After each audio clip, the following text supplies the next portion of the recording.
Hello? Welcome to Friendly Fang. I don't think I've seen you before. Are you new here? Oh, welcome. Let me explain what we do. Here at Friendly Fang, we find human volunteers that are going to willingly give up some blood so vampires can feed. And as an added bonus, we try to find a vampire who has a particular taste and try to match them with a human whose blood has that taste. So everyone can get a little bit of what they want. Does that sound like something you'd be interested in? Alright.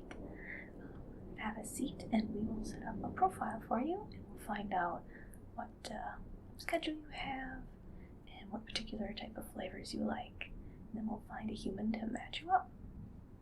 Right, so let's start. Get this open. Okay. And what is your name? Lovely name.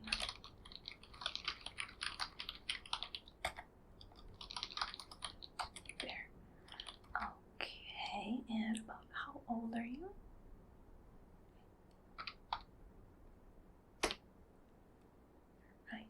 How often do you feed? Once a night? Several times a night? Only once a week?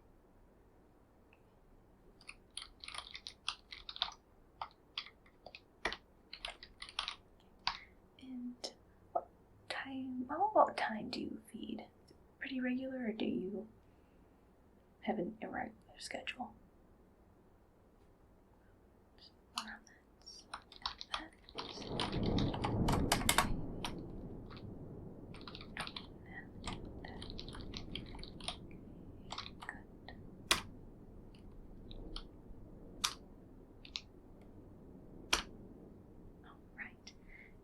Is there a particular spot you like to feed from? Some people prefer the neck, some people prefer the wrist, maybe somewhere on the legs. Like to bite there. Okay, very common spot.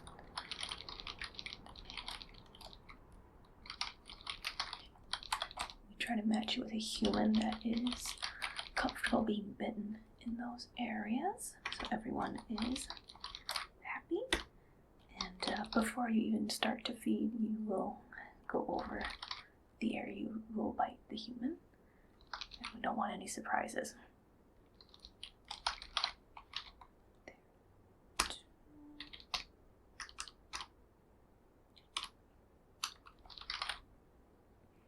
And next, I'm going to have to measure your fangs. Just want to make sure I want to match you with a human who is probably around the same size as yourself. We don't want a human that's very small, not a vampire with really large fangs, just to make sure they don't penetrate the skin too deeply. If you don't mind, just open your mouth. Let me see those fangs. Very nice.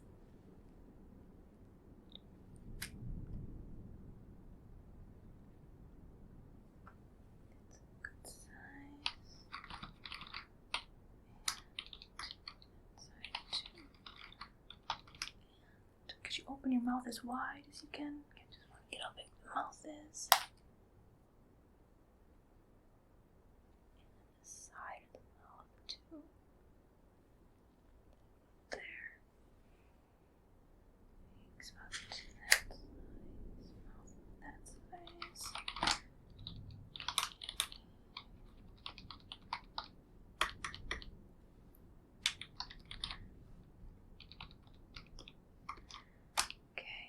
And is it alright if I take a look at your hands as well?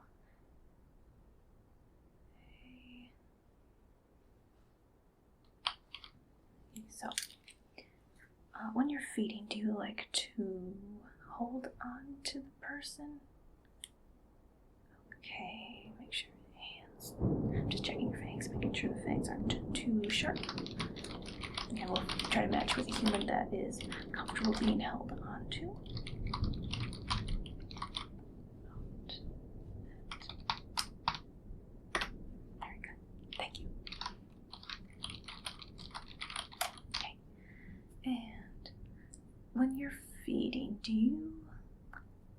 Do you like to have the human to speak to you? Do you want everything to be completely silent? And do you want to have a conversation before you begin feeding? Are you a talker? Maybe you just want to just feed and leave? Okay, again, we'll try to match a human that is comfortable with that as well.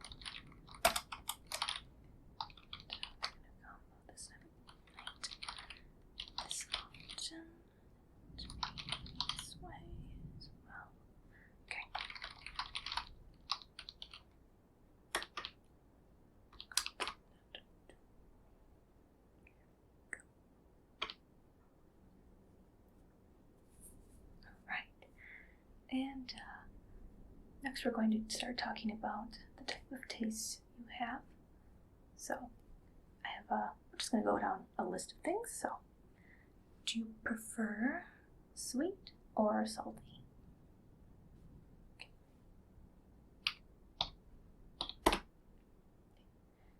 Preferred blood type?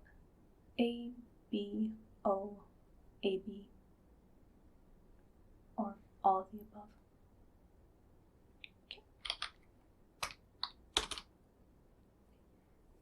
Negative or positive, or no preference?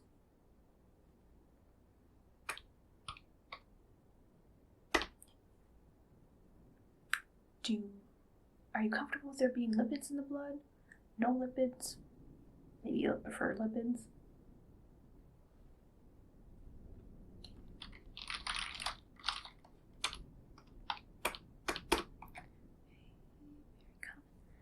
And do you have any personal or religious restrictions, such as you would prefer a human that doesn't consume a type of food or consume alcohol or any type of intoxicant before you feed from them?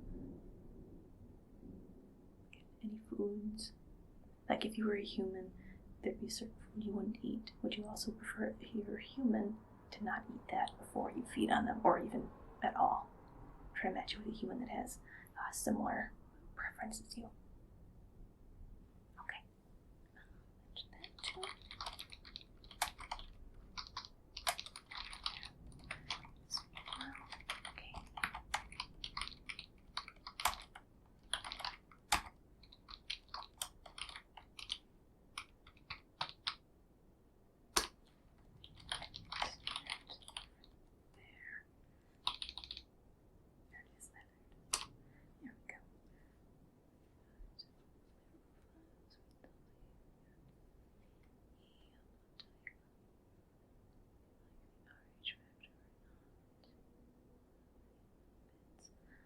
And iron count. Do you prefer a lot of iron, low iron, maybe in the middle? No preference? Okay, we'd like to have the humans to have a little bit of a higher iron count than normal, just so they don't get too dizzy before donating.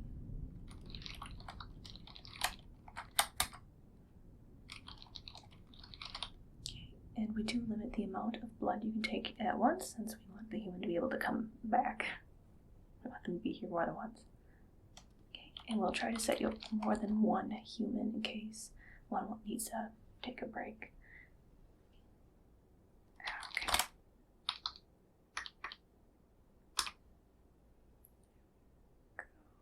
Very good. Just a quick thing, we also would like you to take care of personal hygiene. Again, the human will also need to clean the area that's about to be bitten, and we'd like you to also make sure that your oral hygiene is taken care of, and just making sure everything's nice and clean for both people.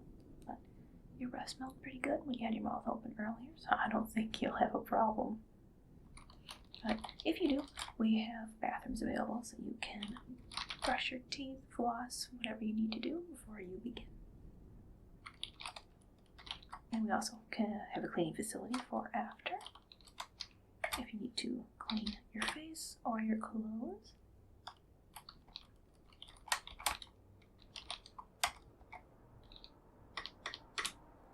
Okay.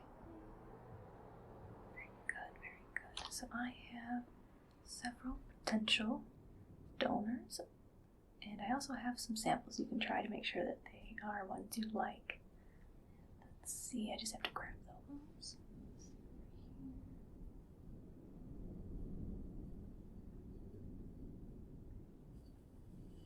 Get a glass for you.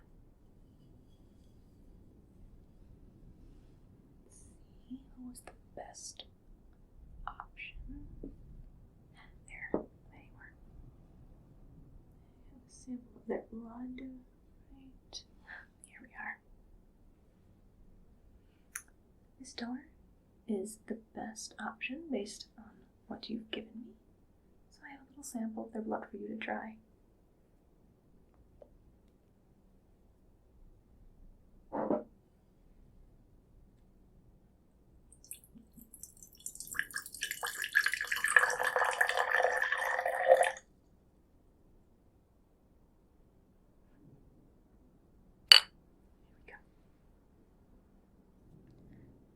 Right. Again, this sample's going to be cold, but you will get an idea. So I'll hand this to you. Thank you. And I'll have you test that out. And while you do that, I'm just going to take this over here. Try to find the best option for that too. What do you think? Okay, I see. Alright, I'll take that glass back. Thank you.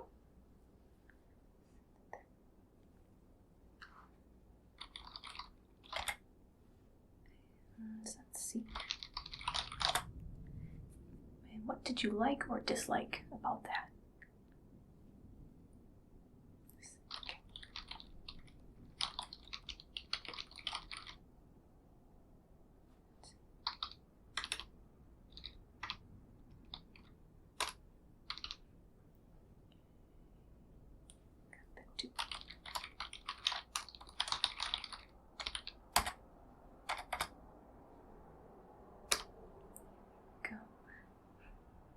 Is particularly popular. I wonder if it's what they eat. Why are they so tasty?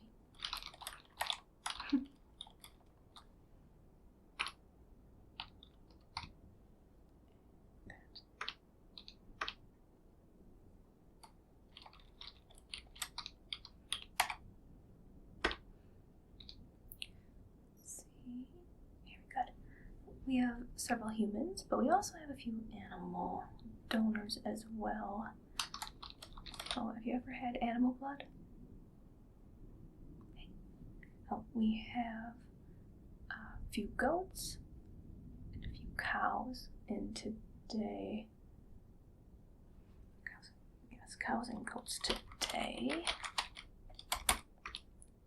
Sometimes we have horses. We usually tend to take from larger animals. Sometimes pigs.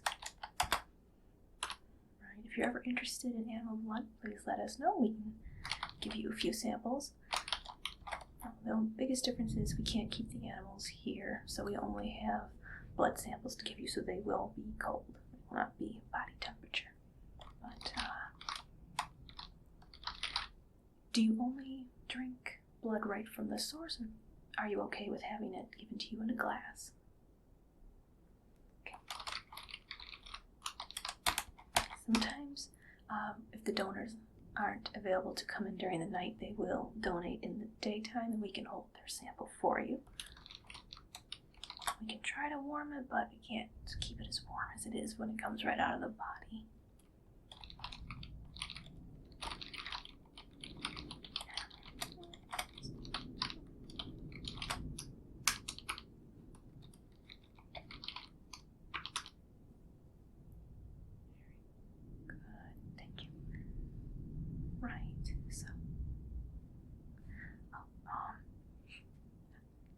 Curious, how did you hear about us? Through a friend, just walking past and happened to see? Okay. Most people hear about us through word of mouth.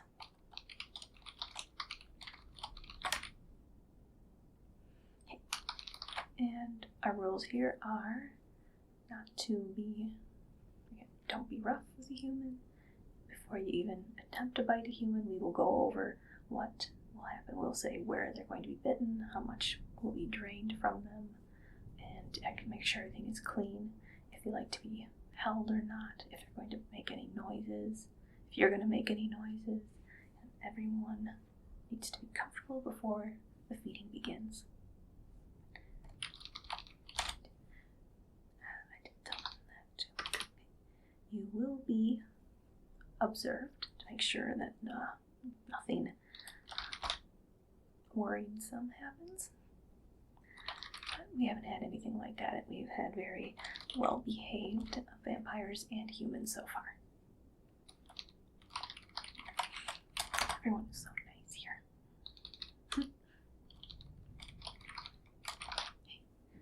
Let's see, right now I have about 20 donors that would match your flavor profile that you've given me so far. They're all very nice people. I think you will enjoy feeding from them.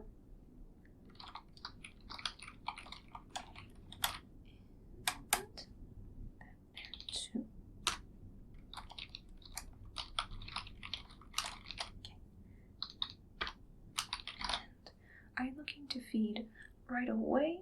Because I do have a donor here that does match your profile.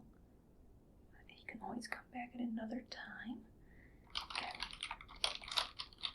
Or I'm going to take some of the times that you've given me and match them with the humans that also have that availability.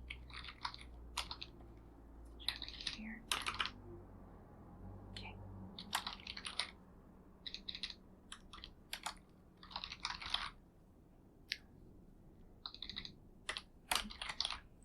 You've been so easy. Sometimes vampires come in here and they don't know what they like. They are just, let me bite someone, but, and they are, oh, I didn't like the way that one tastes. Ah, it's so nice when someone knows what they like. Really appreciate your patience, but you have your, everything is set up now. Got your name, got profile, got what you like, we got your availability. Give you a sample of the top donor. That is in the system as well. Okay, so we are open 24 hours, 7 days a week. We're open during the day for our human donors. We're certainly open at night for our vampire clients. Humans and vampires work here. So if you ever need to speak to someone and you prefer to speak to only a vampire, that is possible.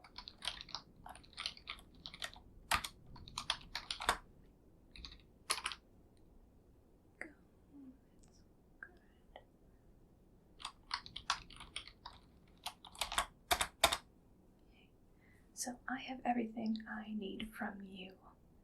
Everything is set up and ready to go. So when you want to feed, just either give us a call and we'll let you know if a human's available during that time, or you can come on in and we'll see if either we have a donor here that matches you, or if we have any pre-packaged blood that we can give you for the day, for the evening.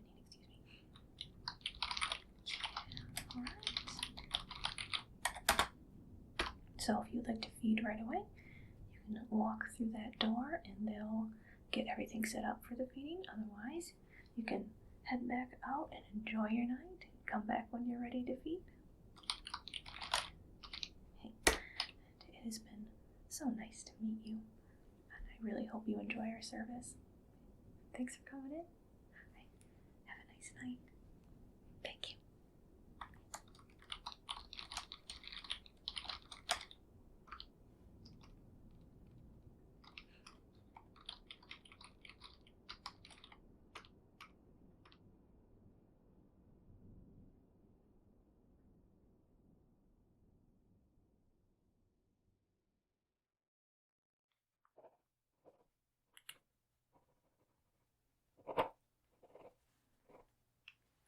Hello. Welcome. Please have a seat. It's so good to see you. You must be our newest vampire. You look so young.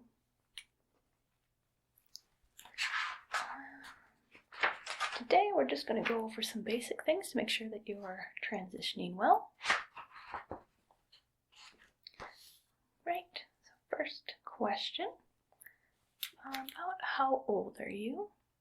I should say, not how old you were as a human, but how long have you been a vampire? Look like that. Okay.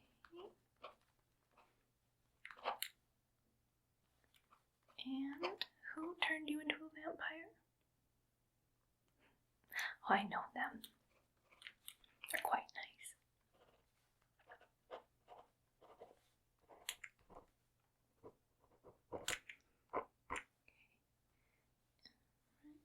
And how much blood do you typically drink in a day?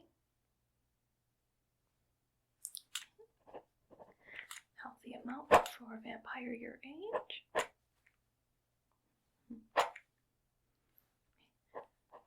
Do you have any blood cravings?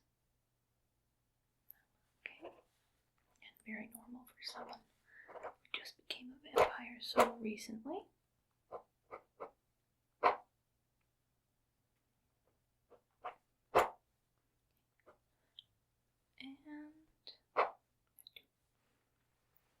What is the biggest change that you've noticed physically since you became a vampire?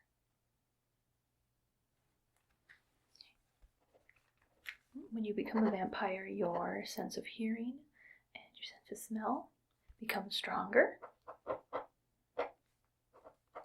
Your sense of taste changes a little bit as well, since you're going to mostly be drinking blood.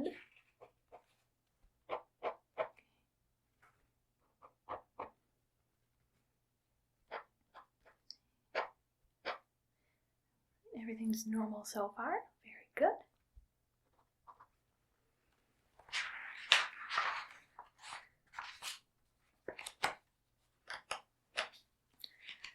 So what I'm going to do is just feel around your face and then around your hands to see how everything's progressing. I definitely want to check out your mouth to see how your fangs are growing.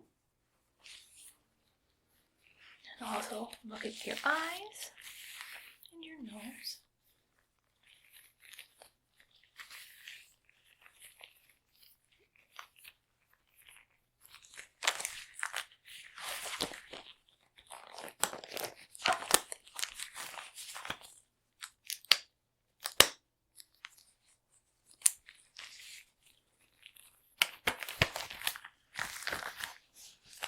Vampires have a much lower body temperature compared to a human.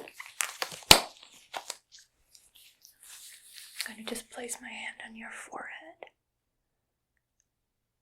Yes, you're much, much cooler than a human. And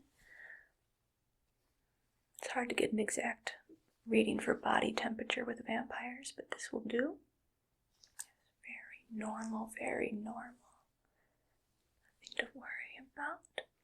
Okay, next, I'm going to feel around your face since you're going to be growing fangs, and that can cause some swelling around the mouth area and a little bit below the eyes. Have you noticed any swelling? I'm just going to tap gently. I can feel a little bit of swelling. Is it painful when I touch there? Okay, let's go a little lower too. Let's go closer to that eye. Just a little bit there, but nothing too bad. Very normal. Down here. Your lips are a little swollen. Again, this is painful.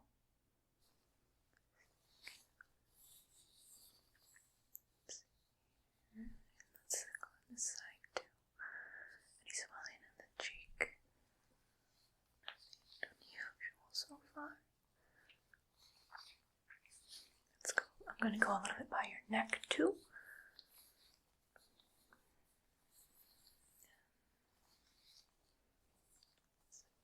There, feeling the lymph nodes. Oh, I see. The bite mark from when you were turned.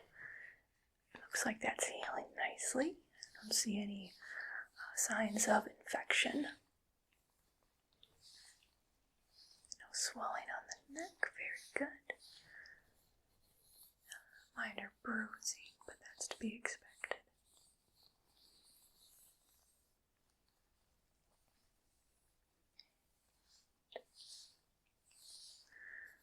So I'm going to go a little bit by your nose. There's going to be some changes there since it's going to be more sensitive. I have a much stronger sense of smell. I don't see any inflammation. Everything feels normal. It feels normal up there too. By the edge, by the bridge. Nothing there. So most of the swelling is just around here, a little bit below the eyes, a little bit on the side. Nothing unusual though. That should heal quickly. Once you're fully vampire, your wounds will heal much, much faster than they would have when you were human.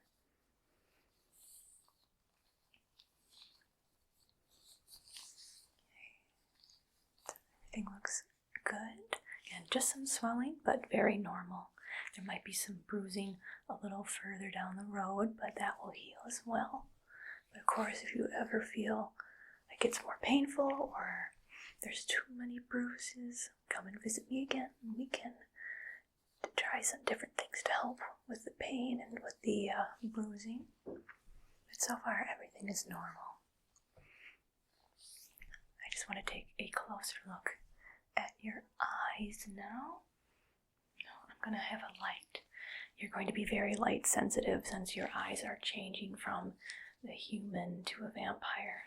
Vampires are much, much better at seeing in the dark than a human, so it's going to be a little bright.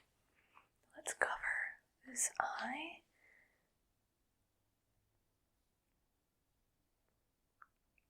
And I'm sorry about how bright this is. Your pupil is reacting very normally.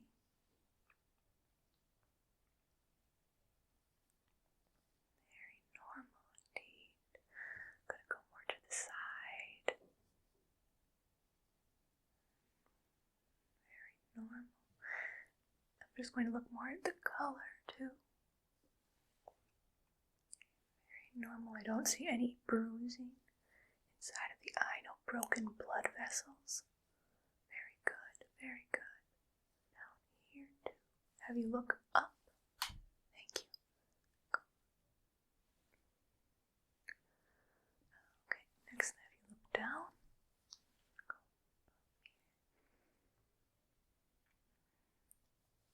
Okay. So eyelids look good too. Don't see any problems. Have you lost any eyelashes? At least more so than normal. Okay, sometimes there can be a bit of trauma to the eyes while you're changing. Sometimes eyelashes can fall out. Again, that's normal. We're going to do the next eye.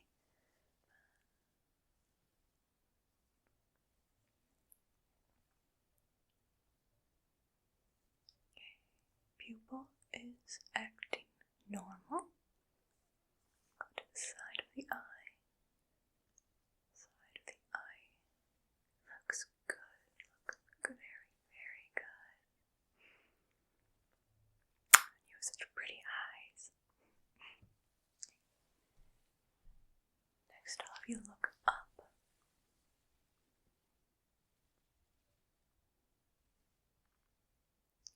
Next, I'll have you look down.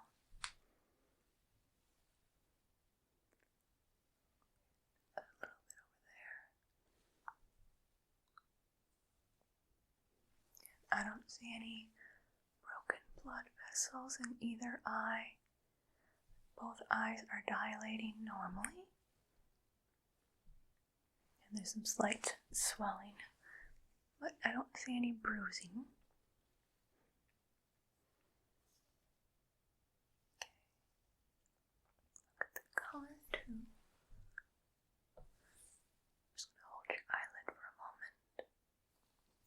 can blink again. Go to the other eye.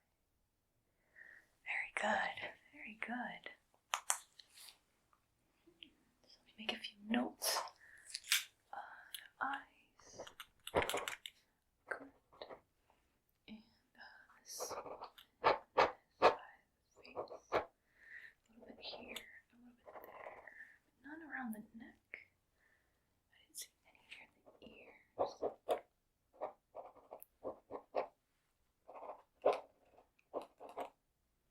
Okay, very good.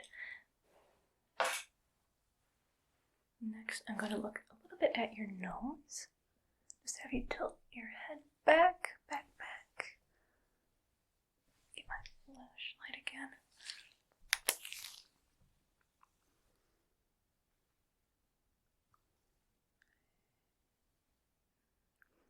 Inside is looking good. Don't see anything unusual. Yeah. Inside of your nose looks good. Okay. Next, I'm going to look into the inside of your mouth. I want to see how your fangs are doing. So, I have these tools here. I'm just going to use them to tap a little bit on your teeth.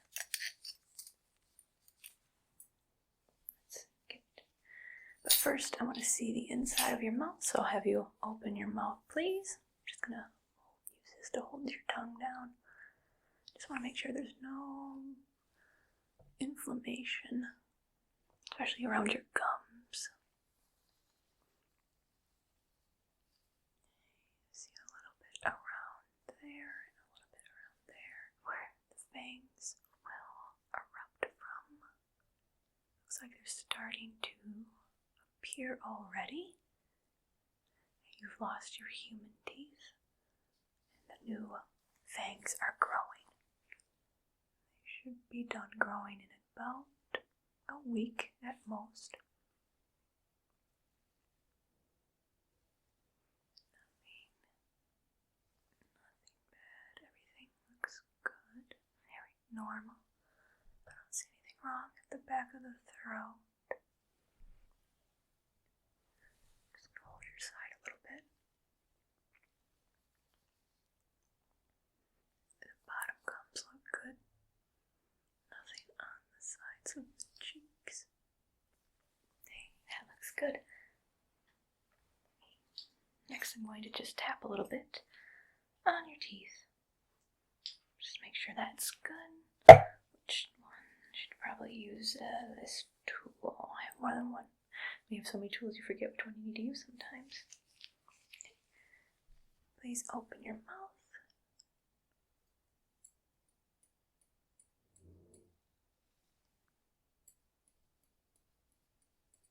This is hard.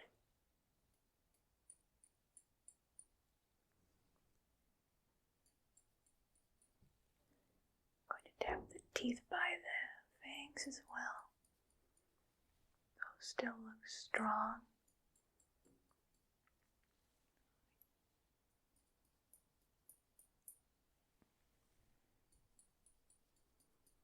Very good. Those are growing nicely.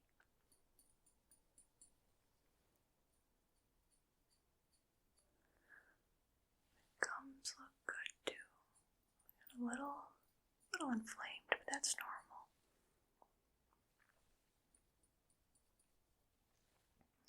See the bottom teeth while I'm here too. So what I'm seeing is your fangs are growing nicely, and it isn't affecting the teeth around them.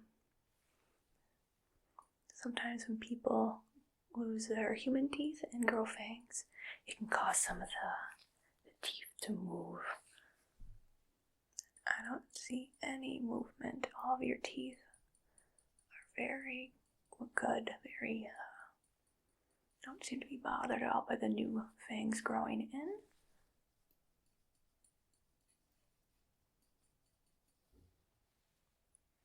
It's good as well.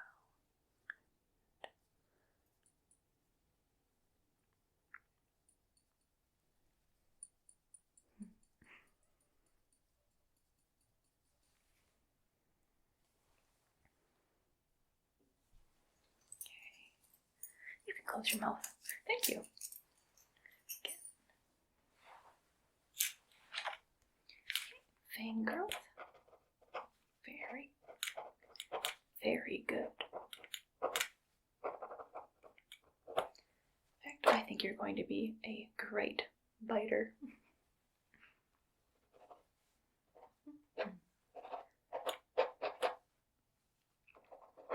I also noticed that your saliva production is normal as well. It might be a little more saliva than you're used to. It's just your mouth getting used to having teeth grow. And once your fangs are fully grown, your saliva amount will be normal again. Okay,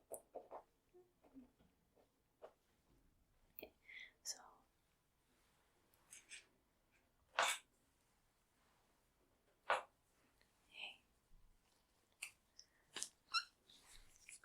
let's see, what is the last? Oh, I need to look a little bit at your ears while I'm here as well. So what I'm just going to do is just touch your ears. Your ears are going to be very sensitive from now on. They are able to hear better. They're also going to be possibly a little bit pointier. Not everyone gets pointier ears, but you might. So I'm just going to take a feel and see how everything's doing there. Let's start with this ear.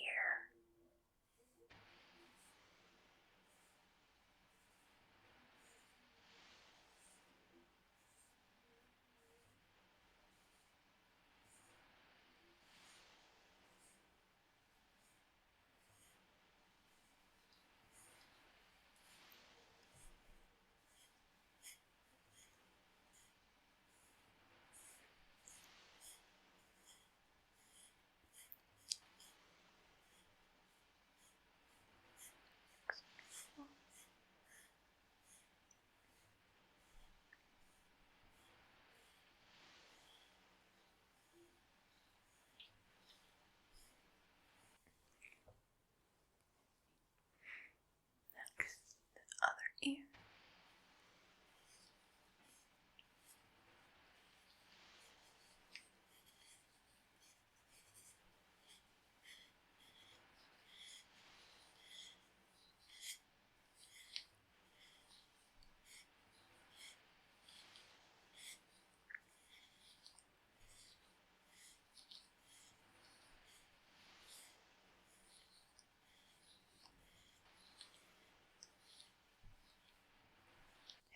It looks very good. So both ears are normal. Maybe more earwax than you're used to, but again, the amount of earwax you have will lessen once your ears are fully formed.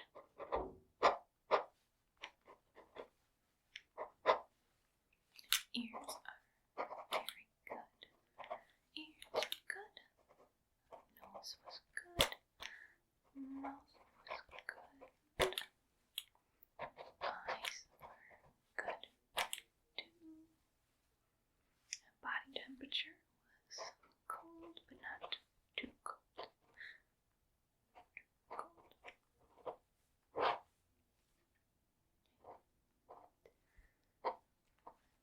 Eating a normal amount of blood.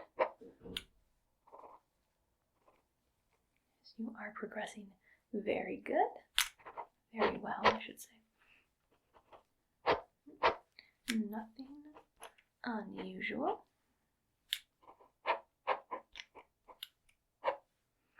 Everyone changes a little bit differently, but if I had to guess, I'd say you have a little less than 2 weeks, maybe 10 days or 9 days before you are completely done changing.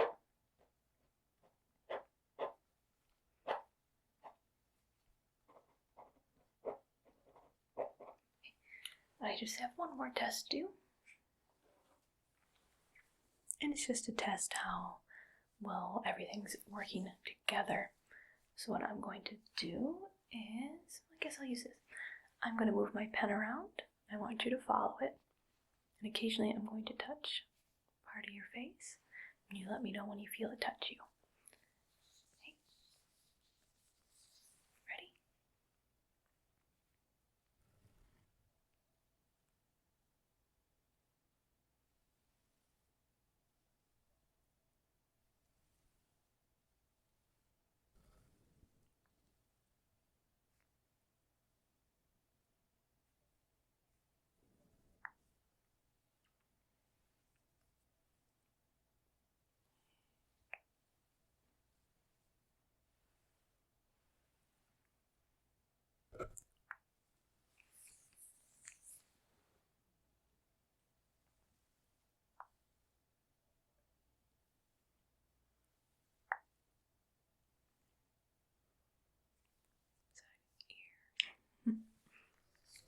Touch. Do you feel it? Very good.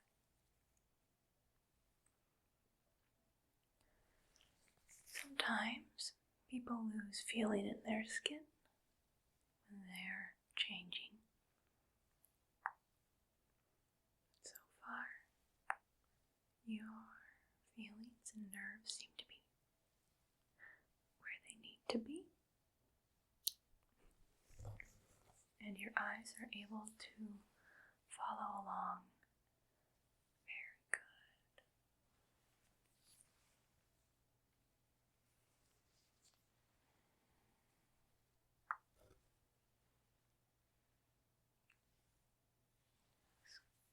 Skin sensitivity is normal. Make all this and follow at the same time. It's good to see that you're able to do multiple things at once. It means your brain hasn't been slowed.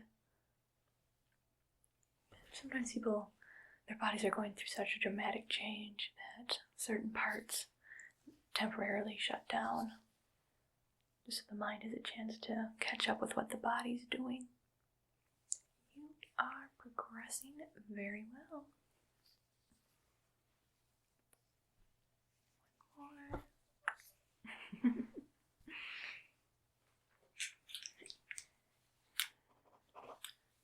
Movement. Very good. Very good.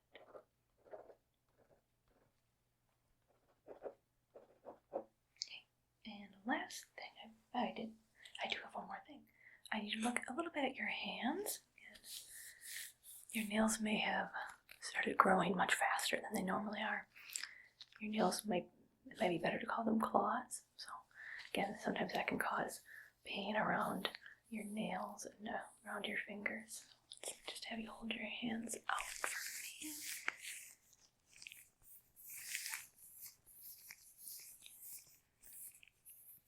I don't see much swelling there. Have you move your hands for me.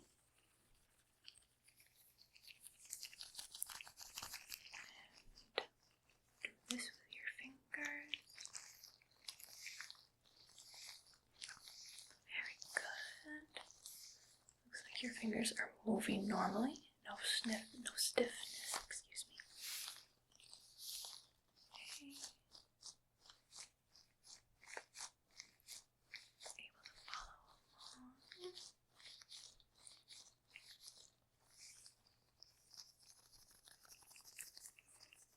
Don't see any problems with the finger movements. Have you noticed any stiffness in your hands? If you ever do, just rub your hands together until they're nice and warm. Alternatively, you can always place them in warm water.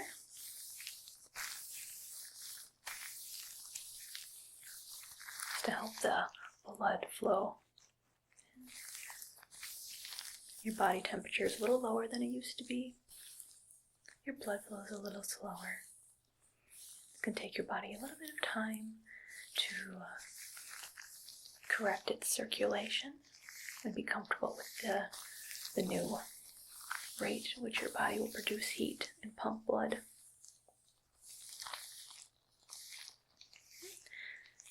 If you want, you can do finger exercises to help keep your fingers nice and nimble. you are fully changed, you wouldn't need to do these unless you wanted to. Very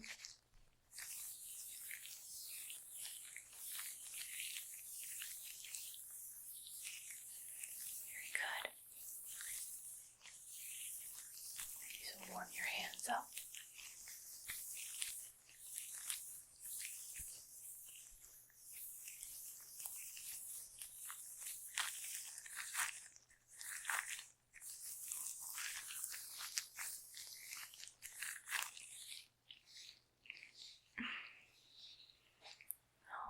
Okay, and nail growth, normal.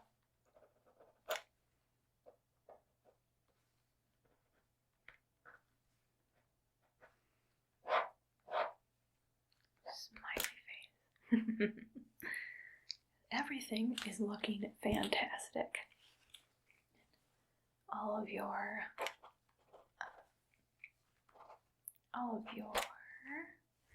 nose, eyes, teeth, skin, fingers, ears, it's all where it should be.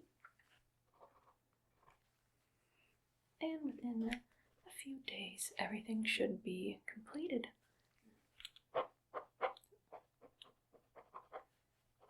You are good to go.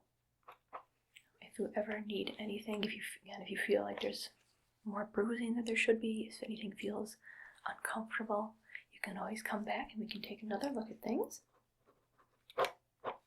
If you want, you can come back when you are fully changed, just to have another checkup to make sure everything is where it needs to be.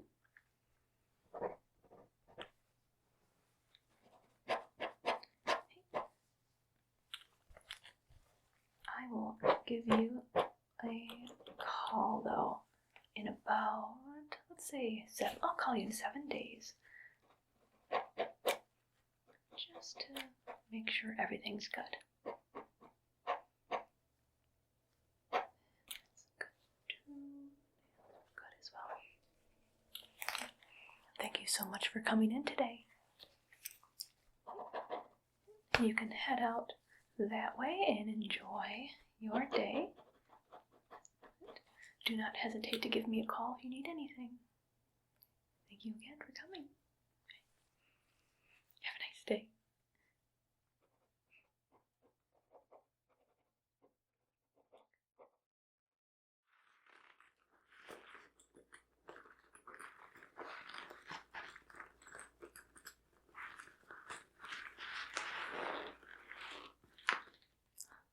Hi. Oh, good. You're awake. Oh my. Hello. How are you?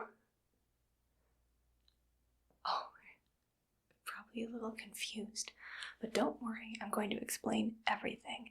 And once I'm done explaining, then you won't be confused anymore. It's just...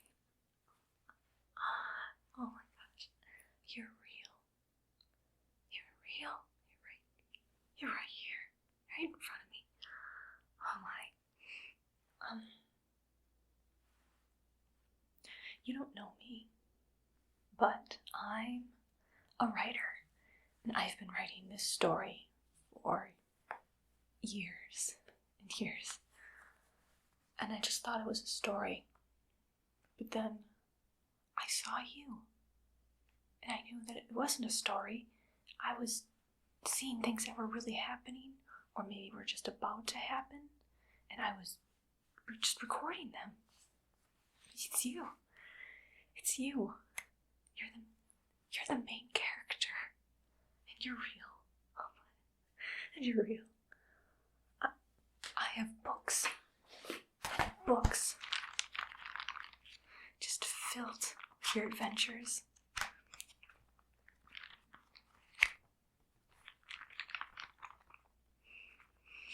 And I realized that I can't just record anymore. I have to do something more.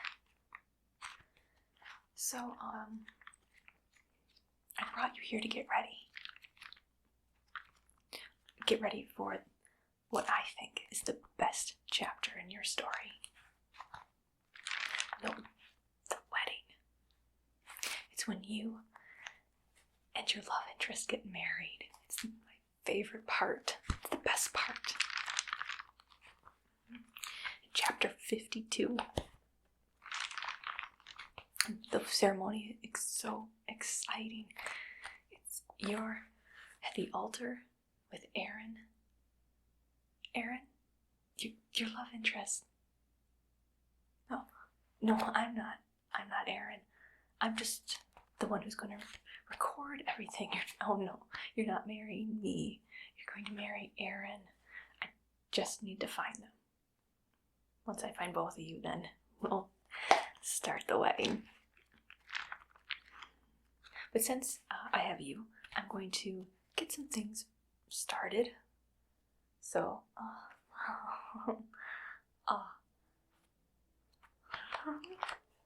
I'm so happy to see you. First, that's right. You are a detective. You became one after your mother was murdered. Do you remember? You're such a kidder. Of course you remember, but you like to be so sassy. Let's start at the beginning. You like to be clean. So when I brought you here, I thought I was stronger than I really am. So I might have bumped you into a few things. Sorry about that. So you're a little dirty. Oh, yeah, a little dirty. So let's clean you up a little bit.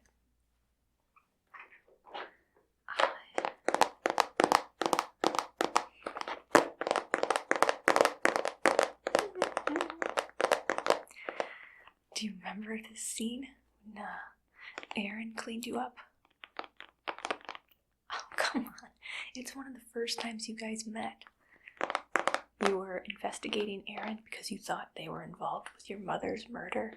You were so focused on following them that you walked right into a pole. You gave yourself a black eye. And Aaron was nice and fixed you up. I love that scene.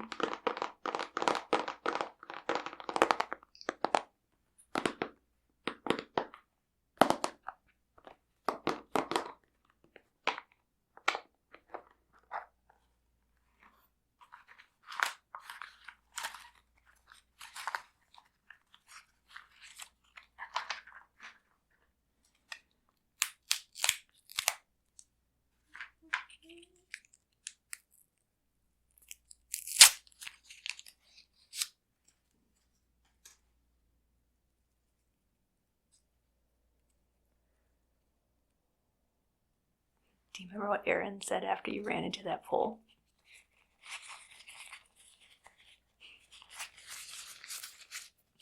Of course you remember. You just like to be coy. You like your privacy, I know. But you don't need to hide things from me because I know all of them. I know your entire life. From the moment you were born till the moment you'll die. Don't worry, you're going to live a very long and happy life.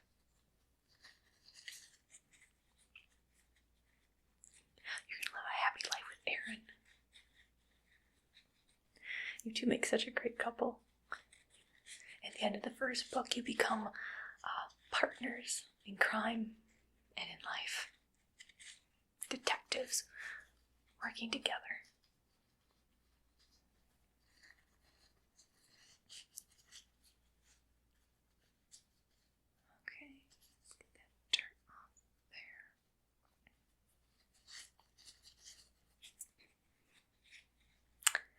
Remind you of your mother. She used to keep you nice and clean. Remember, you were such a rambunctious child. Mother was always working hard to keep you out of trouble. You two were so close. That's part of the reason you were so devastated when she was murdered. But don't worry. you catch the murderer.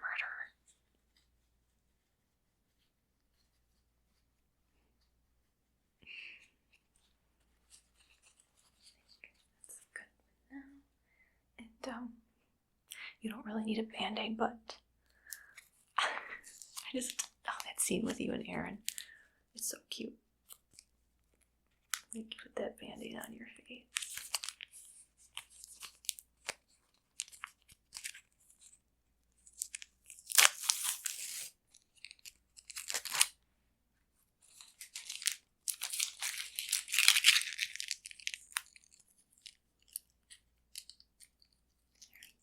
There we go.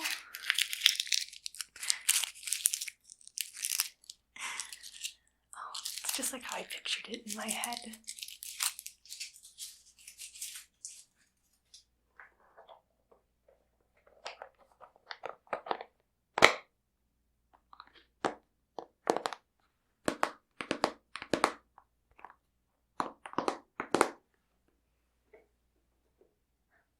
Oh, speaking of being clean, I have another surprise.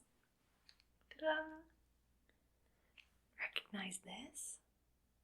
Of course you do. This is the same bottle that you have at your house, remember? Of course you remember. It looks just like the one that your mom gave you. And it's filled with your favorite scent.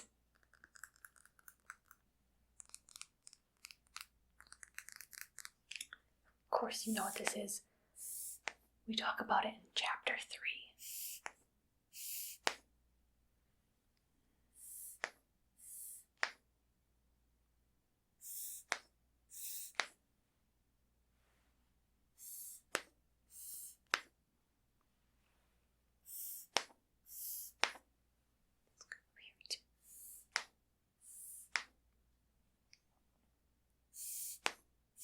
Does this remind you of your childhood?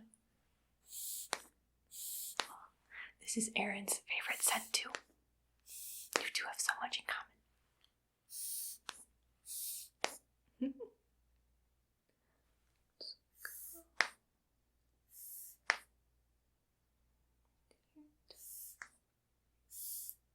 I hope I didn't get you in your eyes.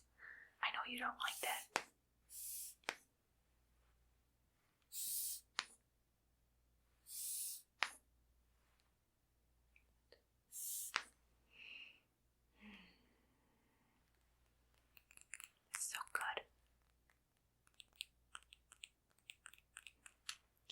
Aaron's going to be so excited to see you.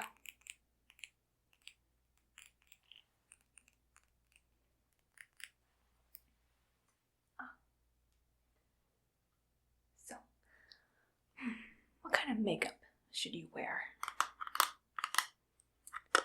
I know both you and Aaron like the color black, so I got some dark colored eyeshadow.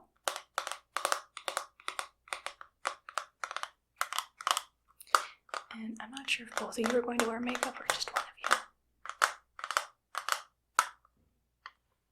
Let's see. I'm going to wear black, maybe gray. Black or gray. Remember when you had to go in disguise in chapter 20? Aaron helped you with your makeup then. I was thinking maybe you could do similar makeup. Maybe.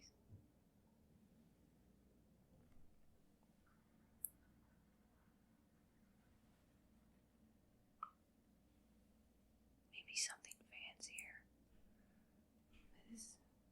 This is going to be a wedding.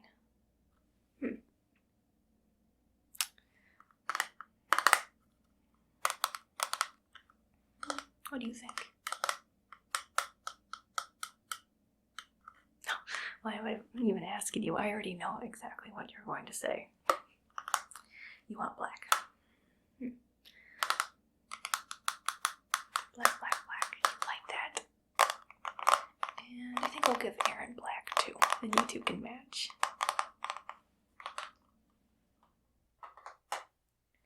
All right. Next next we can do a little bit of your outfits. So I've been on a mission collecting some pieces of clothing that would remind you of some of your moments together. I have this. You know what this is? Yes, you do. Yeah. This is what Aaron was wearing the first time you two met. It was some type of lace glove. And I know that you love lace.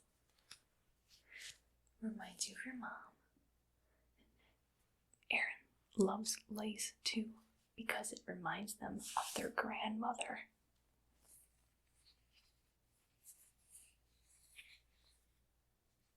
Come on, you remember this?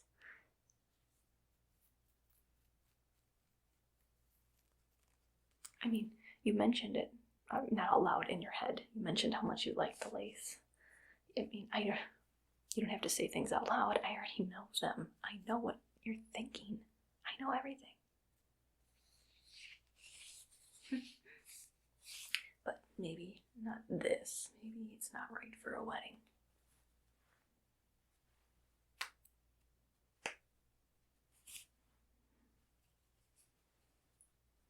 See? How about this?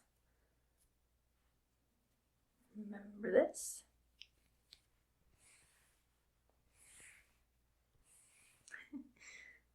Oh, I know you remember.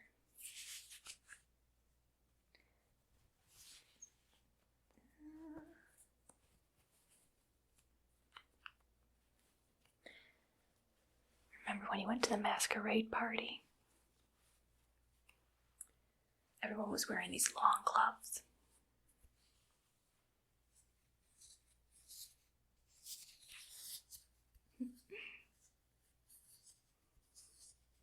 This is the first time you and Aaron danced together. In chapter 18. And also at that masquerade party, Aaron had this fan.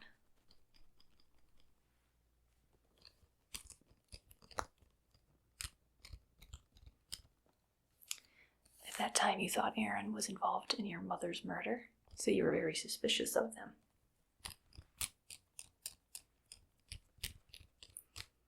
And you started talking to them, and you said something a bit insulting, and Aaron was so insulted that they hit you with the fan. That part always made me laugh.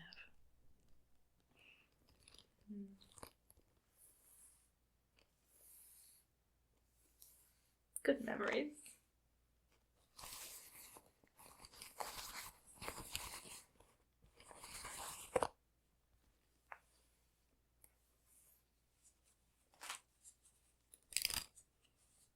What's your favorite memory? I don't remember that. You are such a liar. I know you like to be mysterious, so. But again, you can tell me anything. I already know it. I just wanted to have a conversation. Actually, I'm not sure what part of the story you're currently in. I mean, I've already written 3 books. Have you met Aaron yet? Well, it doesn't matter if we skip some chapters. I already know what's going to happen. You're going to live happily ever after. I mean, until the second book, but eventually you live happily ever after. You're just going to live a very exciting life.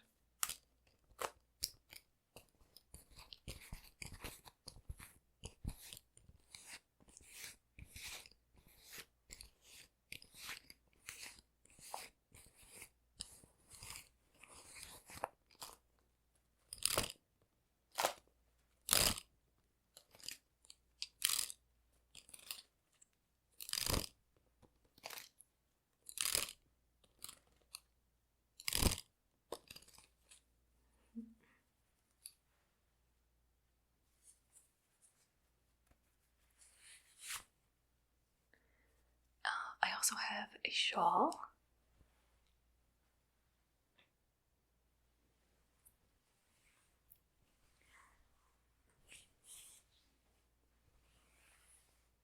Aaron's grandmother liked to wear this shawl, or a shawl very much like this. I thought maybe one of you would wear it. You could either wear it as a veil, as a shawl, around your waist, that sort of thing.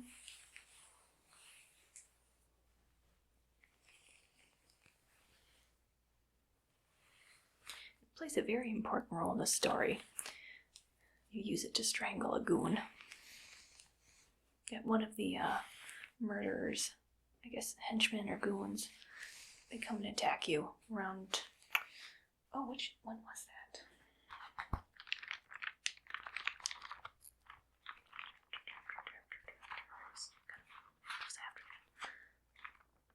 Chapter 21.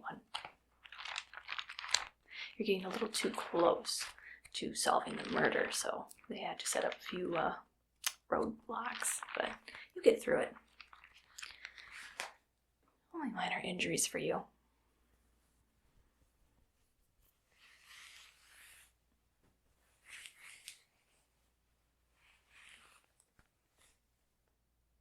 Maybe you could wear it.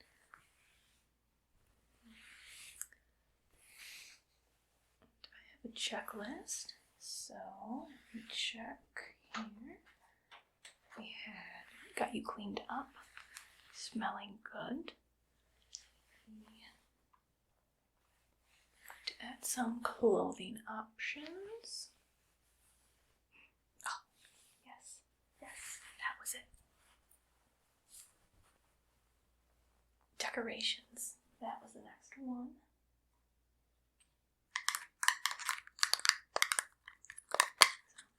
You and Aaron love lace.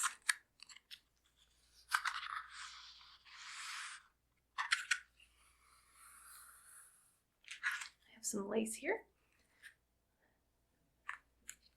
Thinking you can either wear it or decorate the area with it.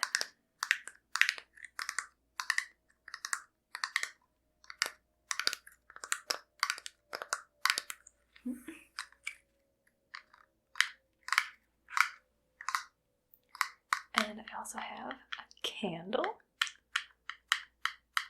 Remember,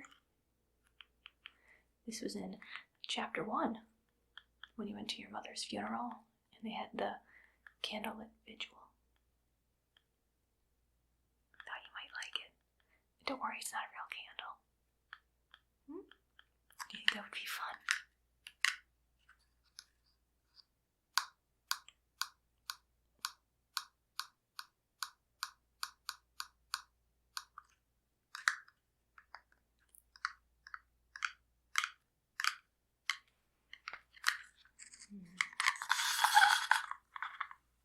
Candles and lace.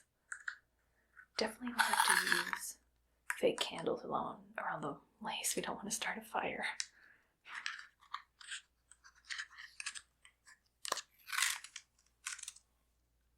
Maybe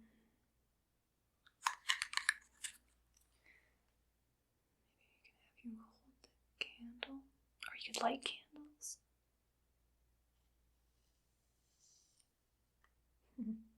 We'll find a use for the candles, don't worry.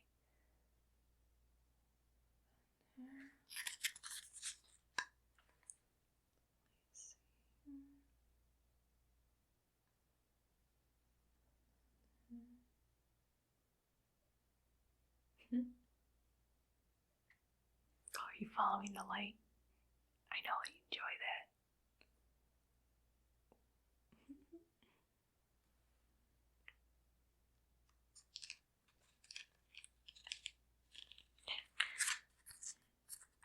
Oh, more on decorations. The flowers.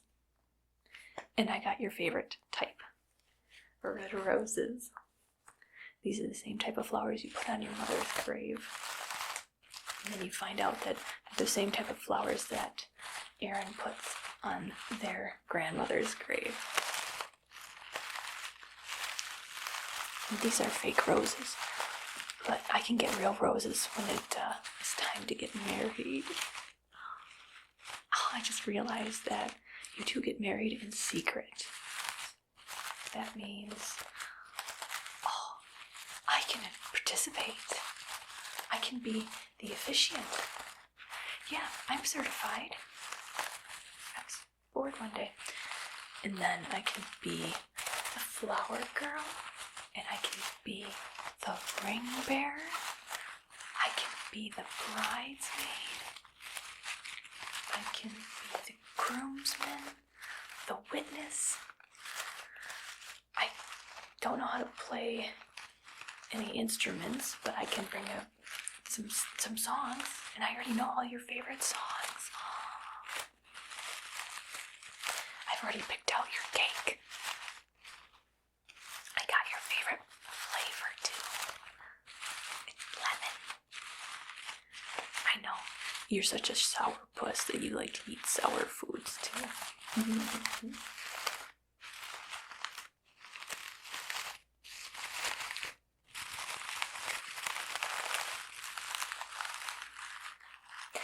two are gonna be so cute.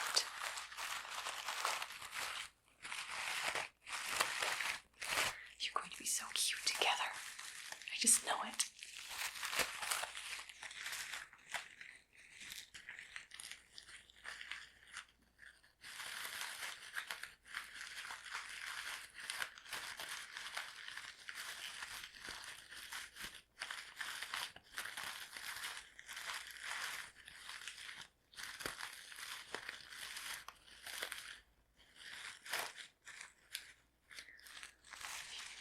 You're going to have a red and black colored wedding. It's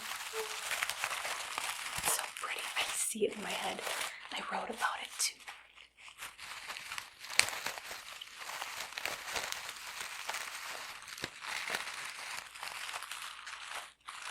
I'm forgetting the most important part.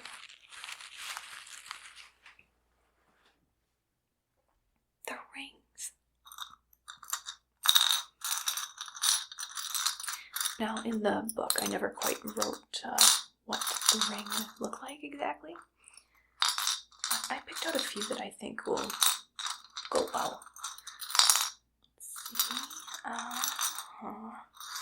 I have a butterfly ring.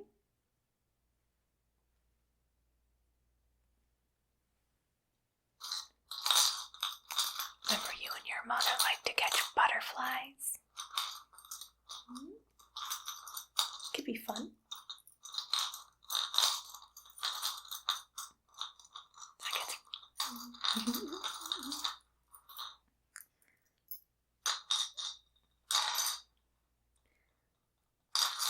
Maybe this one.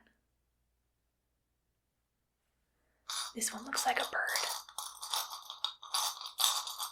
I know how much you value your freedom.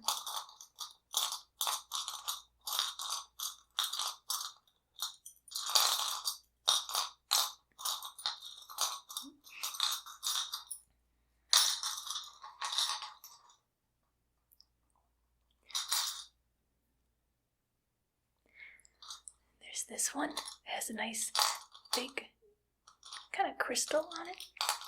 I thought this one might work because it's like your first case when you were searching for the stolen diamond. And I know this isn't a diamond, but I couldn't really afford a diamond ring. So this is a decent replacement. And it looks like it would really, really hurt if you punch somebody with it.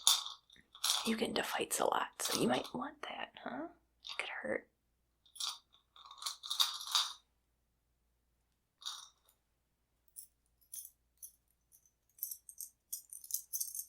Oh.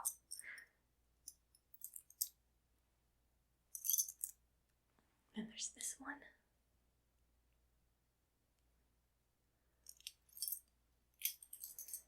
It looks like a key. You're a master lockpick, so you don't really need keys.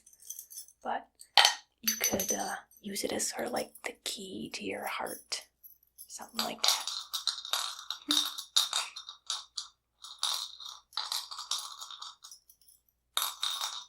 Yeah. I think they're all nice.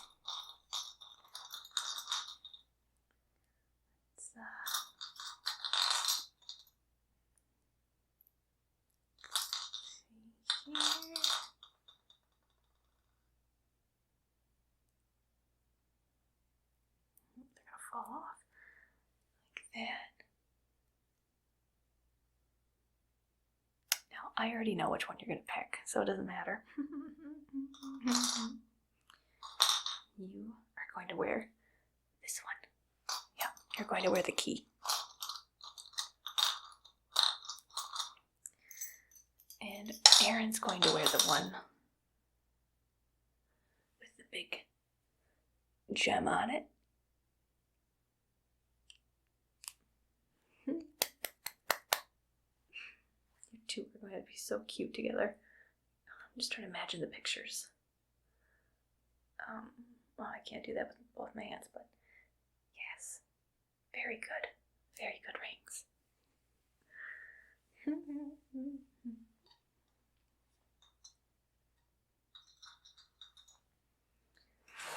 Just to double check my checklist.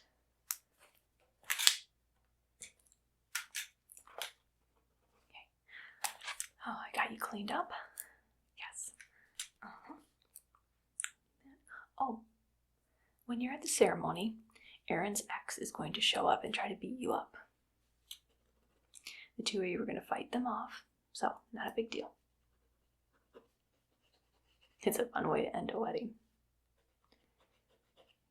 Gonna have a nice ceremony, eat cake, dance a little bit, take some pictures. No one else is really going to see those pictures because you were, again, married in secret. And you're gonna love each other forever.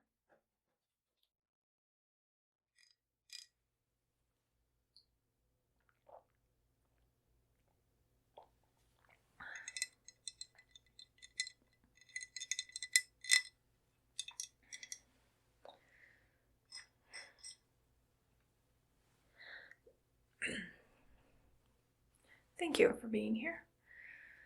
Please have a seat. I have a lot of work to do and not much time to do it.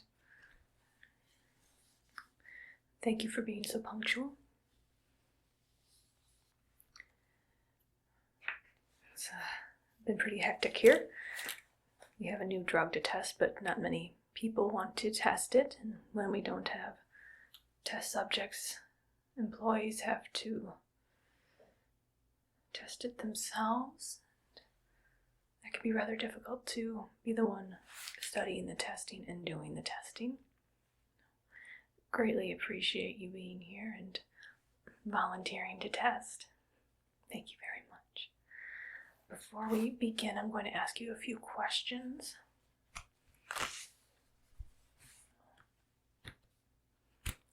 And what is your name?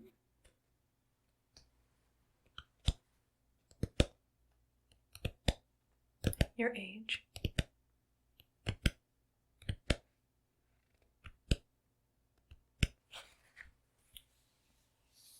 Do you have any allergies?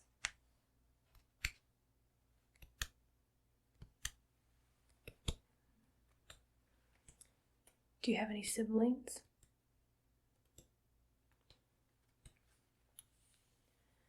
Do you have any children?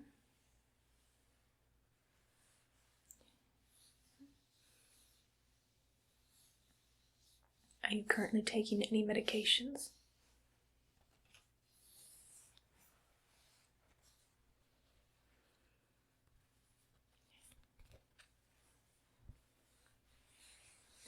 Do you have any pre-existing conditions we should know about?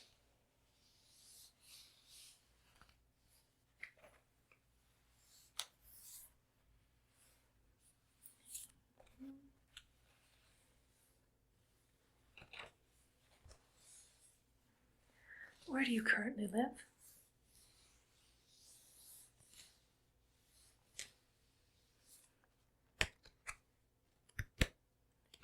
Have you bathed recently?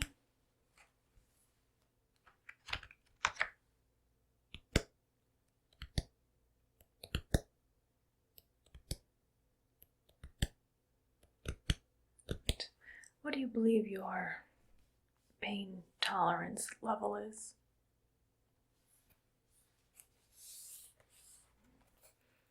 Hopefully it's high.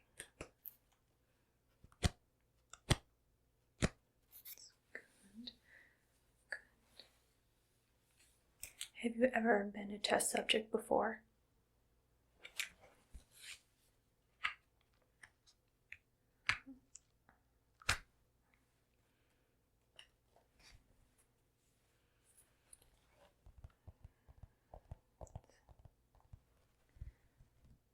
Alright, so it doesn't seem like there's anything that would prevent you from participating in this study. Very good.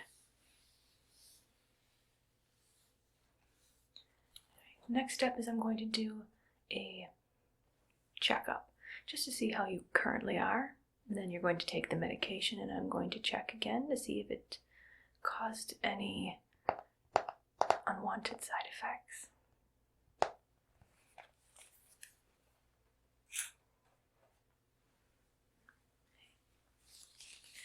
Put some gloves on.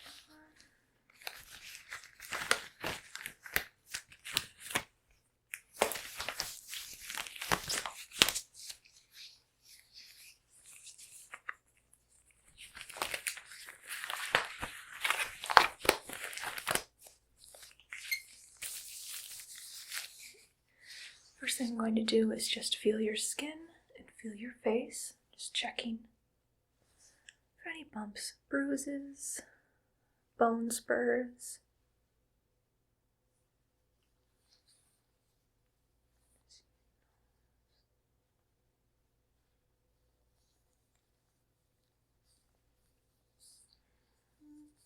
Ears too. By your jaw.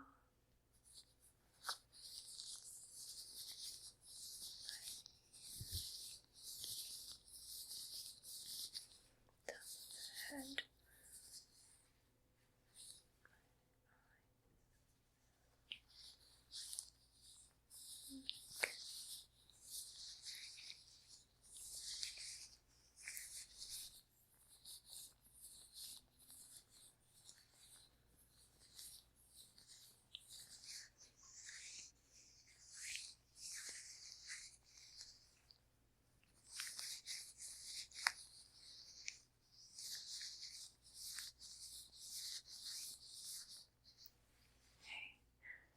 So far, so good.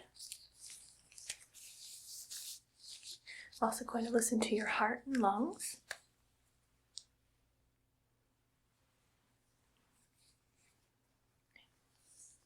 I'm going to set this by your heart.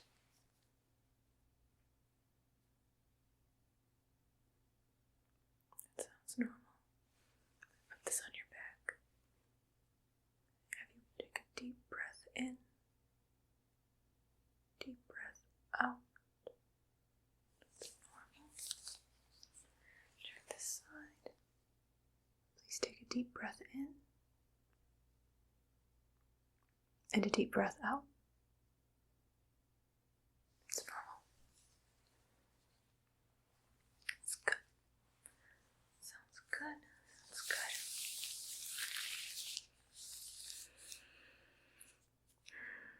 Might sound odd, but I'd like to check your teeth.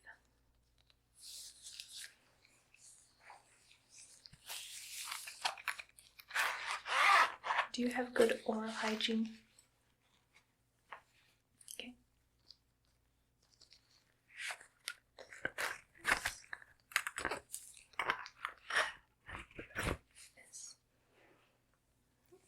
Please open your mouth.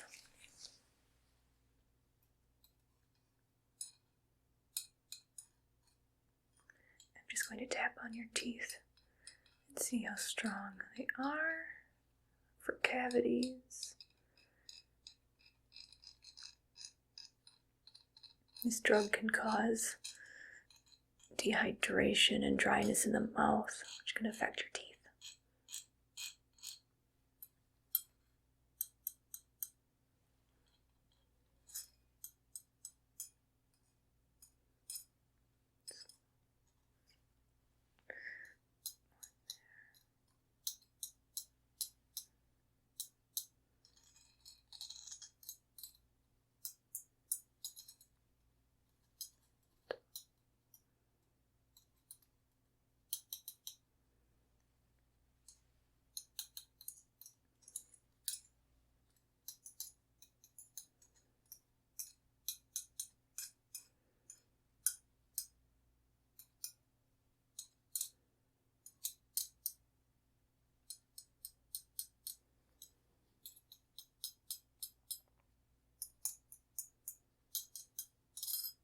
And are all of your teeth real?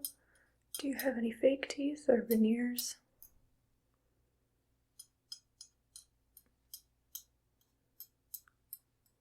Good to know.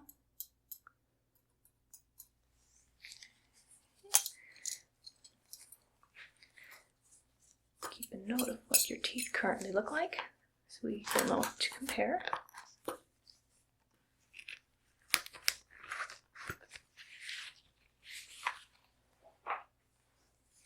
Next, I'm just going to take a quick look at your eyes. Just want to see if they dilate properly.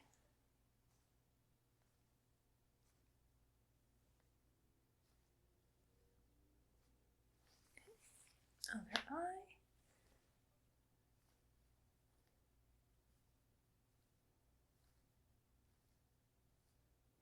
Very good. Next, I just want you to follow the light with your eyes.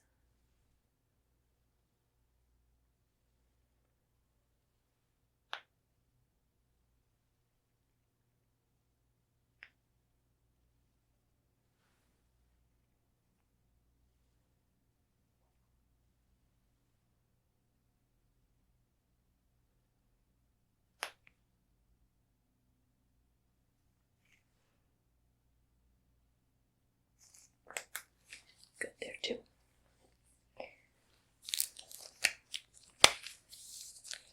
Right, so we looked into your medical history, did a quick check.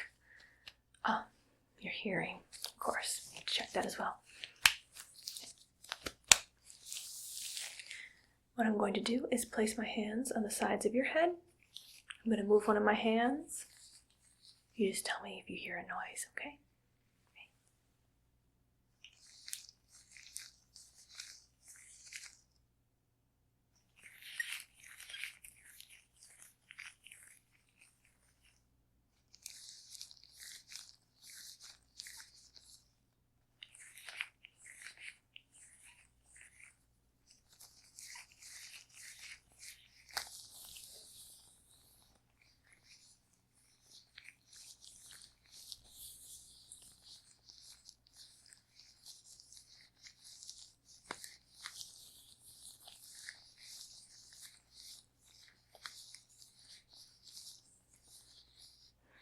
Good.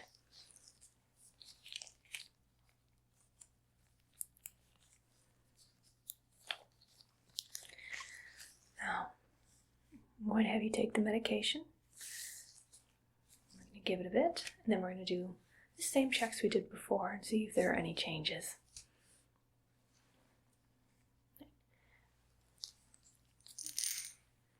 Here it is.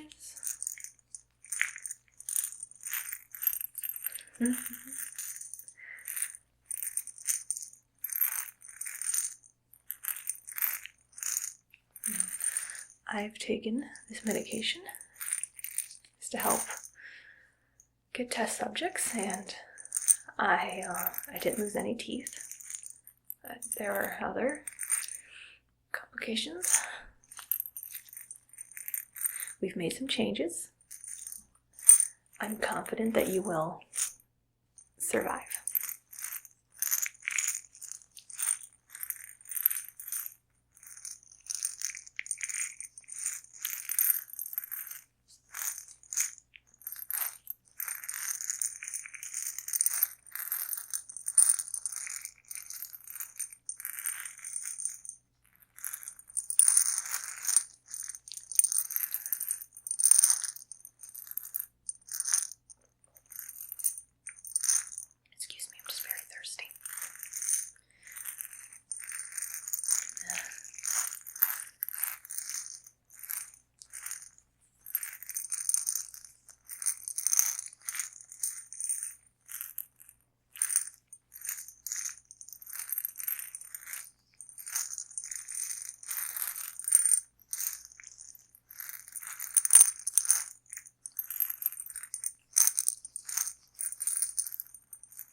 need to take one.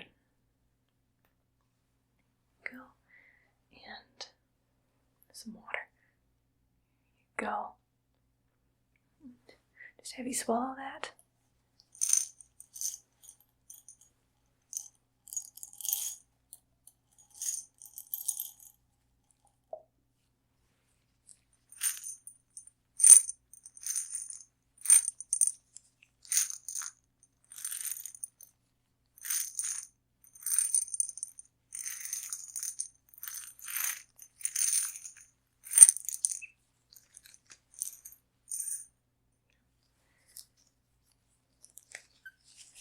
How do you feel right now?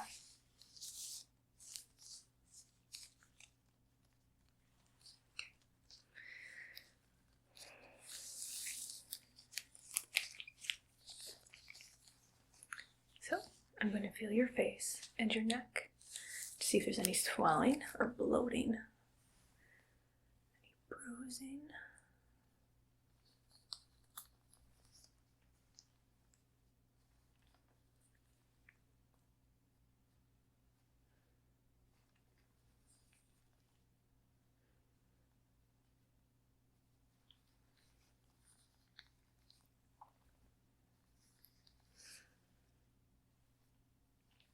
If you feel thirsty, please drink water.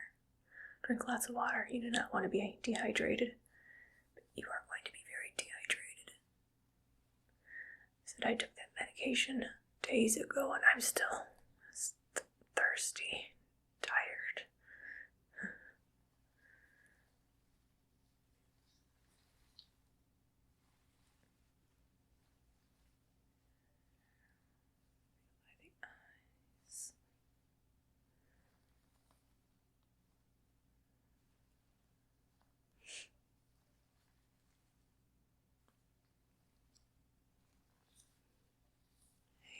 Nothing unusual there.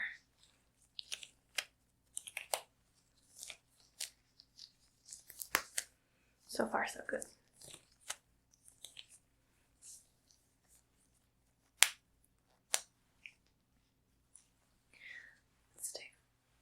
Let's take a listen to your heart.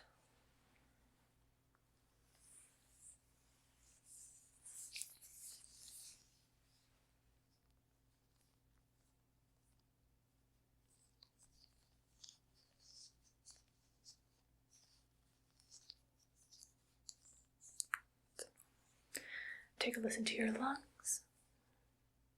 Breathe in. Breathe out.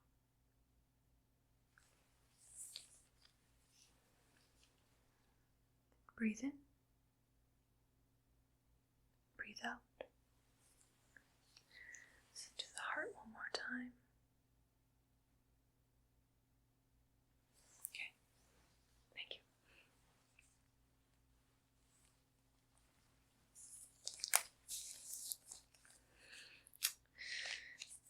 Let's go take a look at your teeth. How's your saliva production right now?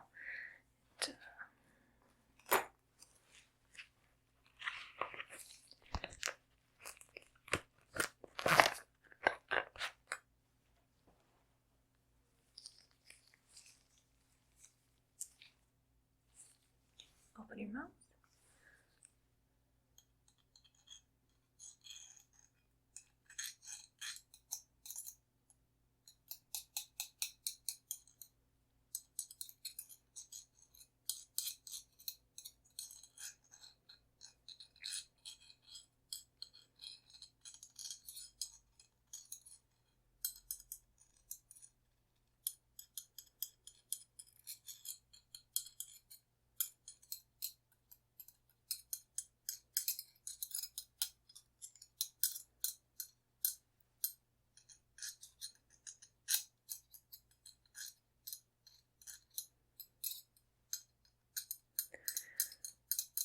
Your mouth is very dry.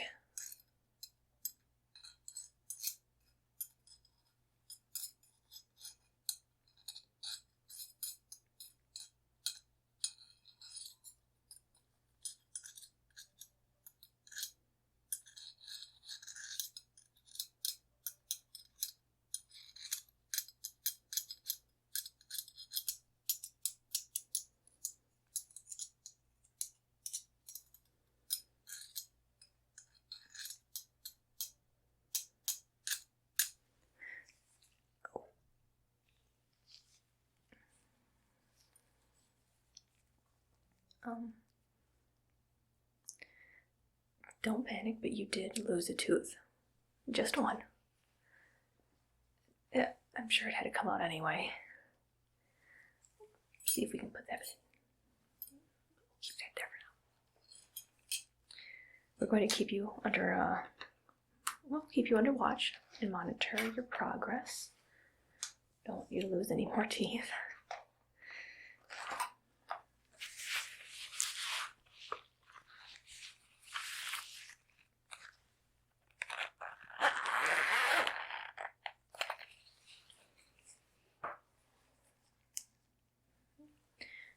Check your eyes again. See those pupils.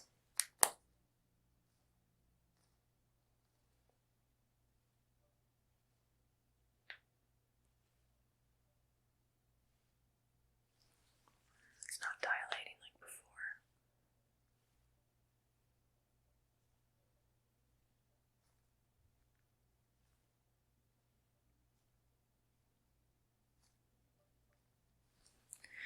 Pupils aren't dilating like before.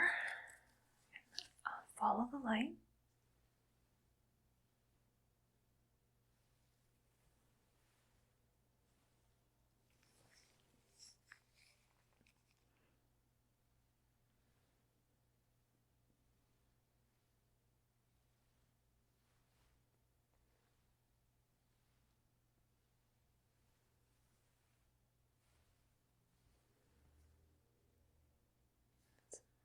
Same.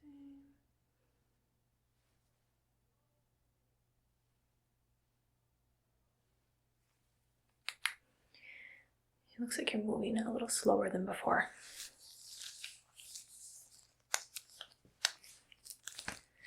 We're going to check your hearing again. I'm just going to put my hands by your ears and make some noise. Let me know when you hear them. And also let me know if it sounds any different than before.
It is different.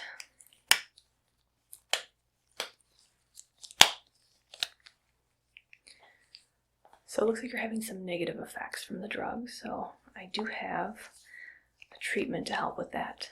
Unfortunately, the best thing you can do is just wait for the medication to go through your system.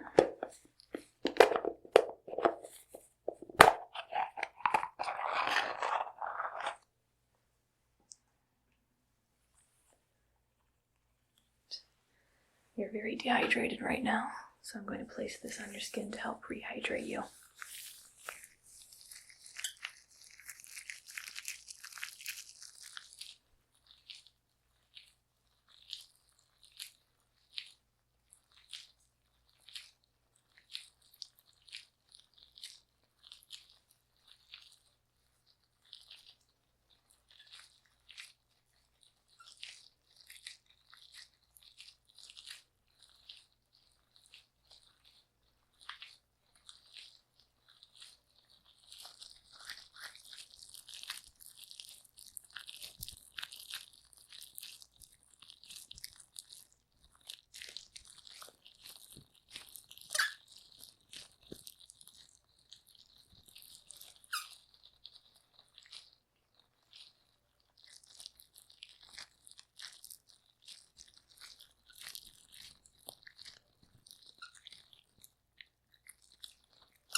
Hopefully that helps.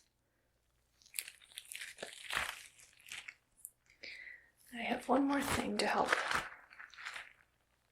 seal that moisture in.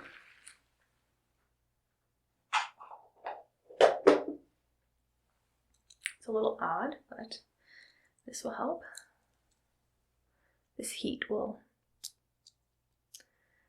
help your body absorb that gel.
Very good. Thank you so much for participating in our test. We're going to keep you under observation to make sure you're all right. But in the meantime, drink a lot of water. You don't want to lose any more teeth, among other things. Your skin, hair, fingernails, bones.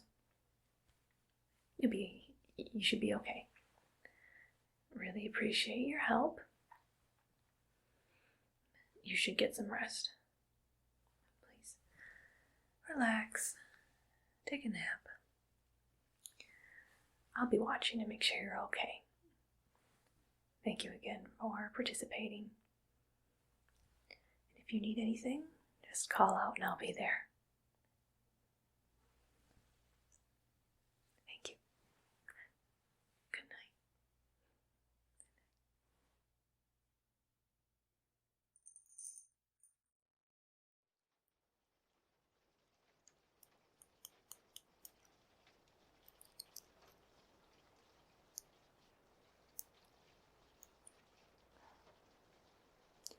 It's about time you showed up.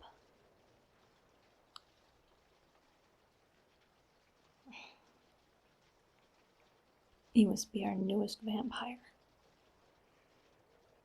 You don't look like much. Where did they pick you up?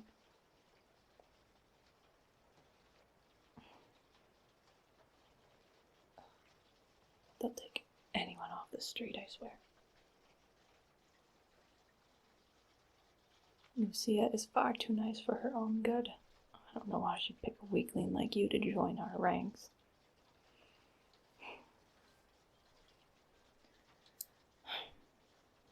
Goodness. How old are you?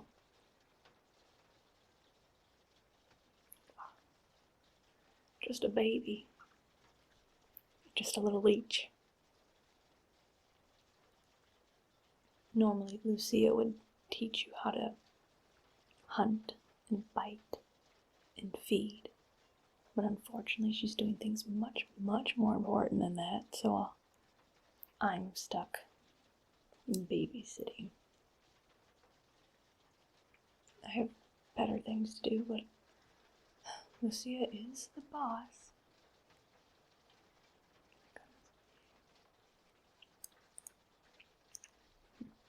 How long have you been a vampire?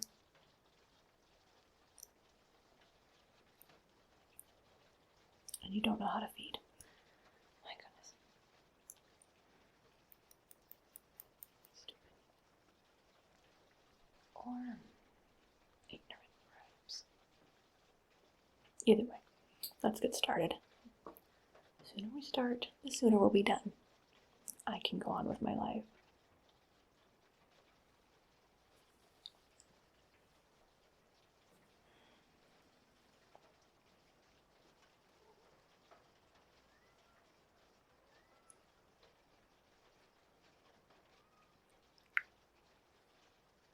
take a closer look at you.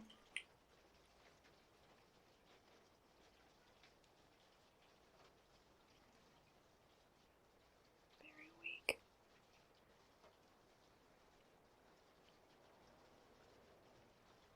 Not much to look at.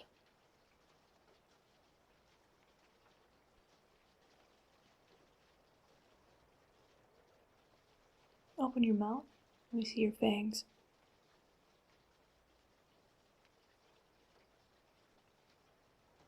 Underdeveloped. You haven't fed at all, have you?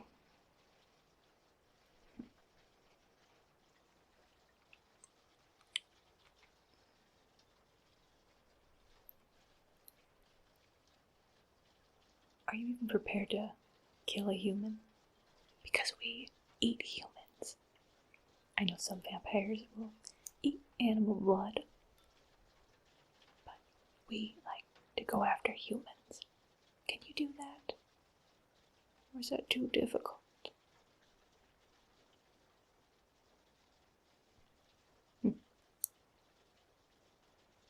I hope you don't have any human friends left.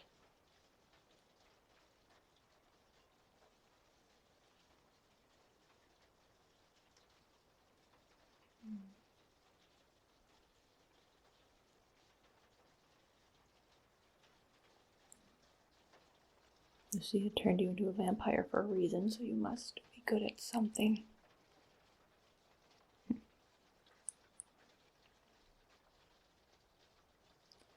How about a little quiz before we start?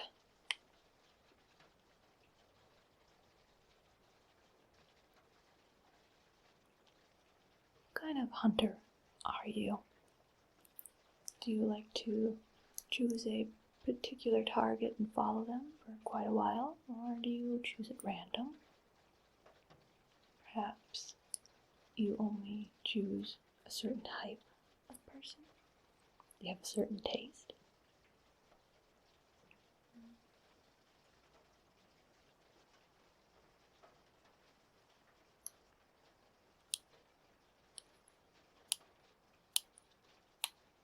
I encourage you to try all types of hunting.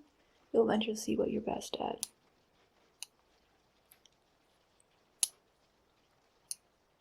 Where do you think the best places to find a potential target are?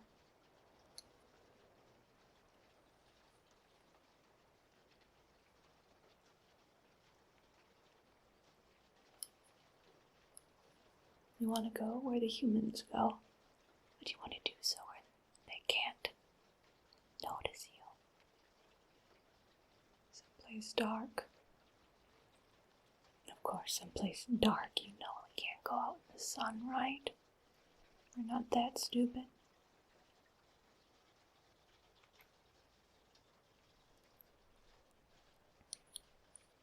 Public areas are nice, like a park.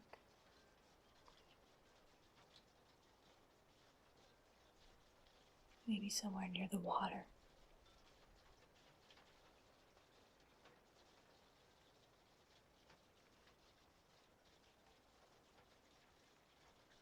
You will need to get rid of the body once you're done feeding. It's inconvenient to bury them.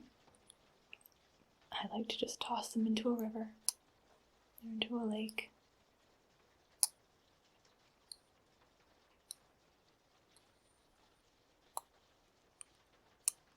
You will be responsible for disposing of your meal. Can't babysit you all the time. You eventually become a big leech and need to take care of yourself. I'm not gonna baby you forever.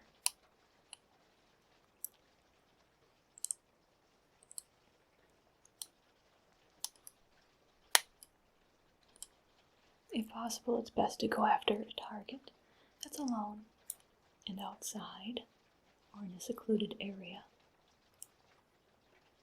If you do need to enter a building, how do you plan on getting in? Getting in unnoticed, by the way, obviously.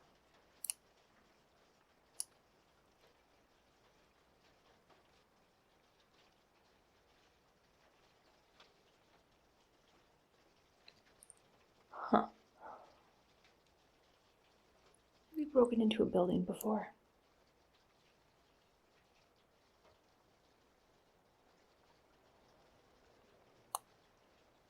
Once you are with your target, how do you plan on keeping them quiet, keeping them secure?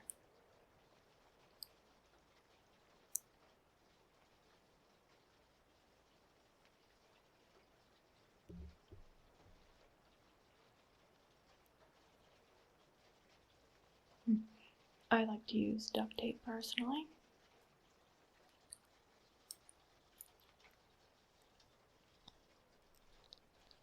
It's easy to carry a lot. It isn't suspicious to have some with you.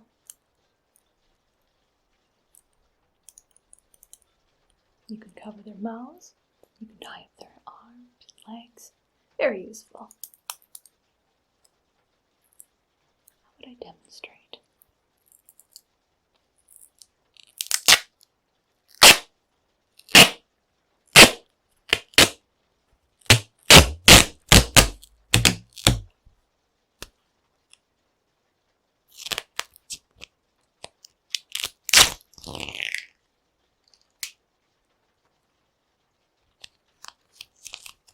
It's nice and sticky.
Fun, right?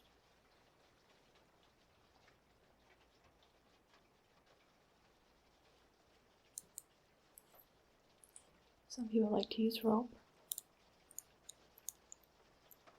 This is much easier to carry. Highly recommend it.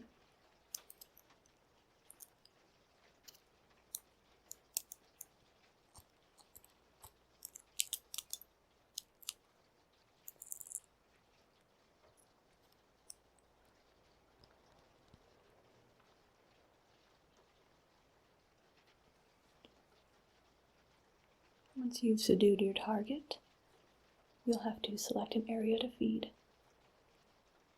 Do you know where the best areas to feed are?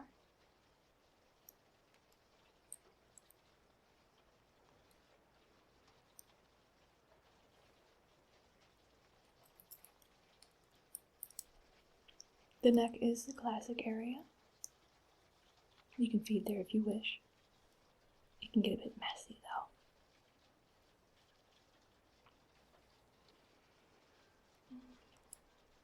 The thigh is a good place. You can feed quickly there. Wrists are nice as well. Easier to control. Easier to sink your fangs into. Over at the end of the night, it's your decision. Just try not to make too much of a mess if you can't clean up fast. Remember, you are in charge of cleaning up after yourself, so sometimes it's best not to make too much of a mess at the time.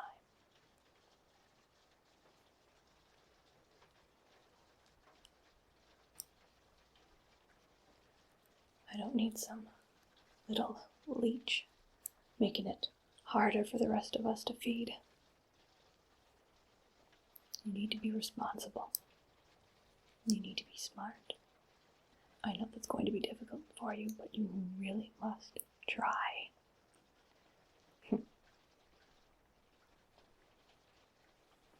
When out hunting, you should wear dark clothing, black and dark red, gray, maybe purple.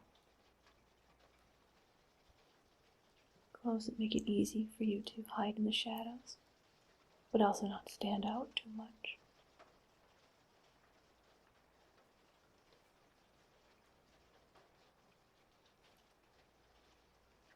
I like to wear shawls. Easy to hide my face if I need to. Look mysterious.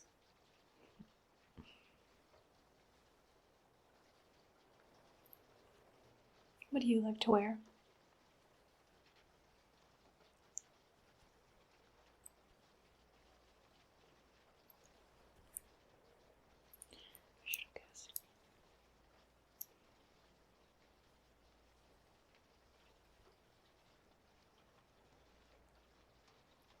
I recommend wearing gloves. You might not need to worry about your fingerprints if... Actually, do you still have your fingerprints?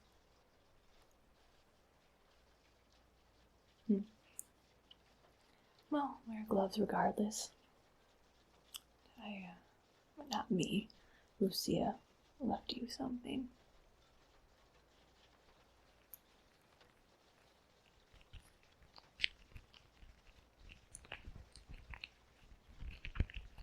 These are some fingerless gloves.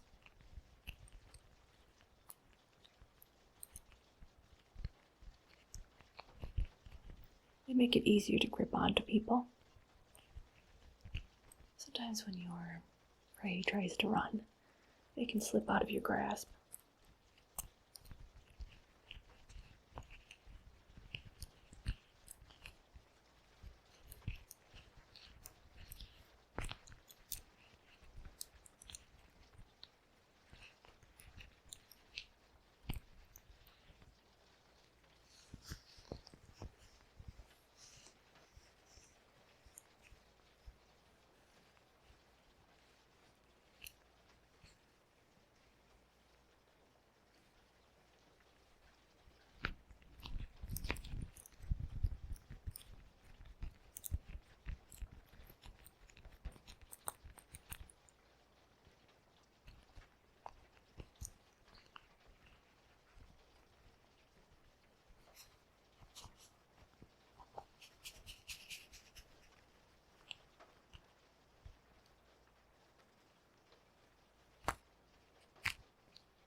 You should do nicely. Lucia has excellent taste in clothing and in choosing victims. I haven't decided if she has excellent taste in choosing new vampires, though. Very impressive.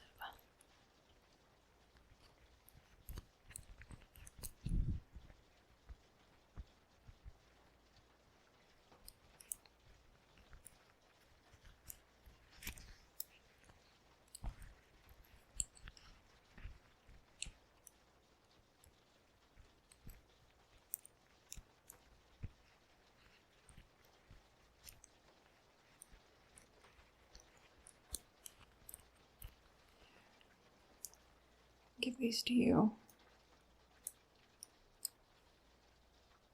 There are times when you will be hunting, but you won't have a good opportunity to feed at that moment. You might have to come back later.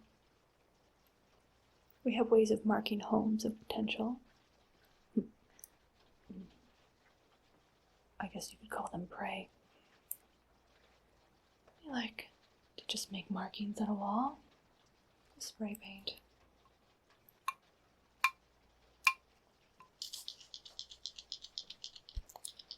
I'll give you a can. You know how to use spray paint, don't you? Oh, I'll go over the lesson regardless. I'm going to shake it up like this.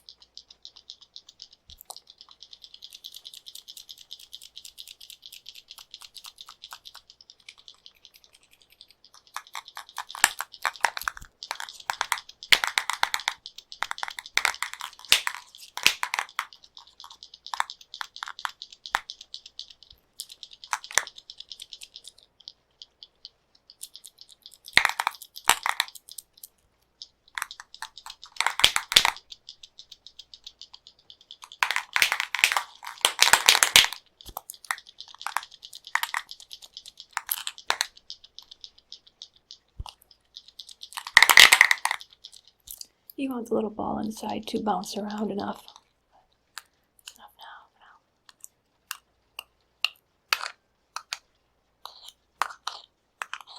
I'm going to take the cap off.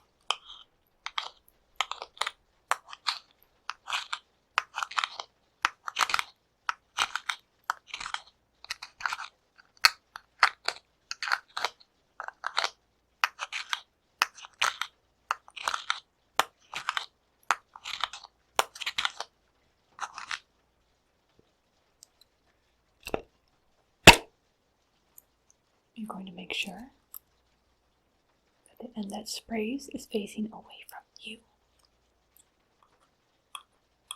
Then you're going to press down.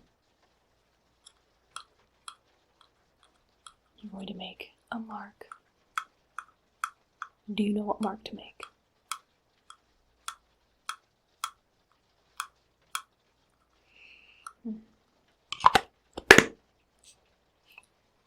It changes. Every vampire has their own mark. Each one must contain a V sign. Some like to put their initials, some like to put a drawing. The important thing is it must be in black. And it must contain a V somewhere. If you see this marking on a wall, it means a vampire has marked an individual inside that building for themselves.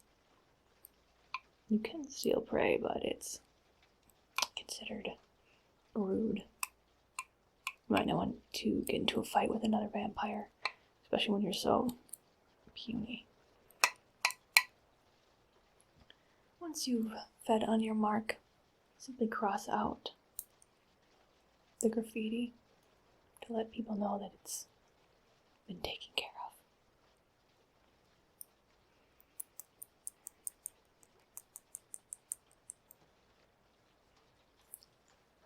One last thing. I'm going to check to see if you can hypnotize people. Some vampires can, some can't.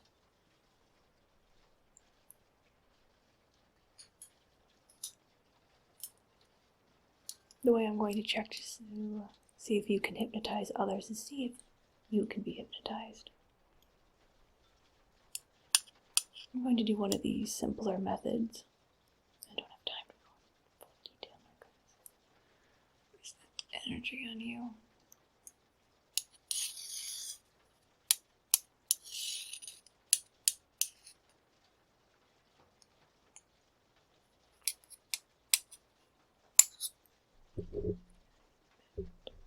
There. Set it up. Set this here. I need you to keep your eyes focused on this. Got it. I'm going to move this towards you.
Sleeping. Answer honestly.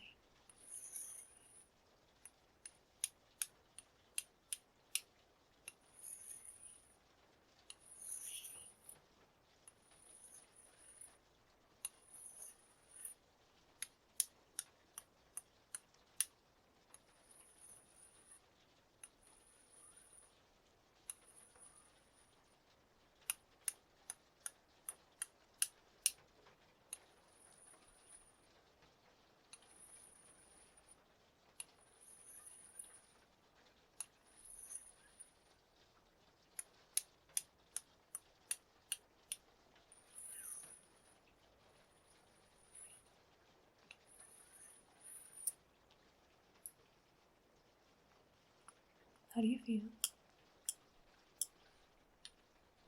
Mm-hmm.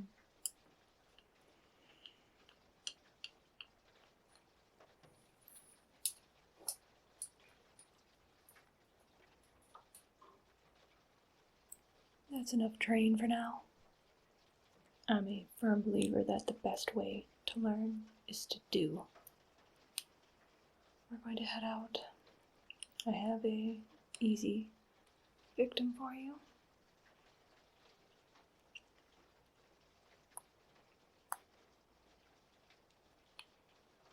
Are you ready?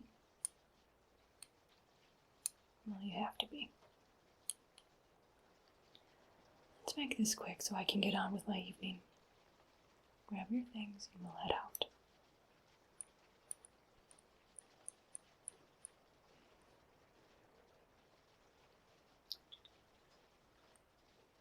Hurry up.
Esconder. Esconder. Escondendo. Escondendo. Esconder-me. Esconder.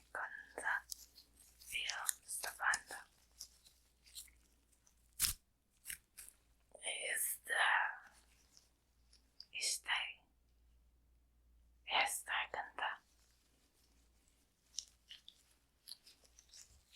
Escondendo. Estar canta. En esconder. Esta.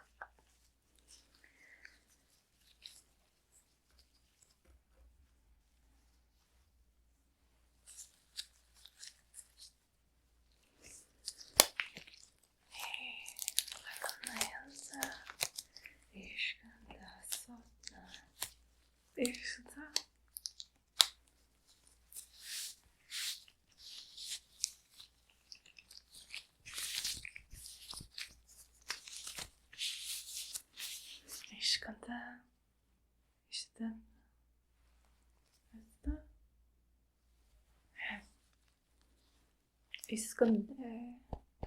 Esconder.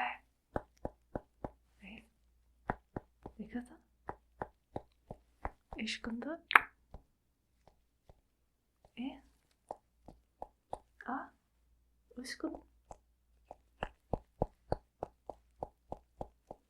Esconder.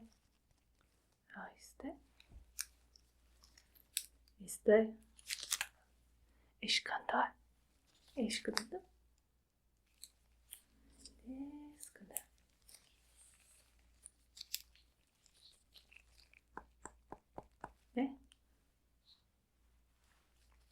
Esto toca. Toca nesta. Este.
Esconder. Hey. Esconder. Esconder. Y barbada.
우리가 した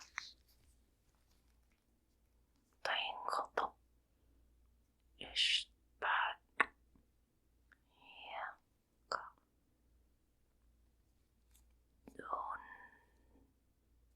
dona irskani okapa Jano Hans Oto Eko Ist Ade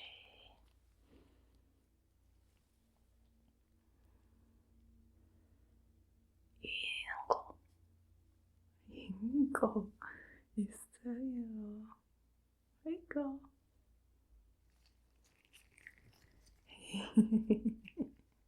있어요, Anna. Ist ein Barn. 이보소? 악도. Let's go.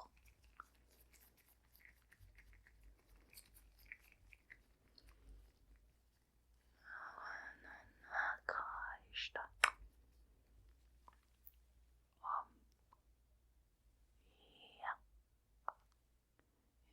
시끄나요. 이거 대ሽ 이거냐.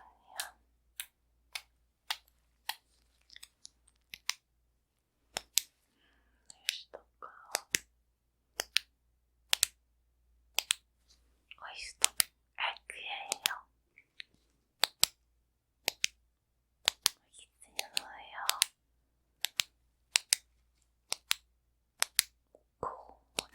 Her is there.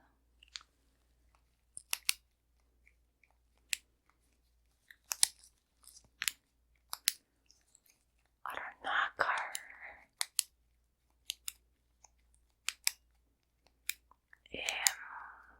impo ito ikonda ionda ikarta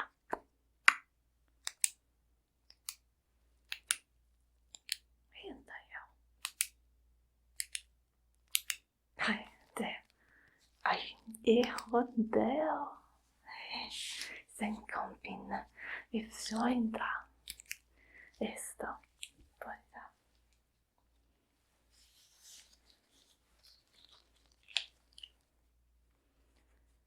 ando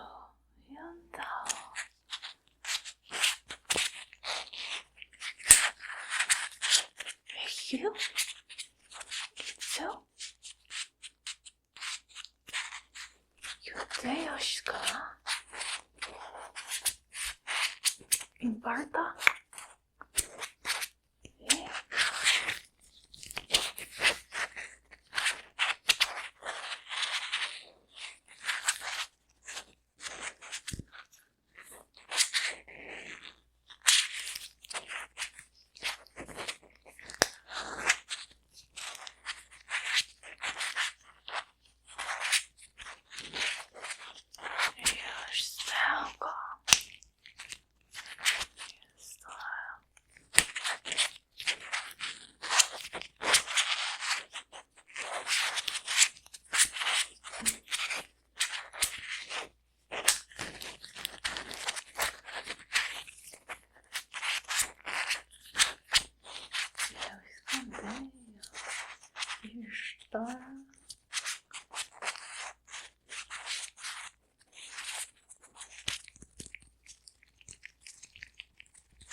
Ute, ute, ute, ute, ute.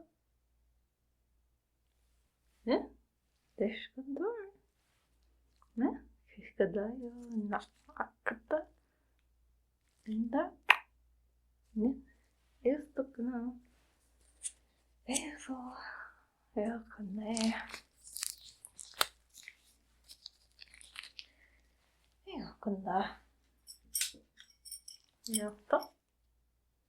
Eu tô. Ich.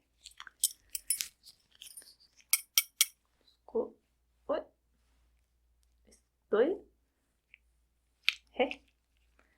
Oigo. Oigo. Oigo. Estar.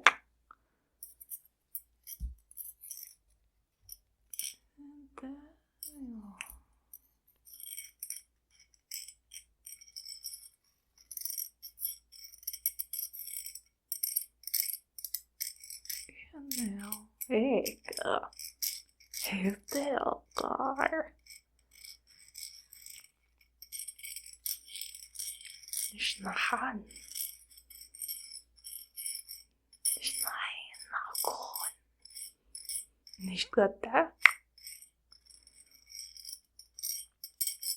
Eno. Eno ndega. Ena. Ugh.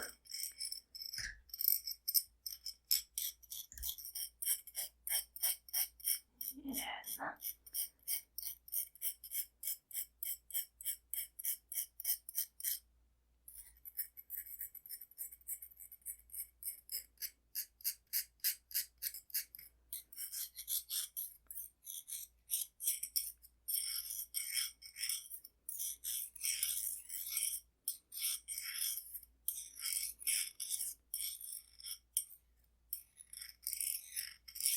Heter öppna. Nej. Jag snackar då. Öppna.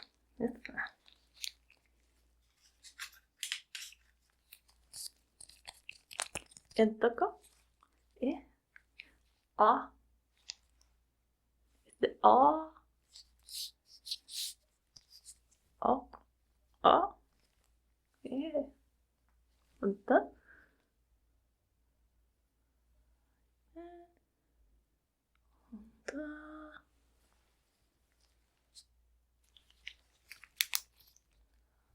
Vänta.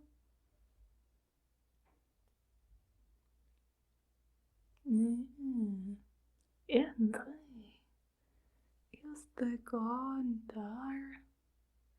En värsta. Ika. Edo. Ekan daha. Jondegarn. Yrkene. Yrkene. Yrkene. Yrkene har.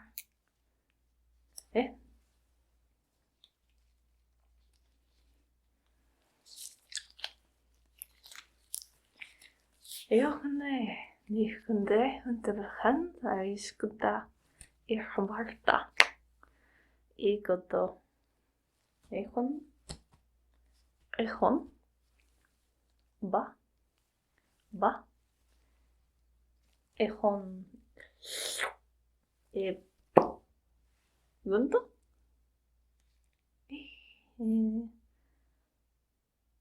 Ekanto. Ejondo. Igda. Ik know is hier een verstijger. Ik know.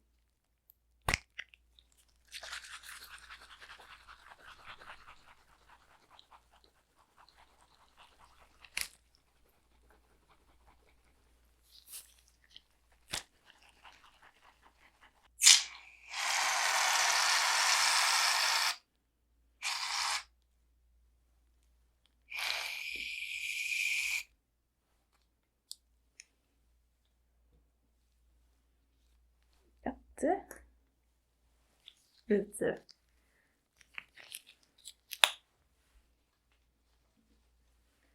Esto. Jag tänker att det är stödkonto. Det. Inte. Esto. Det konto. Det. Inte jag kunna. Nu.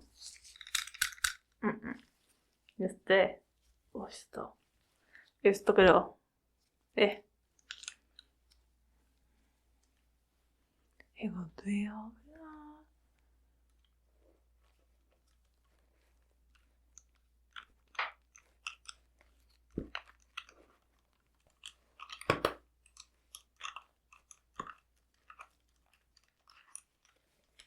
이거가.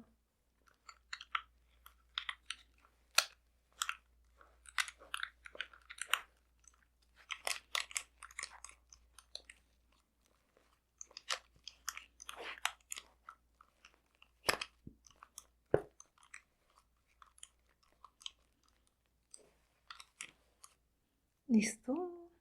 Ficou. Eu vou cantar. Esconder. 이건데요.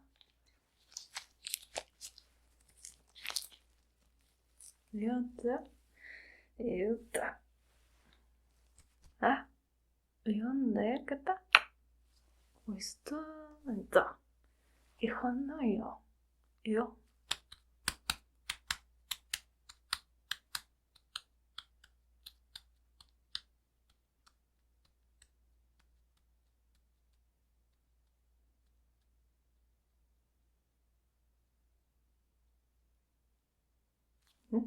있어.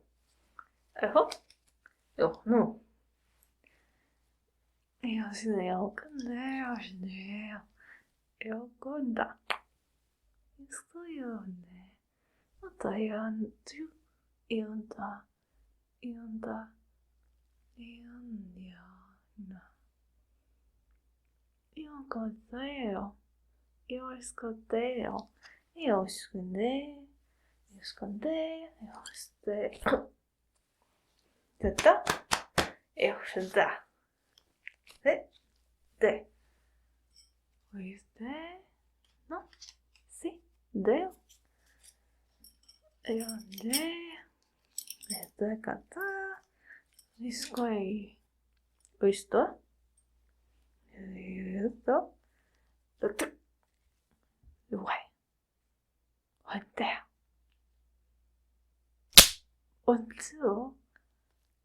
이건데요. 이거, 됐어? 네, 이것도요. Here we got the. 한다. 이러시구나? 근데 어디요? 네, 이것도 그래. 옳다. 오, 네. 이것도 이거다. 이거나. 옳대. 너야?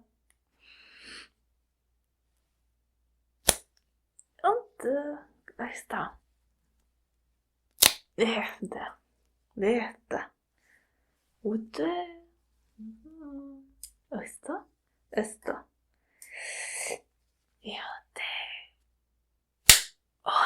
Yakında. Uyudu. İşte. Ay. Kursta. Yakında. Ah, orada. Şu.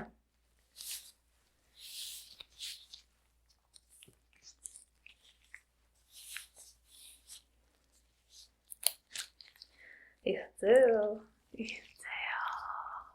Ja, karsta. YouTube'da. Hem de. Ne oldu? Yine yazdıyanlara uyuşkundurda. Uyuşkundur mandak. Yokona. Yokona işte. Onda. Onlar. 보이세요? 안녕하세요, 다가. 했어. Wat is dat? Oh god. Wie is dat?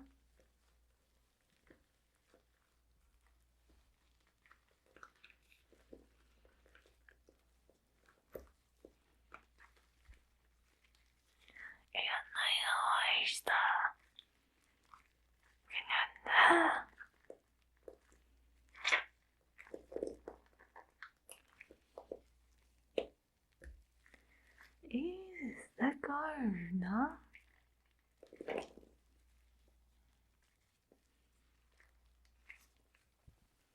Evanaka.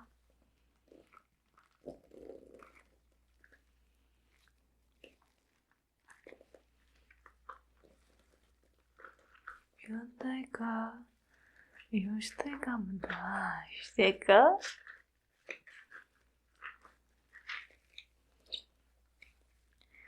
Este, botei lá o boom.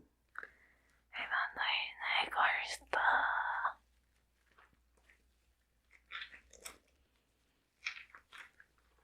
Este.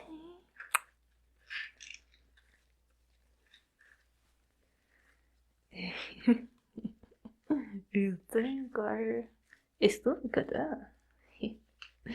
Está.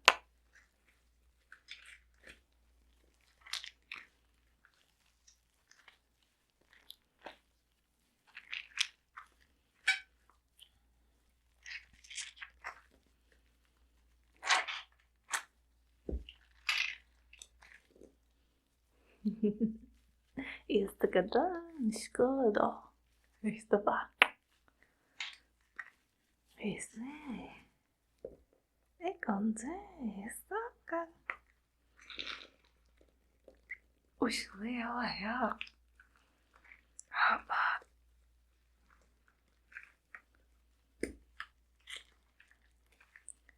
Este con ella. Egote. 자, yes.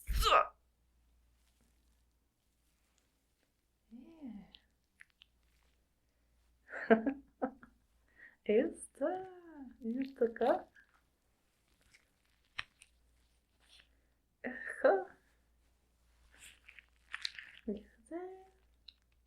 Esto. Yeah. Terra. Dietary 간다. Start. 근데. 갔다. 근데. 약간.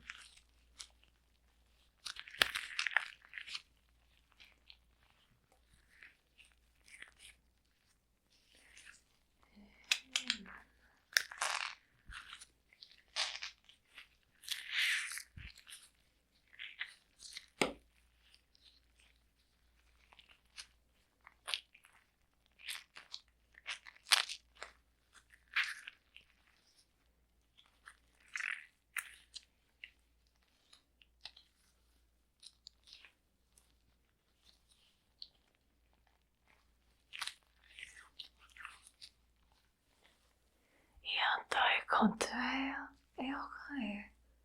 이거 반다. 네 혼자 이거 봐. 이거 쓰는데 이건 바르다. 이건데 이거 한다.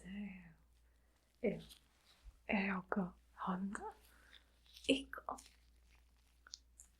estoy 건데. Whitney, you're gone, say. A이고, 거의. Stay home. Estega 있어. 이건 반대로 지니까. 애한다.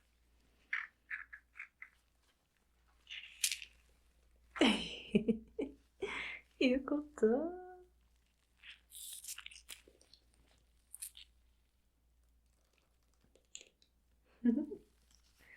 You stay on that.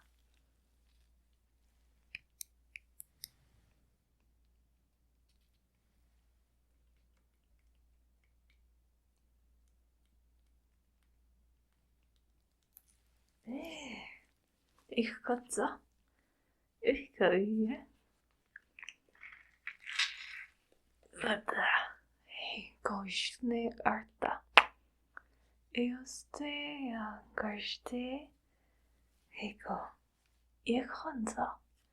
Ikonzaya. Okoto. Ekze. İşte harda. Uskoto yonda. Oysto. Ikoy. Ikoyda.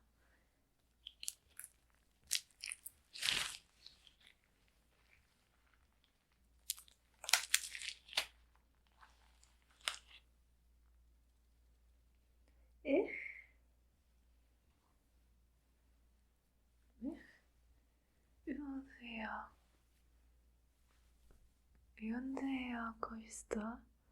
Yondeya ko.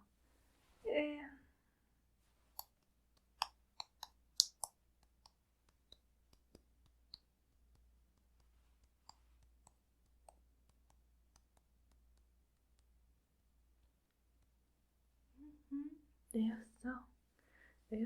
Saya cuando. Saya. Saya que sea corta. Eu sei onde vai sair.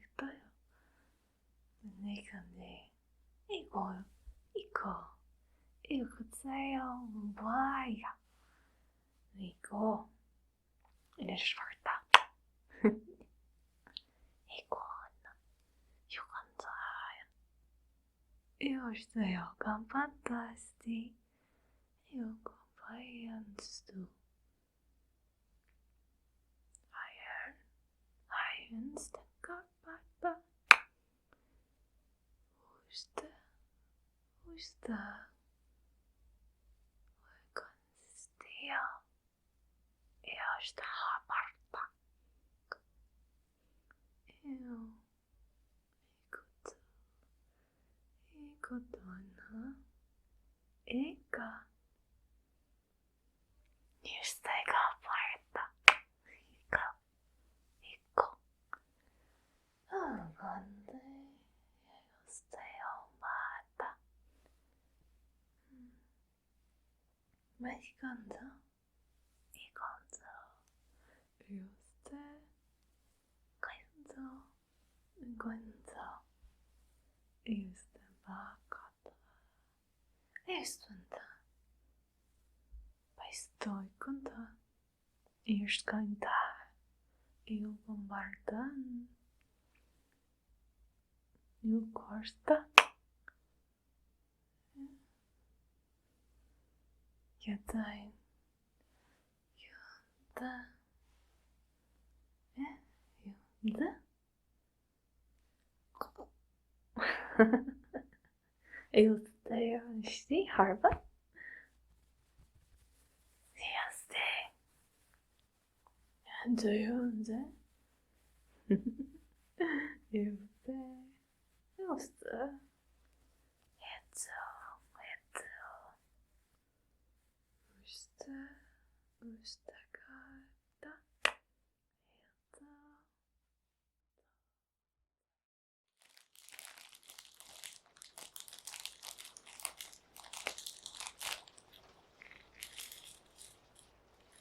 Oh, good. You're awake. Are you feeling okay? You were out for quite a while. But how do you feel?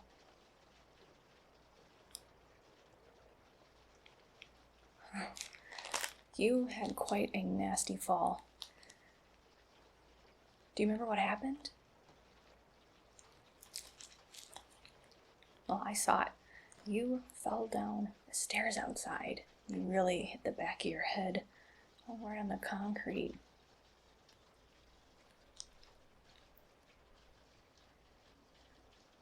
You got quite a bump on the back of your head.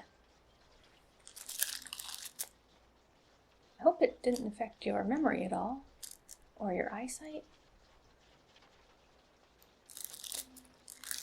Yeah, it was so strange. I don't know how a puddle, a bunch of ice got on the stairs. I mean, especially It's not like someone put that there. Of course nobody put that there. I'm sure it just happened on its own. People don't purposely put ice all over stairs, hoping people will trip on them. And you use those stairs all the time. I noticed. I noticed just because I happened to live around here, not that I was watching you. Except when I saw you fall. I was watching you then. I saw you fall down, but that was for just because I just happened to be there. And I brought you into my house since it was so close by. I didn't see the point of taking you to a hospital or something like that. Those are expensive. I can just take care of you here. And I have some things I can use to help you.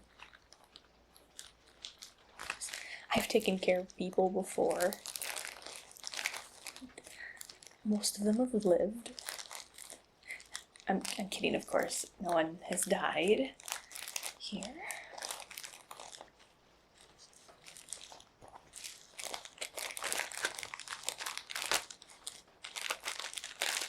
Let's see.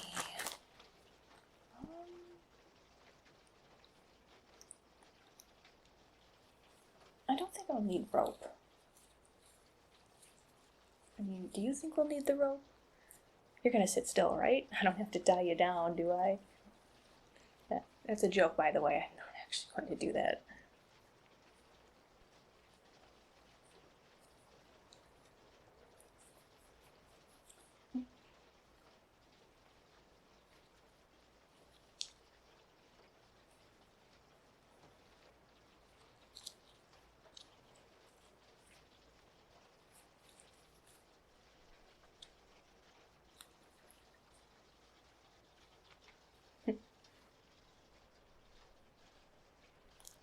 Let's see what else I have. I have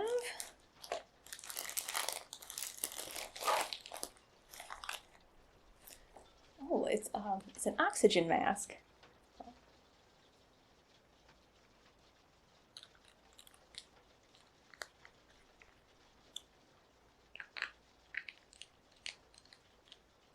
How's your breathing? I don't think we'll need this.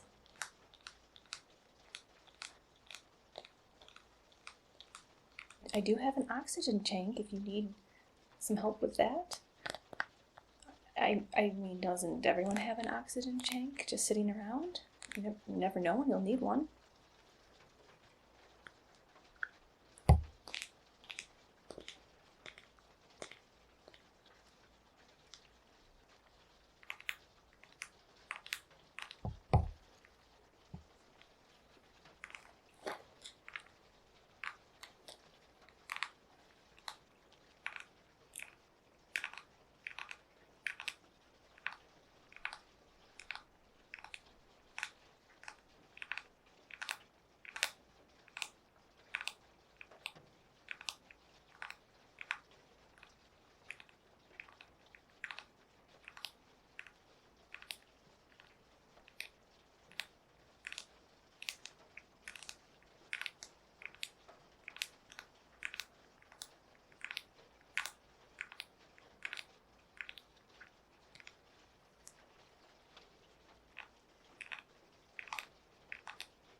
I think you would look good with the mask on.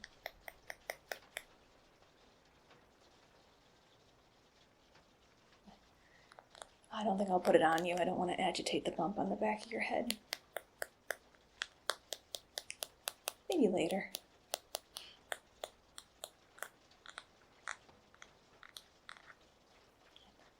It's so much fun.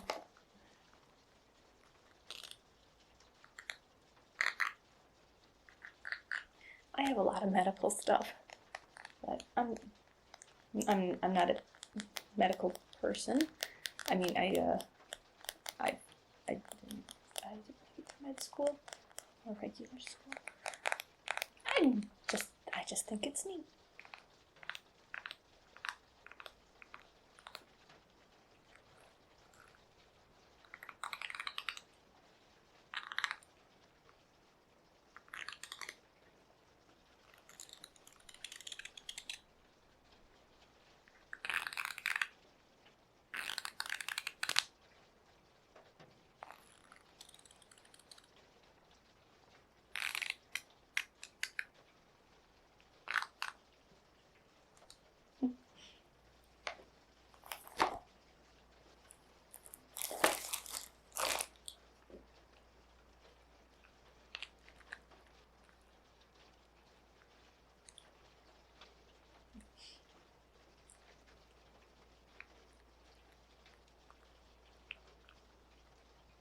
We'll just put this to the side for now. Oh, I'm going to be touching your head a little bit, so you should always be safe. I have some gloves.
little too hard there. There we go. Now we're nice and gloved up.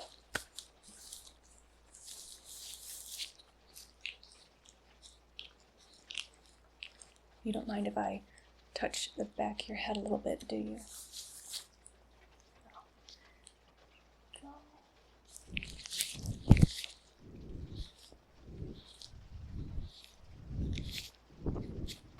Does it hurt when I touch your head?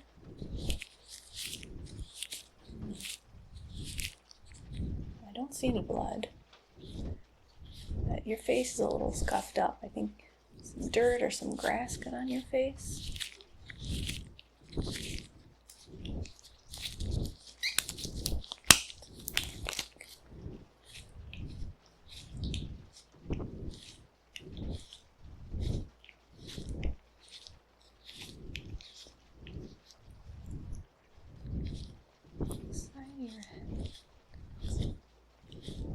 I see a tiny bruise right around here.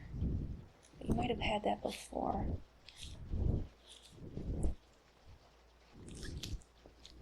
Have you had any other major injuries in your life? Oh, that's really cool. Let's see, let's get some of the dirt off your face. I have said the perfect thing for that. Just some Q-tips. Be nice and gentle, because I'm going to be a little bit by your eyes. I don't want to get too close and poke you in the eye. Don't want to give you more injuries than you already have.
we got everything.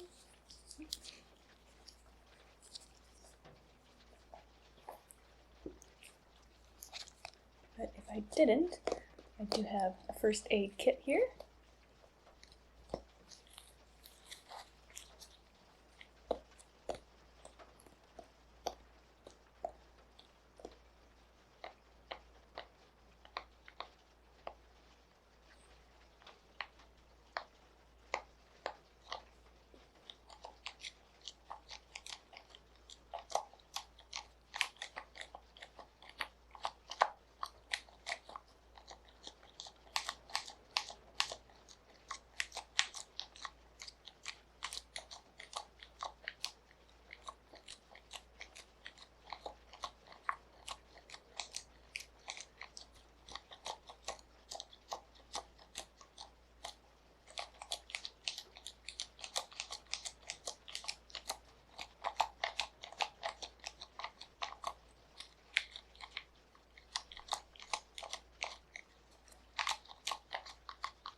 What do we have in here?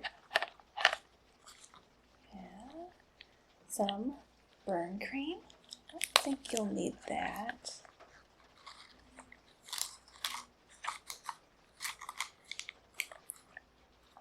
We have some antacid. I don't think we'll need this.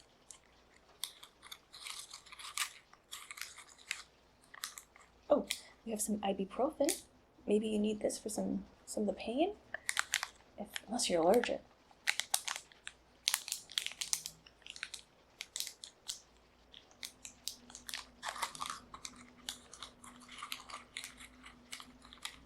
Just let me know if you want any of this. What? How much is it? Strong.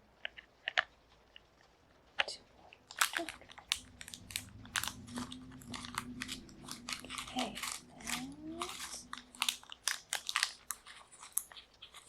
We have some antiseptic towelettes. And again, I don't see any blood, so I don't think we'll need this to clean you. Shouldn't need to disinfect anything. Have some Band-Aids.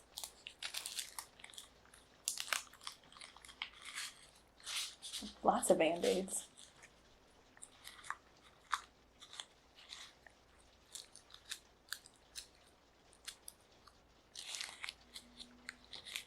I like to keep this stuff around in case anybody needs some help.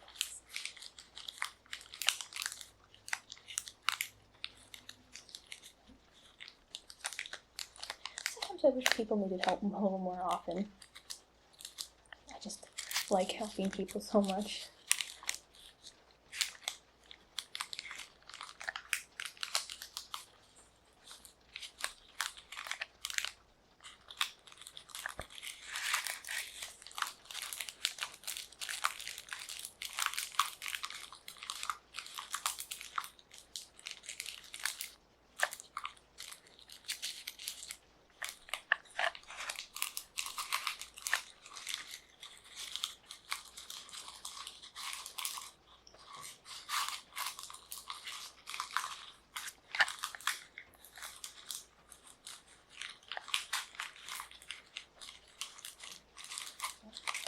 think you'll need any of this stuff.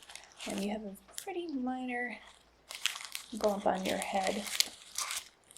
Oh, no blood or cuts. No major bruising. I am both happy and a little disappointed to say that I think you're going to be okay.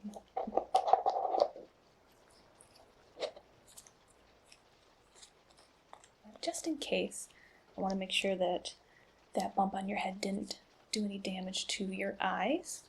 So let's just play a quick game of follow the light. All you have to do is follow the light with your eyes.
Did a really good job. I don't think that bump did anything to your eyesight.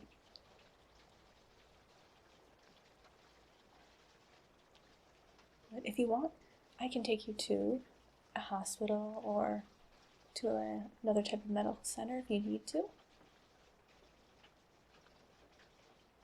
But in my amateur opinion, I think you're going to be okay.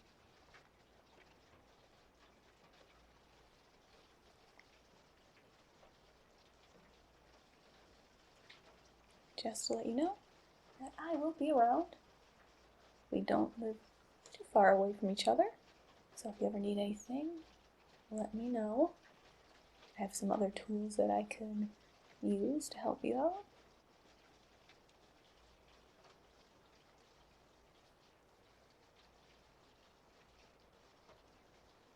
I think you're going to be okay.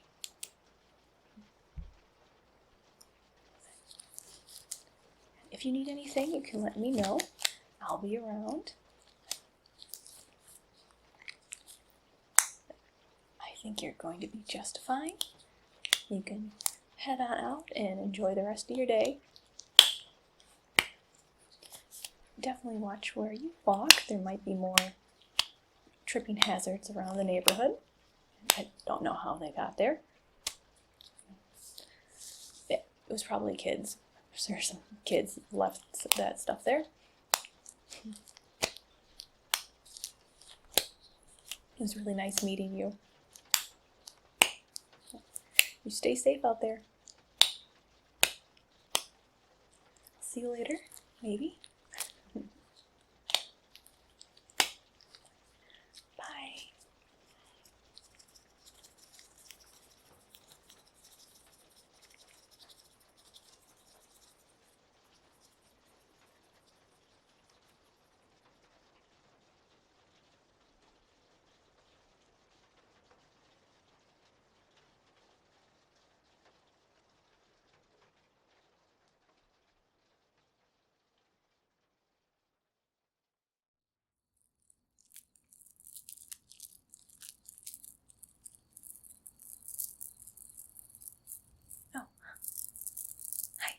Hi.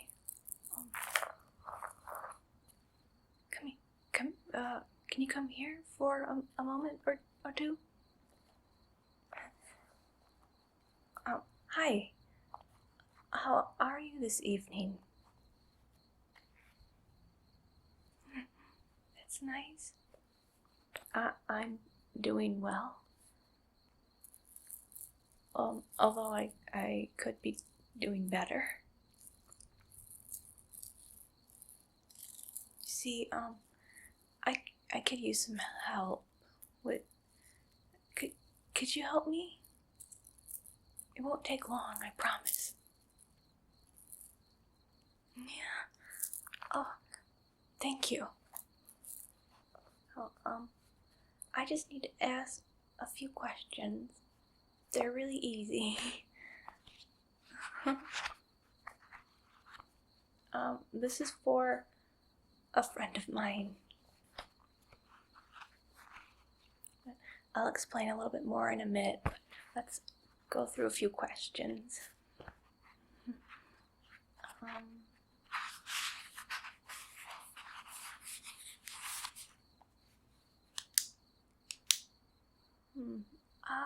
How old are you? Okay.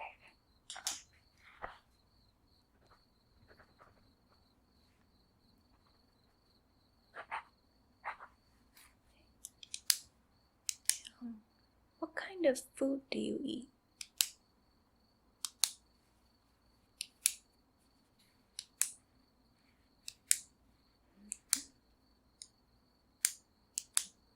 I used to eat that.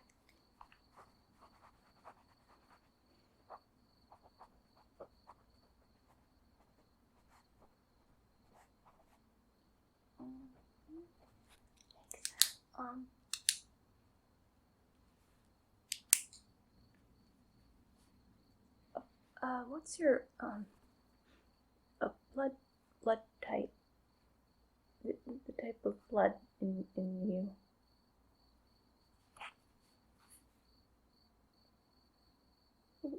Yeah. Okay. Thanks.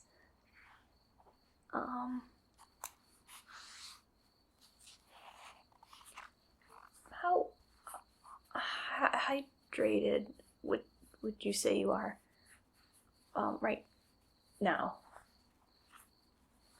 Oh, isn't it too weird?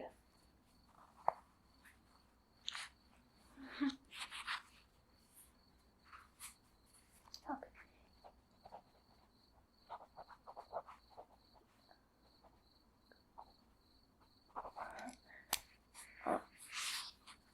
Are you always well hydrated, or is it at certain times of the day? Do you drink more at night or in the morning?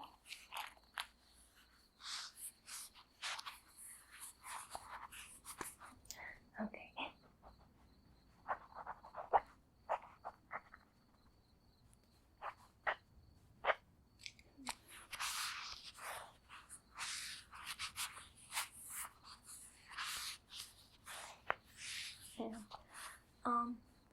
Have you ever been sick with a major illness?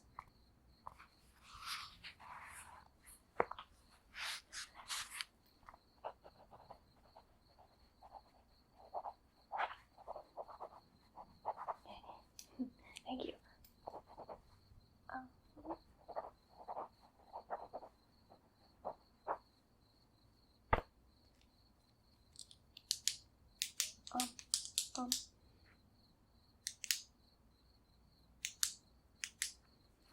Are you a morning person or a night person?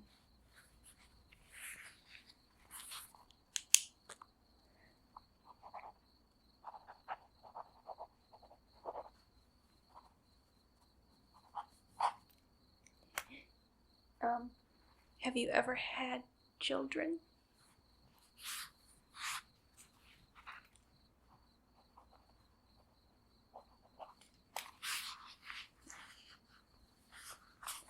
Do you have any food allergies?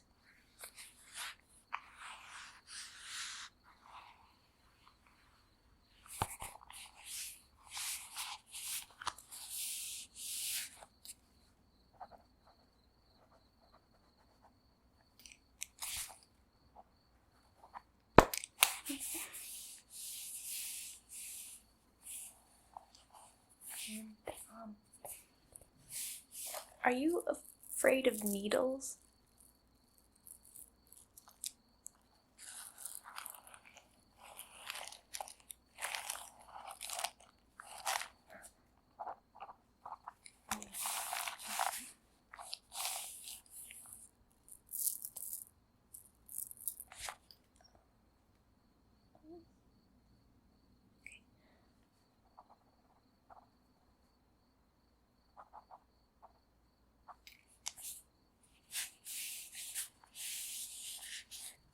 What was the last thing you've eaten?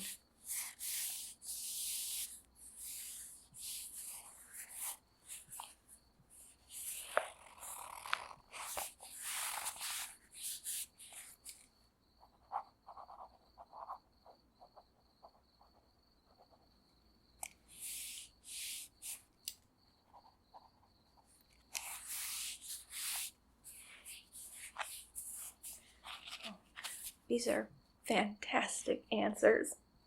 They're the ones I was hoping to get. I'm going to put a little star by your page. 2 stars.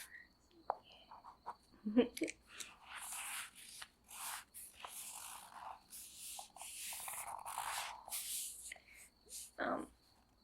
You've passed the first part of the interview.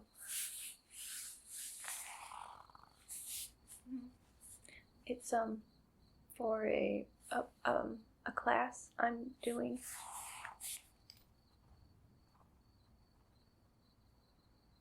Yeah. The next part is kind of personal, but could I measure you? Like measure your arms, your wrists, and your neck.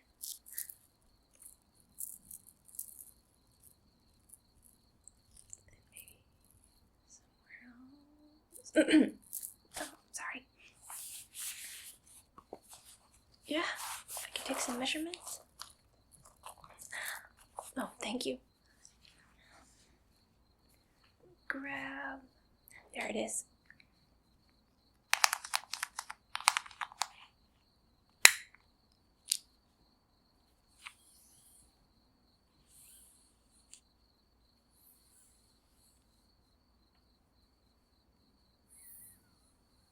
You don't mind if I start measuring your neck first, do you?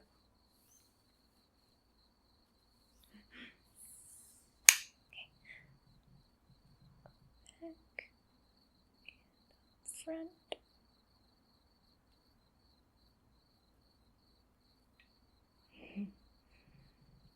Let's get a little closer.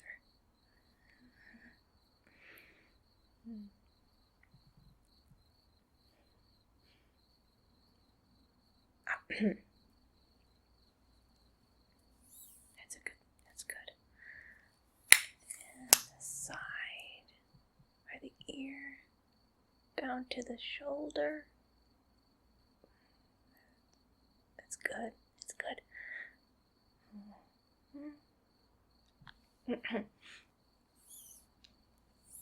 Other side.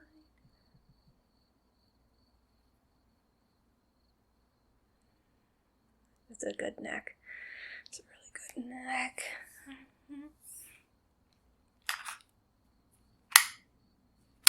Okay. Front. There. That's nice. That's really, really nice. My friends are gonna like that. My friends are also doing their own projects. We're going to compare notes later. Thanks again for letting me do this to you.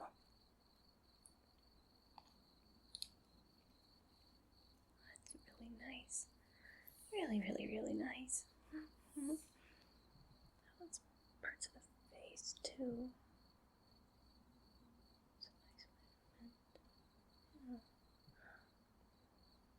Lucia's gonna like that. She's gonna be so happy.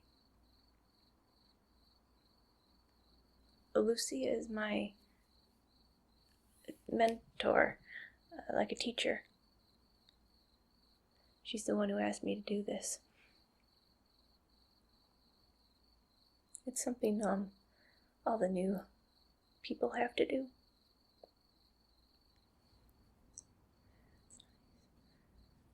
It's really nice. You have really, really nice skin on your neck, you know?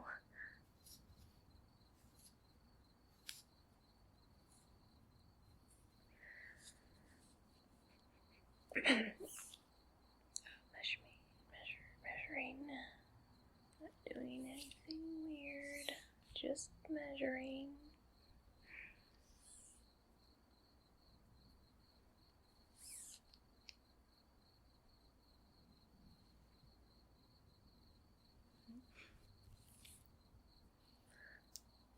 Else.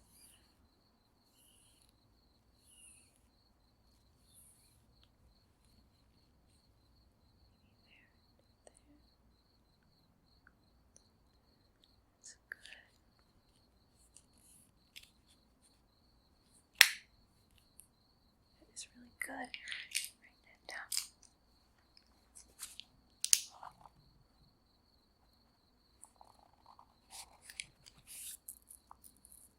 Oh, well, what's your name?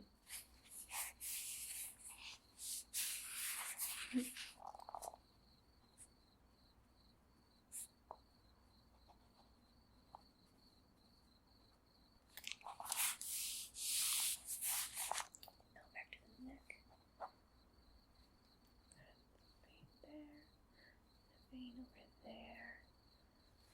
We'd probably stay away from the middle. It's a good spot right behind the left side here.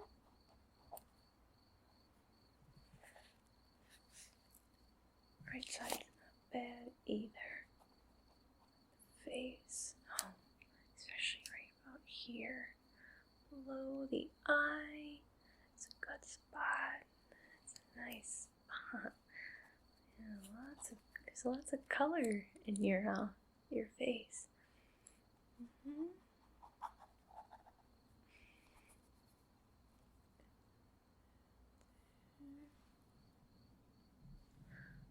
Not so much up there. Definitely there, yes.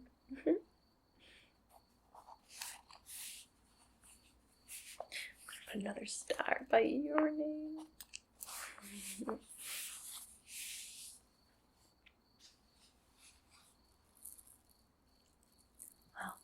I've been interviewing a few people. You are definitely the best one. So we're gonna move you on to the next part. So let's put this down for now.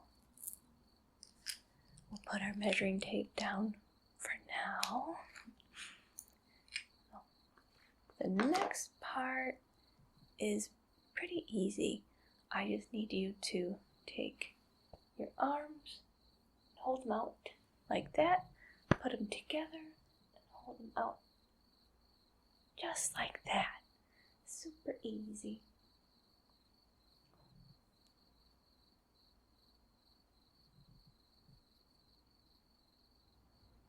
Keep your arms down. Let me just take a little look at those. Those look really nice. Those are some good arms. Don't move for a moment.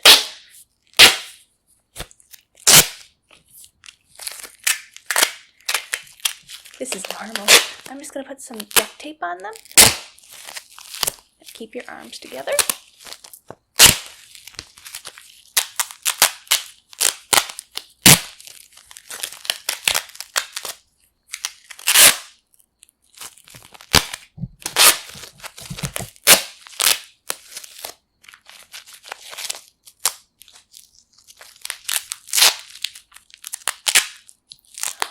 And nice and tight.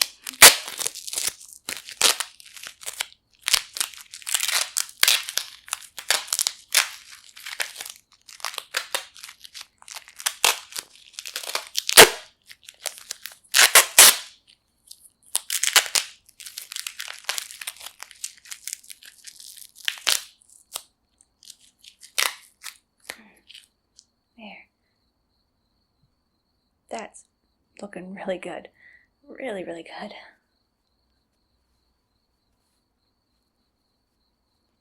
Thank you so much for cooperating. Again, this will just take a moment. I'm going to do some measurements on right here, right where your arm bends. Let's just keep those arms out. Thank you.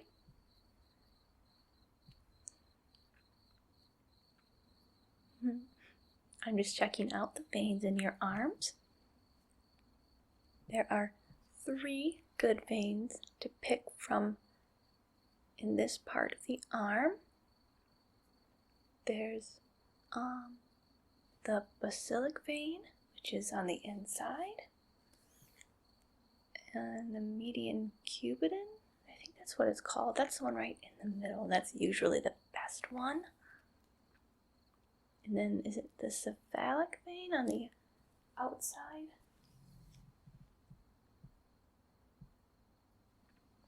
Yep, those are usually the best veins to draw from. Oh, yeah. I am measuring you to take blood from you. I hope that's okay. Well, maybe you've noticed, but I'm a vampire, and this is my first time out on my own, sort of. I have a few people watching me to make sure I'm doing okay. Since I'm a newer vampire, it's my job to find new blood samples, I guess you could say. There are certain individuals that the other vampires like to feed from. So I need to go out and try to find those people for them. Oh, you did really good on the foods you eat and how hydrated you are and just your general health. And you have great biting spots. Your neck's really nice. The face is really nice, but we also should look again at your arms and maybe your thighs as well. Let's go down there too. Those are nice. Those are really nice. Do you work out? Sorry, I get off track. I'm just a little nervous. Again, this is my first time trying to find a new blood donor. That's really good.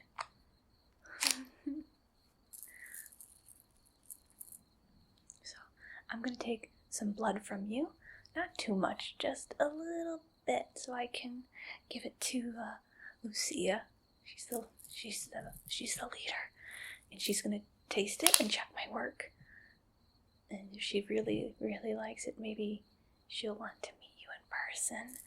And that might not be a good thing for you, but it'd be a really good thing for her, and it's gonna be a really good thing for me because I'm the one that found you.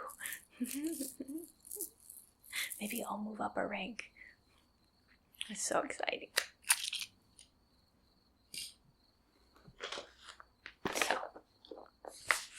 Here's the bag we're gonna fill up.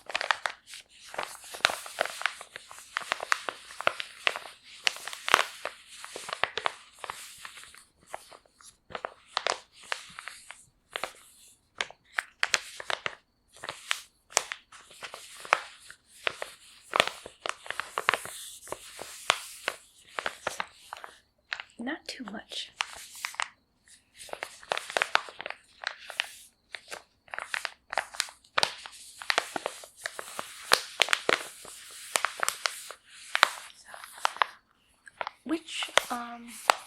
Which arm would you prefer I take the blood out of?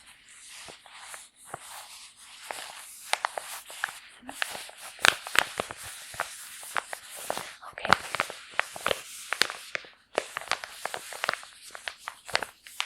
Let's see.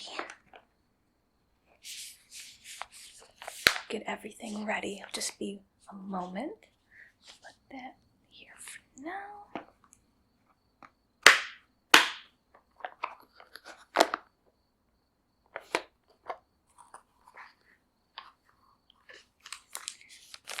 gauze. I'll put that down for now.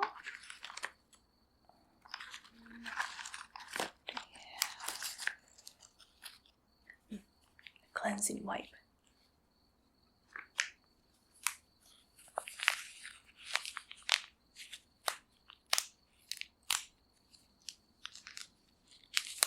And, oh, my needle.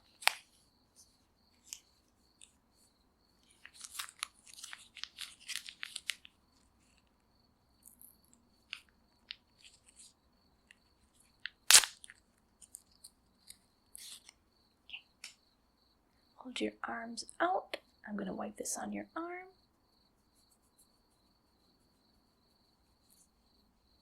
Still. Here we go.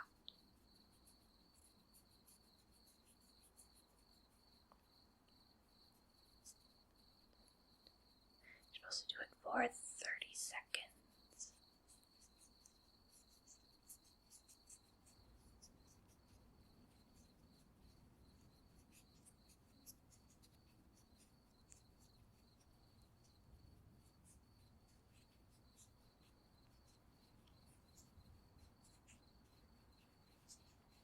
There we go.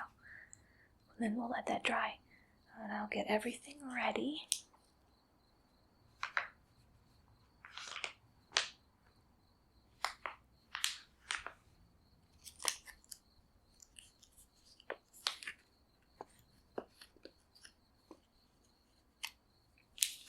Okay. Gotta let that dry a little bit longer. Ready? Okay. Here's our needle.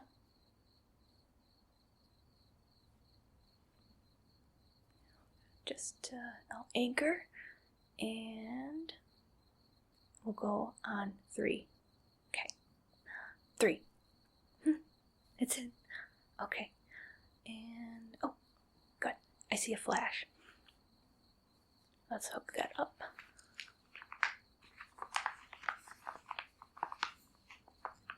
Oh, perfect. It's exactly as it should be. Now, I want you to pump. Squeeze your hand, make a tight fist, but you don't have it to go so tight that it hurts. Just tight enough to make the veins flex a little bit. Just like that. You're doing fantastic.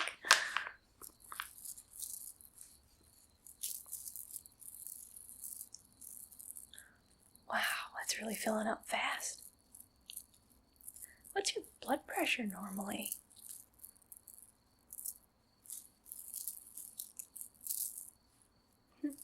Oh, it's filling up the bag really fast.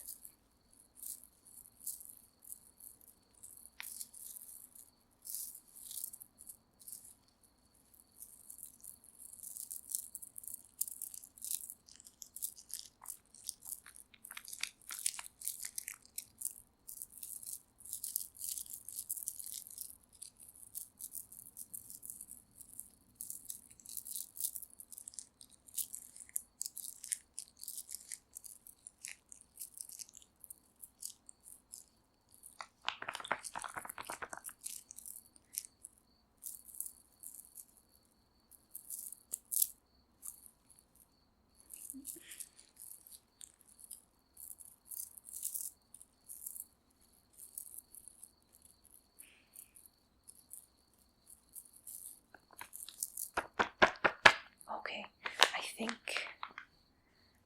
think that's going to be about it.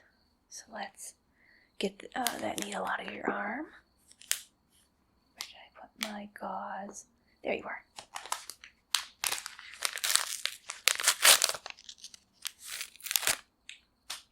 Okay.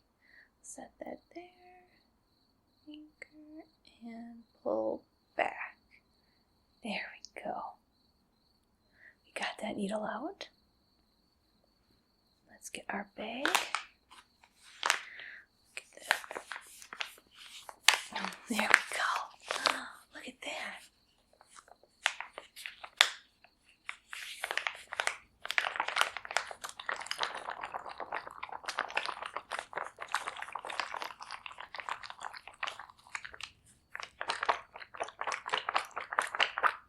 It's you!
Kind of looks like a juice box.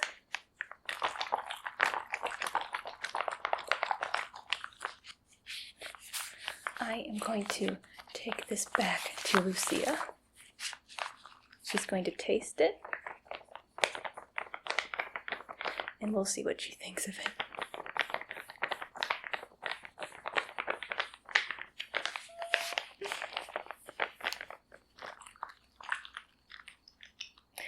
I can't believe I did this. It's my first time. I'm so excited.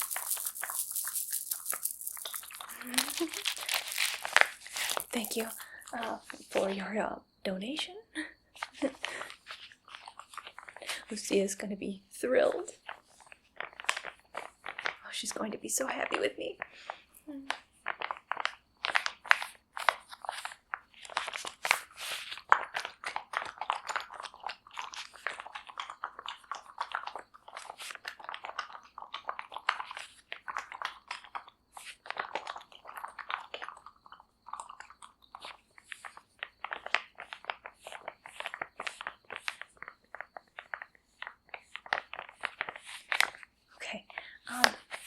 I guess that's all I need from you tonight.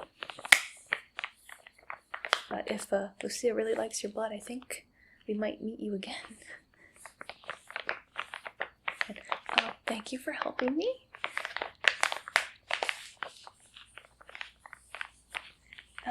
I'll put a Band-Aid on the little cut I made.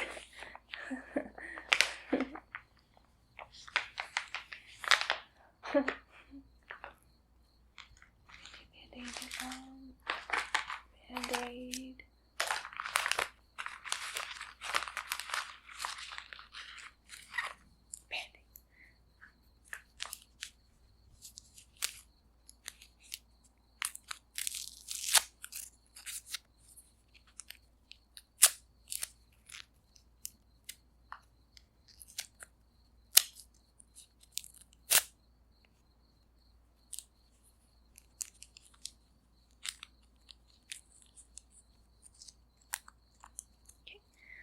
Well, keep the gauze there. I'll just put the Band-Aid on top.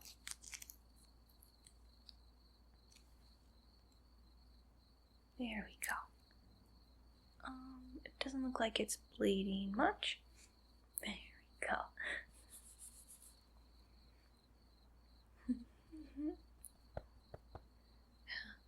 So, I guess we are done here.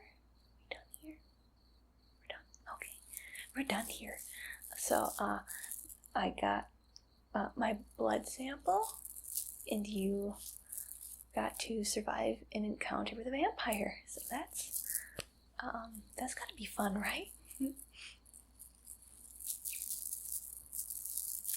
I can't wait to go to Lucia.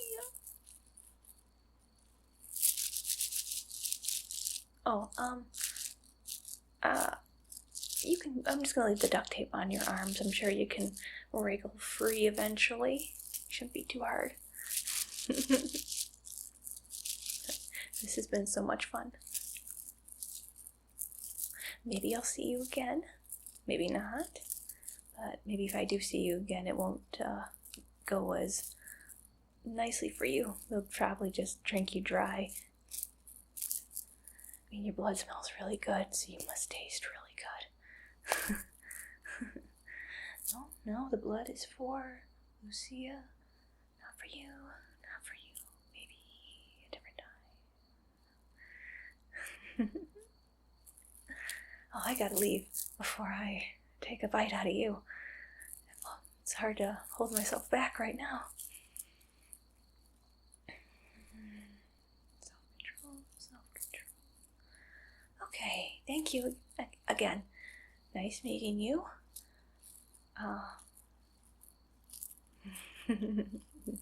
I hope I get to feed on you someday. Until then, enjoy your evening.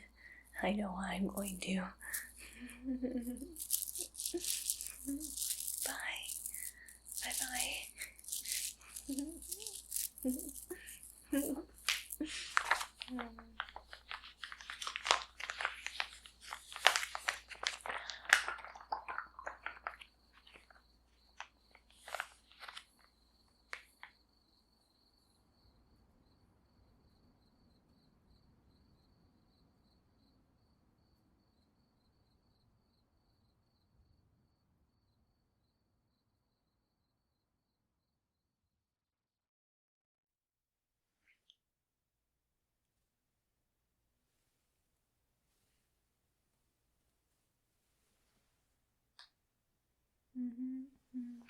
Hello, welcome.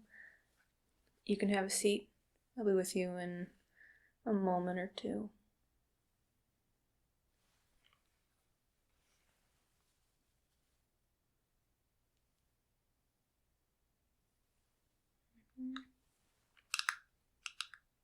What brings you in today?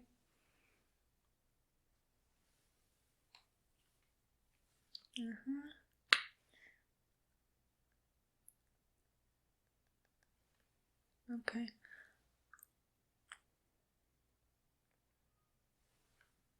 And how long has this been happening?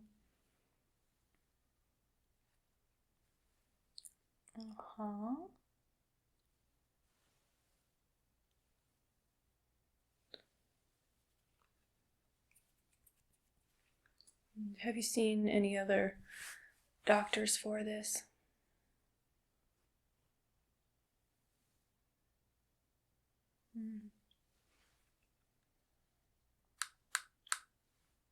Are you taking any medications?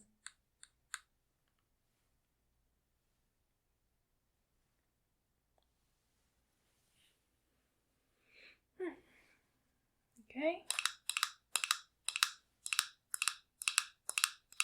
And what brings you to see me today? There are others to see. Any particular reason you're in my clinic?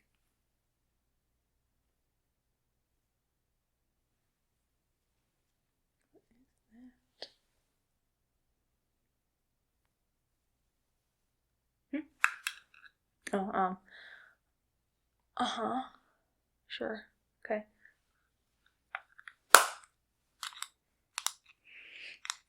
Well, this shouldn't be too difficult.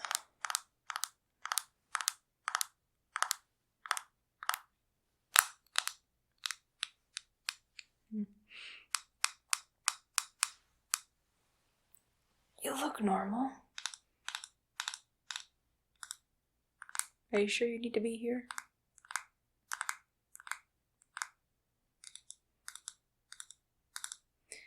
I guess I have to do something, otherwise I can't bill you. Alright, let's see.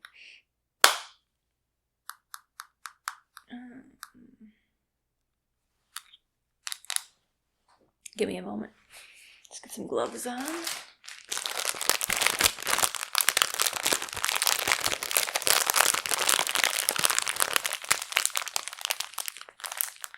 By the way, I bill by the hour.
Okay.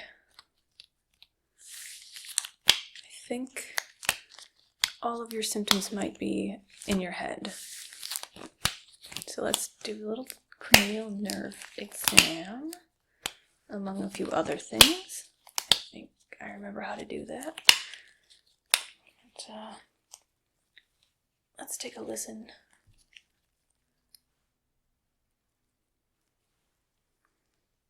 I'm going to place this on the side of your face.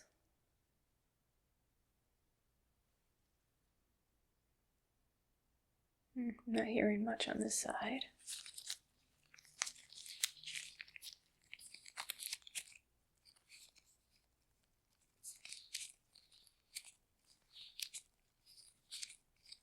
Not hearing much on that side. Let's try your forehead.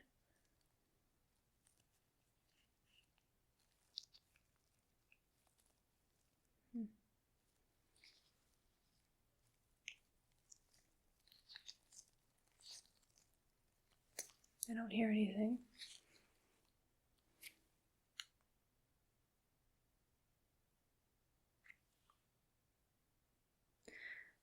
I don't hear much in my head either, so maybe this is not what this is supposed to be doing.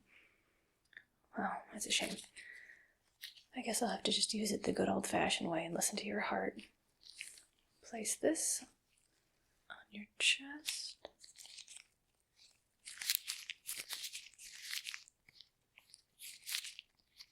I can hear your heart. That's good. You have a heartbeat. Let's go behind your back. Yeah, this is a bit cold. Take a deep breath in. Hold it. And out. Very good. Let's go. The other side, behind your back. Okay, that sounds normal. Take a deep breath in. Hold it. And out. Sounds normal. Sounds normal. Listen to your heartbeat again. So I'm going to place this on your chest.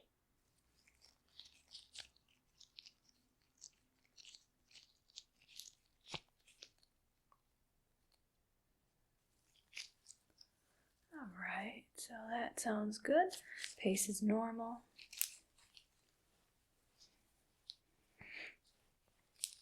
Oh, heart is sounding good. But I couldn't hear anything on the sides of your face, so I'm going to check out the inside of your mouth a little bit.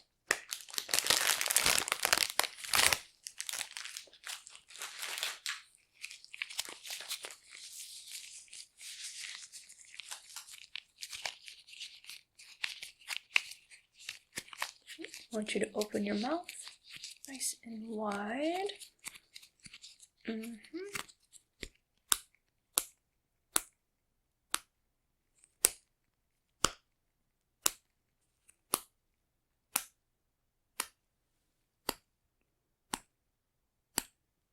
don't see anything weird. I'm going to place this on your tongue. Hold that down.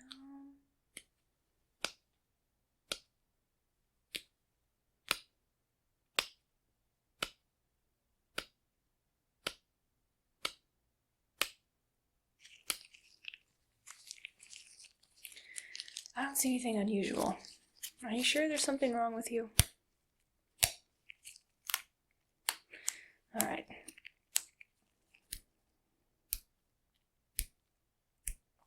What else am I supposed to do? Oh, that's right. The eyes. I check the eyes, don't I? I have a light that I'm going to use. It's going to be very bright. I want you to follow the light with your eyes, okay? Follow the light.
Good job. You're able to follow the light.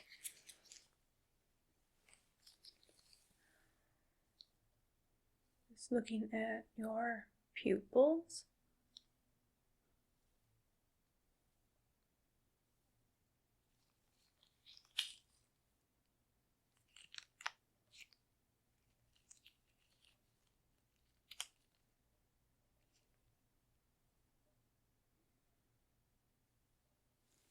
Pupils are acting normal. That's probably good. Just gonna look up your nose a little bit.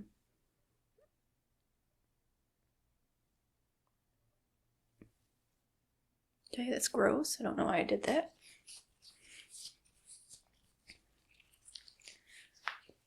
Let's go on the sides of the ear. Let's look over there.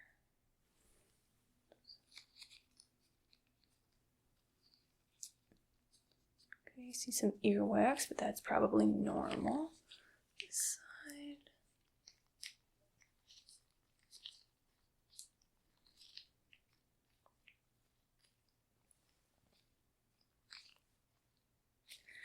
Ear looks normal too.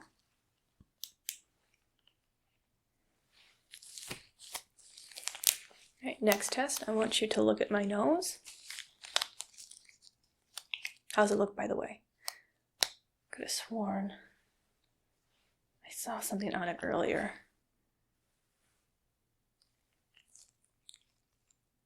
Right.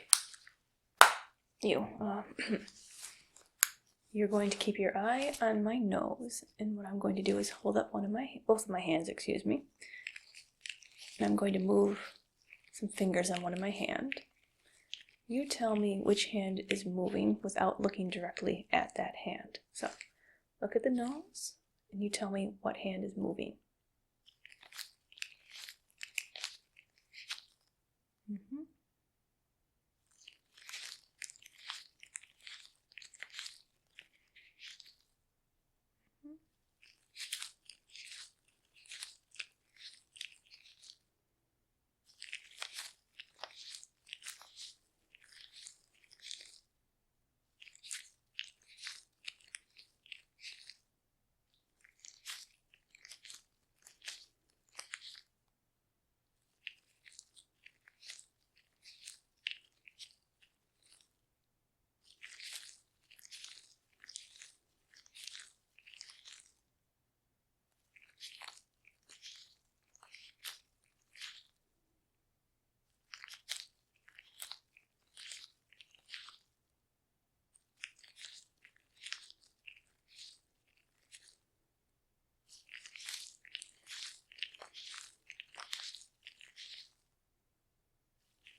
Okay, you did very well.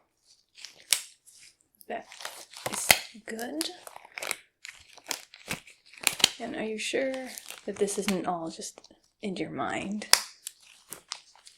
Mm-hmm.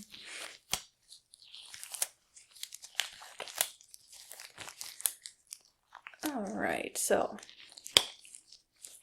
I'm going to touch your face a little bit. I'm just going to press around your face to make sure that there are no bumps, bruises, hematomas, things like that. There shouldn't be, but I'll take a feel anyway. So let's start by your chin.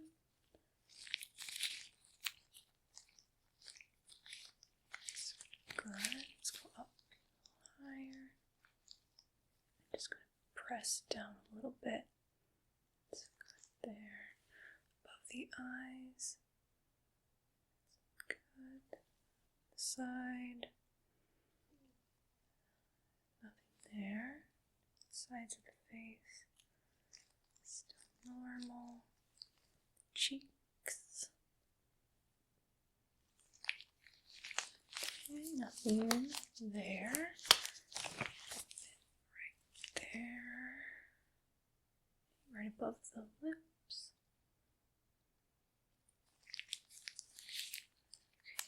feel a bit around the mouth. I'm going to go a little further back by your ears. Press this side. That side.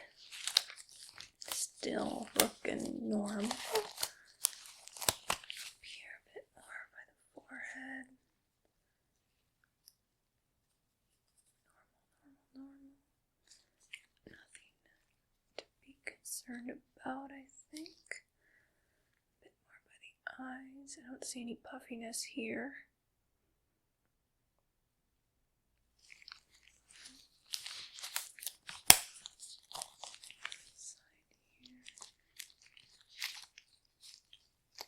Nothing there. Look a little bit by your neck too on here.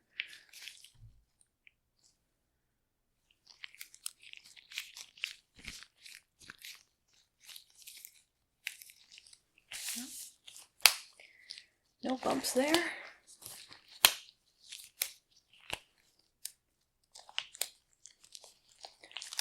Let's test your eyesight a little bit more.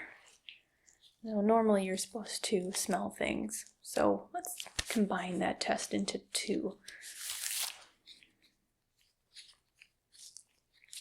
So if you're colorblind, just tell me if it's a light color or a dark color. If you're not colorblind, try to tell me what color you see. I have some lipstick.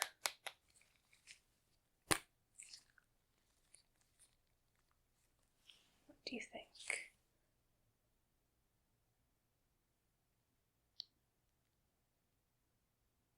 Okay.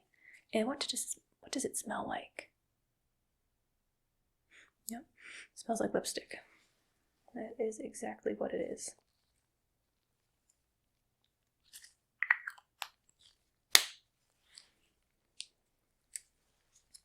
Next one.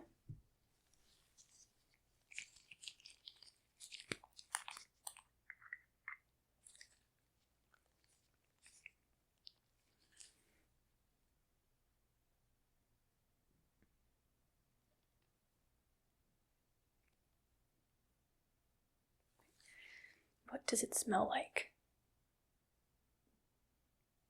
It smells like lipstick.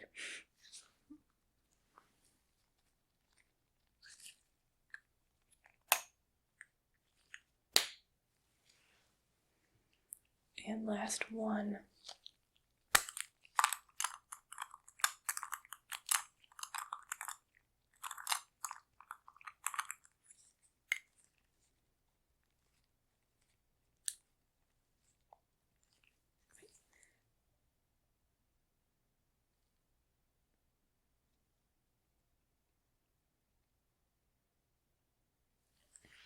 And what do you think it smells like? Okay, smells like lipstick.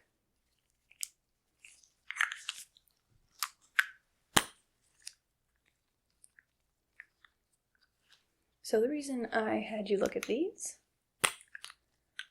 is I want to get your opinion. What do you think? What shade do you think would look good on me? I'm currently wearing this one.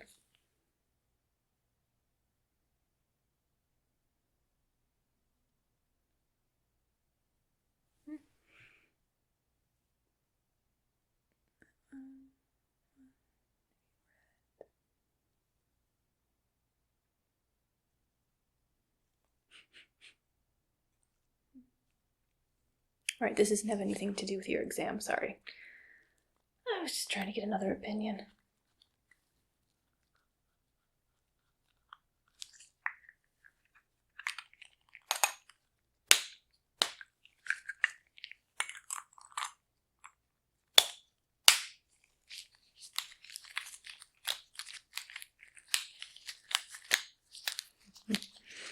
But it does seem like your sense of smell is at least somewhat functional.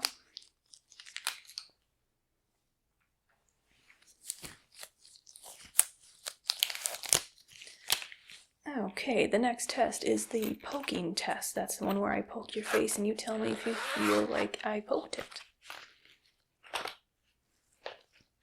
Let's find something Not too pokey. This should do.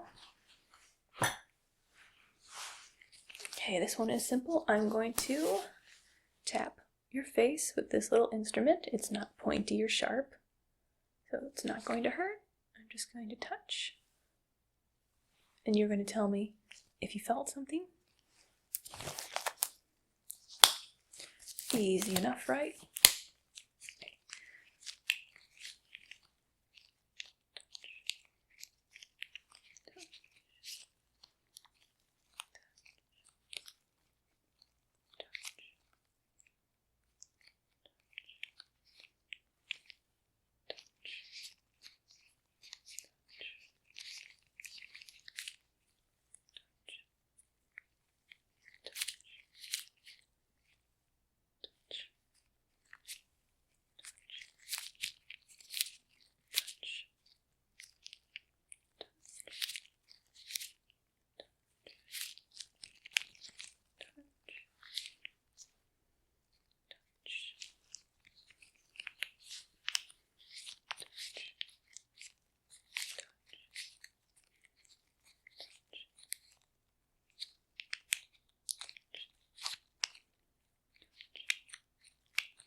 Touch.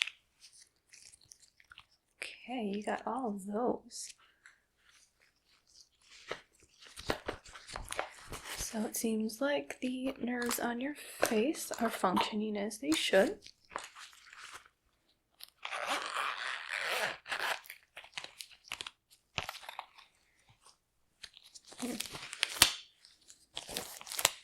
Your heart sounded good. Lungs sounded good. Inside of your mouth looked normal. There were no bumps, lumps on your face or neck. Eyes are functioning as they should. Nose is functioning somewhat, at least. Your skin seems to be normal as well.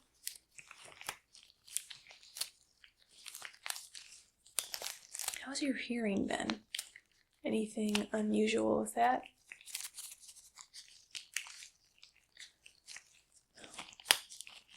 Guess we can test that out.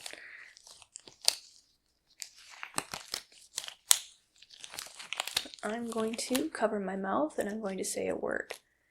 And then you say what I said. Easy enough, right?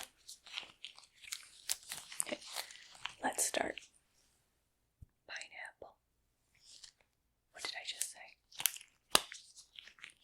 Close enough.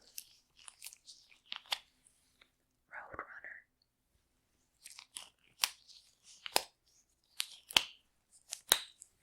Vehicle.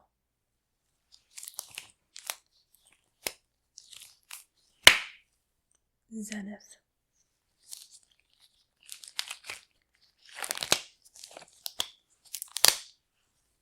Nuclear.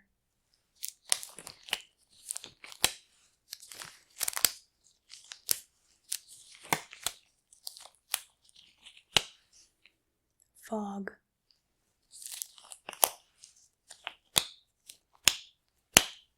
Skateboard.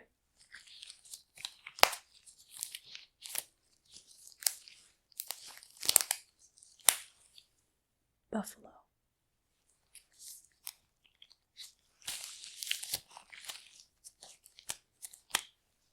Suitcase.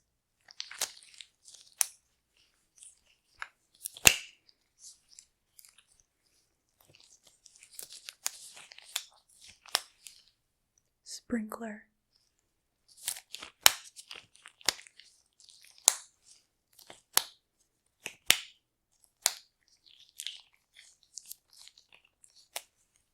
Envelope.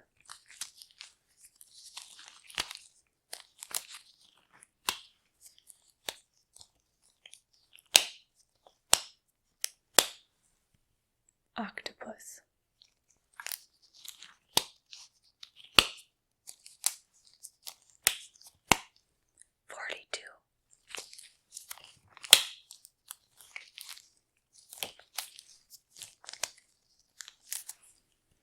Fire hydrant.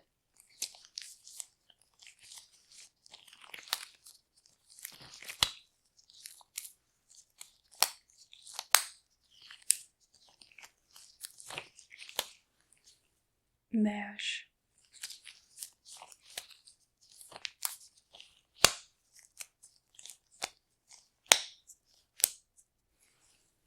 Bandage.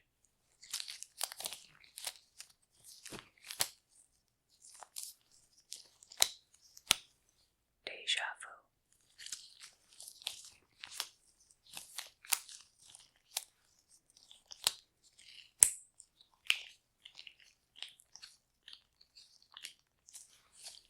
Siesta.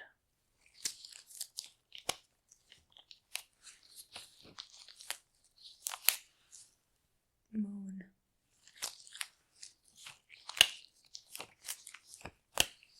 Deja vu.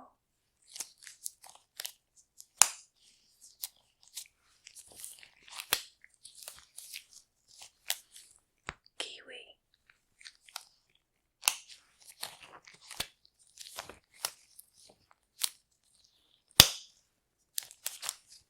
Debutante. You got most of those right. Oh, your hearing seems to be functioning at an adequate level. Which again asks me, why are you in here? So you seem to be fine-ish.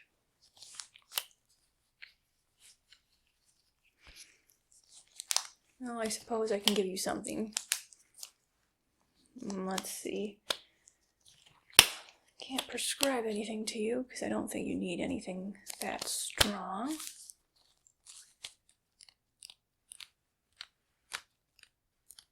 You know what? Bandages make everything better.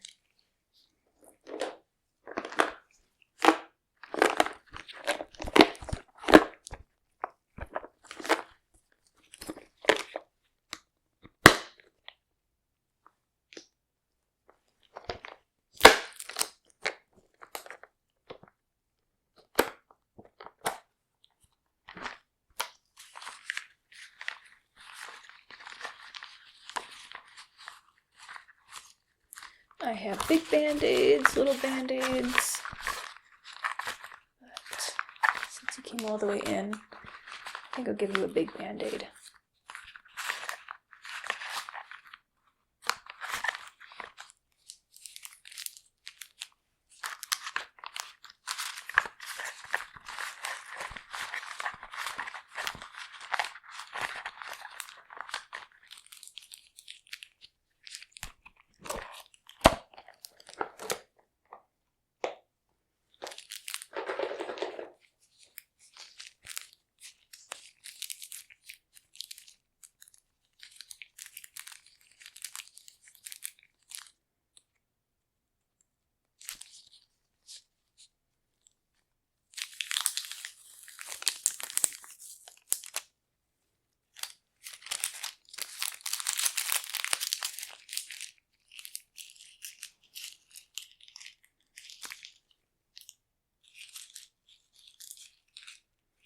Band-Aid's kind of a weird color, isn't it? It's almost completely white. Which, I guess it would match. No, it's even too dark. I don't know. Oh well. Band-Aids make everything better. So, I'm just going to place this somewhere in your face.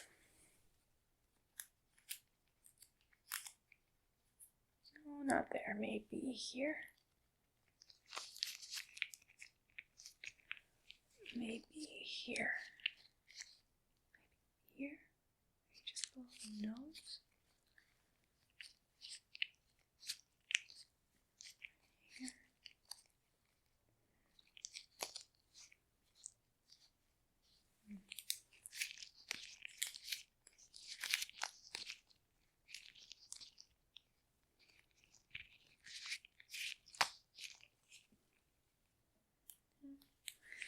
Let's go over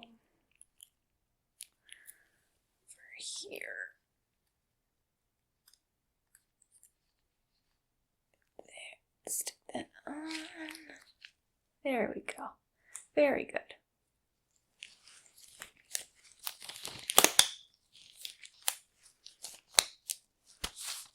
Oh, we gave you a full examination today. Don't see anything majorly wrong with you, at least physically. I don't know about your mental health. I'll see a therapist or someone like that. What I can say, at least from the neck up, you have no physical injuries that are visible to me. Now, I do bill by the hour, and let's see, you've been here for about 30-ish minutes, but let's just round up and say you've for 4 hours. Just bill that. Should be great.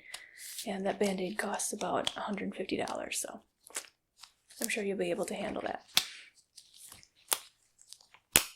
Now you can head out and talk to the people up front, and they can help you with billing and that sort of thing. If you need anything else, feel free to make an appointment. But again, the people up front will help you with that. Thanks for coming in today, and I hope you're feeling better.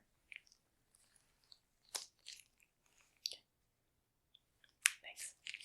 Bye. Bye. Bye, bye, bye. I swear there's something in my teeth.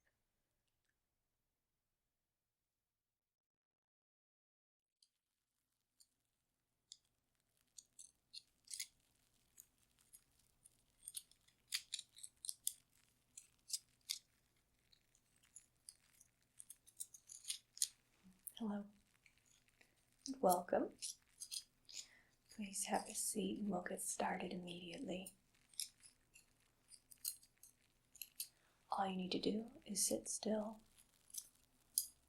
I'm going to be using these sticks. And I'll touch your face. Taking a look at different parts of the face. We'll look for blemishes, some pimples, blackheads, freckles, things like that. Make sure that everything looks healthy. Any moles, any birthmarks as well. Let me put some gloves on.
lots of things to see.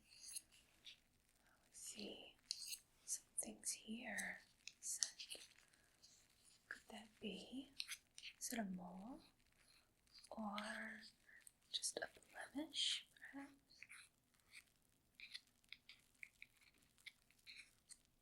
Oh, do we have some freckles up here?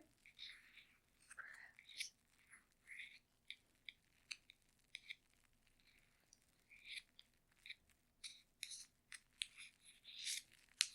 Over here. I think those are freckles.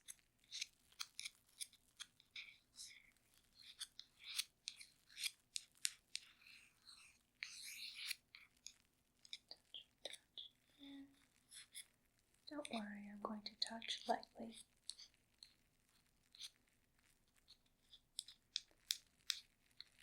That's a pimple.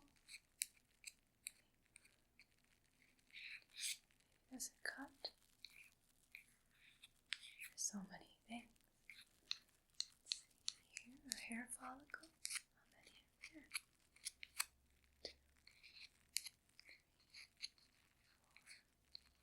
5, 6, 7, 8, 9, 10,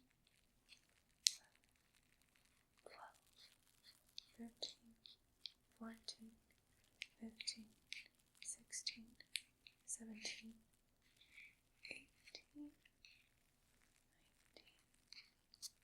20, 21, 22, 23, 24, 25, 26, 27, 28, 30, 31. 31. I'll have to remember that number. Right ear. Side of the head.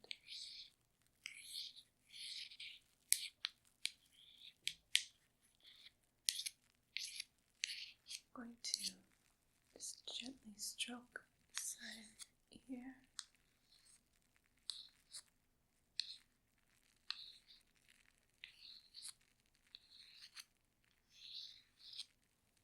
Now we'll go to this side of the head.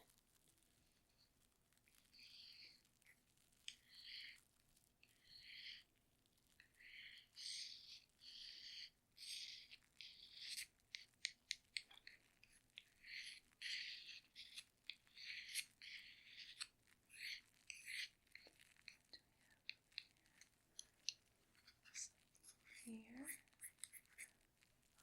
Oh, it's nice. Let's go by the top of the head. Let's just touch a little bit by the top of the head.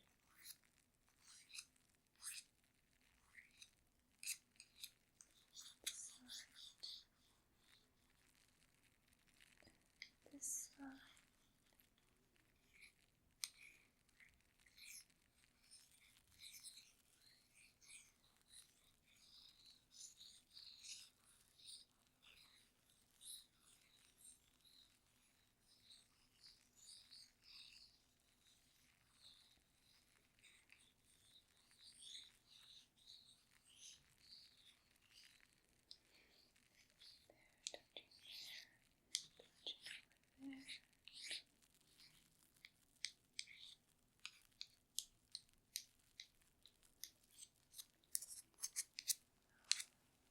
Let's go a little bit by the eyes.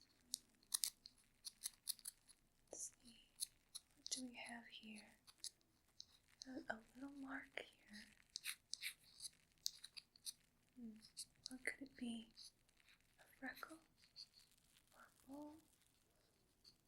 Maybe. Just a little mark. A little tiny mark. Barely visible.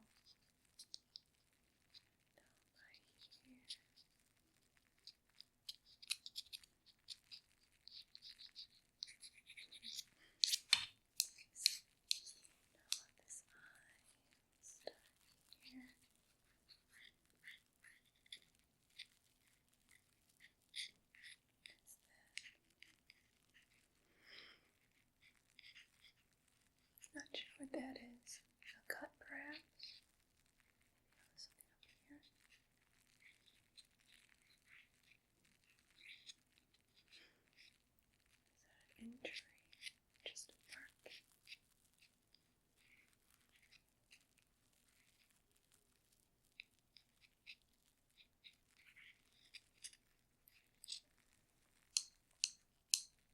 Fascinating. By the nose and mouth. What do we have by the nose and mouth?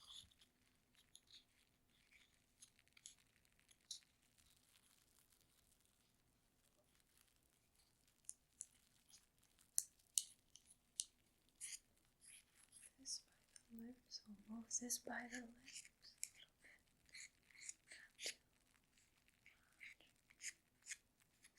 Looks normal, very normal.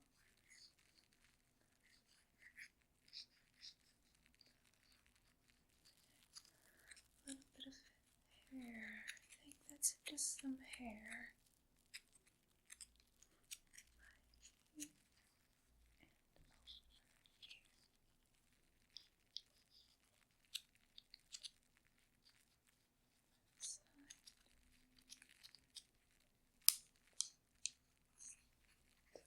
Side too.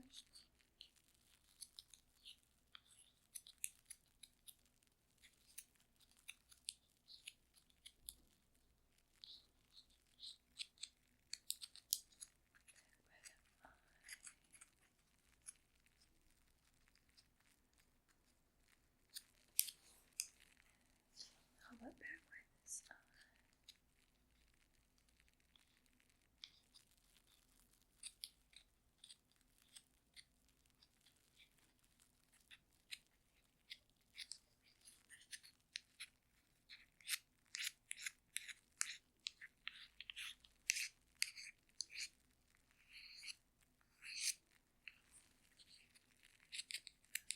By the eyebrows, by the eyebrows.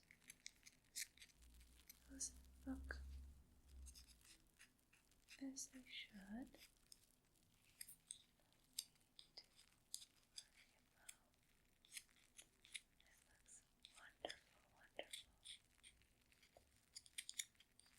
In between the eyes.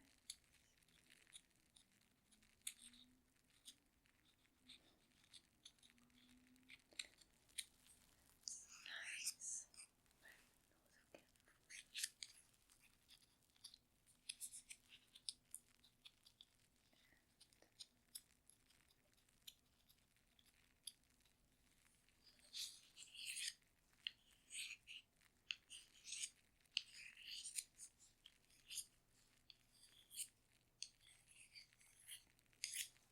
For the most part, your skin looks very good.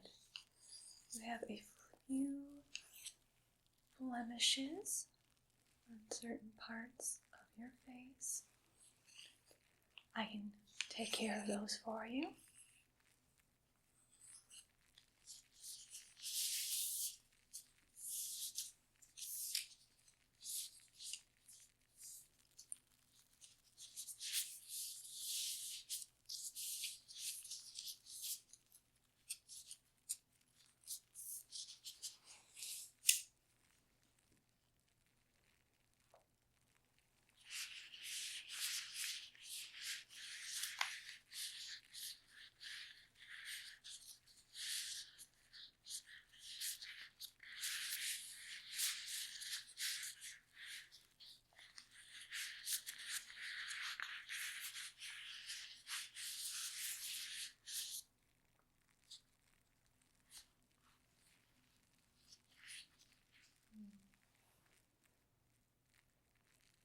Which tool should I use on your face?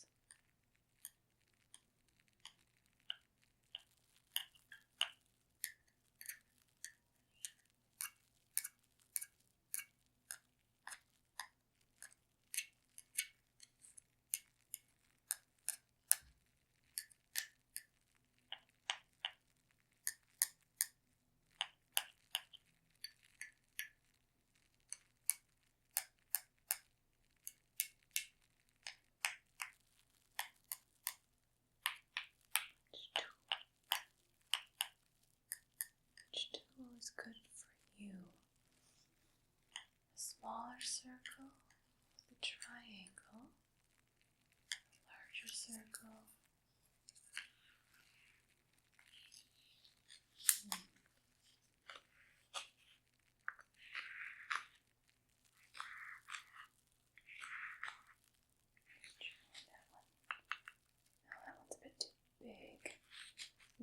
damage the skin.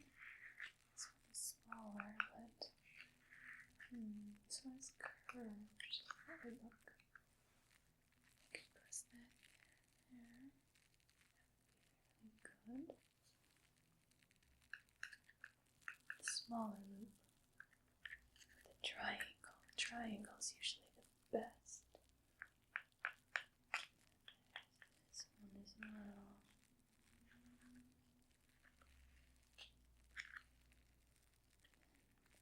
Tweezers. Perhaps the tweezers.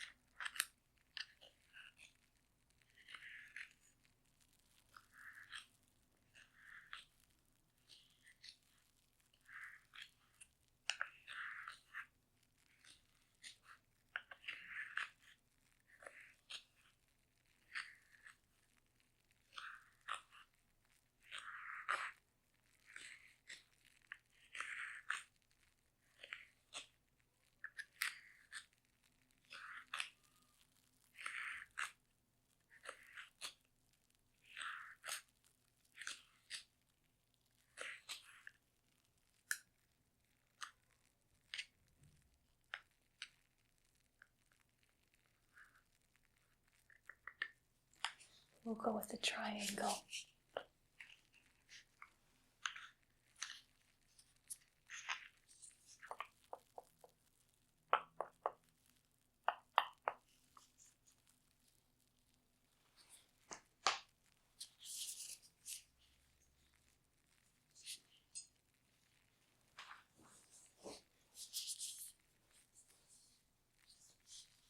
This should do the job.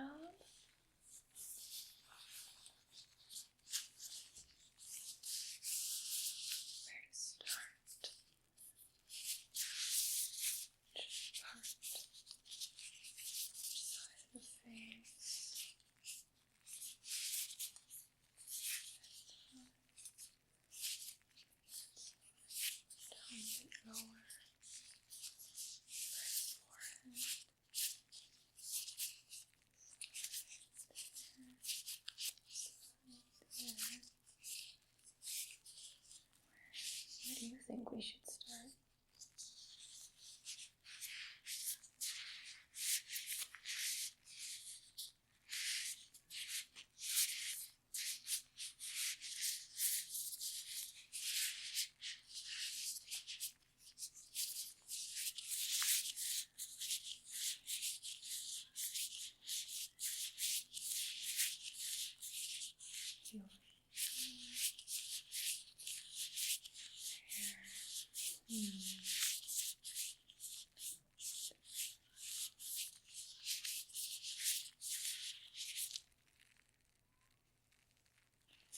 So I'll start over here.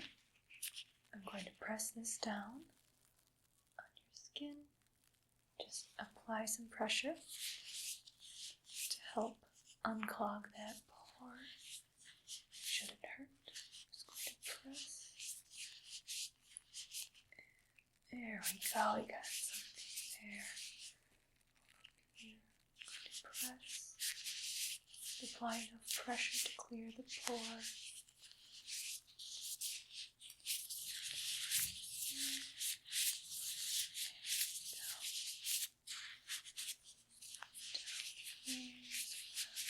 Little one there. Got that too. Over here. Press. There we go. Up here a bit. On this side.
inside the nose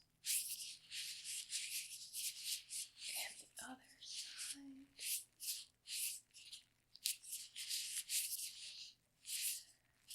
Very good.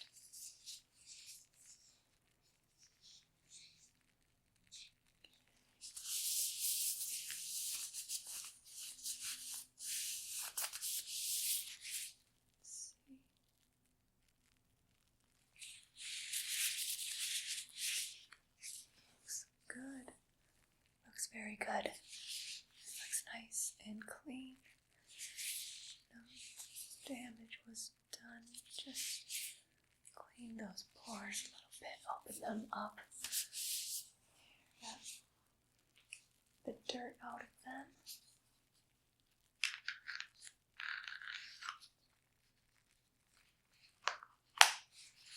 And I do have a little bit of a cleaner that will help clear your skin. Since I did apply that pressure, it left a bit of a mark and some redness, but I'll be using this to help clear that redness, excuse me.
Good. Looks like the redness is clearing up.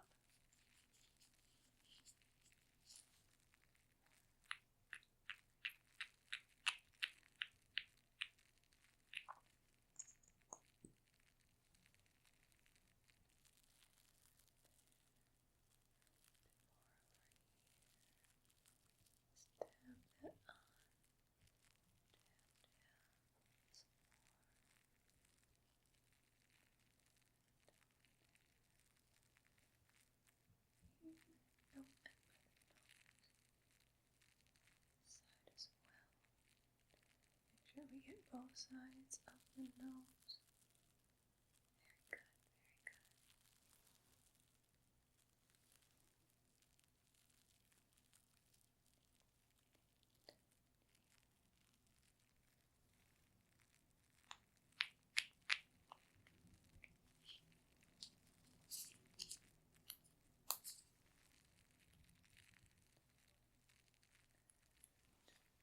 I think we got everything. All of your freckles look healthy. Your moles are healthy. Your pores are nice and clean. Skin looks very hydrated. And the redness is starting to fade. Excellent. Everything is fantastic. Your face is looking beautiful.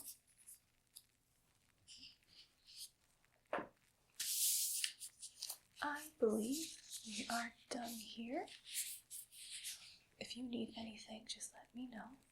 But you are free to go. Look so nice.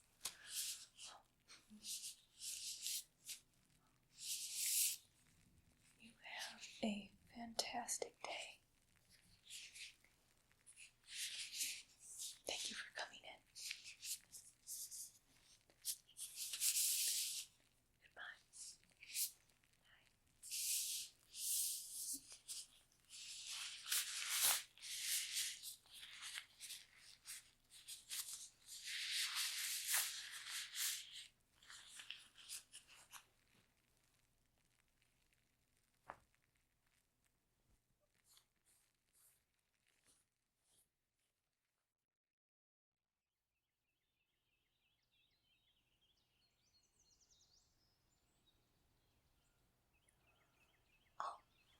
Hello there. Oh, look at you. You are so cute. Look at you. Oh, you're so small. Hello there. Hi. I'm going to be your new owner. It's so nice to meet you. Oh, you are so cute. Humans are just so cute.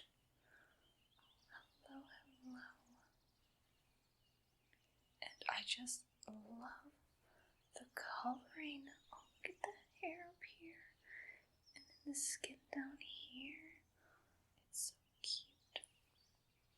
It's so beautiful. We're going to look so good in our pictures. Everyone's going to be super jealous. Oh, I just love petting you. Oh, you too. Look at your little ears. Oh.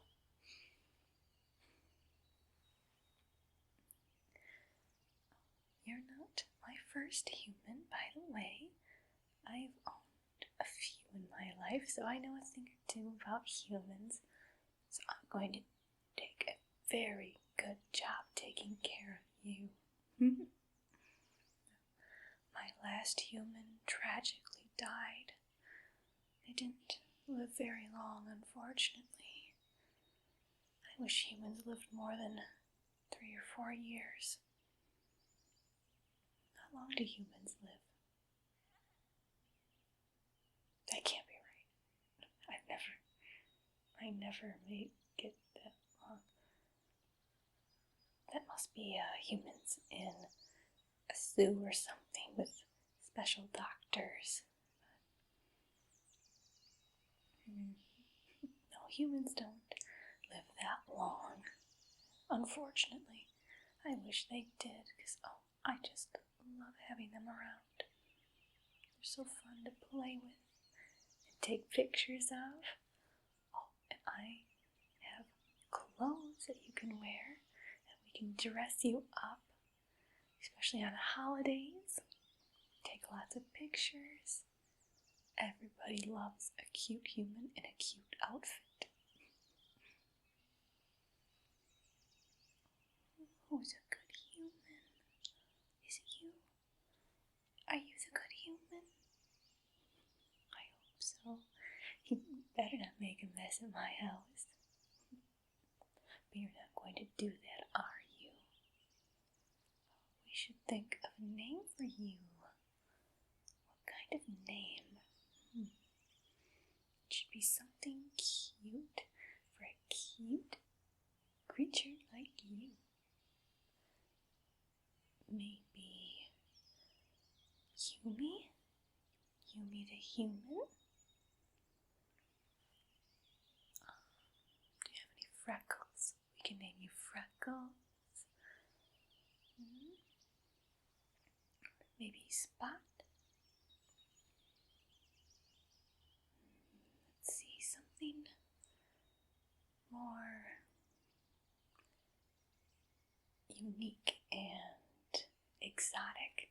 Humans are exotic creatures, and I want everyone to know that I own an exotic creature. see. What's a good name for such an extraordinary creature? Oh, I got it. How about Buddy? Do you like that name? Buddy? Do you want to be my little buddy? Of course you do. Humans just love being in their captivity, don't you? Yes, you do. Such a cutie. Oh my goodness. And we won't even have to change too much about you. We might have to dye the hair. We can trim it a little bit, just to change it up once in a while. I am going to take lots of pictures, and I don't want to have the same looking picture over and over again, so we'll have to make a few changes occasionally. But thankfully, I'm pretty sure humans like cosmetic changes. It's almost like owning a little doll. How about I brush you a little bit while we're here, huh? I don't want you to look all scruffy before I take you outside for everyone to see.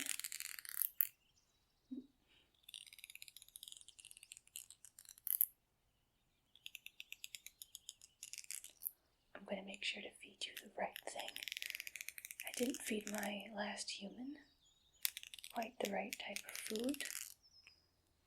I did some research. I googled it once, so I should be good to go now. I'm sure you're going to make it longer than my last human. At least I hope so. You're quite expensive, so I don't want to lose you too quickly.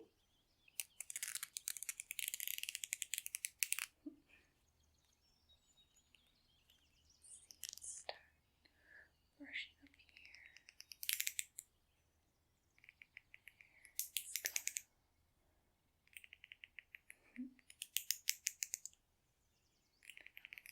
I tried to get my friend to adopt a human today too. Then we could have you live together and you could be best friends. But she was busy today, so no friend for you, unfortunately. It's just going to be you and me.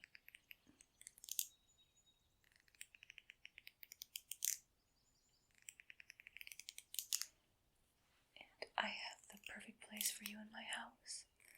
I have a little tiny room that you can stay in. Isn't that nice? I know humans love tiny, tiny spaces.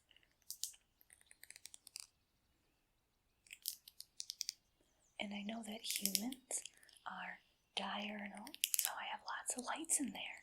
And I'll keep them on all the time, so it's always bright enough for you to see.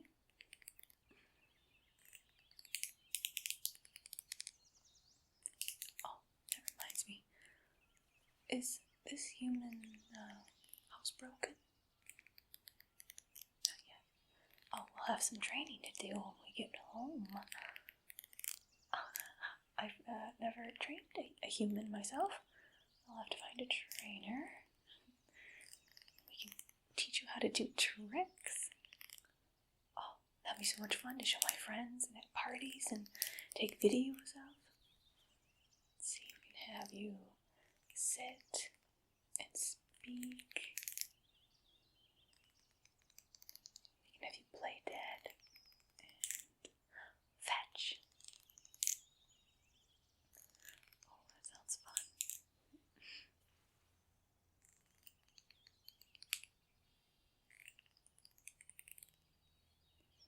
I've been so passionate about humans ever since I was just a little pup. I saw a video online of a little baby human in the ocean, and they had the plastic rings caught on them. Oh, so sad.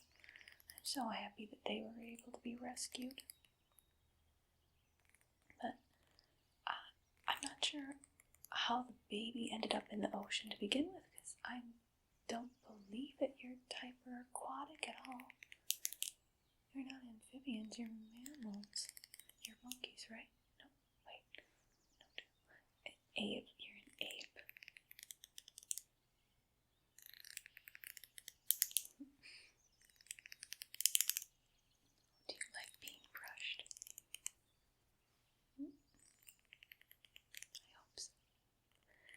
sure you always look your best. My little buddy.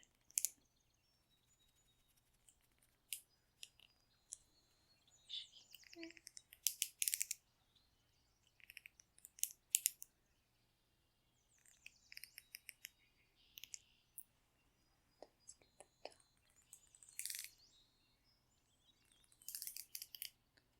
Your hair looks so nice.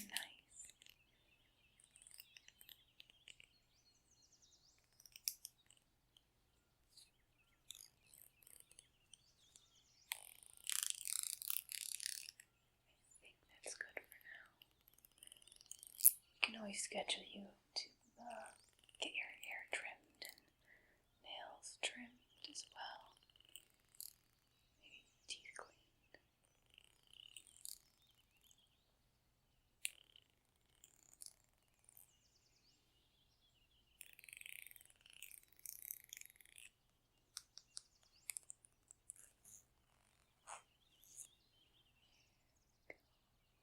Now, I have a little treat for you.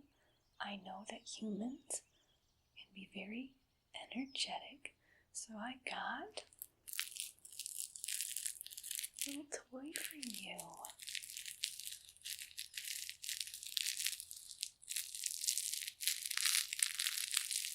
Isn't it cute?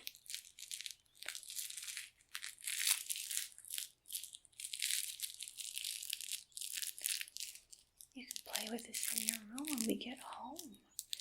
You can toss it around and pounce on it. I'm sure this will keep you entertained for hours on end.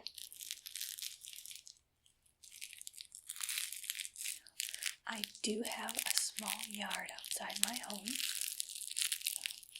I was thinking of installing a little human door so you'll be able to go outside when you need to. I don't have a fence yet, and humans are good climbers, so I think I'll have to get a leash for you and attach you to a tree while I'm not watching you directly to make sure you don't run off. We don't want a human running off and biting somebody. You'd never bite someone, would you? No, you're a good human. Good little human.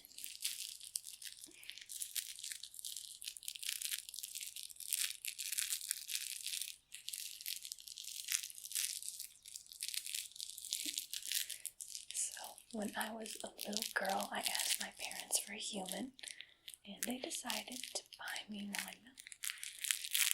And it was my first pet. My parents thought it'd be a good way to teach me responsibility, but unfortunately, they did pass away a few months later.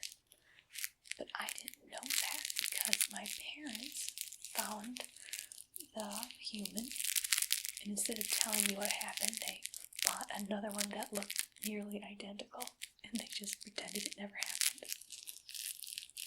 I don't know how many times they did that. I thought my human just lived a lot longer than most people's humans. So silly. Now that I'm an adult, I'm going to do my best to take care of you. My friends are going to be so excited to meet you. I'm going to invite some friends and family over tomorrow. And they can play with you. And the little kids will just love you. And they might pull your hair and your little ears and step on your toes accidentally. But I'm sure you'll be able to handle it just fine. Part of the reason I love humans is that they never feel stress. You just don't have the mental capacity for it. No, you don't really feel pain or stress. You're just so easy to take care of.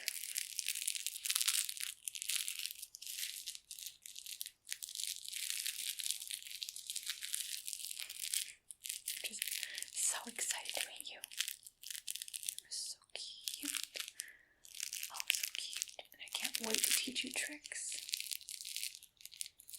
And we can film videos and take pictures and put them online for everyone to see.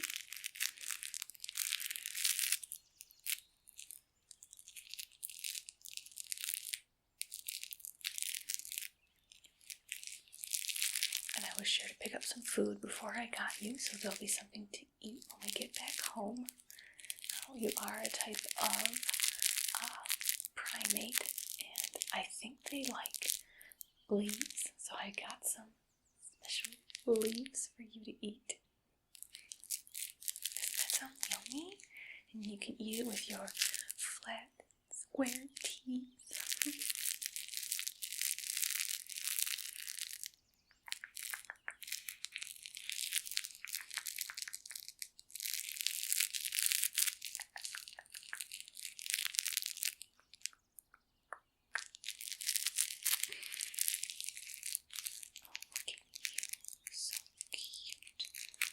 You sit so nicely.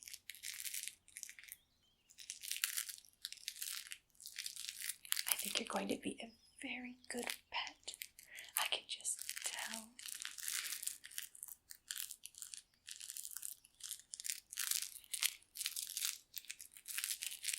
Are you excited to go home?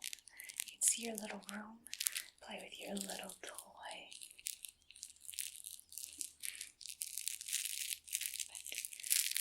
And I have something else for you. Can you guess what it is? Can you guess? Can you guess, buddy?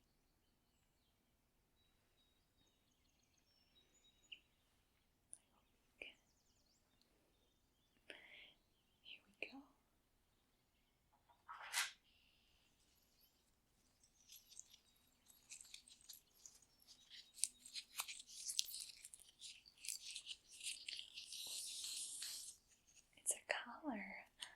And it's just for you.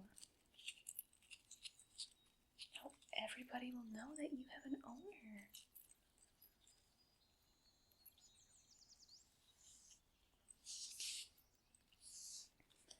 This is going to look great on you. I think it really matches my style. Everybody will know that you and I are pet and owner. And I can always buy more collars to put on you. We can change them up depending on the season.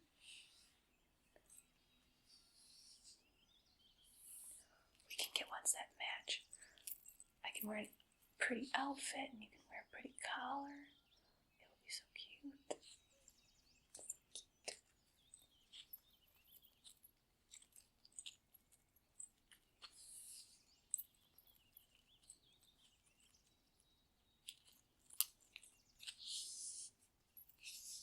By the way, are they spayed or neutered?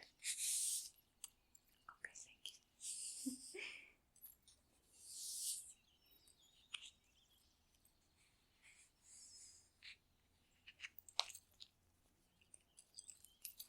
I bet you just can't wait to wear this. Put that right on your neck. Oh, that will look great. And then I can attach a leash and I can take you for walks whenever I have time.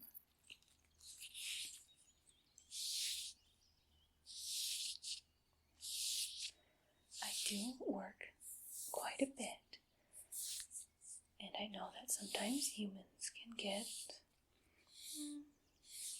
a little lonely. You are group animals, but I can only afford one, and it is quite a lot to take care of humans, so one will have to do. So I will leave the TV on for you, so it will feel like there's someone else there.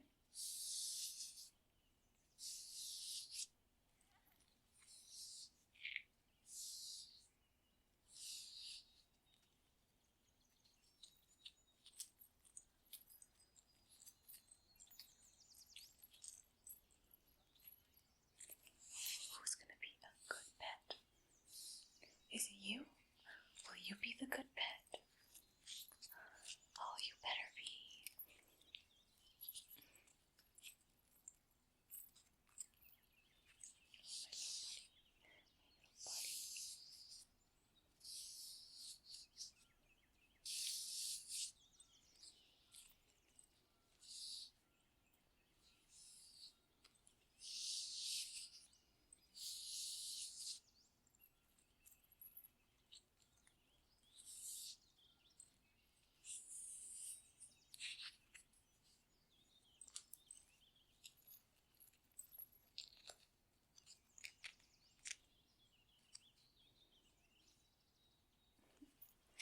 I'm just waiting for the paperwork to be finalized, and then we can head home.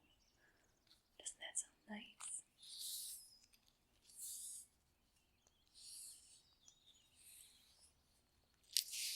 We can go for a long walk before we head home. That way everyone in the neighborhood can see you. And you're going to behave, aren't you?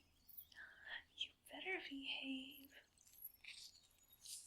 I don't want people to think that you're a bad human. I don't want people to think I'm a bad owner.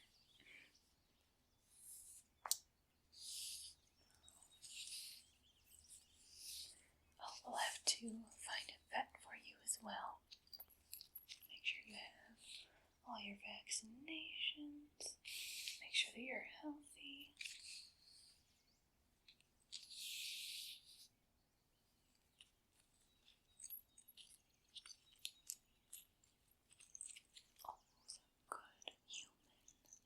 Are you the good human?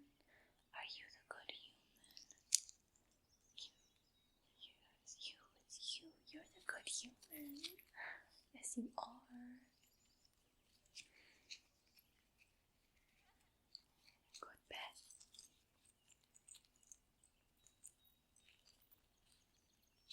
We're gonna have so much fun together.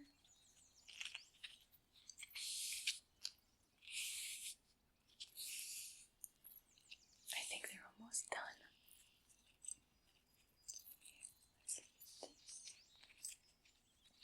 Place around your neck. Hold still, buddy. Let's get this.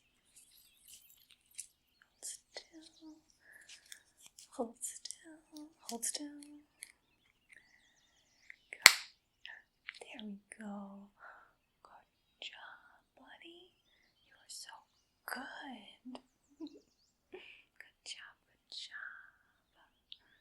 And now that we got that lovely collar around your neck, let's get a leash on you. That way I can take you outside. We can head home. Now, I don't have a proper leash at the moment, but this rope should do. I'll just attach it to the little chain on your collar.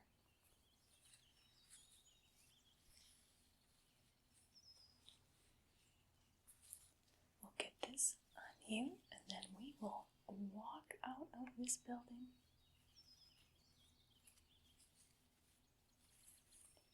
Everyone's going to be so jealous.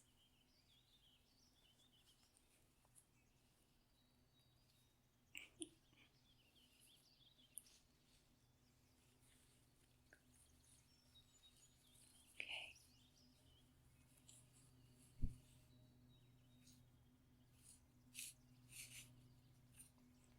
Get this wrapped up. Hold still again.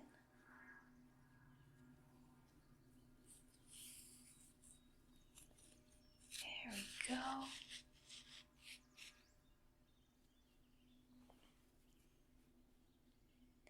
Perfect. That's not going anywhere, and neither are you, unless I'm holding the leash. Oh, good job, buddy. So good. Oh, so cute. Oh, so adorable. Are you ready to go home, buddy? You ready to see your little room and play with your little toy? I bet you are. Oh, I can just tell. Humans can be so hard to read, but I just have an instinct. You smell good too.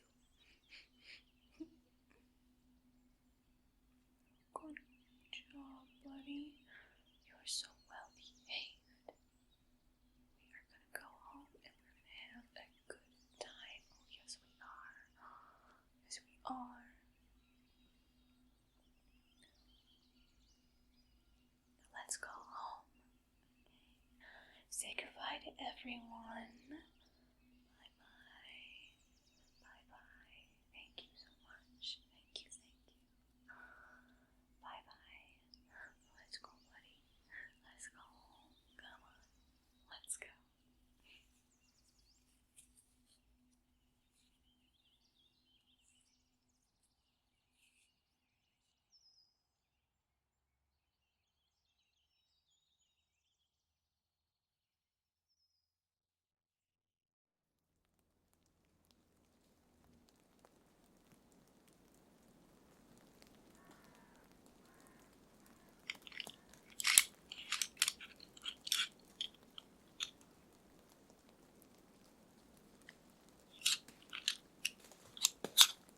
Oh, you seem to be awake now. I think you're awake. Your eyes are open. Both eyes are awake. Maybe one. I can't see very well anymore. You'll have to tell me. How many eyes do you have?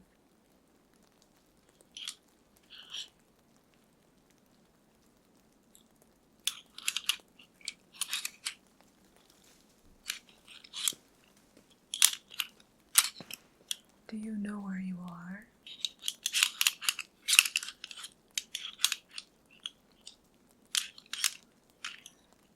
This is the land of broken things. It's where broken things end up. Everything here is broken in some way.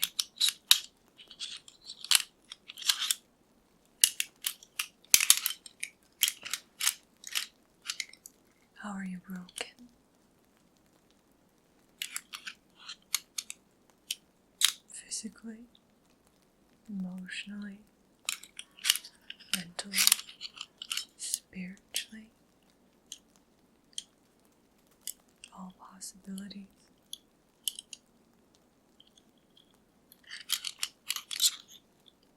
I have spent my life attempting to repair the broken things that end up here.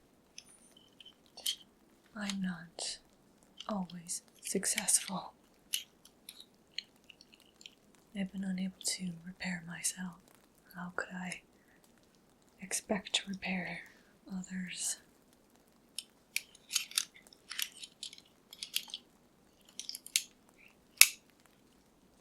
I'll try to fix you. But what are you?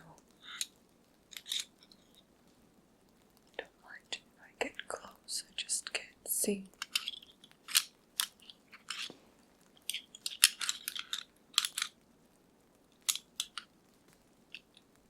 You appear to be made out of skin. You're warm to the touch. What's up here? Hair. And here. Teeth. And a nose. There. What's on the side of your head?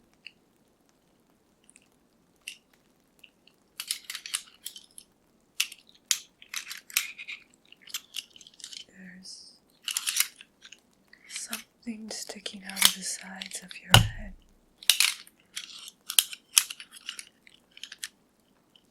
What are those? I don't know those. You are alive. You're not a thing, you're a who or a what. What are you?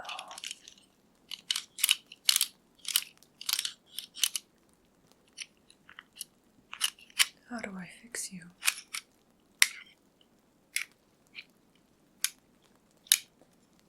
Are you metal?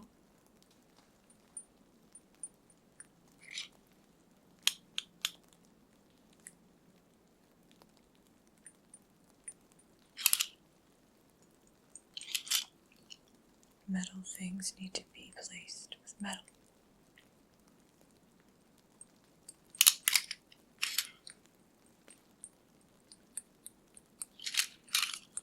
Is that what you are? Do you need more metal parts?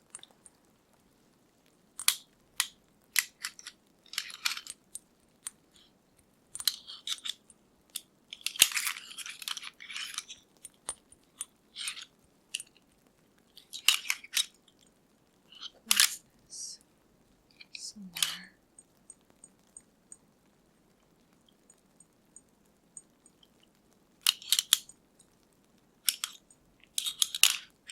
If I insert this here, oh, what is that?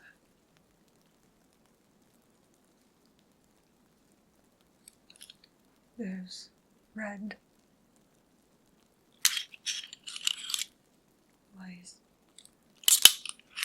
Why is red?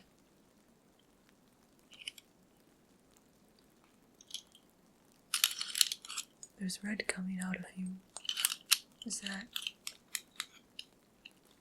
because you are alive? I mean, they have things inside them. And that's right, the flesh things are complicated. This does not go with you.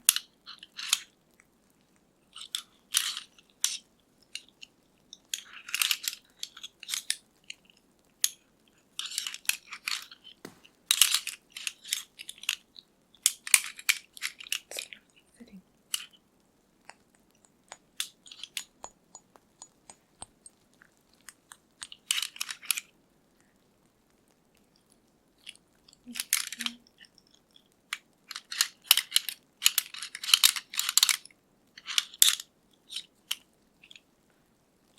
It's not fitting. Perhaps this is not your part. Must be someone else.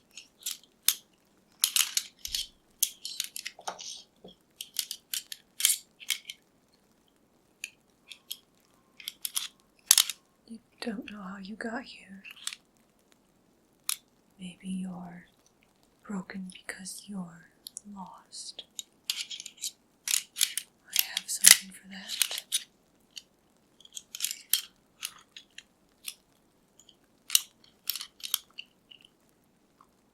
It's a compass. It is broken, but perhaps it can help you.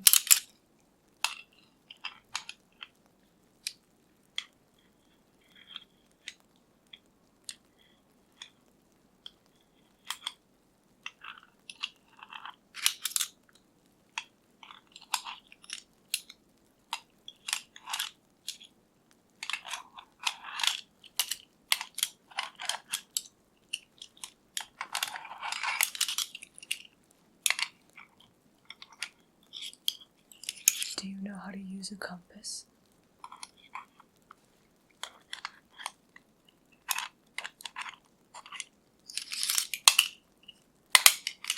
It's supposed to point you in the direction of north.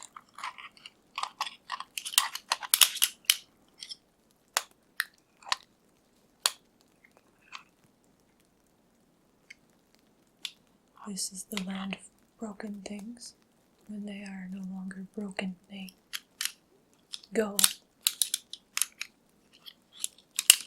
I've been trying to fix myself for I don't know how long. There is no way to tell time here.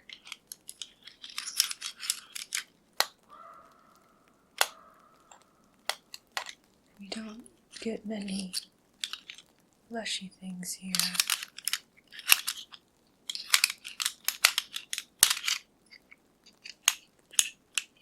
Usually it's things. I used to belong to a witch, and she made me. But when I was broken, I ended up here. Did a witch make you? Some witches make fleshy things.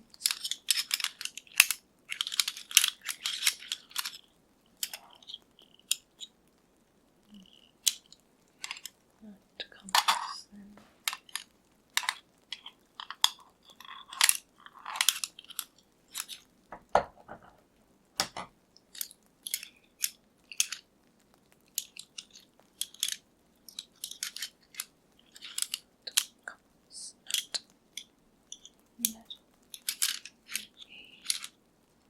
Something fleshy thing. I have some fleshy things.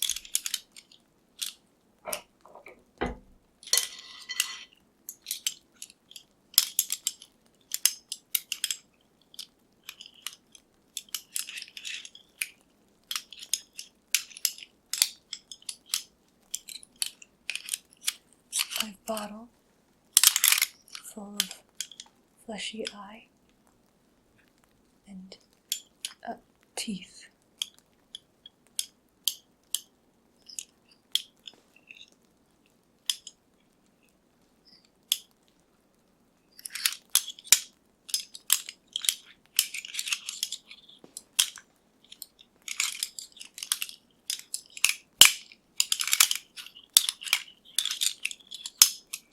Do you need any teeth?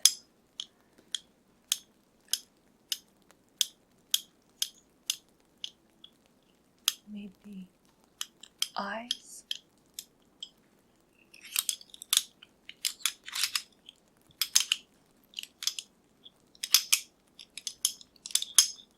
Do you need any of these?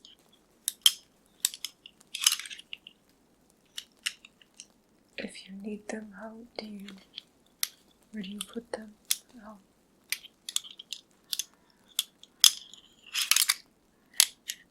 With other things, they can be sewn into place or forced. How do you put things into fleshy things? If you need teeth, do I just shove the teeth into place?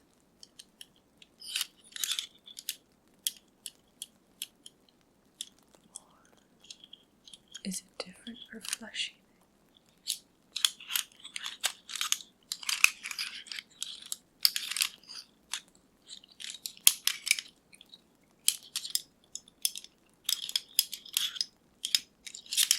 Maybe not. Maybe not this.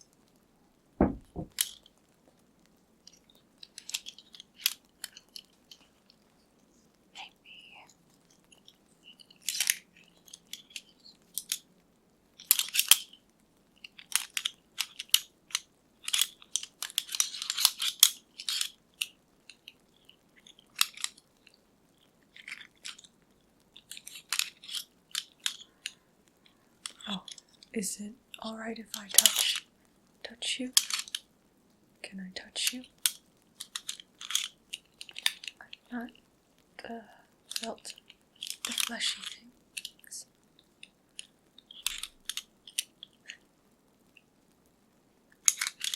You feel funny.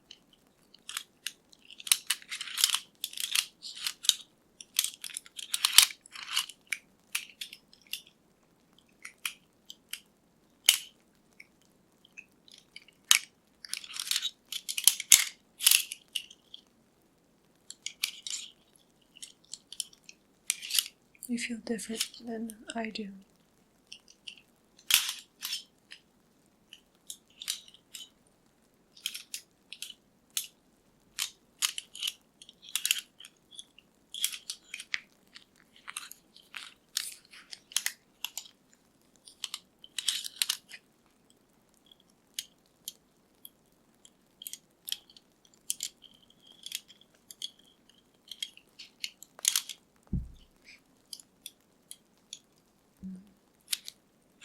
I see fleshy thing has no sparklies.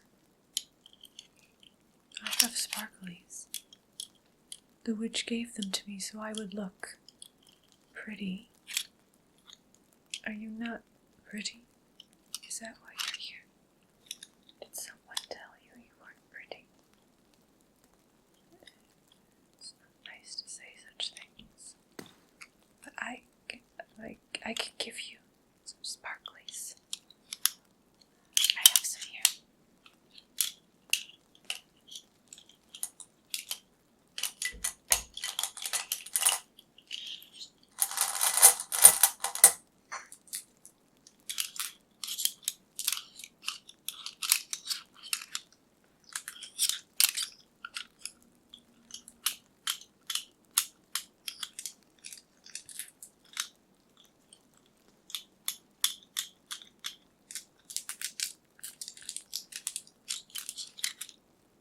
Give you some sparklies. You can put them on you.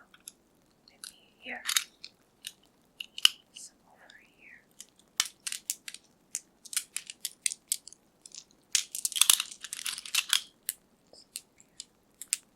Maybe down here.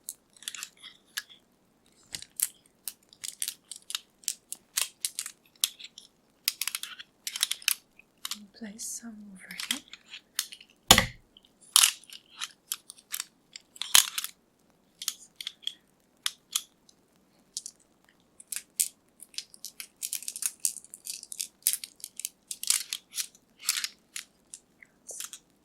I have lots of sparklies. Lots of them.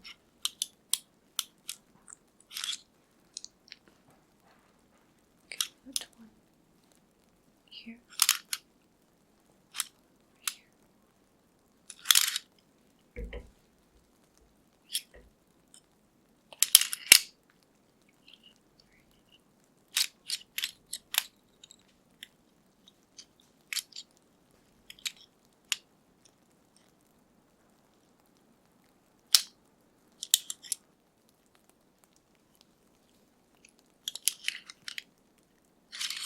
Where would you like the sparklies?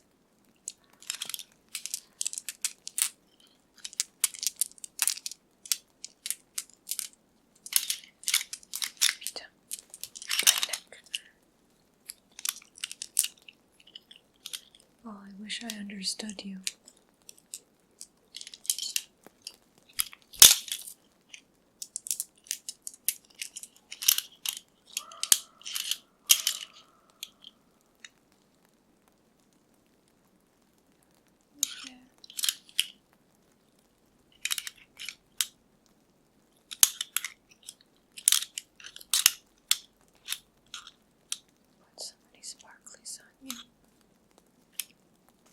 How do we make the sparklies stay?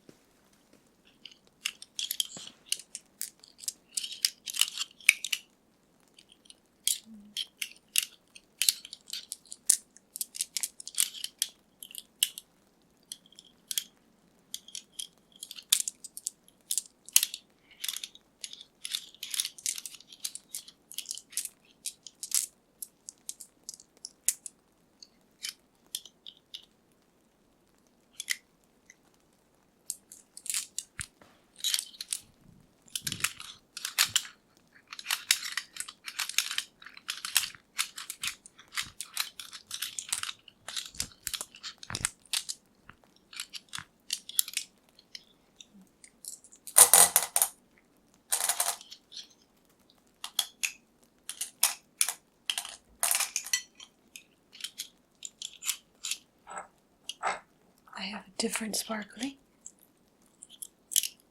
This one.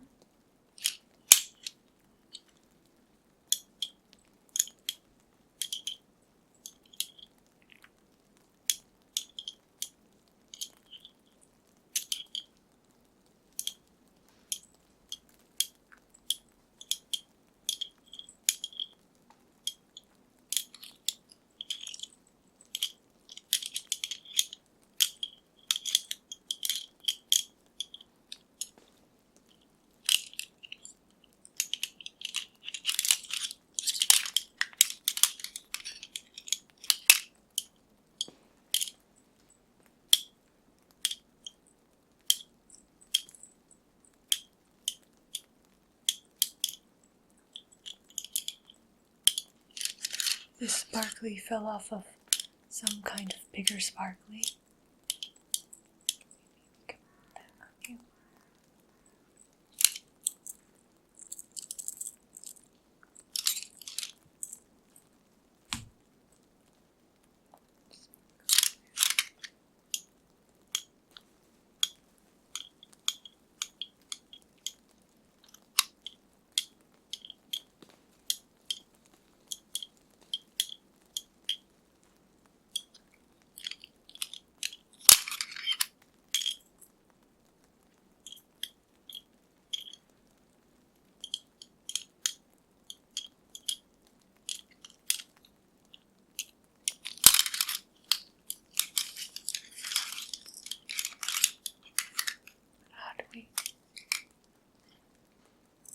How do we put this sparkly on you?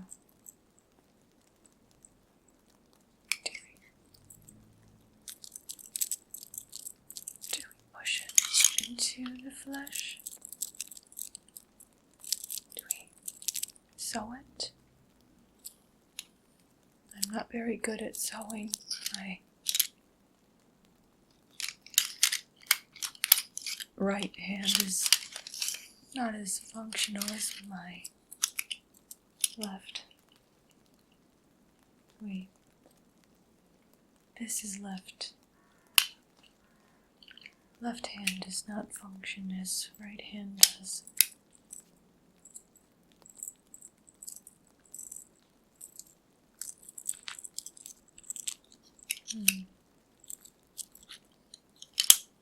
Maybe you can sew?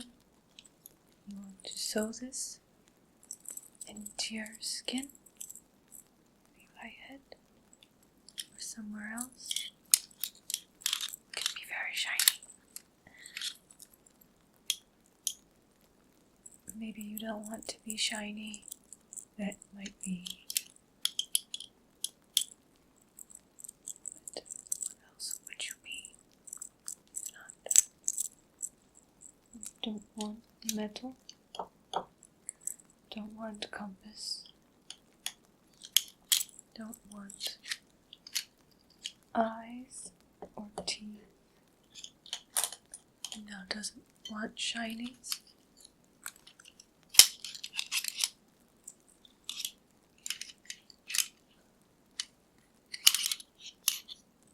I don't know what you want. I don't know what you need.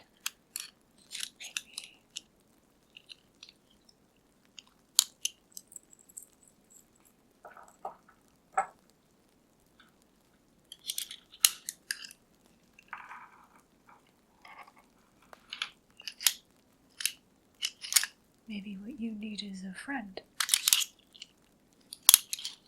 We can be friends. We can look for broken things.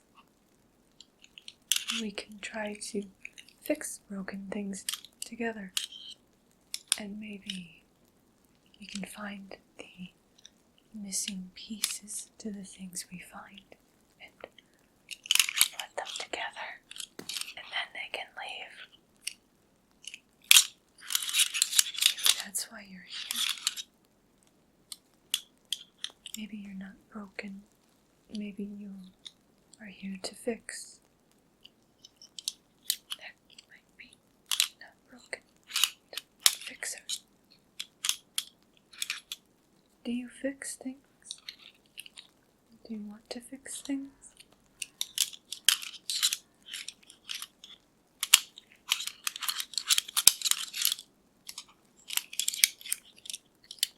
I don't understand you. But that is okay. I think we don't need words.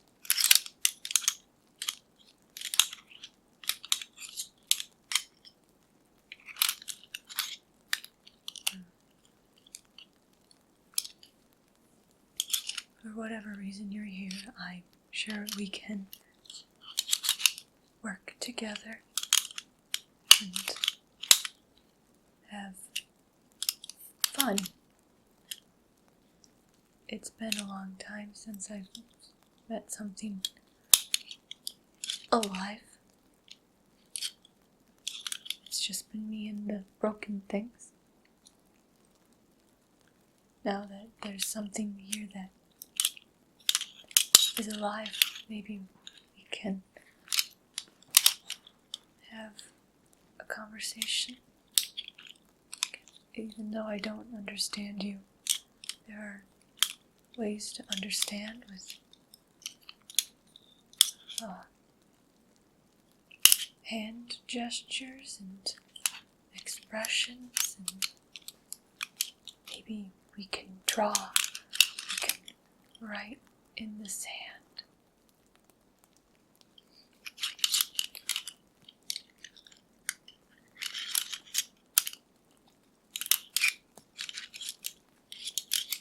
Could be fun, we can write. I'm willing to try if you are.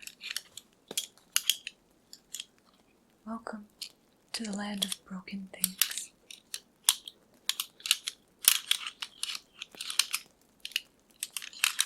Welcome.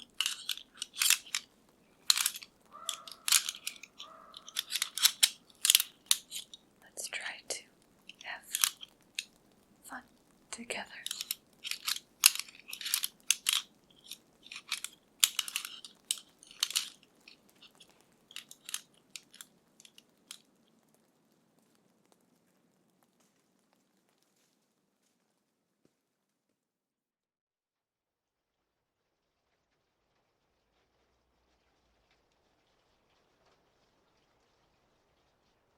There you are. It's about time you got here. Been waiting for quite a while.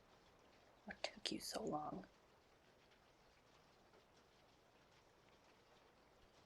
Excuses. I spent a lot of money on you. I expect the best. That's what I ordered, after all. If you're going to be my assistant, you better learn how to be punctual. It's what I expect. What's your name?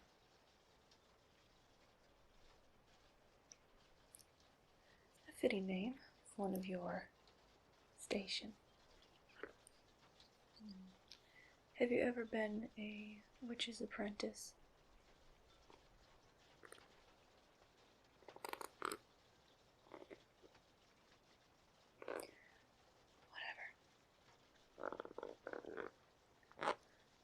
We need to get started, since you've been so slow. I will explain things slowly, but I'm only going to explain them once, so pay attention. I expect you have some sort of brain in that skull of yours.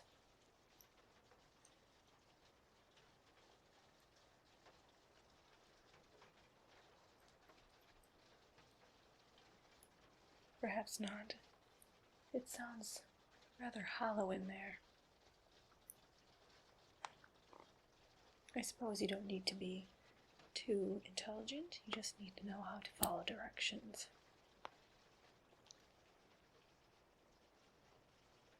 I just noticed you don't have any markings on your face.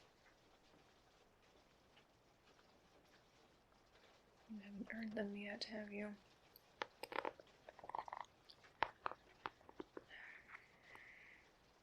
Magic users.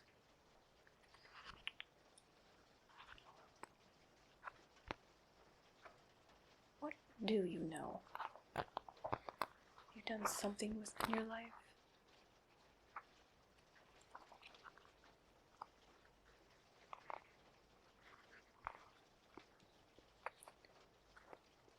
How old are you exactly? Interesting.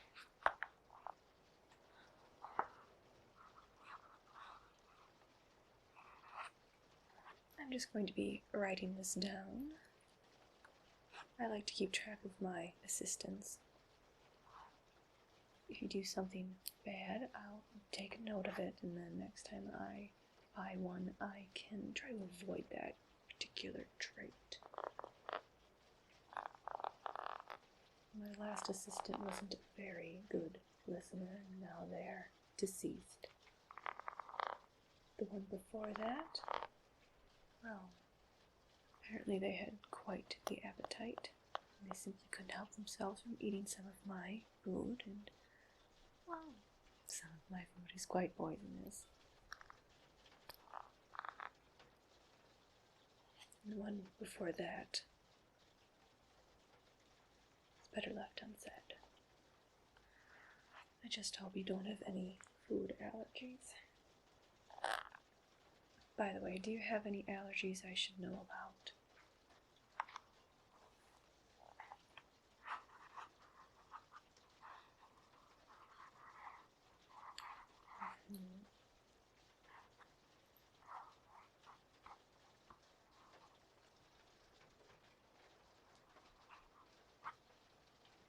How tall are you?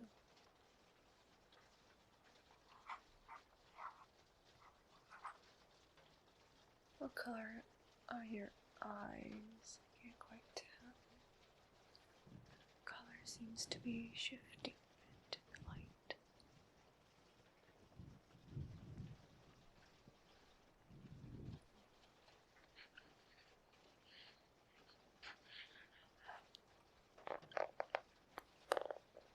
Do you like your eye color? You wouldn't mind if I change it. Just for fun. It's fun to accessorize your assistant occasionally. I go to a party and we might need maybe some amber colored eyes to match my outfit. Or multiple colors in the eyes. Maybe we can have the top half of the eye, and then maybe go down to a red or a purple towards the bottom. Maybe change the color of pupils. Could be interesting.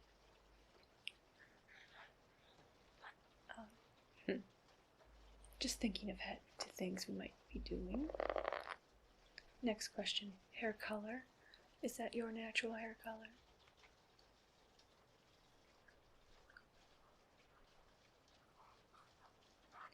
It's actually not a terrible color. It's just, again, I need to change it if we ever attend one of the parties I like to go to. Something special. Maybe half of the head could be one color, the other half could be a different color. We could do 3 colors. So many fun things.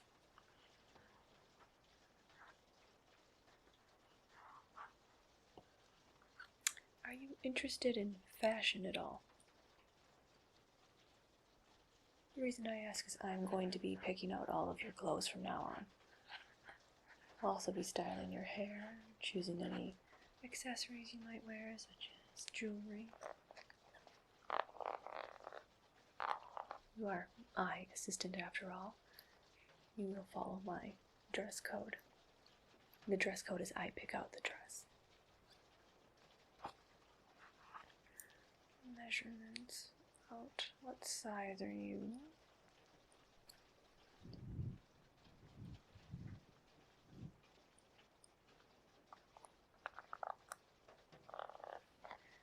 Should be easy enough to make clothes.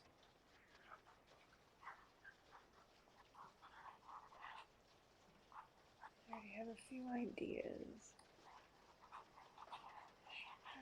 My last assistant left a few things here.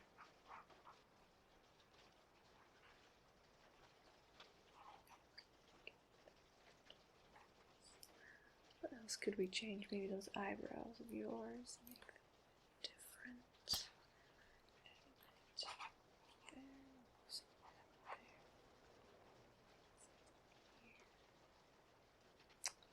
So many options.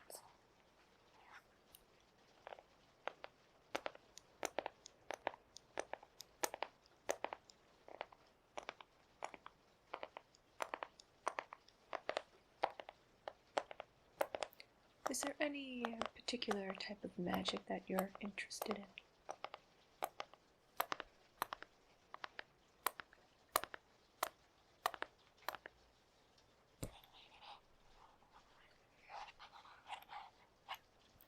My specialty is transformation magic. I can transform anything. Oh, that could be fun. If you ever want to change your gender, I can do that too. Change that around.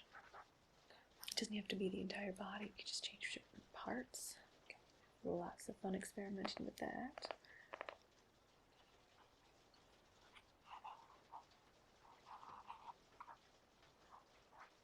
You can change your species as well. Maybe you prefer to be something else. Maybe something that can fly. Something that can swim. Animal. Or maybe you could have the top half of a human, lower half of a fish, be a mermaid, merman, or a person, to a sea creature, or a centaur. Maybe not a centaur, that could be quite messy. I don't know how you'd fit inside here. This place is not built to fit someone of that size.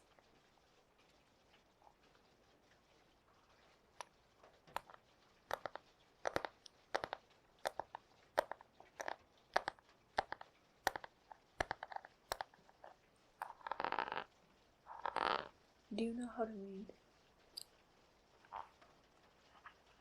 Do you know how to write? How good are you at record keeping?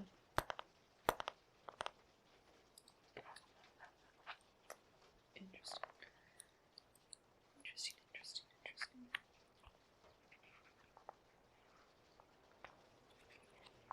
There's enough talk for now. It's now time to listen. Since you arrived late, we're going to just jump right into things. As I said, I am a master of transformation magic, and I have a few things that I want to test out. As my assistant, you can be the perfect test subject to test out my new things.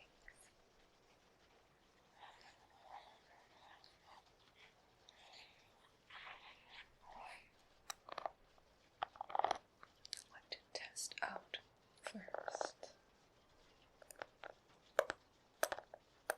What could you become?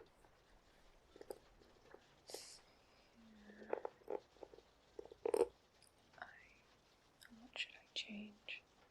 Have you ever been transformed into anything?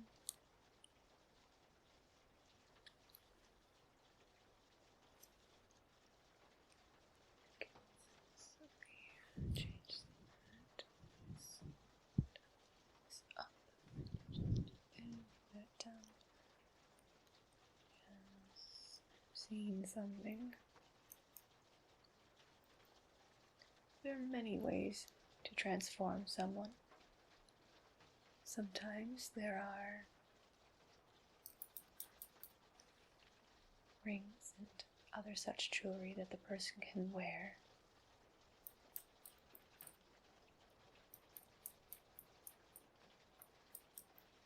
Sometimes there are things that they can drink, such as potions. There are perfumes that can change people. Perfumes are normally used against people. Maybe you have a rival that you want to change into a frog or something. You can just spritz it on them. They never know until it's too late. Sorry, I'm just thinking back to better days. I wonder what happened to my old friend. They used to live here. It's my house now. We're getting off track. There are simple transformations. Just change that hair of yours. Make it longer. Make it away. That might look good. Let's test it out now.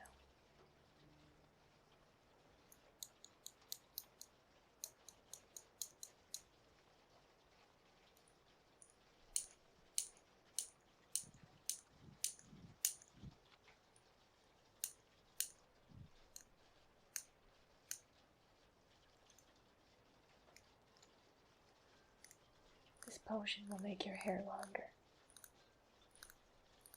We'll also do a few other things, but let's keep that part a surprise.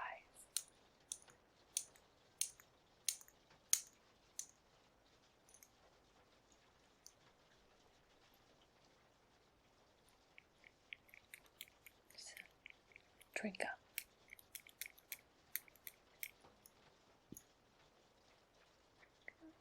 Drink it. Drink all of it. There.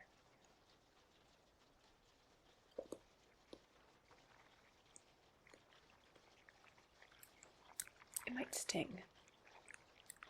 Might feel like the top of your head is burning. That's just the hair growing.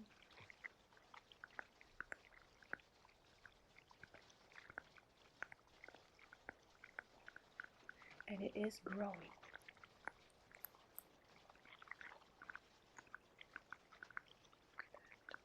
Going a lot faster than I thought it would.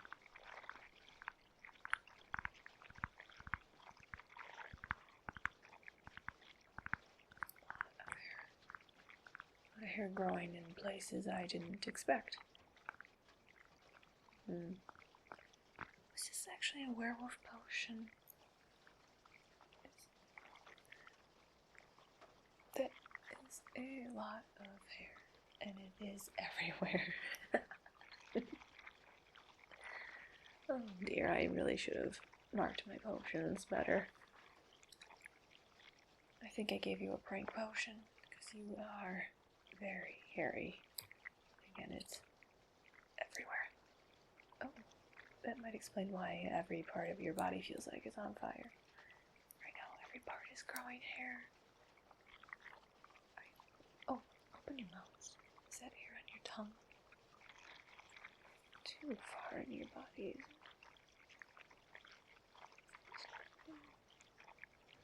Oh, so much hair in your nostrils. Oh, it's disgusting. Oops. My mistake. Part of your job will be labeling my potions and such to make sure that this type of mistake doesn't happen again. At least it happened to you, not me. It's part of your job as my assistant, is to keep me safe. I mean, if something happens to you, it's not a big deal. You're replaceable after all.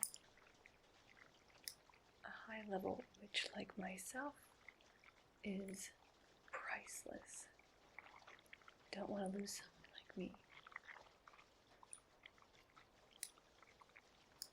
Don't worry about all that extra hair that will fall out in a few hours.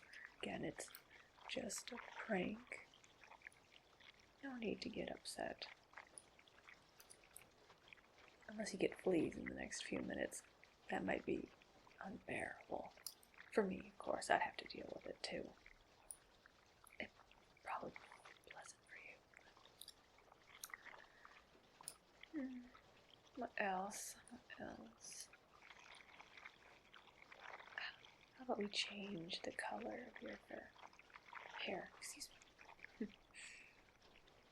Yeah.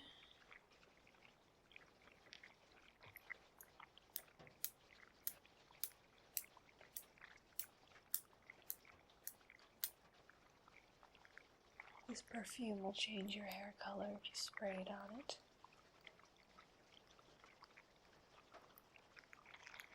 We'll change it into this gold color.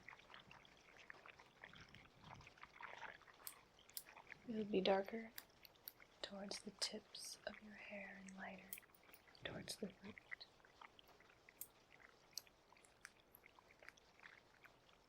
Let's give it a spritz.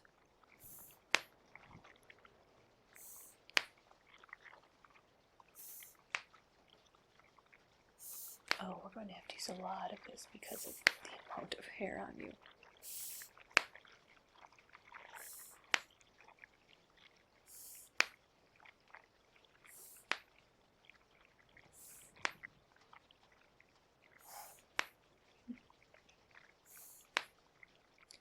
By the way, try not to breathe this in. It might change the color of your internal organs too. I probably should have mentioned it before I started spraying.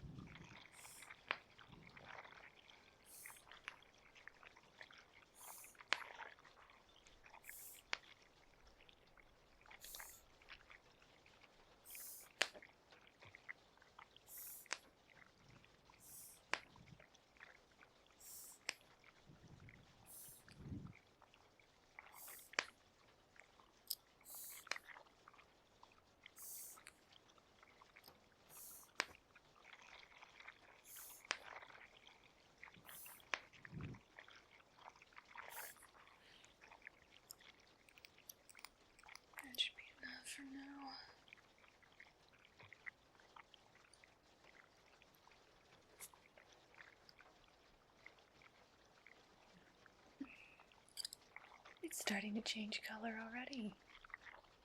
The color suits you.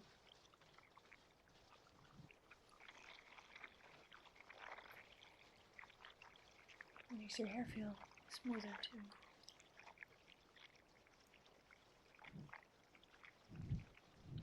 I hope it doesn't burn that much. I mean, it does have a bit of an odor. Nothing too terrible.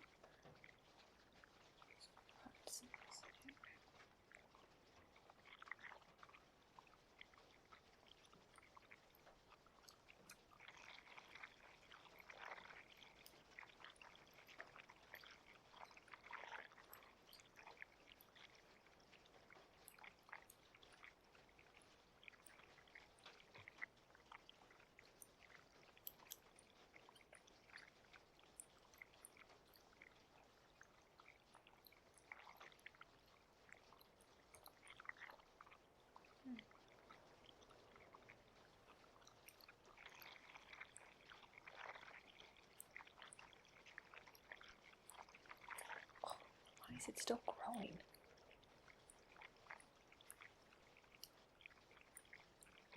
Not growing anything else, are you? Not growing a tail or ears, are we?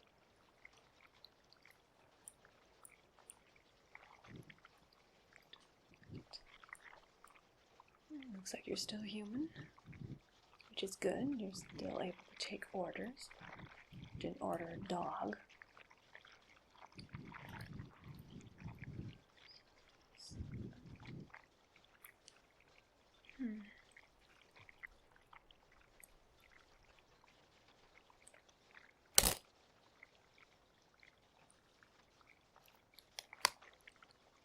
Do you know what this is?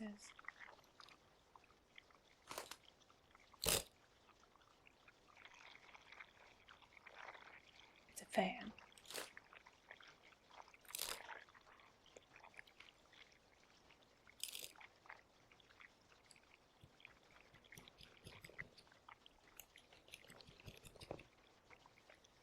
Do you know why I'm showing it to you?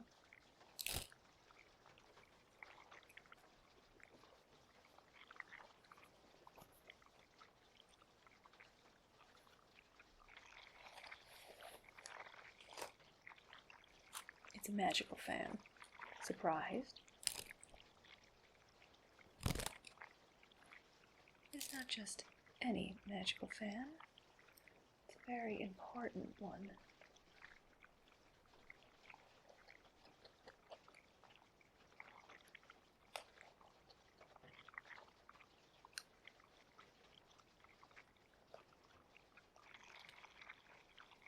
If you use this fan correctly, it can make anyone forget things.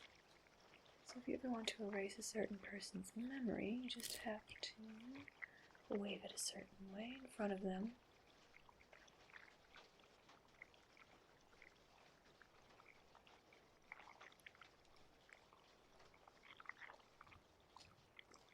Now you don't know it, but I just made you forget something. You won't know because you forgot it.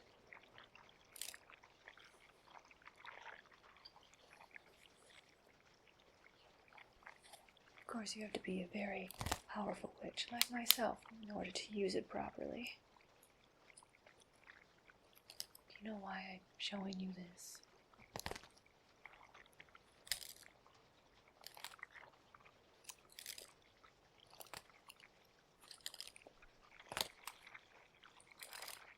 Because if you ever misbehave, I'm going to be using it on you.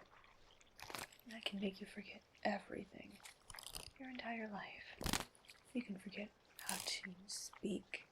You can forget how to eat. You can forget who you are. And all it will take is just a little wave, and you forget everything.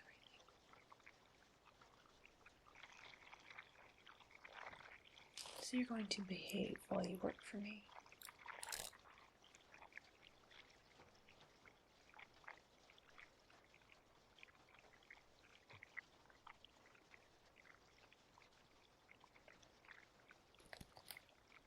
You did just forget something. Of course you won't remember what you forgot. Just know that you forgot something.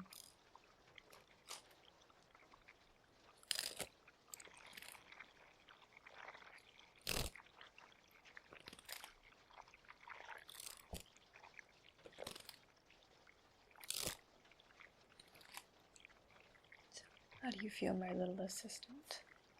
Feeling confident? Feeling ready to get to work? Oh, you will be working. The job is difficult, the job is hard, but it is rewarding. For me. You, on the other hand, will be rewarded in the knowledge that you are helping someone like me.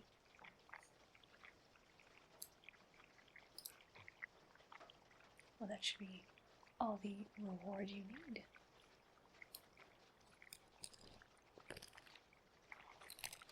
Now, time is of the essence, and we better get to work.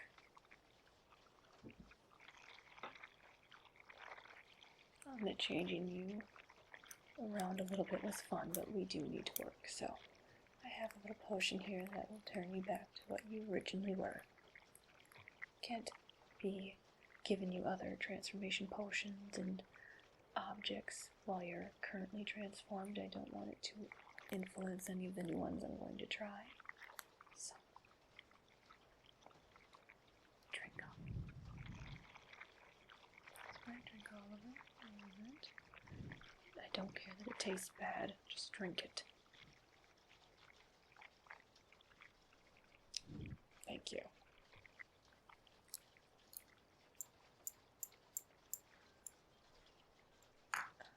Good. Yes, it's going to hurt a bit, but it's better than being cousin it. Get some of that. I'll just help tear some of that hair off. Get some of it off, at least so I can see your face. I just like seeing your expression as we experiment. Get that hair off.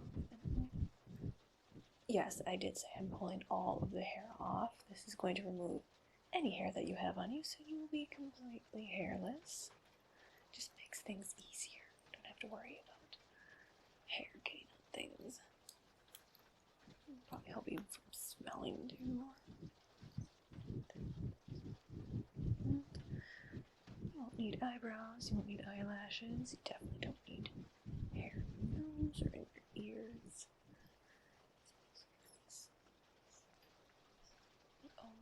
All of it. We don't need that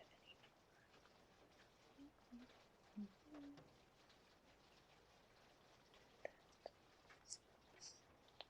Get the stuff in the back. Oh, it's just falling off. Barely have to touch it. Wipe that away.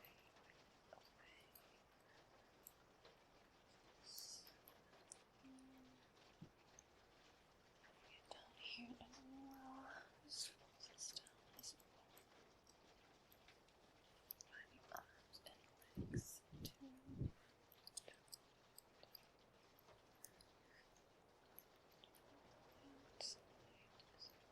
Get out of those ears. Get out of the ears.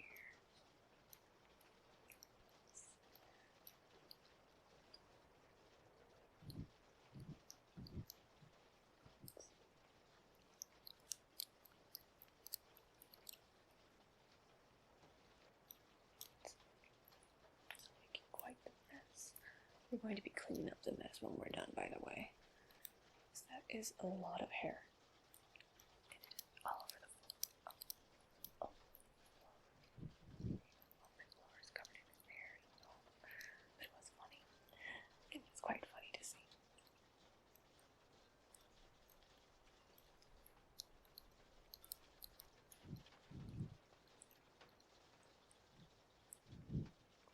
Just burn all that hair off. Just off.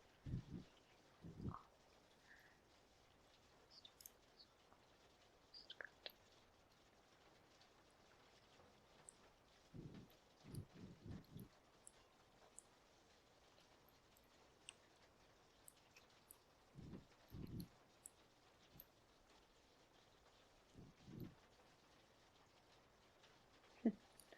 It looks like we got everything off of you. You look fairly alright without any hair.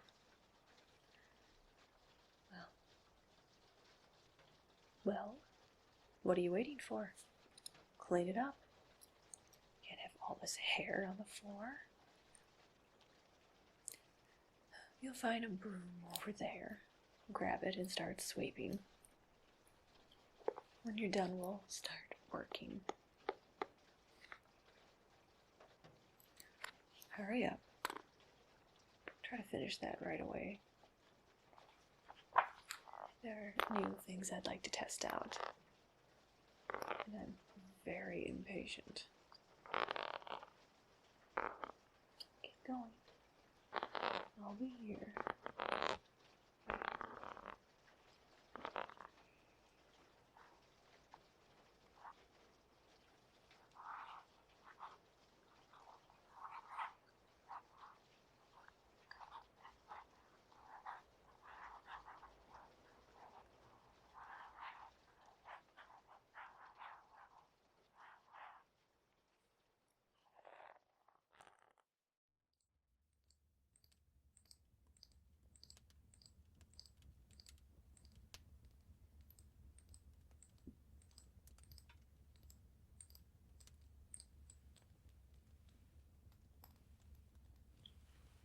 Hi, how's it going?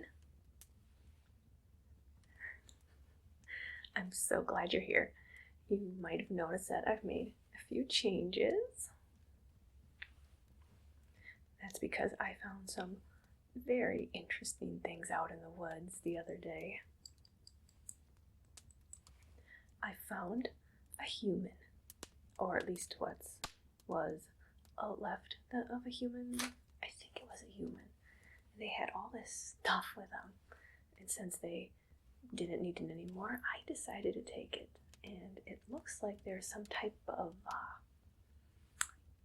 a human healer or someone who studies humans. They had this chart with them, and I think that's a human body.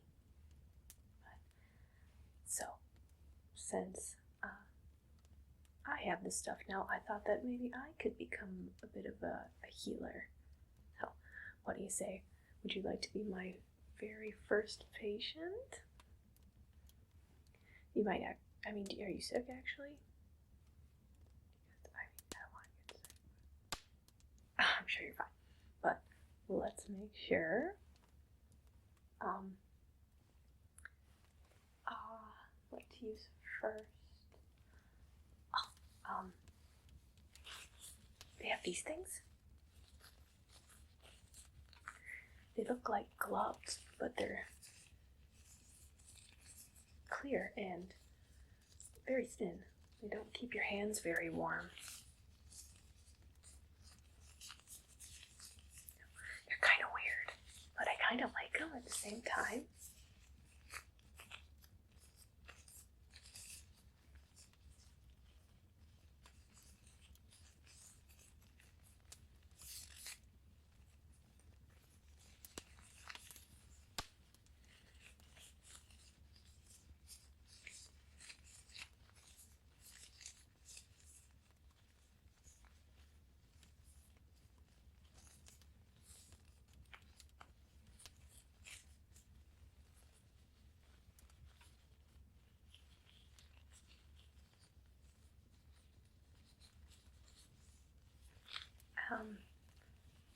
I'm not, do I wear them?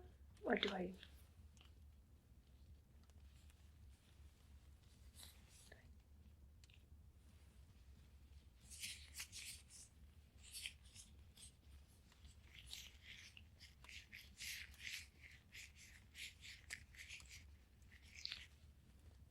Is this helping?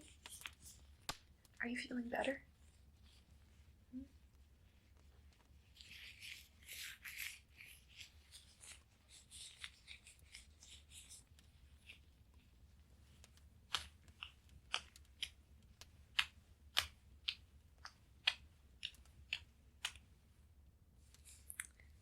I don't think that's working.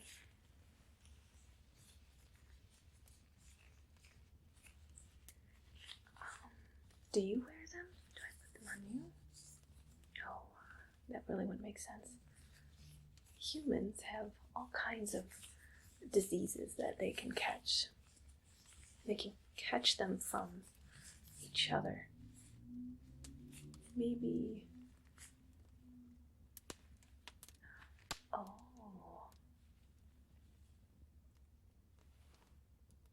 Wait. Maybe I put the gloves on because I don't want to get sick.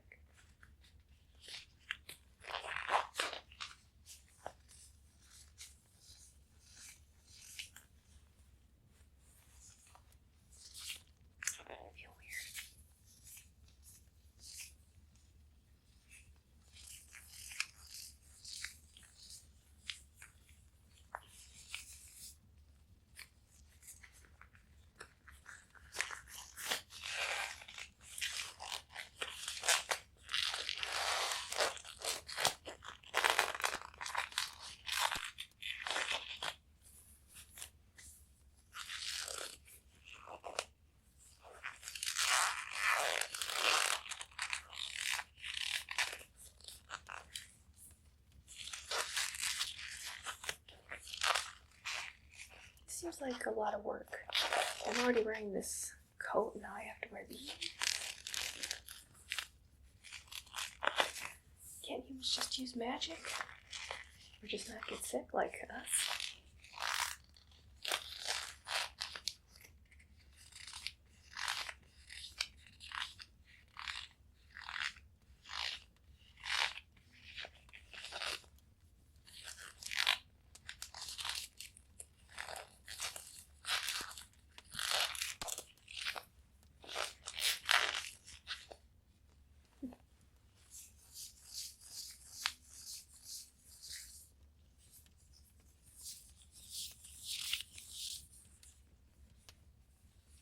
Now to do human healer stuff.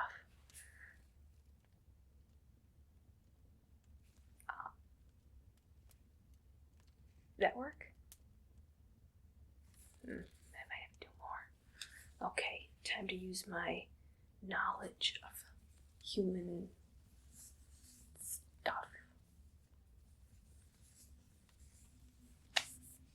How are your tails feeling? Well, let's take a look. Do you have any bruises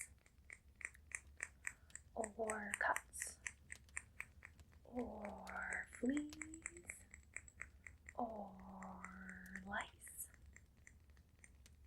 I mean, if you do, don't give it to me. I don't want any of that. Okay, let's take a look at you. Let's take a look at you. Take a closer look. Everything is so weird.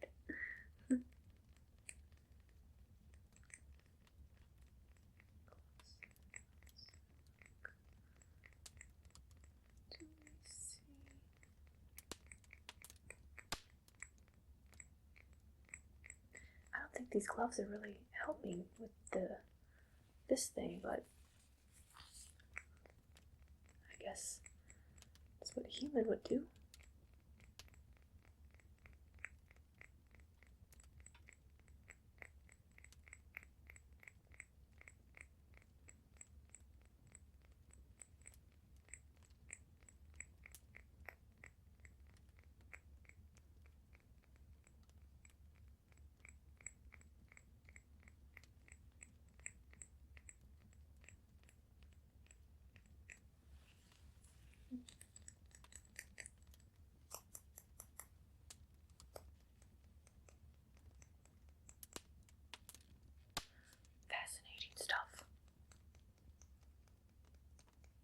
What else would a human say?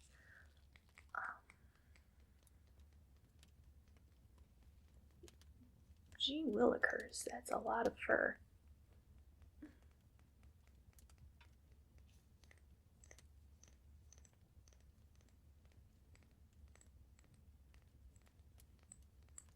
How are your eyes, by the way?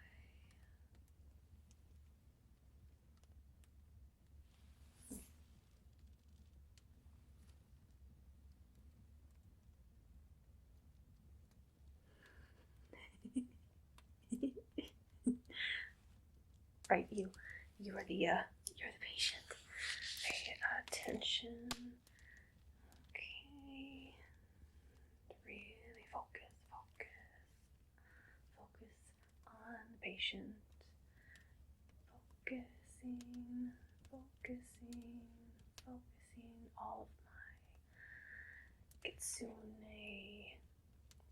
power. Focus.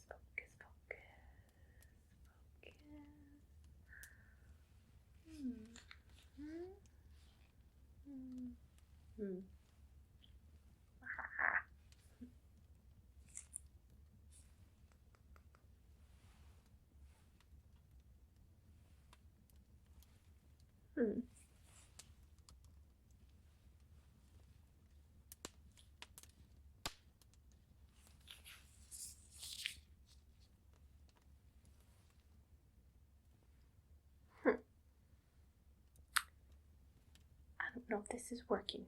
Maybe you're a bad patient. See your ears. See those ears. Anything in there? Yep, definitely stuff in there. This ear. There's definitely stuff in there. A lot of stuff in there. What is that? Should that be in there? There's something stuck in your ear. Where have you been? Why didn't you take me with you?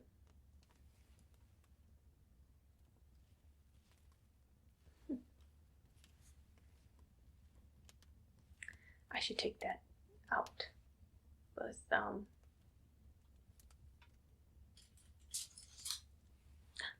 these.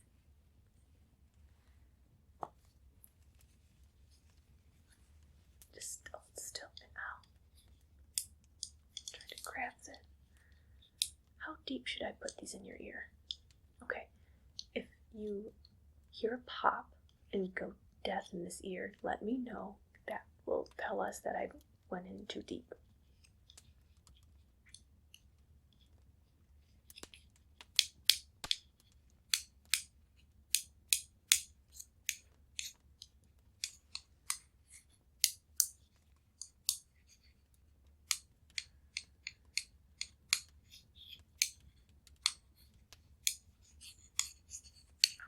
I'm not getting it. I can't get a good grip on it.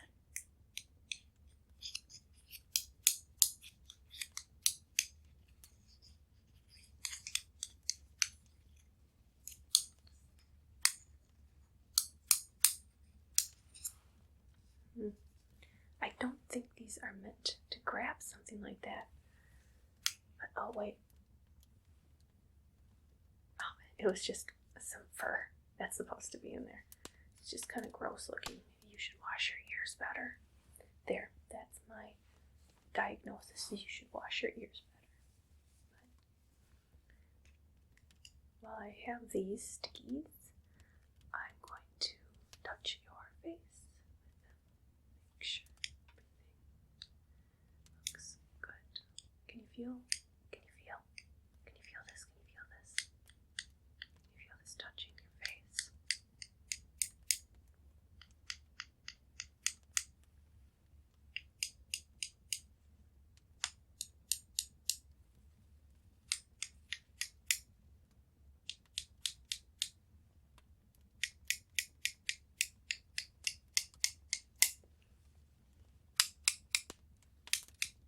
I'm not hitting you that hard, okay?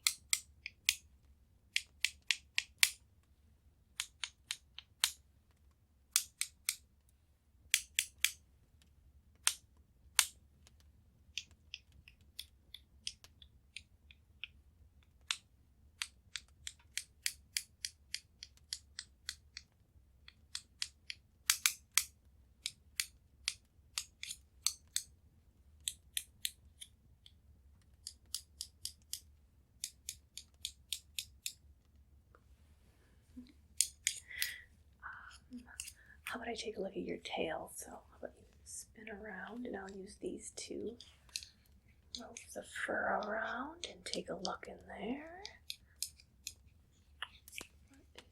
Very fluffy. A lot of fur in there.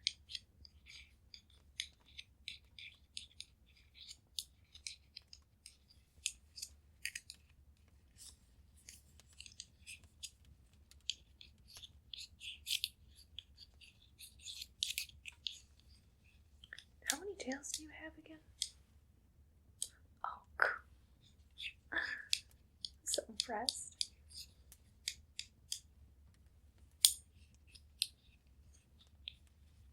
You have such pretty fur. I love the color.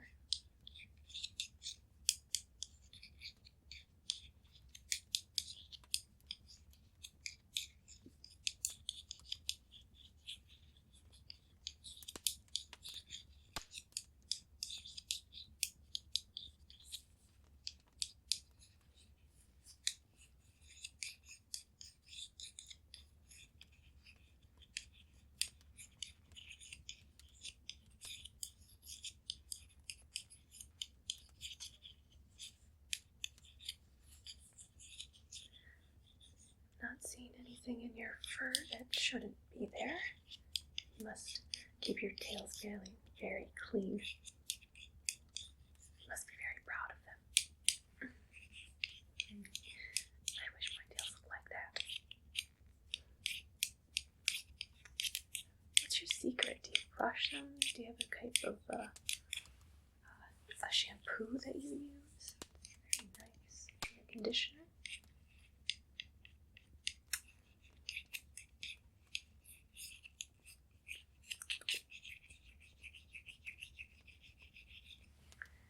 Well, I'm not seeing anything wrong with your tails. They look very good. Change into something else. So let's see. We looked at those ears. We looked a bit at your face, and then we looked at your lovely, lovely tails. There's a few other things that the human had with him. Let's see here. You know, you do have a slight scab on your arm. Maybe I can take care of that. We can just pick that off. We can pick that off. And ooh, the human has this with them. Maybe this will work. I can just, scrape, scrape, scrape, scrape, scrape, scrape, scrape. Yeah, this might be too intense. Maybe we shouldn't use the knife, although it's so shiny. I can see my reflection in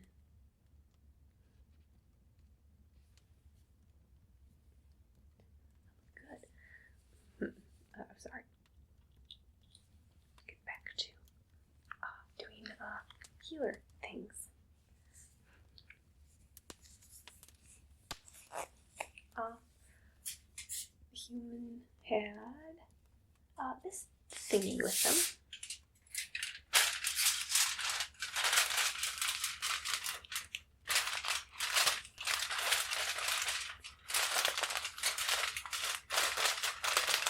Do you know what this is?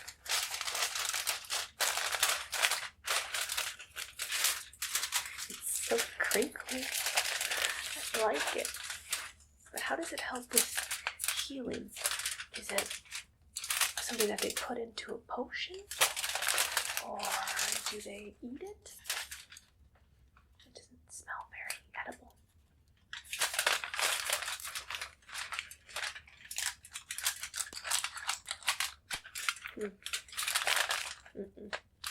Not for eating. Unless humans have different type of taste.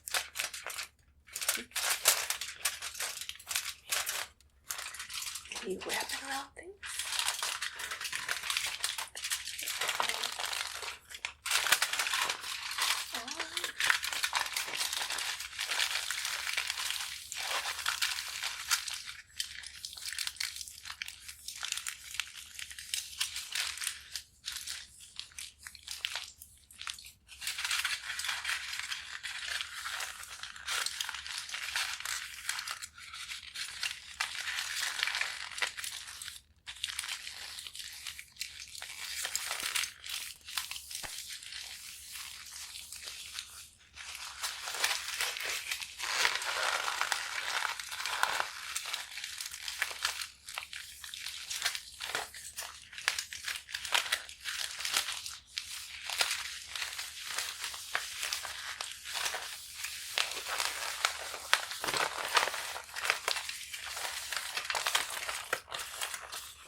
Maybe you use it as a type of bandage?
Right, I was supposed to use this to help you, but now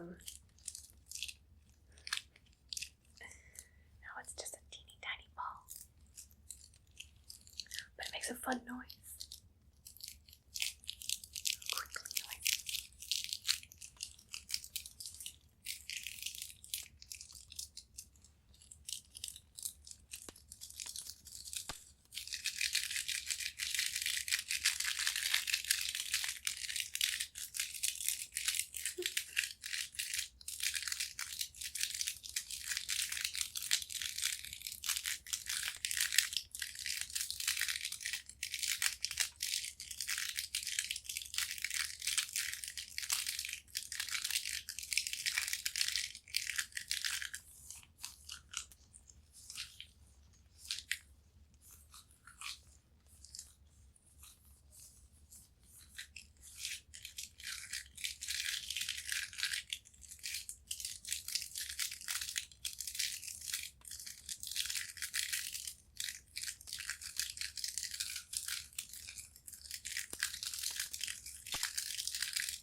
couldn't use that to help you, but maybe you feel better anyway? Maybe. I still have two other things to show you. There's this stuff.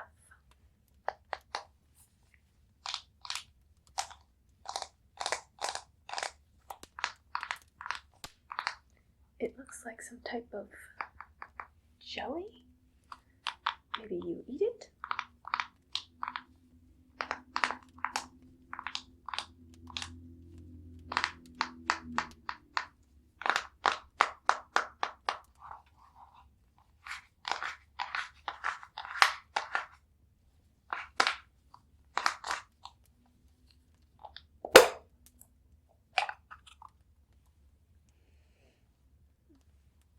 Smell.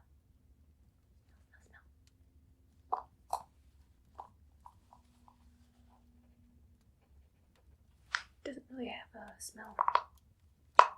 It's not the type of fruit. Recognize it. What does it taste like? Oh, come on, eat it. I'm sure it's fine.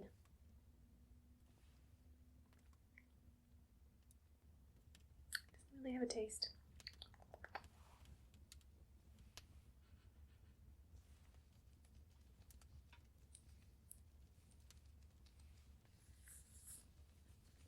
It's very, very slippery.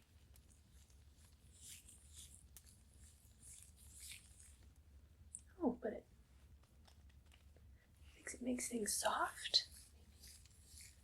Maybe it's a moisturizer. Maybe it's a salve. Put some of this on you.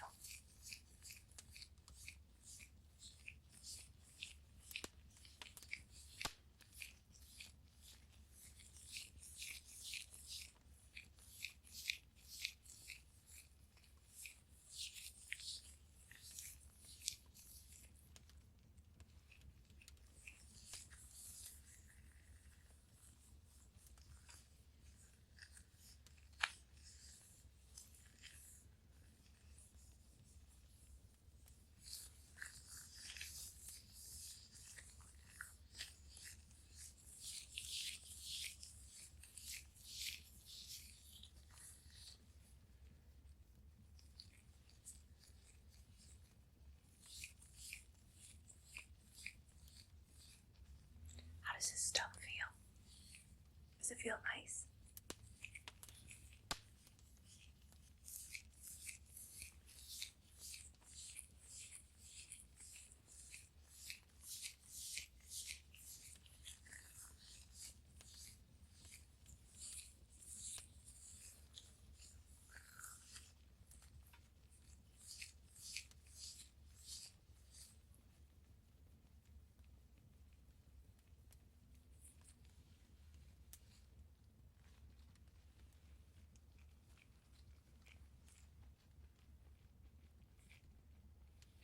Put some on your ears.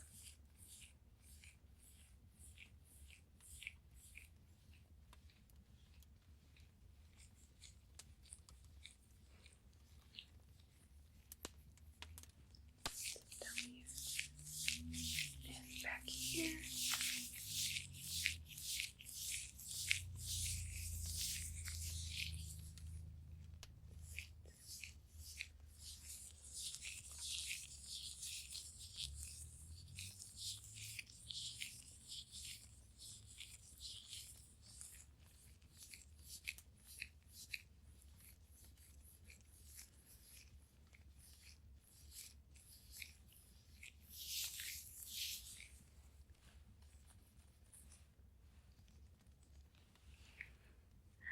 Oh, does that feel nice? It feels kind of greasy, but not bad, right? Well, I hope you're feeling better. Well, there is one more thing that the human had with them.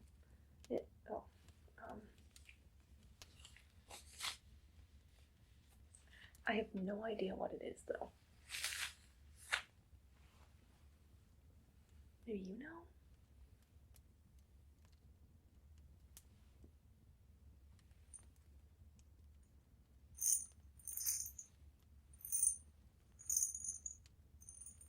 look like pellets.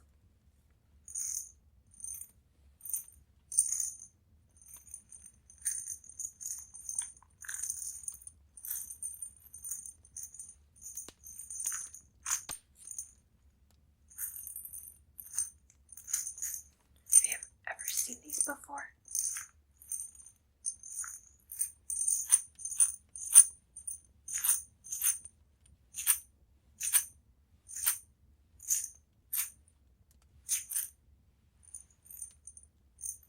What do you do with them? Do you eat them?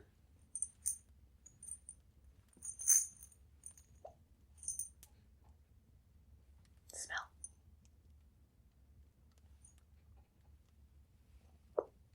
I don't know what that smell is.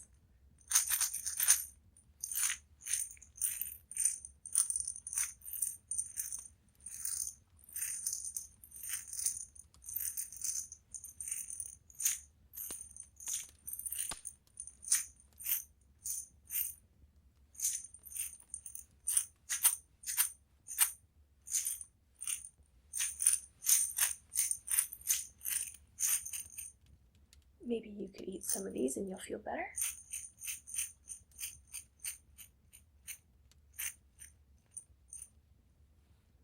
How many to eat?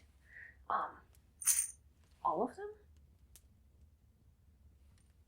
Okay, maybe not all of them. Maybe just one. We'll see how you feel afterwards.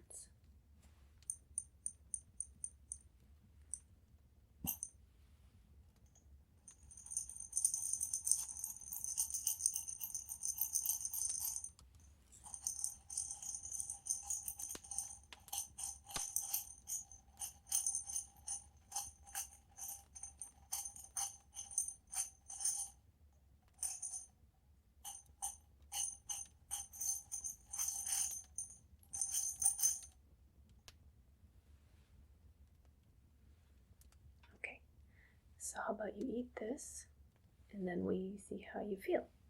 And if you're not dead, you can eat more. Unless you feel completely better, then you won't have to eat anymore. Great. Wow. I think I've done it. I've been a good human healer. I mean, yes, you're not a human, I'm not a human, but I've used their stuff, and I have their references. I think we're fine. I think you are going to be just fine. You have such nice fur and tails. Oh, so lovely, so lovely. And you're going to feel better. I somewhat think you're going to be fine.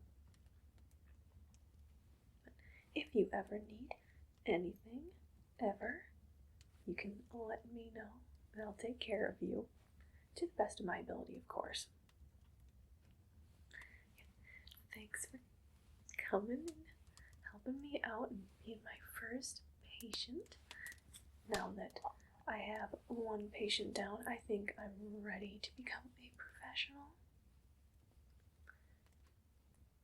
Thank you, and have a nice day, my friend. Bye. Bye, bye, bye.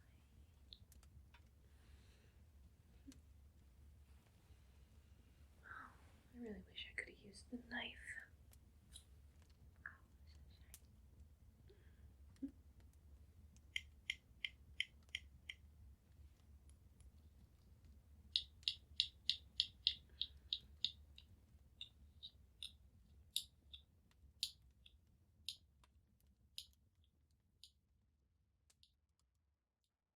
Warning. Prisoner escape. Warning. Prisoner escape.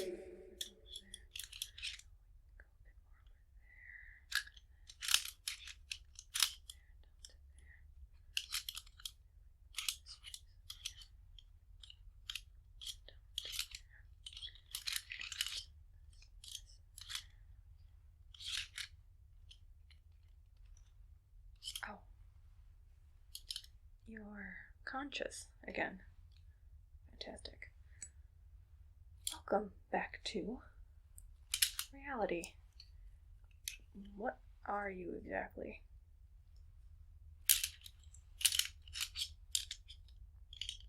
Never heard of it. But you've probably never heard of me either. And it's probably best that you don't know who I am. You just need to know that I am in a little bit of trouble. Do you know where we are right now?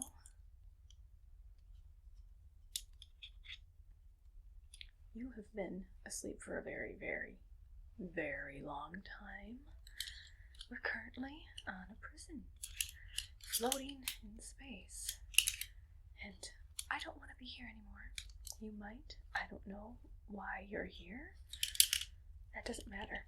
What matters is that I'm here and I don't want to be here anymore. They do many questionable things in this ship. Like replace limbs with whatever this is. It makes my life a bit harder. You can't do as much stuff, you see, when your hands can't fully grip things. But that's not going to be much of a problem for me anymore because I have you now.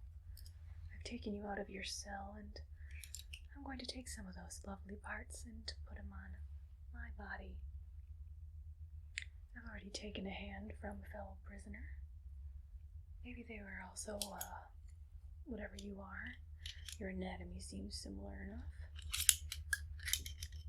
And once I get enough parts, I can sort of reinvent myself. I can sneak off of this ship and go back to doing what I do best. But first I'm going to need that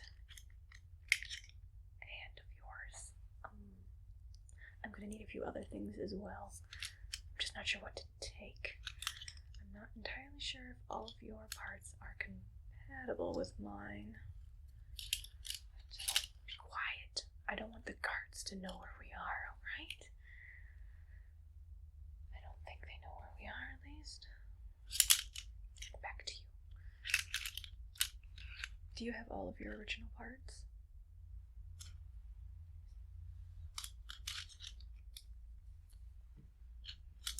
What's this over here? Take that. Maybe I can take some of that fuzz you have on your head. I stole this from another prisoner.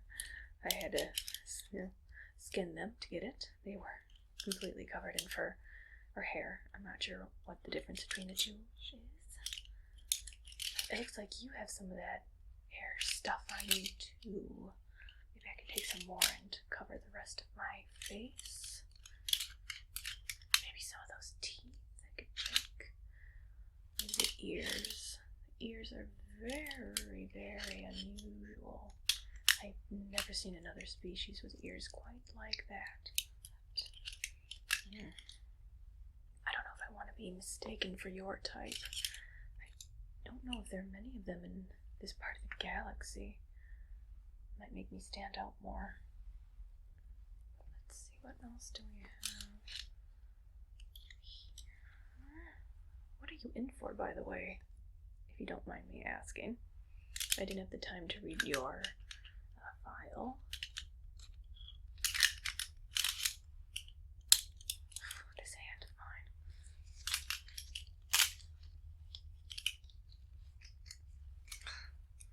Why didn't they replace any of your limbs? Must not be that dangerous since they didn't feel it necessary to limit your mobility. Can't be that dangerous, which means that you're going to be a bit easier to take parts from. Some of the other people I removed parts from put up a bit of a fight, but looks like you won't be doing that. You don't look very strong, or very brave, or very dangerous. Maybe you ended up here by accident. Maybe I could take a few parts and they wouldn't even notice. Maybe like that eye of yours. Could replace one of mine with yours. Fool the optic scanners. Maybe those ears.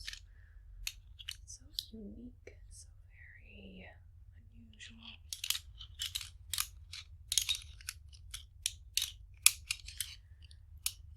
Maybe the nose.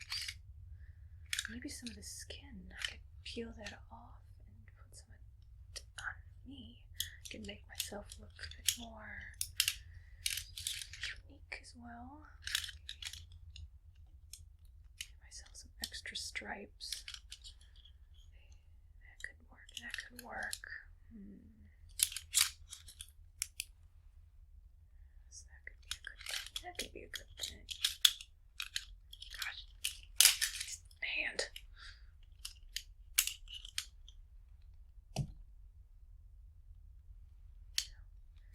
You don't mind if I touch you, do you? It's a lot of fun to get up close and personal with my fellow prisoners.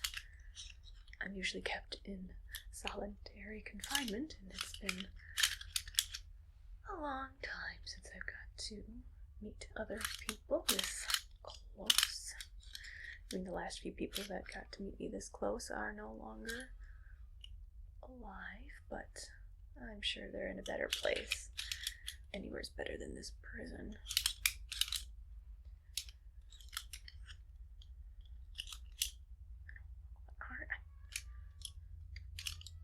I've never seen anything like this. You resemble a few of the species I've seen, but I've never seen one with all of these components. Are you sure you're an original species and not a hybrid or one that was made in a lab somewhere?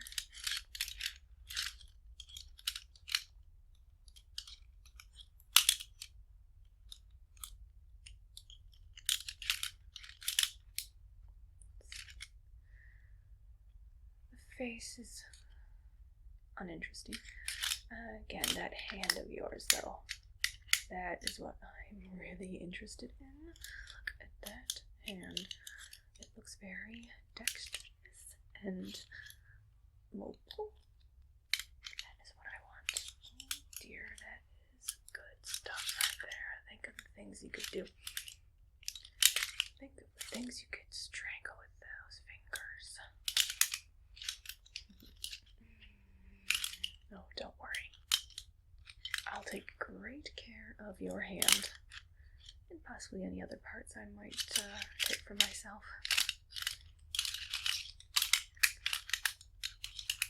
Look at the light, look at the light, look at the light. See the light here? Look at it, isn't it bright and bright? Oh, look at that light. Yes, look at that light. Don't pay attention to what I'm trying to do at the moment, just look at the light. Oh, isn't it wonderful? Isn't that a wonderful light? It's beautiful, beautiful.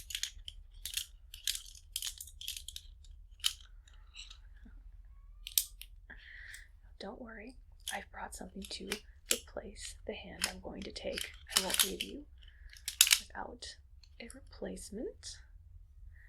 I was crawling around the ship and I happened to find this lovely decoration, I think it is.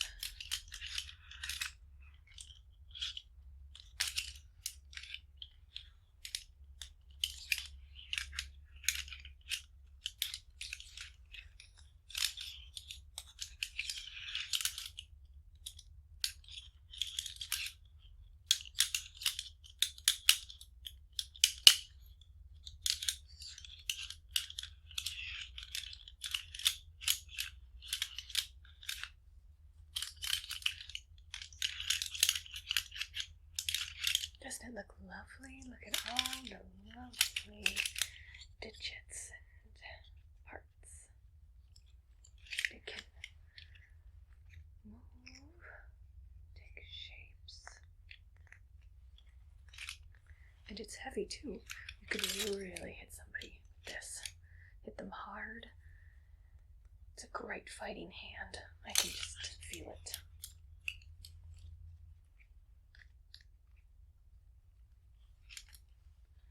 I bet it would look great right on you too.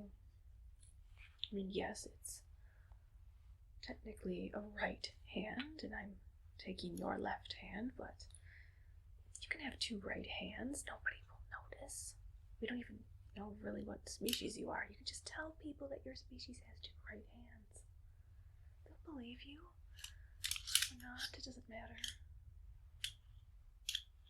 Point is that you will have a hand.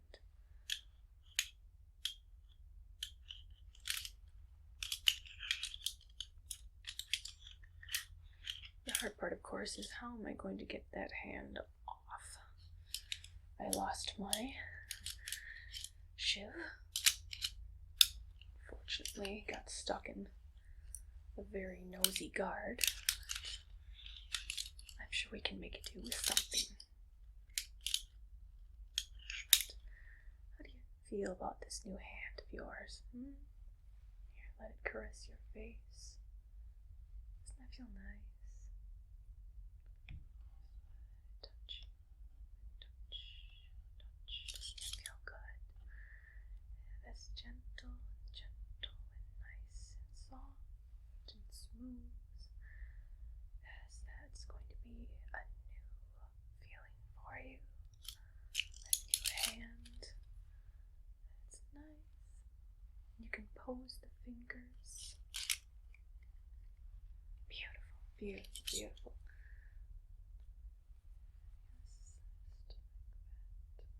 Yes, I think we can make that work. But again, removing the current hand.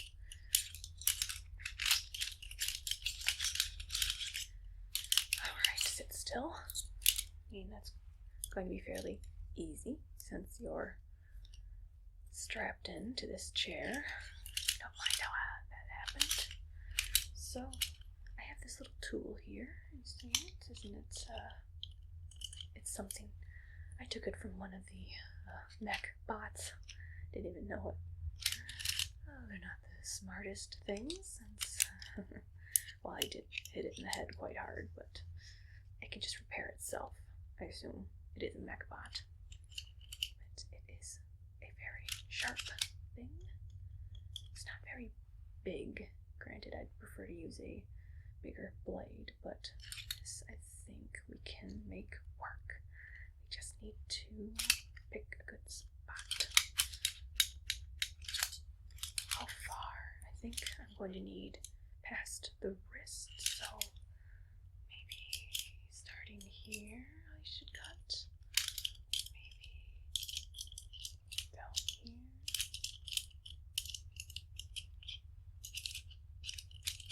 How many bones are in your wrist? Maybe I should be able to take all of those and attach it to my anatomy. Here and there, there. We hold this part with this, and I just tear. I think I can pull it apart. Yes, I think that can work. How much time do I have? How much time do you have?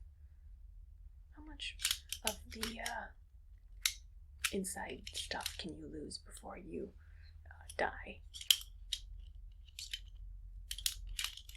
Do you have inside stuff even? Just poke of you a little bit, scrape it. Oh, it's red. It's a weird color. Okay, so get that red stuff. If you lose too much of it, will you die? I need the answer very, very quickly. Answer it quickly. Maybe. Okay, so here's the thing.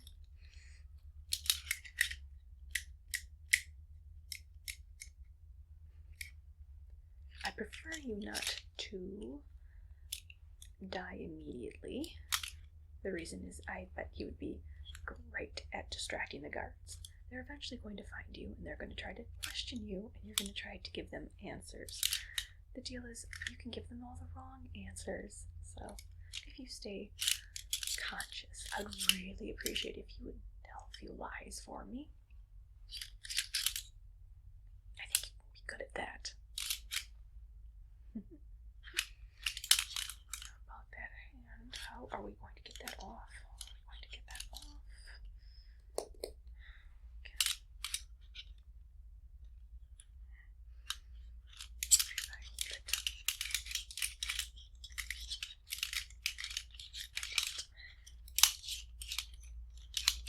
If I could hold you like this.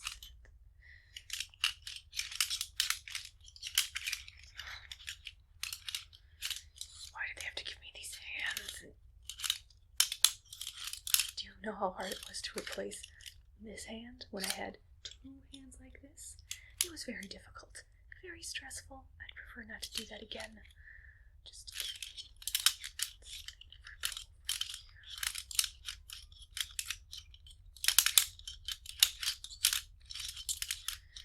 I know I can get this off. I just need to know how to get this off. Just like this and oh, what was that? Did you hear that? Looks like I broke something. Oh, is your species fragile?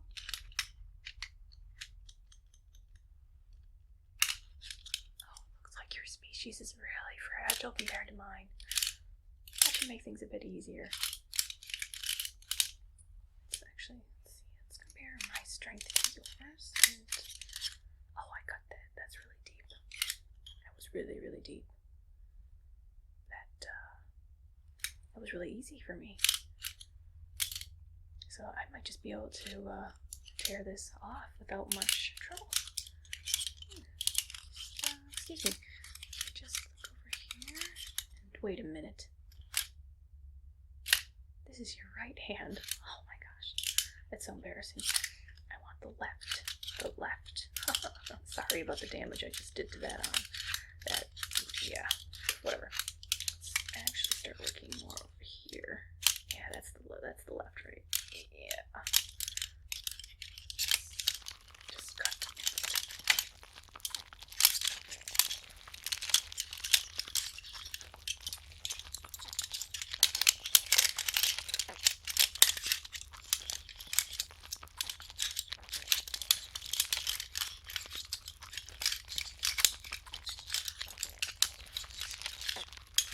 I can just pull.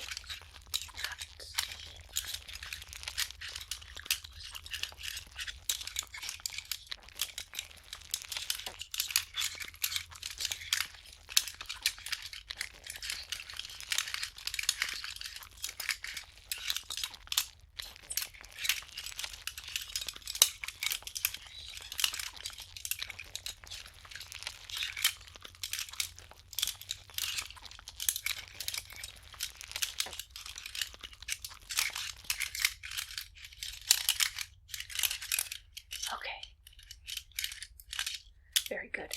I have most of it removed. Unfortunately, it looks like I won't have time to attach it to myself. Looks like the guards are already on their way. That red stuff, by the way. You don't mind if I take some of that red stuff for myself, do you? Someone might have questions, and I don't want my left hand to have a different blood color. I might have to prove who I am.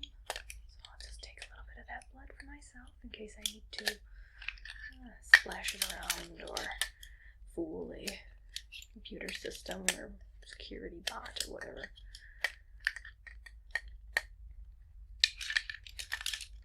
Just here.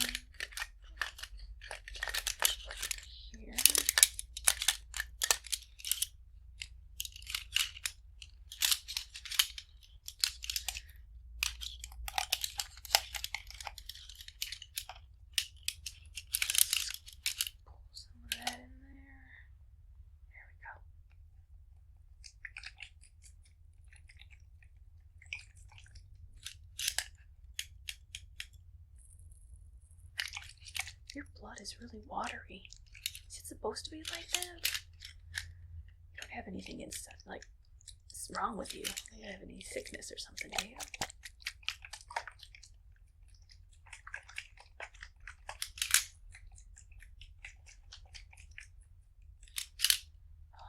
what they were experimenting with you. Maybe your body's so weak because of an internal change they made. Oh, that's nasty. You know, they gave me external changes, but maybe they were doing something really wild with you, and yeah, your body's just so weak and flimsy and tears like paper. Maybe I'm not as strong as I thought I was. Maybe it's just you.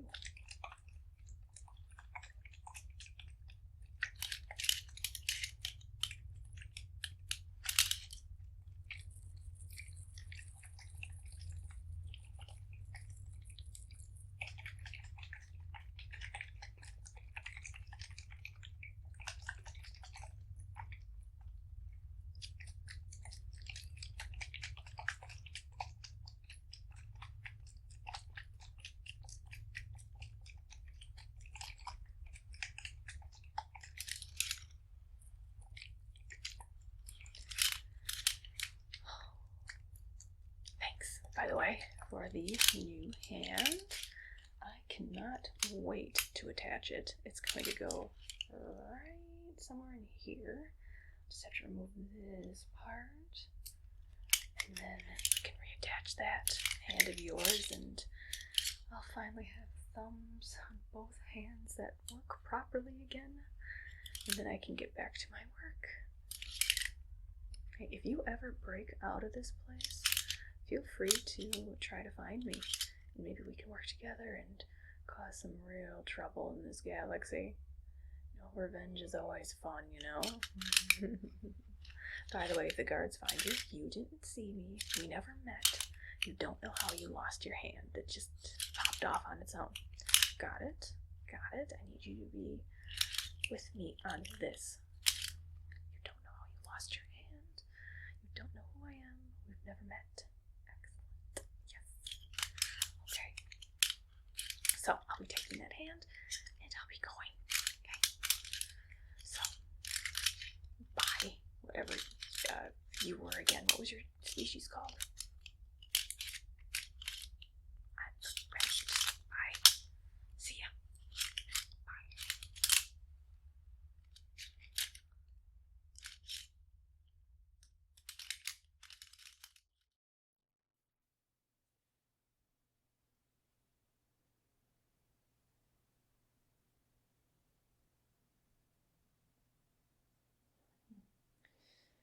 You don't really look like a villain.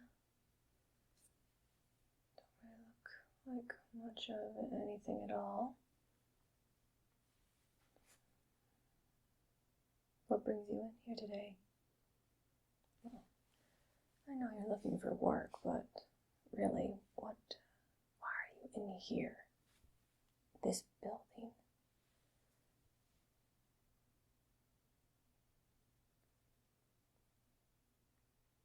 That's a terrible answer. It's so hard to find evil workers. I suppose I can give you a shot and at least ask you a few things before I kick you out.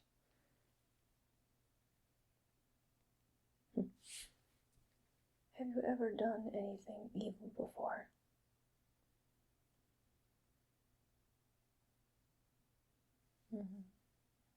Fascinating. No. Have you done work by yourself, or were you part of a group?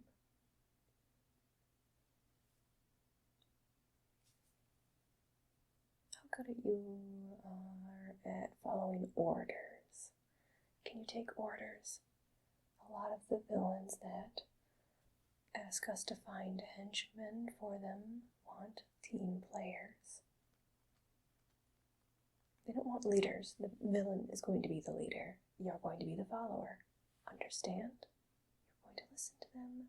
You're going to obey them. You're not going to question them, even if they have terrible ideas, either terrible conceptually or morally. You're not going to question it. You're just going to do what you're told. Got it? Get used to making this motion. You're going to be doing a lot of yeses. Yes to whoever you are working for. Let's practice. Nod your head. Yes. You're going to say things like, good job, or good idea, boss, excellent plan. That's going to work. You're so smart. They'll never catch you.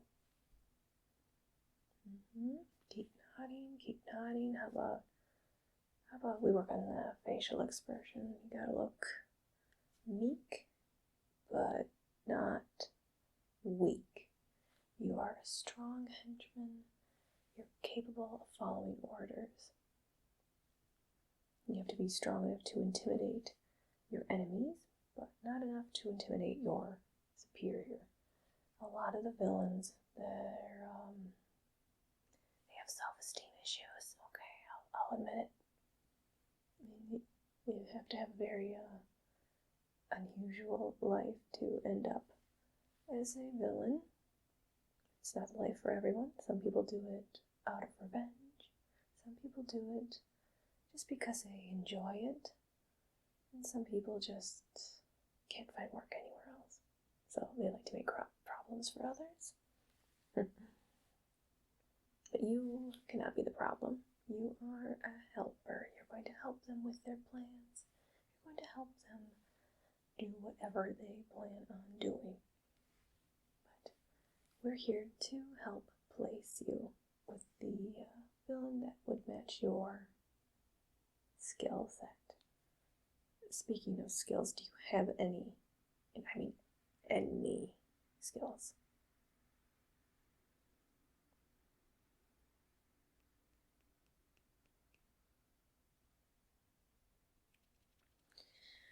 Okay, what can we do with that?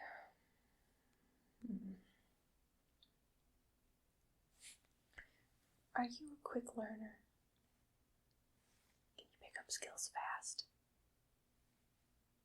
Okay, do you have any experience with super weapons? Most people don't. It's okay if you don't. Just if you did, it'd be super. Let's see.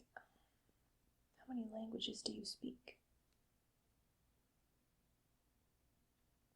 Okay. Sometimes we get people in here who can speak none, so having at least one language you can speak is better than things that come in here. Do you have any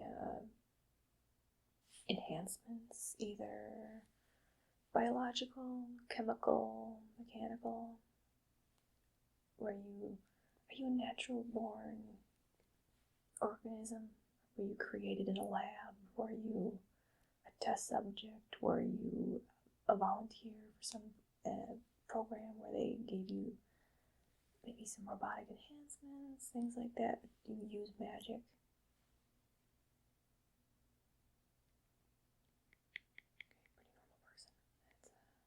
That's okay. We'll have a spot for normal people, I guess. Education. Any education at all. Anything. Even like kindergarten. Okay. It's going to narrow down the possibilities. Gosh. There's so many supervillains that ask for the impossible, and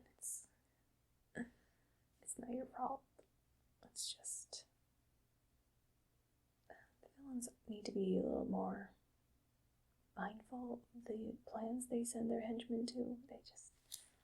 The henchmen die so fast. We can't replace them that quickly. We can't find the people they're looking for if they just keep throwing them into dangerous situations. How comfortable are you in a dangerous situation? Because you're going to probably end up in one. Possibly multiple dangerous situations in a single day.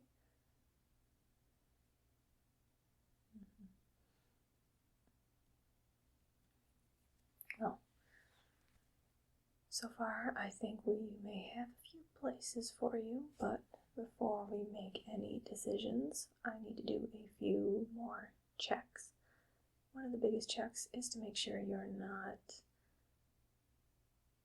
undercover for government or a superhero or something like that.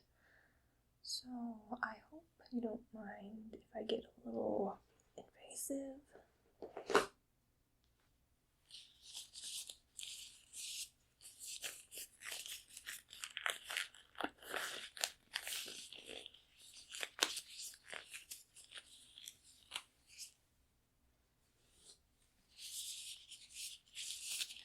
I'm not going to get too invasive. We do have x-rays and metal detectors that you passed through before you got back here. But I like to double check. You never know what somebody might have brought in with them.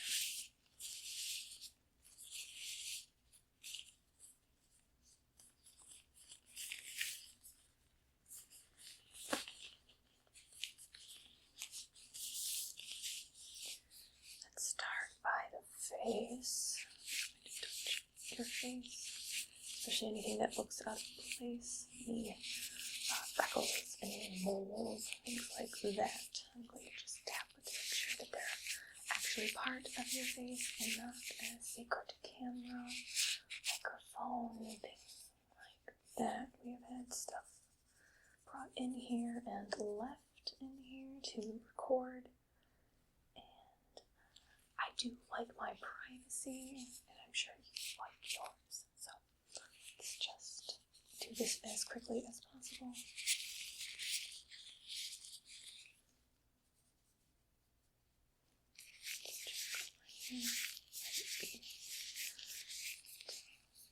See, I'm going to check a little bit by your neck, just make sure you're not wearing a microphone there.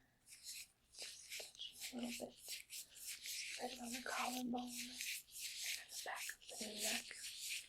Check the shirt, make sure there's nothing attached to that. Okay, now behind the ears, make sure nothing's back there.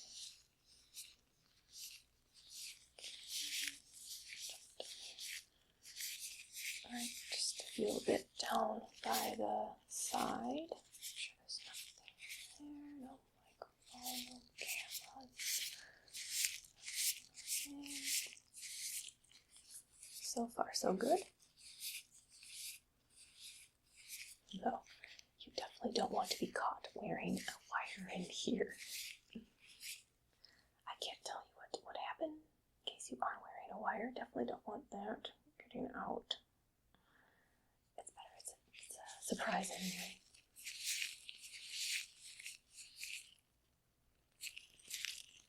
Just going to look at your limbs a bit too. Again, just checking freckles, moles, bumps, birthmarks, bruises, that sort of thing.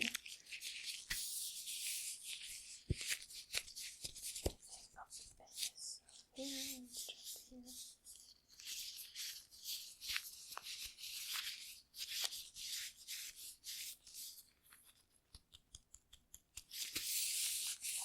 Here.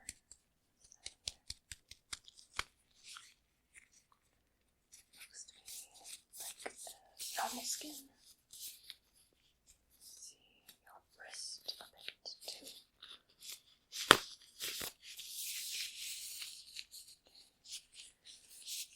So far the outside's looking good, but now we need to get a little bit more internal. See, right here. I'd like you to tilt your head back, and I'm going to look up your nose. Just a little bit. Anything hiding up there?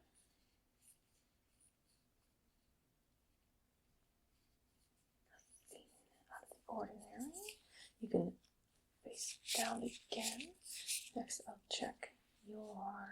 Let's go with the mouth. Open your mouth nice and wide. Just look there. Open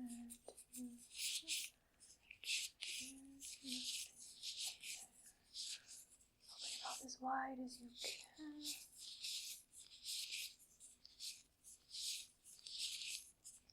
Teeth and lips. Nothing hiding under the lips. behind there.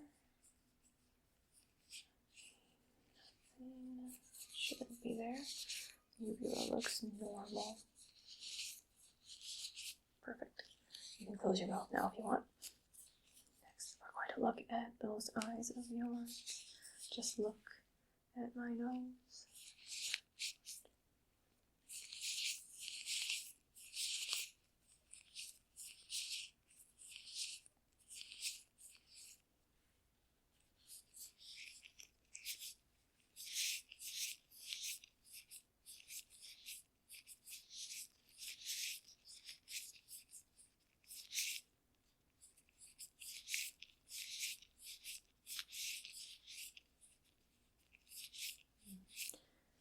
Pupils look a little bit brighter than the average person's. Follow the light with your eyes. Just follow the light, follow the light. Let's see how well those eyes move.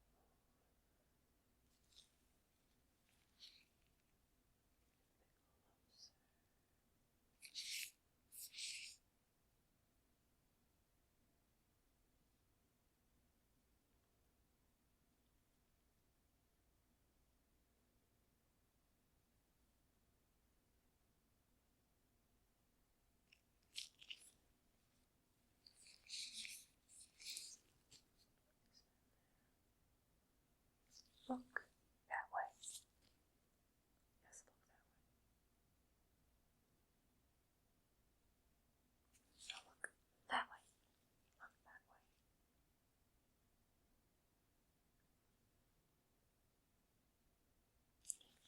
You can blink. Alright. Just have very shiny corneas, but it doesn't appear to be a camera. Let's look at your ears for a moment. Just turn your head.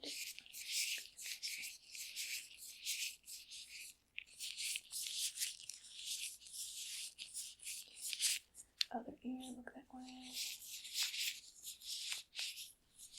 Closer.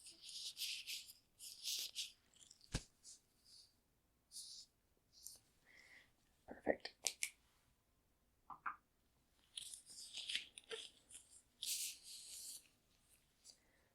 One more check. I'm going to listen to your heart, among other things, to make sure that there's nothing inside. Some people try to sneak things in here internally. Don't need you to have a recording system sewn into the chest cavity or something like that. Or an explosive. Don't want one of those again. Just sit still. I will do what I need to do and just take a listen. Listening for anything suspicious.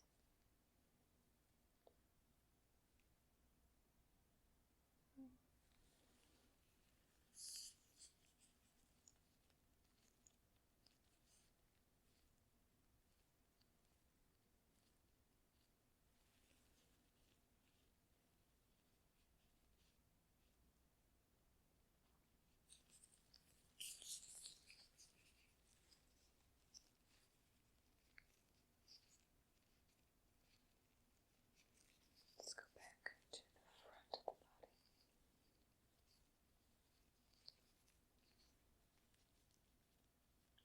A bit lower by the stomach.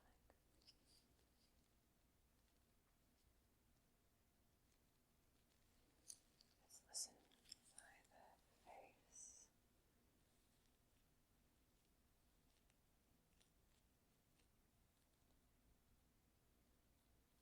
Let's go to the other side of the face.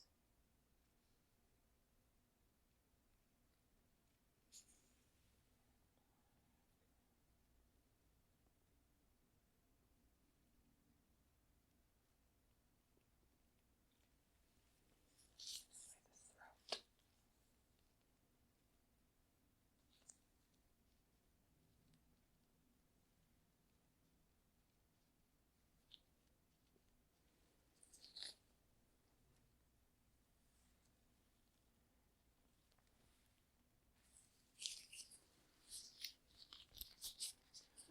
Nothing too unusual there.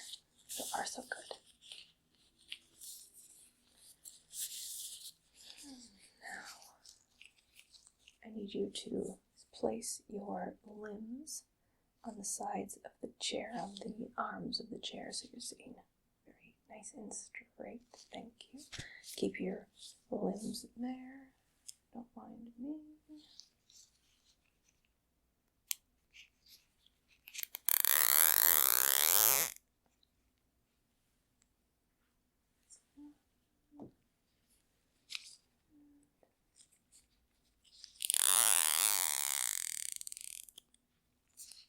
Two. That should be enough for you. So you might have realized, but I've zip tied your limbs to the arms of the chair. Now, are you able to escape this? You try to lift your arms up, legs up, anything that would break it.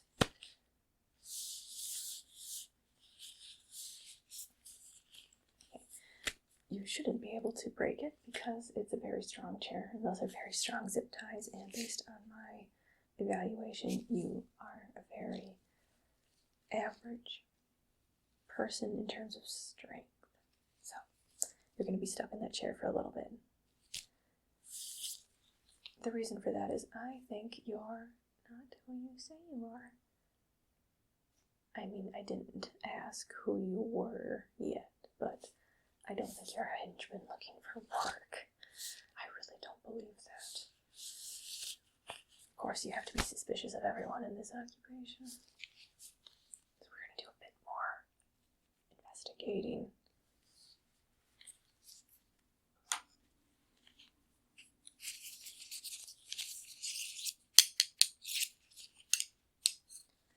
So you're going to talk. Okay. Who sent you here? Don't mind me with the sticks. Okay, you just talk. Who sent you here? Are you really just a henchman looking for work?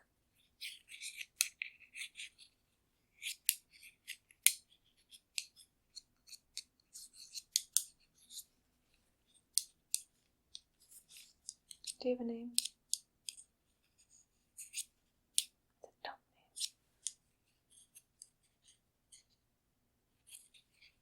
How old are you?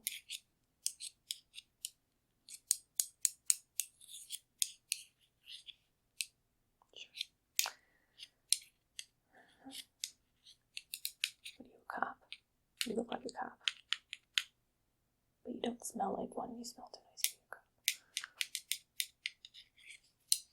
Maybe military.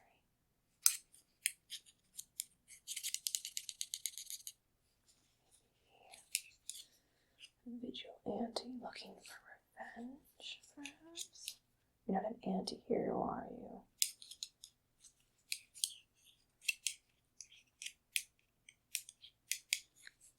Open your mouth a bit.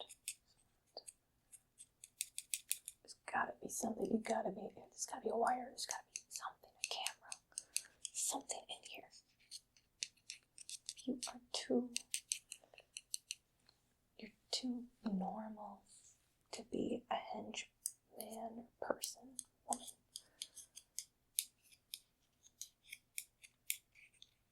You are just too normal. It's suspicious when they're normal. There's gotta be something you gotta have. You can't just be a person looking for work. There's gotta be something here, like gotta be working for someone, a detective, the government, any government.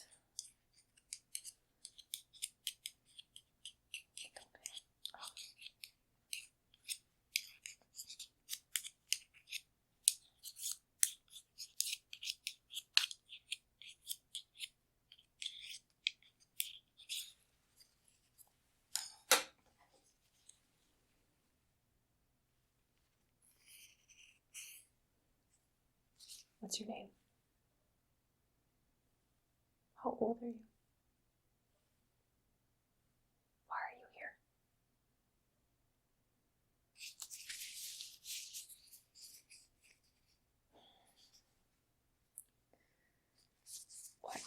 Why do you want to work for a villain? Just for my fame. I mean, they have terrible benefits. They don't even have dental.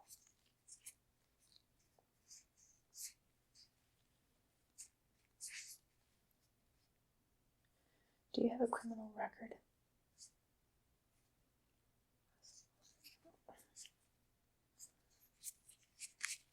This doesn't make any sense. Why are you here? There's gotta be something I'm missing. You have to have a wire or something. You just can't be a normal person. Why would a normie be in here?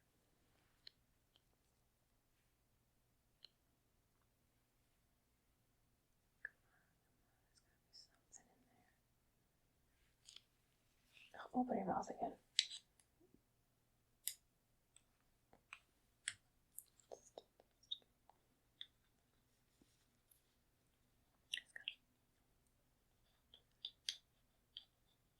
Stick out your tongue.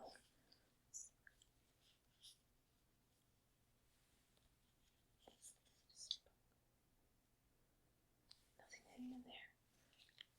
Your head. There's gotta be something in here. Lean forward as much as you can.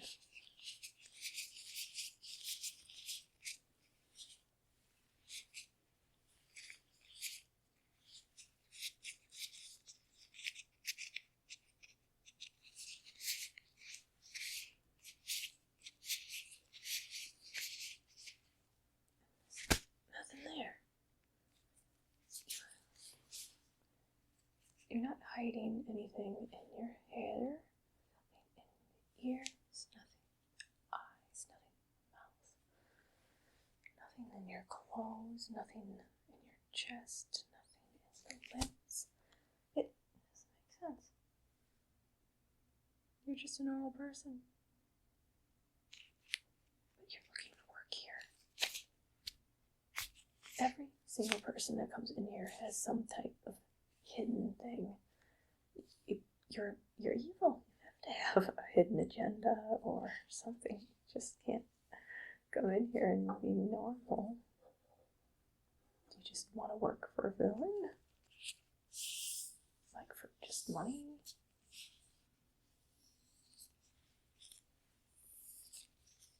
Okay, just a first for me. I'm not sure what to do about this situation. Normally things aren't this straightforward.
Well, it seems like I don't have any reason not to hire you. It's just suspicious that you're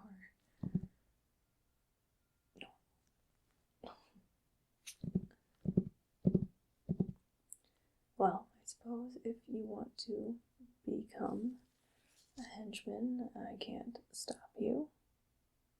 I can question you though, and I did. Basically, once you become a henchman, as we explained a bit earlier, you have to listen to your boss. You'll listen to them no matter what. You'll obey them. You understand that. You agree with that. You may become injured. You may lose your life. You may lose limbs. And you are okay with that?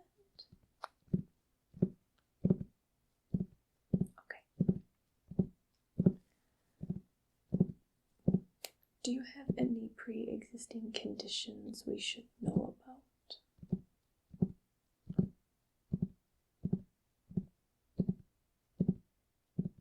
Okay, that won't affect anything here. Well, if you really want to be a henchman, then again, you understand that you have to listen to your boss. Everything. You have to do it. Unless the boss says that you're allowed to disobey certain orders. But again, unless you're given direct orders that you can do that, then assume that you can't disobey an order.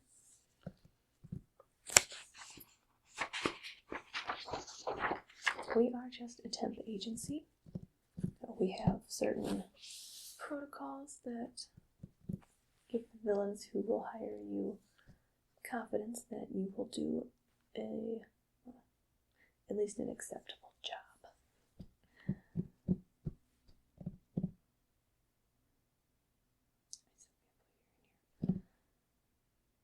Still suspicious, but hey, if anything bad happens to you, don't tell them that I was the one who approved you to work, okay? That'd be great. So if you agree to become a henchman and you accept that you're going to have to listen to somebody who's evil, they may ask you to do evil things. If you're okay with that, and you understand that you're probably going to get severely injured and possibly die, then you can sign right here.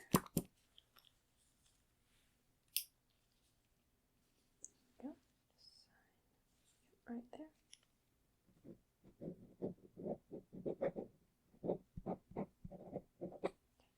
And then date. Okay. I'll sign as well. Well, I'm going to sign it under somebody else's name. It's called forging signature. My specialty. And date.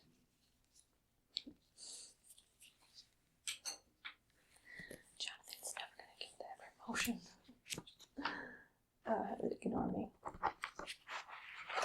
It's just, if you don't do a good job, I won't be blamed for it.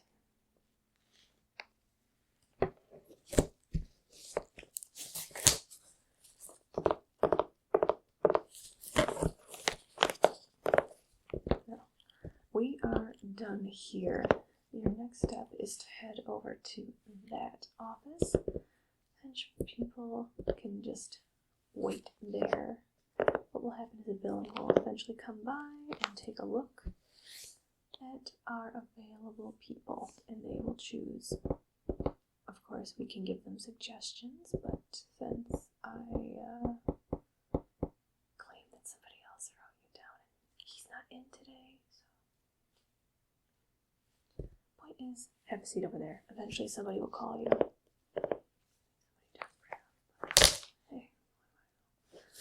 Anyway, it's been a time.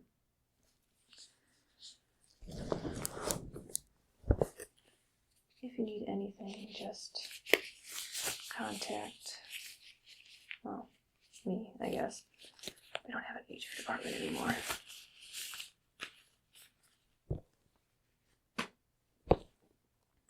If you need anything, just shout and maybe somebody will help you.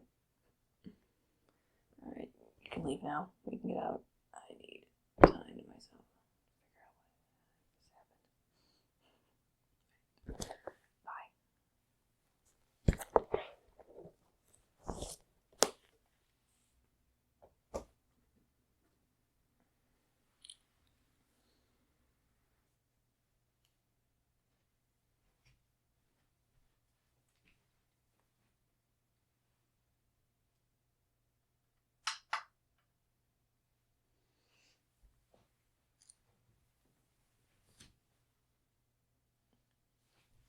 you still doing here? Oh, I zip-tied you to the chair. Oh, have you been sitting here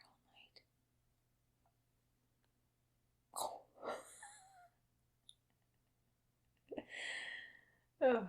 Oh, I'll get you. I'll get this fixed. Okay, let's just.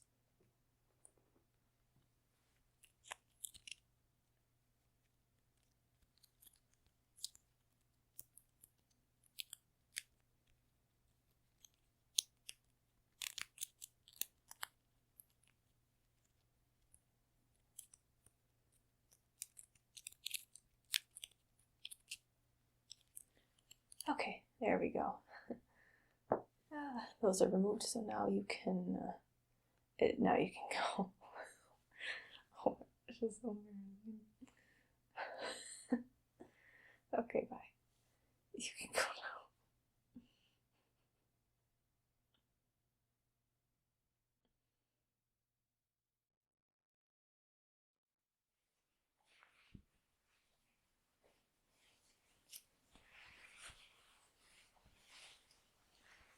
It's about time you got here. Where have you been? You're holding up this whole photo shoot. You don't talk. I talk. You are just going to stand there and take the pictures like you're supposed to. All right.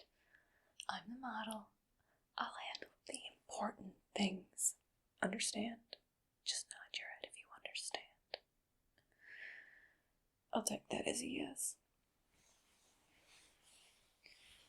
It's a very important photo shoot today. We're going to be modeling medical supplies for a magazine. This should be easy to make these things look good, but I want to make them look sexy. Who doesn't want sexy medical supplies? I'm fairly certain that's why they hired me as the model.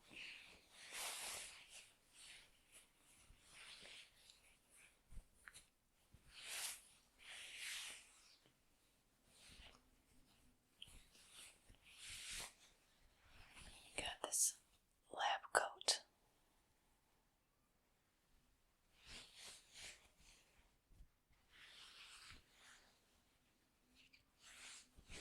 I also thought I'd wear glasses to help me look a bit more intellectual.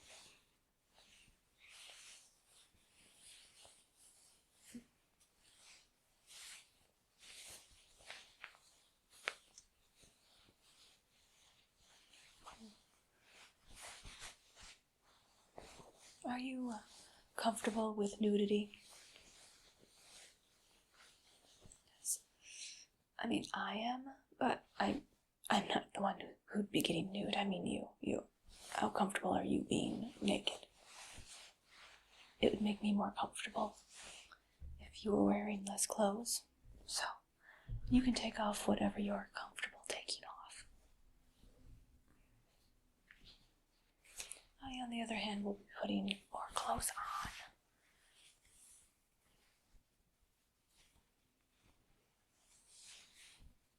There we go. How do I look? Okay, let me see. Turn your camera so I can see.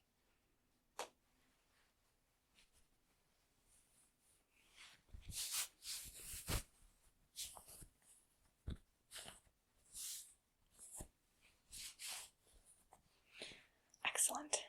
Now let's see. What would a sexy doctor do in the coat? Doctor pose.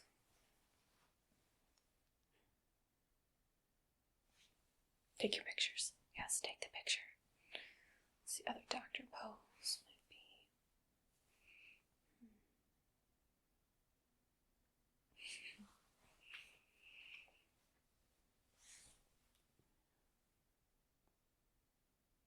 No. taking any pictures from below the waist because I'm not wearing pants.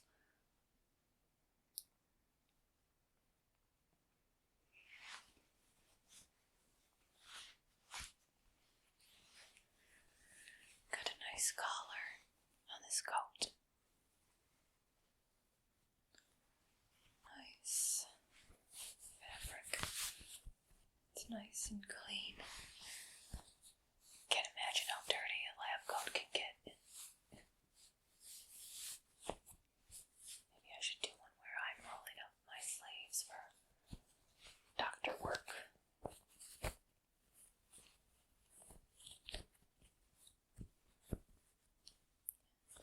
Are you taking pictures? Because it looks like you're doing a lot of staring. You should be doing more clicking. Click, click, click. Now while I'm in the middle of speaking, I don't want any bad pictures out there in the internet of me. Did you delete anything that doesn't look perfect? I'll find out. I know how to slash tires, alright? So, and if you don't have a car, I'll find something else to ruin. Let's see other pictures. Oh. Gloves. Very important to a medical profession. Some nice gloves and a pose. I can show how stretchy they are.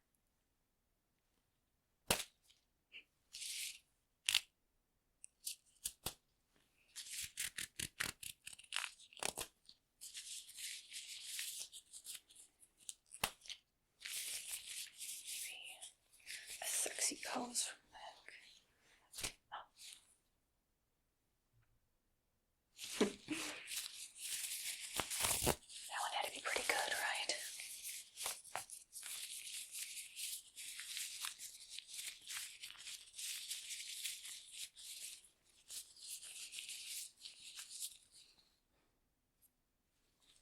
Maybe a shot where I'm moving closer. Let's see, should I be serious or a bit silly?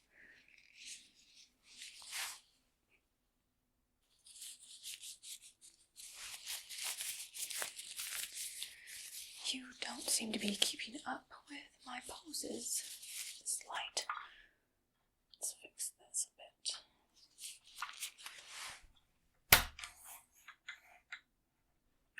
Down here.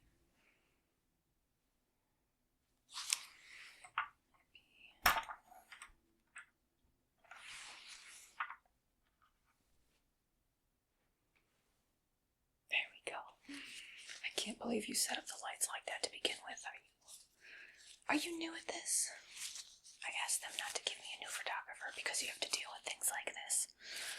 I wanted someone experienced. I wanted someone professional. Instead, we get someone like you.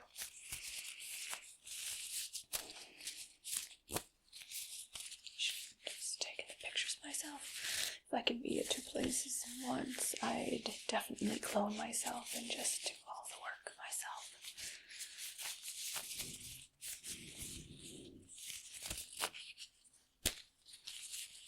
Let's do a shot of me putting the gloves on. Can you handle that?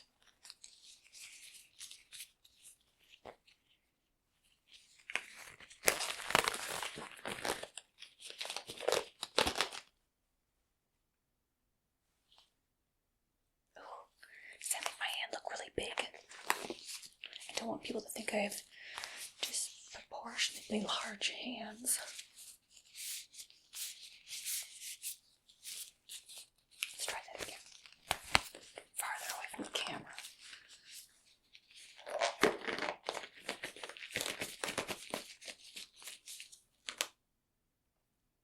Wait, did that make my hands look really small? Oh. But then mine just the exact perfect spot.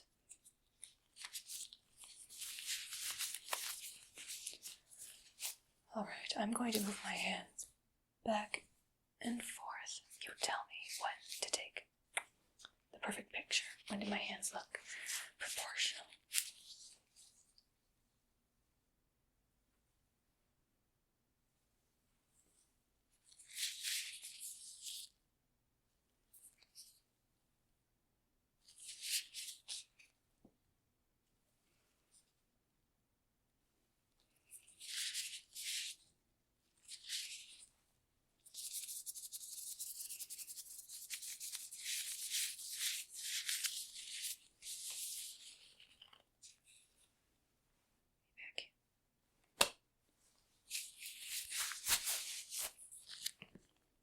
Too close. This is too far. What if I was?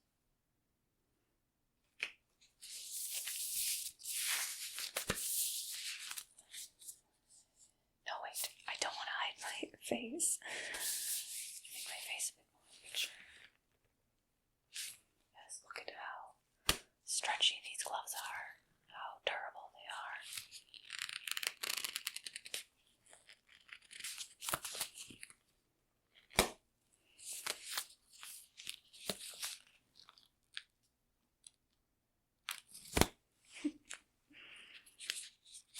See, let's try like a sexy prostate exam. So I'm like, do I 2 fingers, right?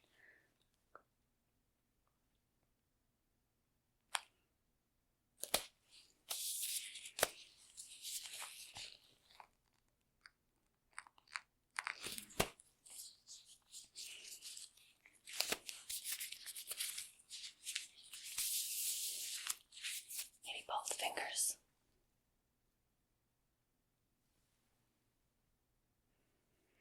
Both gonna just go in there, just maybe that's been too much probably.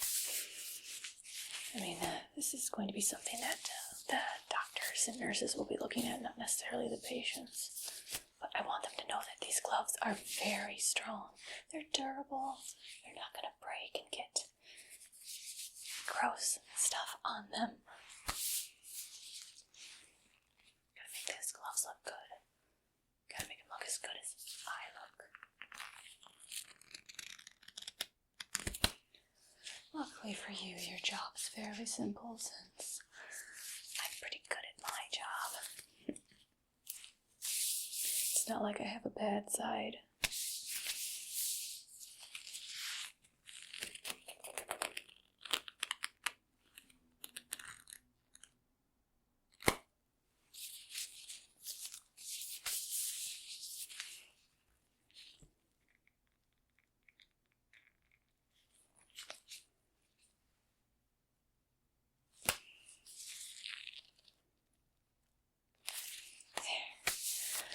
Do we have a good picture of the gloves? Of course we do. Let's see. What else do we have to take pictures of?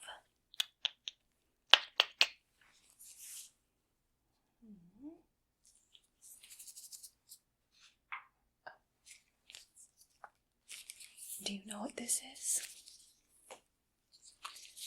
It's a sexy stethoscope. It's sexy because I'm going to be wearing it.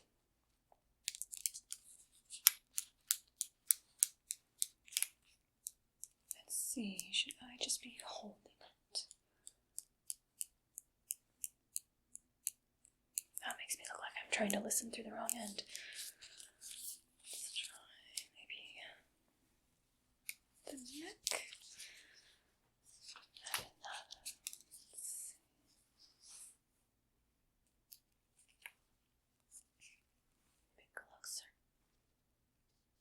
Too close. I can hear you breathing. Can you not breathe so loud? Just try holding your breath. That should make things quieter.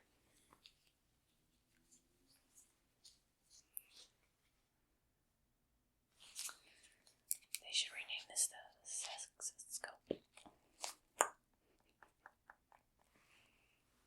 could wear it around my neck.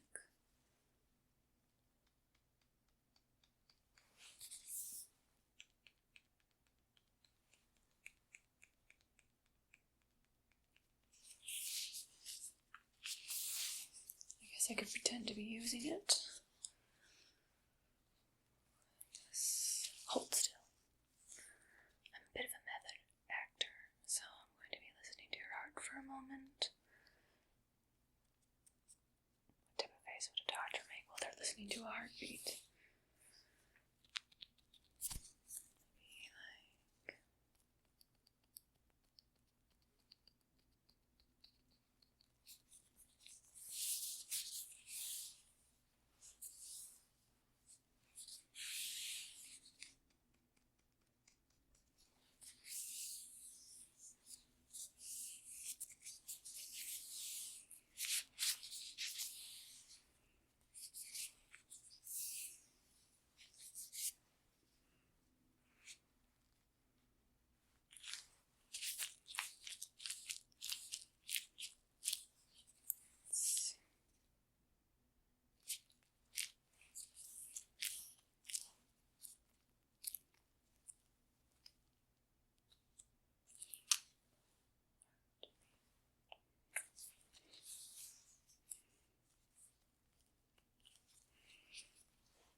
See, maybe if I course it up a bit more, get that.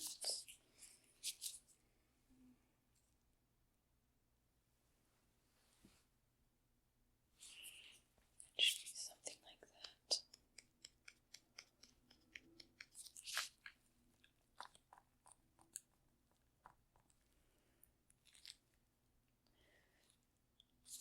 I wonder, are these brand new tools, or has anyone else used these? I mean, I hope they've cleaned them in between. Which, oh, that's going to be your job. You're going to have to clean all this up once we're done. I'm not going to stay around and do it. I'm the model, not the custodian.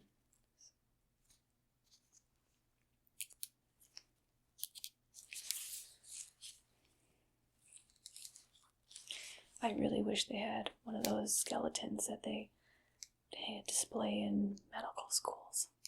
Then I could have someone to work off of. You know, someone with a bit of a personality. Unlike you. Goodness, it's like talking to a brick wall. Do you even have anything in there? Let me take a listen. Do you have a brain in there?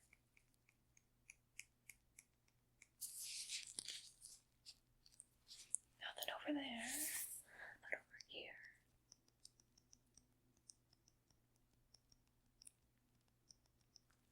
Nothing over there. I don't think you have a brain. Like the scarecrow from The Wizard of Oz.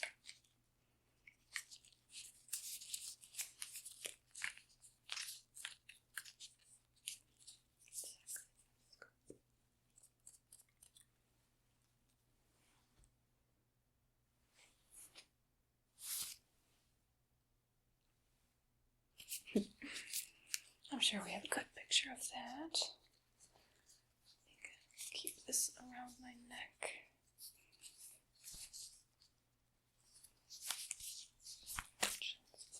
There. What else do we have?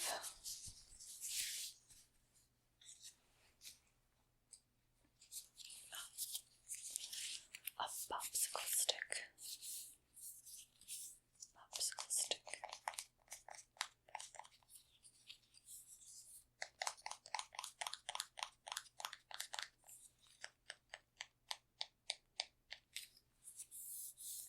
They like to use these to hold down tongues, don't they?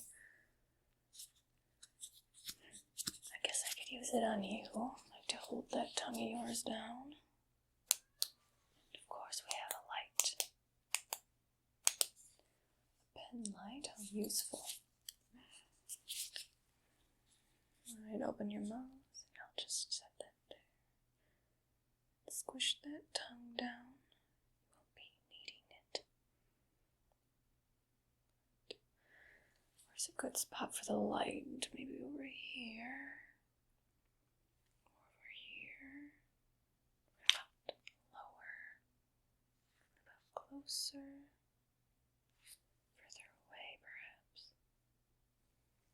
we switch hands? That there. Put this light here. Maybe over there. Lower. To the side. Closer. And further away. Really, really far away. Maybe a bit too far. A little bit closer again. Maybe over there.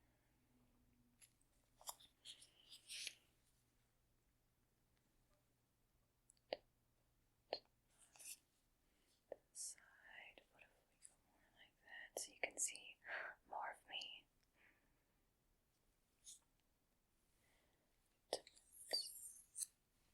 Close these things in here.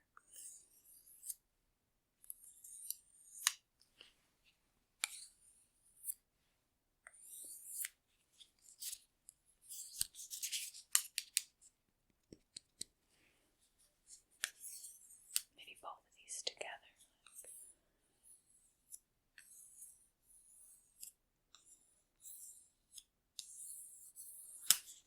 Maybe I could hold it.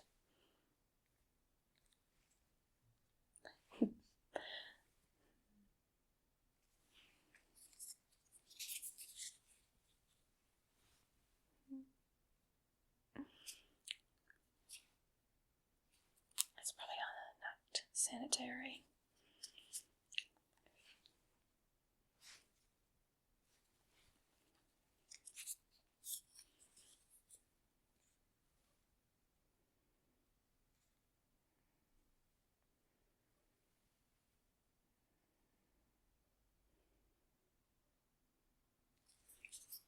What else do they use this for?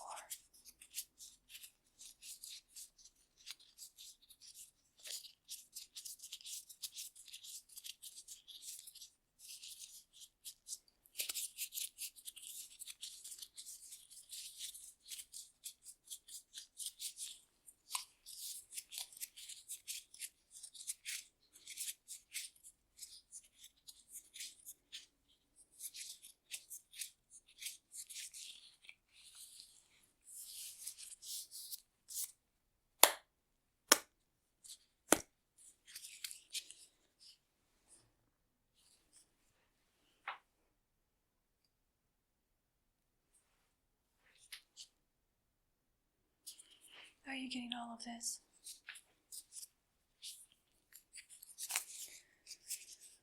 It's hard to tell.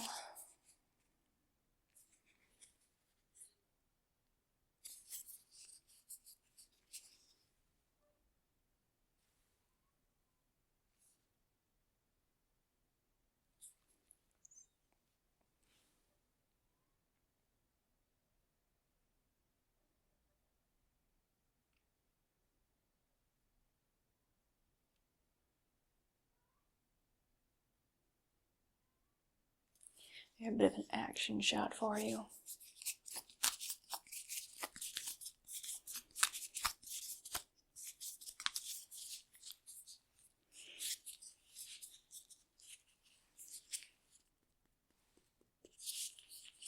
Enough of this. Let's see. Oh, a planner.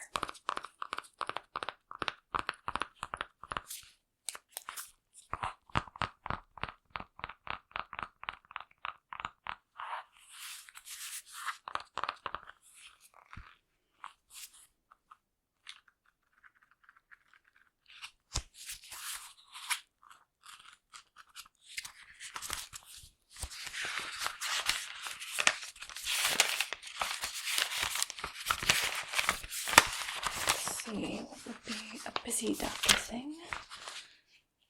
Not like you would know. So you are no help.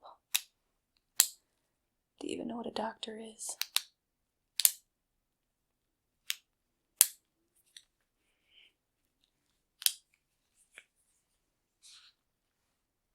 See, pretend that I'm writing. But I'm going to be writing something sexy, like heart surgery.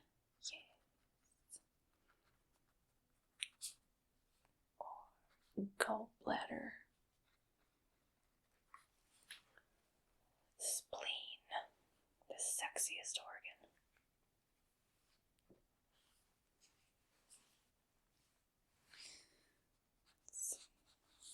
guess second sexiest is the large intestine.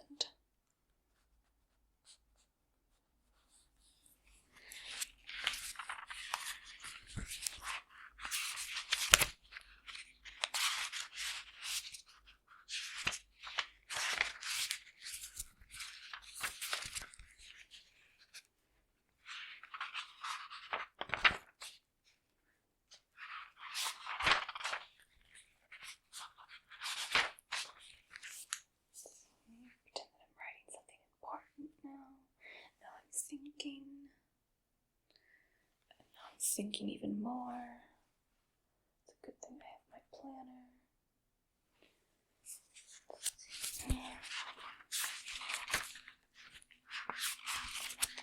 Do you know what a planner is?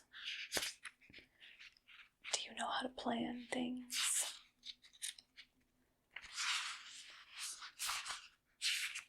Is there anyone else here that can take pictures? Alright, let's have to keep working with you.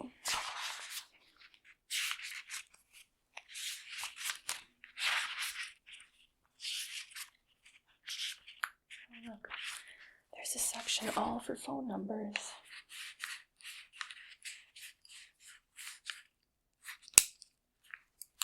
Some people can't remember phone numbers very well, so they write them down. I know that seems like a foreign concept to you. There are people who like to give people their phone number so they can talk to them after they initially meet. I'm sure that's never happened to you.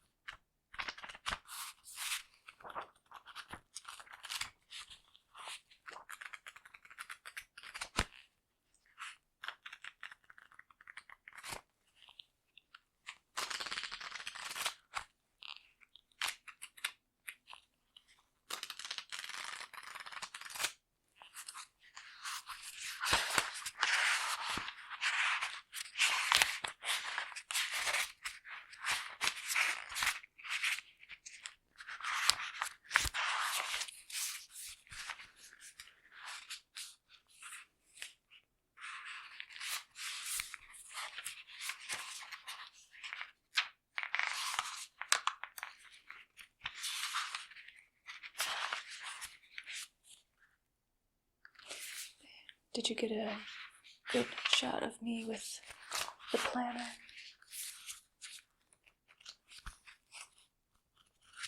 Okay. I'll have to trust you.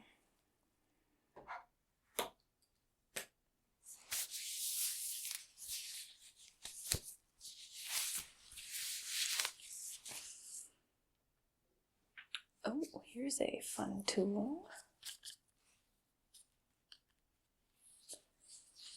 This is the one that they used to look in ears. I have to say, you do have ears. You do. I use the stethoscope to try to listen for any brain activity, but maybe with this I can take a look into those ears of yours and see if there's anything going on in there. Let's take a look. Turn your head. Let's look. Oh, this isn't part of the photo shoot. This is just for curiosity's sake.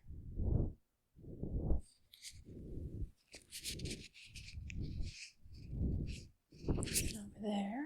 Can you turn your head in the other ear? Let's take a look. I think I'm using this right.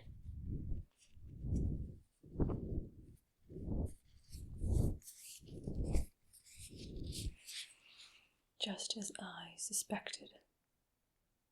Your head is empty. Although you do apparently have eyes that are capable of sight. So, keep taking pictures. Let's see, a good way to make this look sexy. Just like...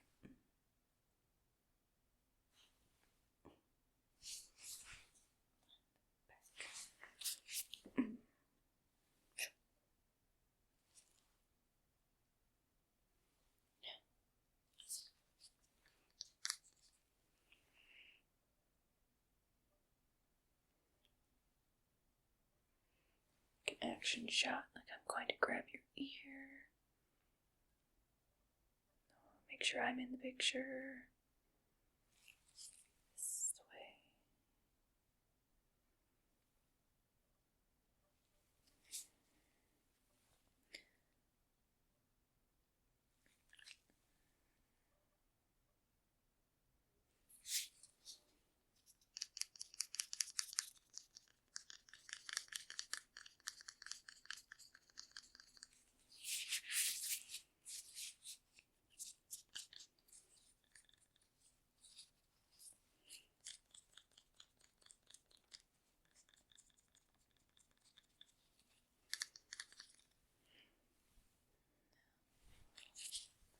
How long have you been a photographer?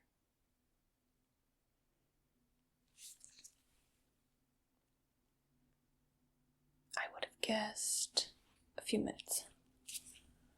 Try to hold still.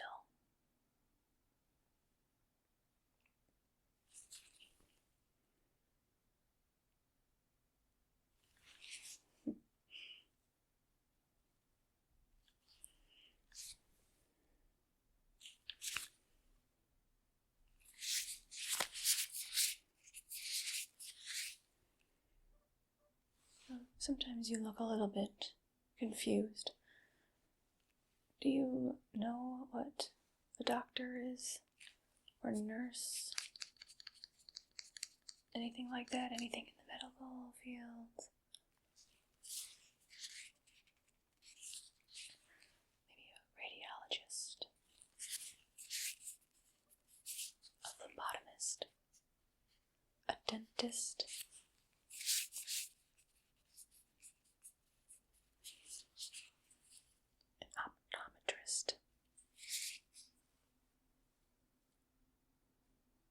A proctologist.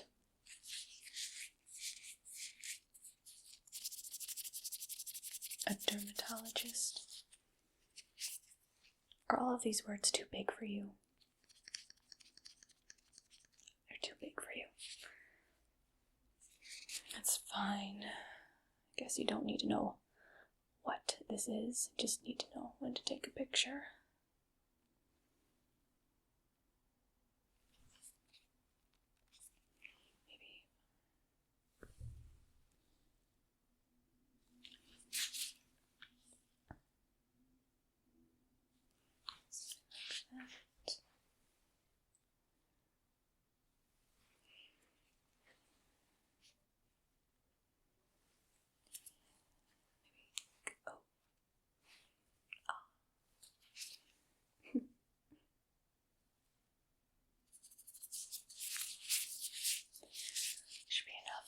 That we are almost done. I know you must be exhausted from doing all of this hard work.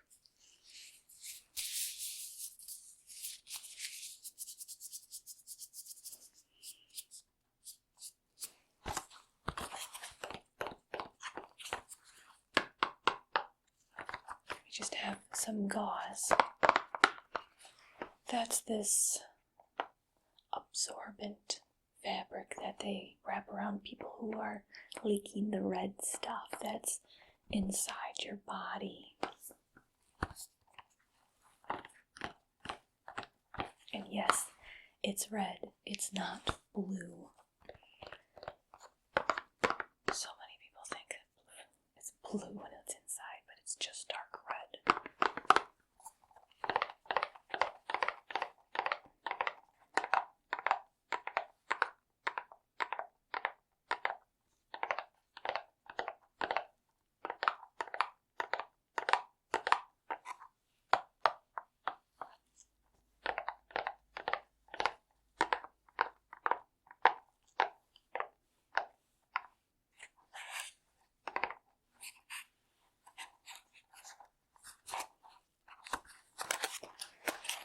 You must have seen this before. I'm sure they had to wrap it around your head after you had whatever major head injury caused you to be like this. Did your parents parents drop you when you were a baby? I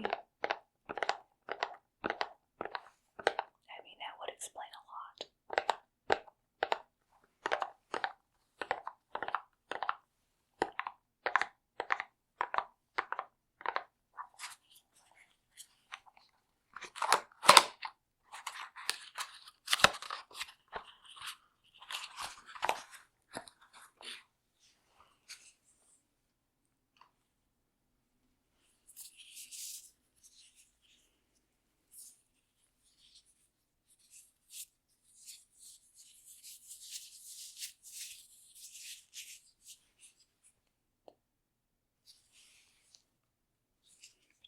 To wrap that.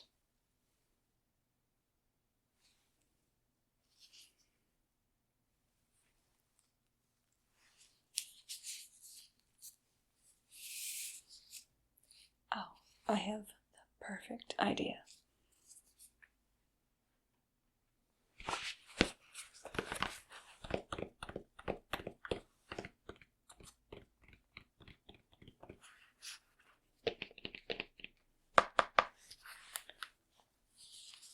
Let's recreate that accident of yours.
There we go. This looks a lot like you.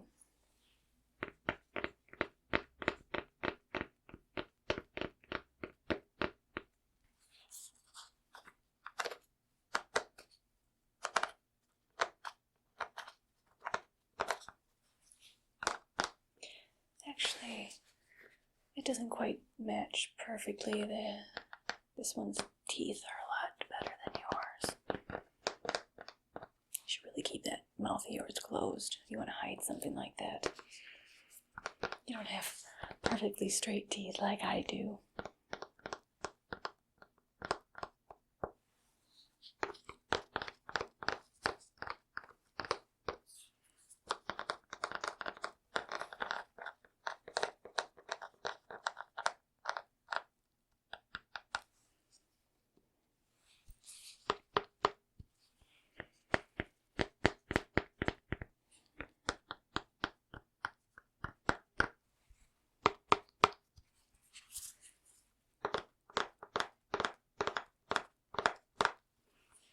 Alas, poor Yorick.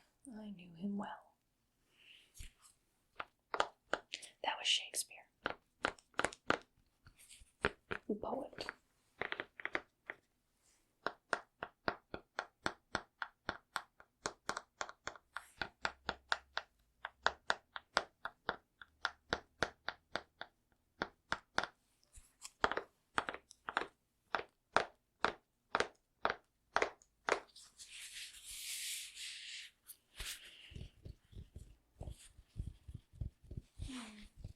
Did you get all your pictures?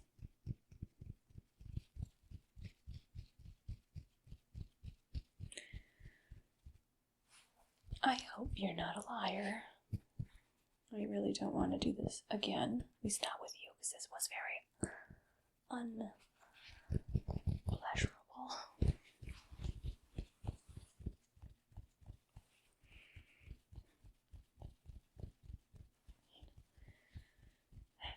I wish I could choose my own photographers, but they're so hard to find.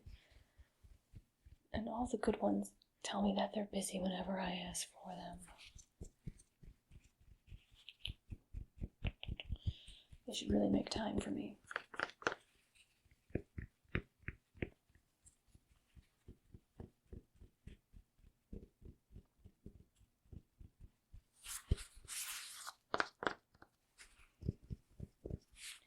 Well, I think this photo shoot is done.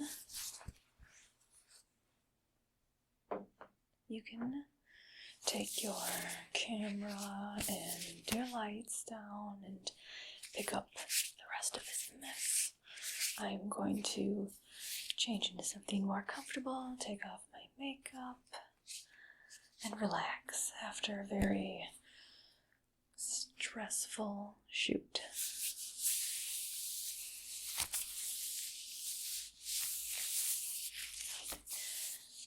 You weren't very good. Just to give you a few notes so you have something to work on next time you do a job. Thankfully, I'm very professional, so I can handle it.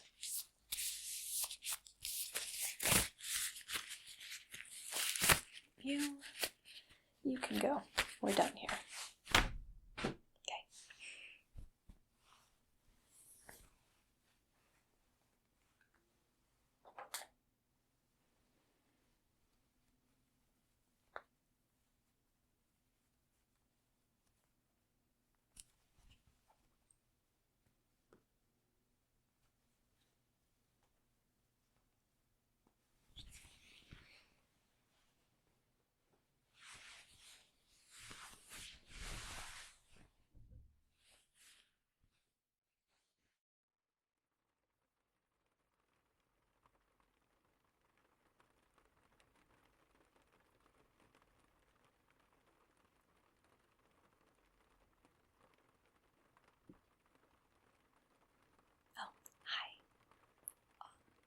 How are you? Are you doing well? I hope so. Don't mind me, I'm just doing my work.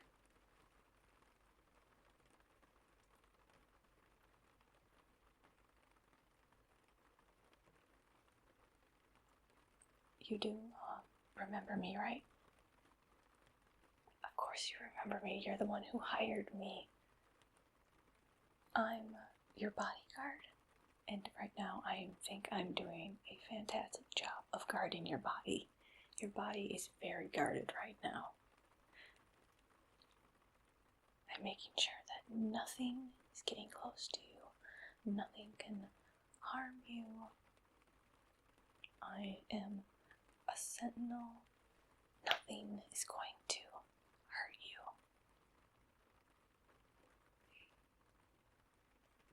I hope you don't mind, but I decided to begin working a little sooner than you had originally asked. But that's only because I knew that something bad might happen to you. The world is dangerous, and there are a lot of dangerous people out there, so I thought I would take you somewhere safe unexpectedly so that no one would know where you are. Just me. I'm the only one who knows where you are right now. We are in a very safe location, a secret location that only I know. I'm not going to tell you what it is either, in case someone out there is able to read minds. That way they can't read your mind. They can try to read my mind, but I've practiced blocking thoughts, so I think I'll be okay. Which means you'll be okay. We're far, far away from anyone, so no one can bother you, no one can hurt you, no one can even annoy you unless I annoy you, but I'll try not to do that. I've been looking at your history, and watching you. I wouldn't call it stalking because this is work related. This is not a personal thing. It's purely professional. So I know your routine. I know your likes and your dislikes, at least the ones that are very obvious. So I got things that can keep you entertained while you're here. Unfortunately, there is no, well, for your safety, there's no internet. No Wi-Fi, no hotspots, things like that. This is a dead zone for internet, not for people. Not like that. Unless someone tries to hurt you, and then I will take care of it, and it might become a dead zone. But I'll handle the dirty work. You can handle whatever your work is, which is not being injured. It's a great body, by the way. It's just phenomenal. I mean, look at that. There's symmetry, and there's skin, and that's the whole package that you expect from a person. I can see why you'd want to take care of it.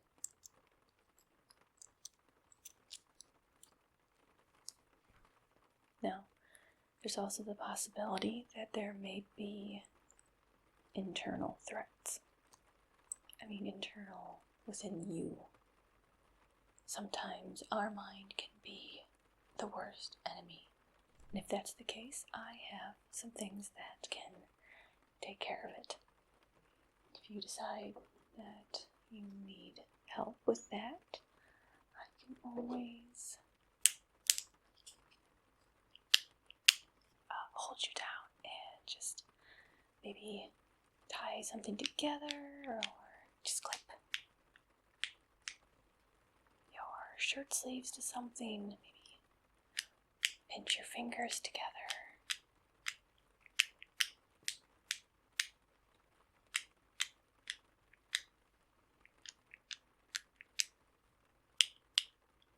Since I'm going to be your bodyguard for possibly forever, I suppose, well, let's get to know each other, or rather, let me get to know you even better than I think I know you. So, what is the number one threat to your body?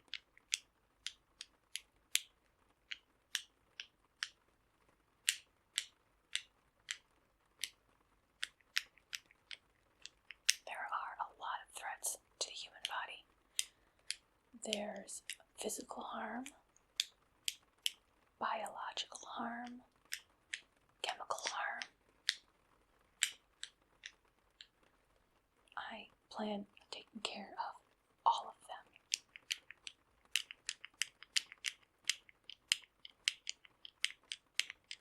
Now, these kind of hurt if you pinch your fingers in here, so hopefully I won't have to use them against you, but I might use them against an intruder.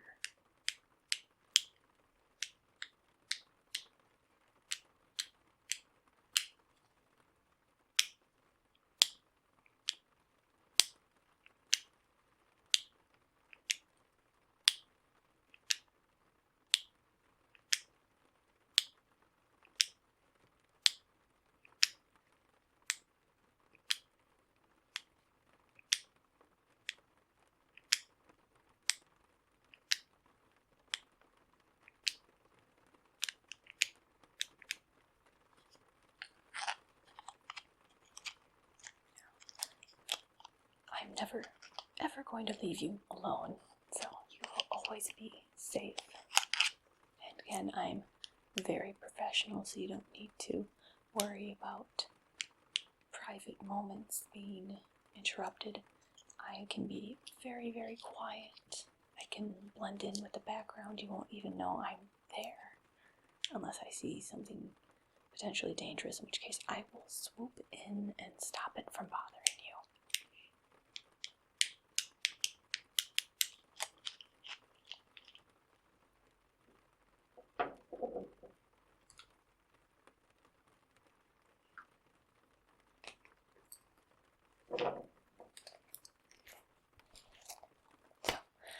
was following you around and I took a few notes.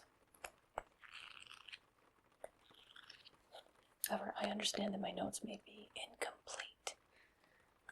So I'm going to ask you a few questions so I can have better notes.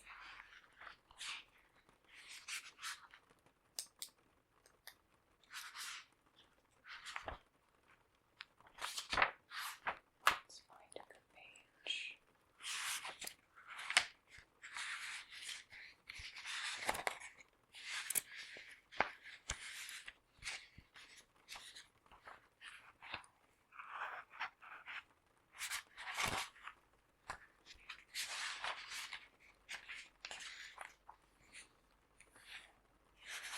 That was from the last client I had.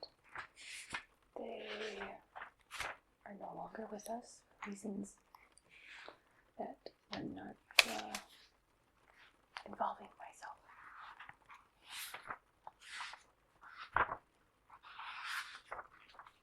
Don't worry, I'm going to take very good care of you.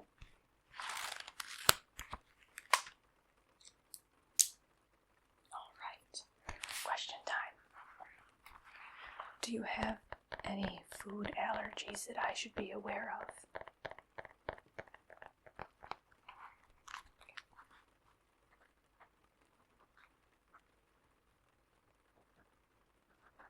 And are you aware of how many types of allergies there are?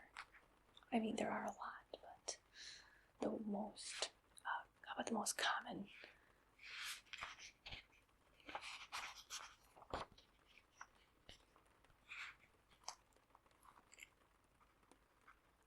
Did you know that they added sesame as an allergy? As a very common allergy, I should say.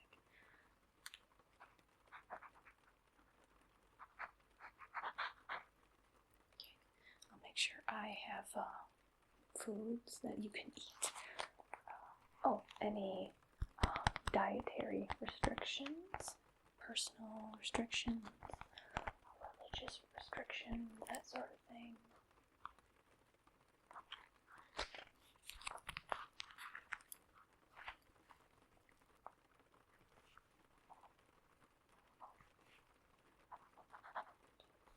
I think I can manage that.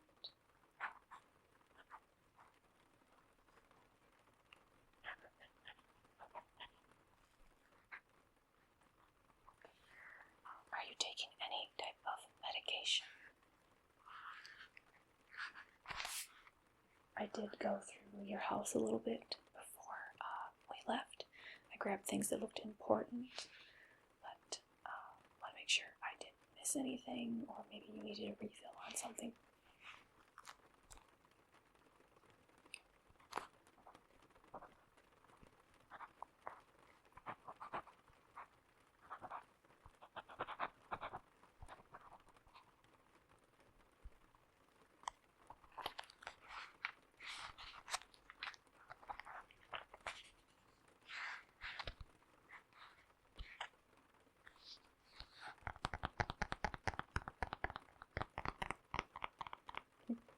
So much fun.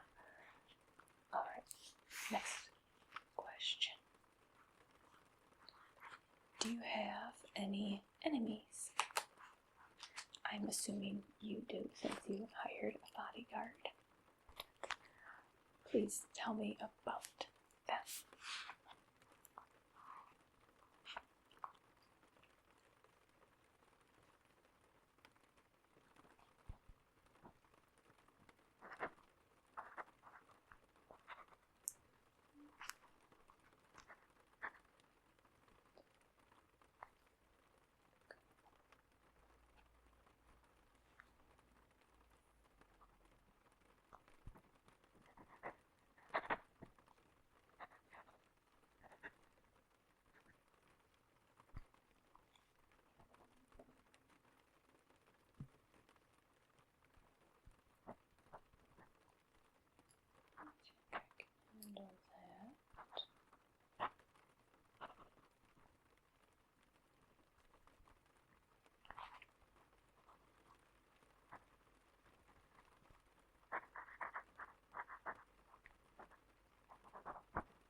slow rider.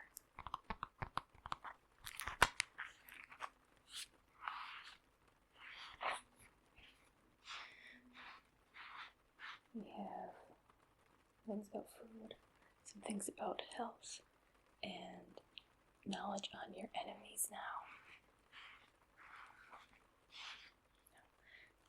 Do you know if your enemies have any allergies? Anything I can use against them? Any health issues that I could make worse? That type of thing. I suppose that's going a step too far. I'm just the bodyguard. I'm not an assassin or something like that.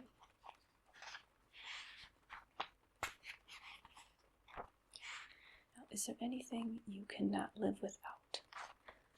Please don't say internet.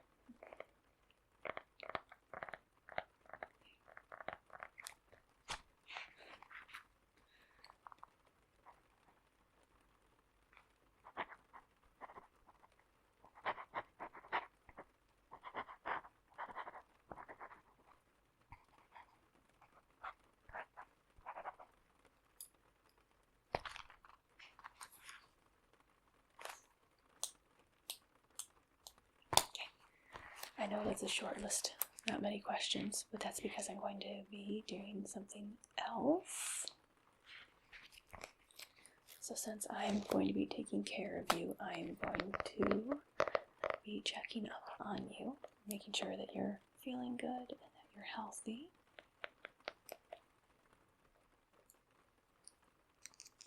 So let's start with a quick exam. First thing I'm going to do is place my finger on your neck. I'm going to feel your pulse. You can sit nice and still. Just set my fingers right there. Feel the pulse.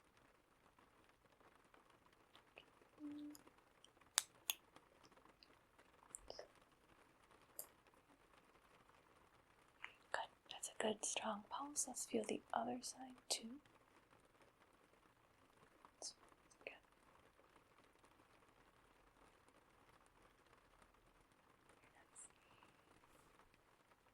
So you have a pulse. That's good.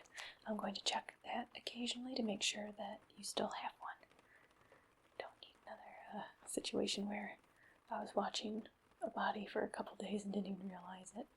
It's a good thing to check. Good thing to check. Alright. So next I want to check your eyes.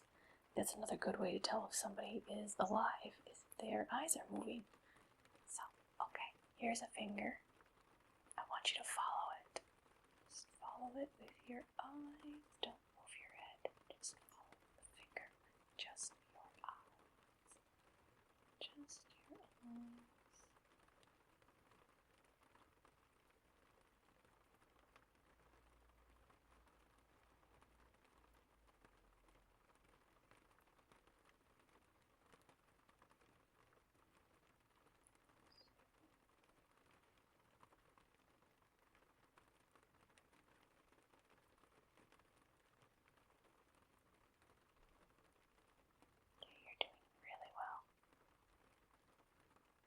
Is looking good. Okay, now let's test your brain just a little bit. So, I'm going to hold up a few fingers. You tell me how many there are. Pretty easy. How many fingers? How many fingers? How many fingers? How many fingers? How many fingers? How many fingers?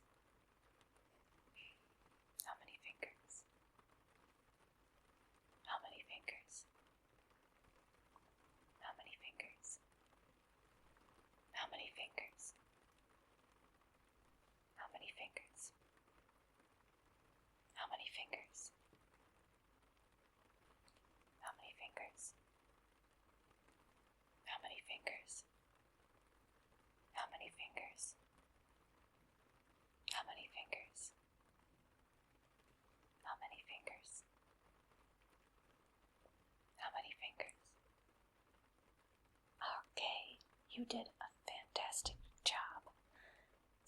it looks like your brain is working at least a decent amount.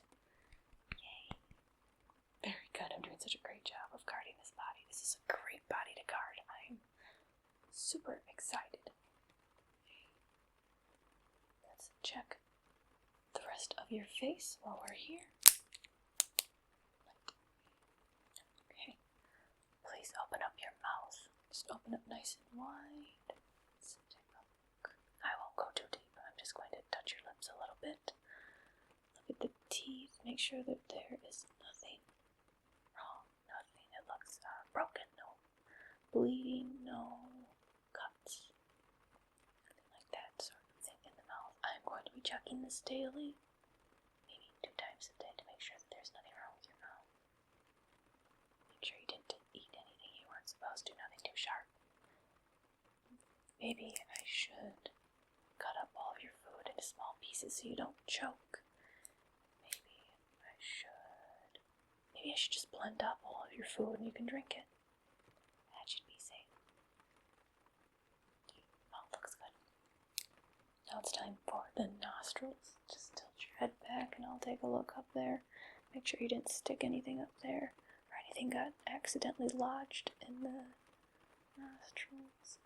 No bugs, no crayon pieces, that sort of thing. Again, I'm going to be checking this daily. Make sure that there's nothing in there. There's nothing in there that's not supposed to be. No blockages. That shouldn't be up there. Perfect. Now let's take a look at your eyes. Just look straight ahead. I'm just going to look around the edges and a little bit in the middle of the eyes. Just make sure that there are no broken blood vessels, no bleeding. I wish I had the right type of tool so I could see the back of your eye. I'd like to be thorough. Don't expect I'm going to move this eyelid a little bit. So far you're looking very good. Always easy to protect a healthy body.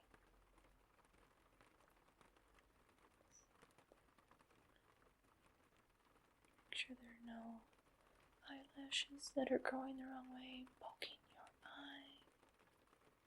Make sure that there's no dryness there.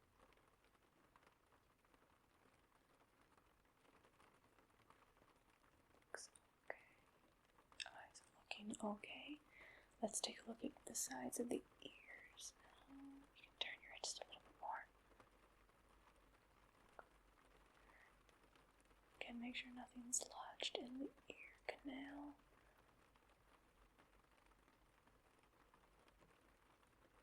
Okay, looks pretty clear. Check the other side as well. I should have brought better tools so I can do a thorough examination, but this should do for now.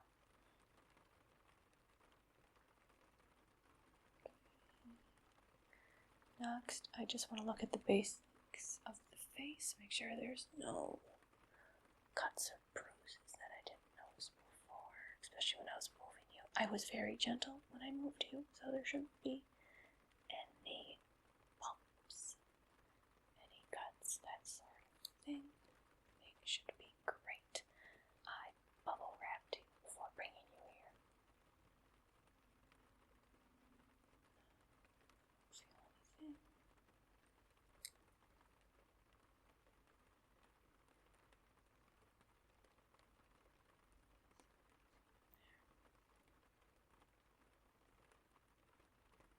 I do notice not cuts or bruising, but I do notice some dryness on the skin, and that can be uncomfortable. So I'll help you with that.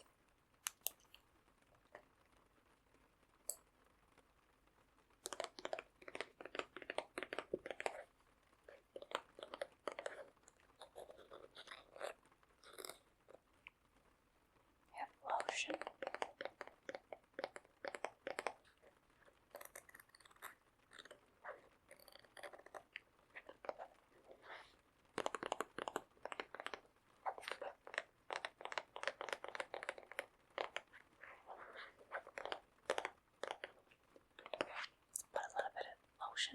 skin to help with the dryness.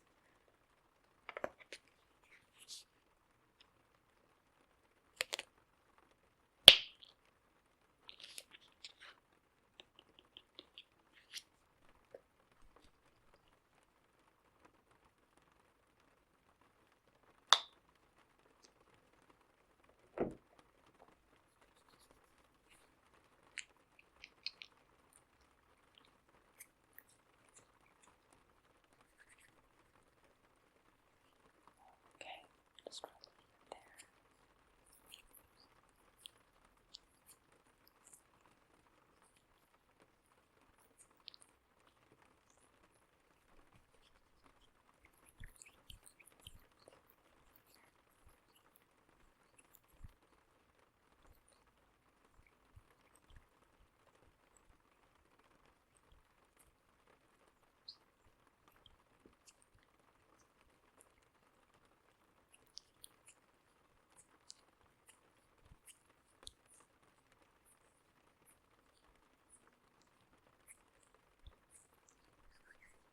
Sure, rub that in.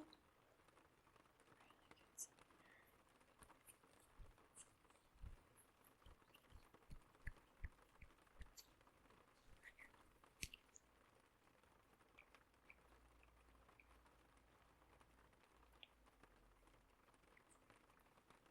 There, it looks a little less dry now.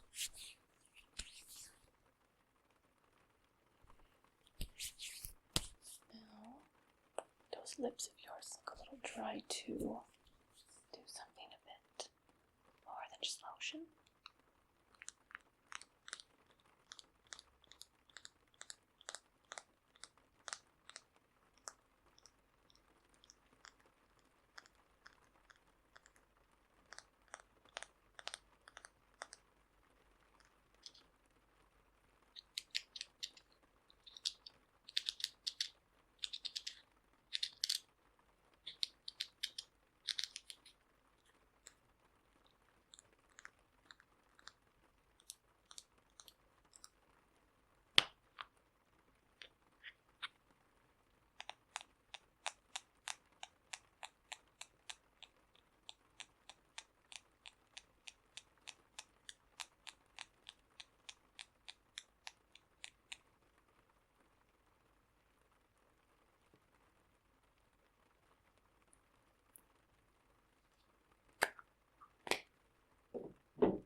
Just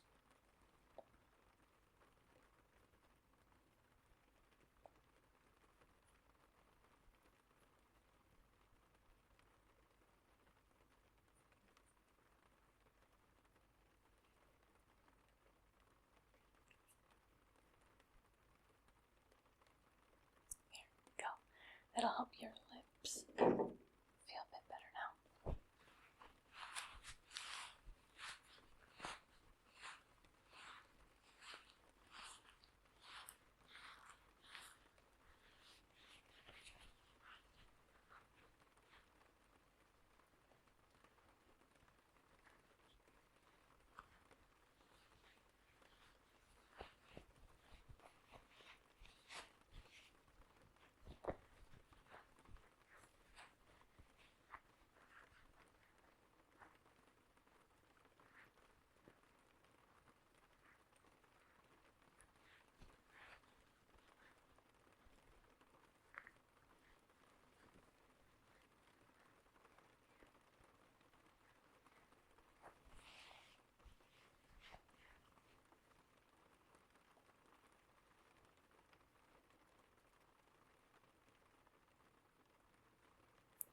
Look very good.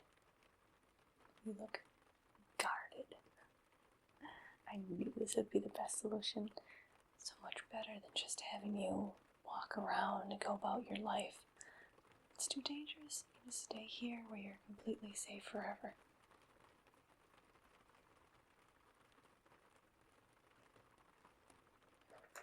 Since you're going to be here for a little bit, we're going to have to get you something to wear.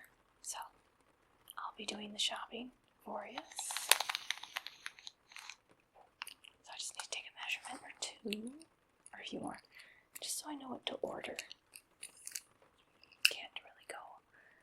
in person and have all of the clothes and such things delivered to a P.O. box, and then I can pick it up when it's safe.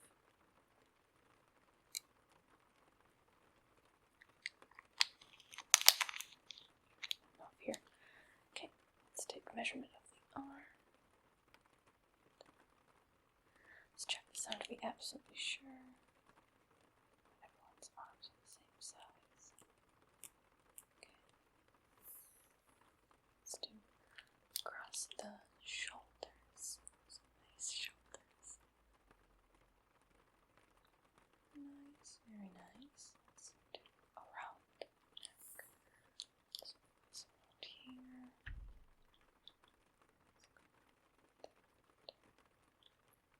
Good. Collar there.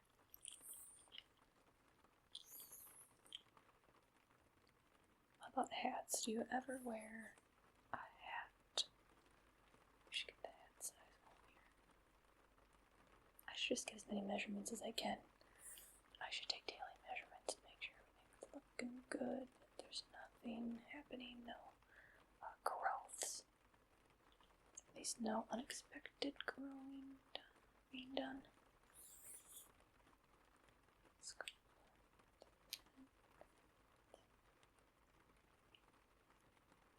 I'm gonna have to start recording this better. Eyebrow. Face.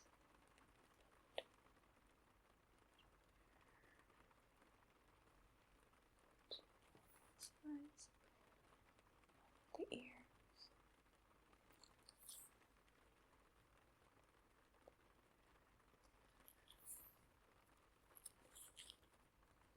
Stick out your tongue. Take a measurement of that as well. As best I can. Again, I want to make sure that nothing is out of sorts. Anything at all. So let's do this every day. Make sure that nothing is amiss. Let's go by the side of the body too. Side to side. How are your ribs, by the way? You have all of them? I'll have to check that every day as well. Make sure those don't go missing. Oh no. Feet and legs.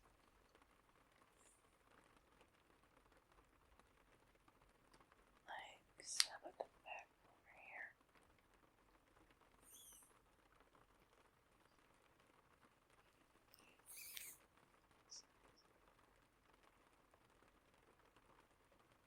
Good.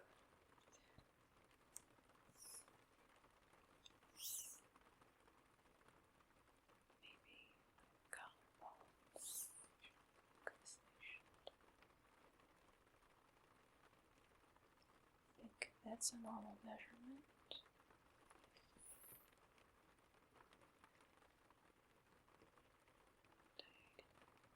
Just in case, I never know. You can't have too many measurements, right? Let's go to the part.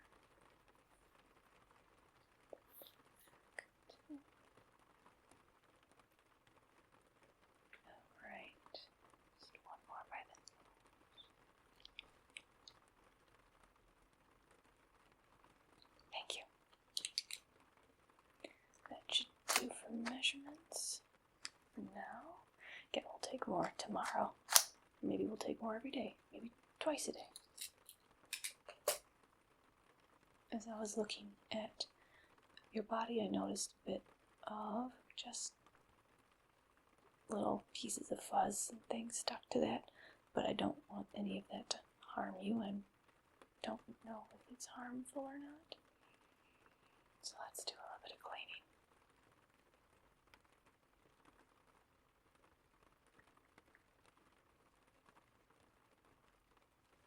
I'm just going to off your nice clothes.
to a secure location.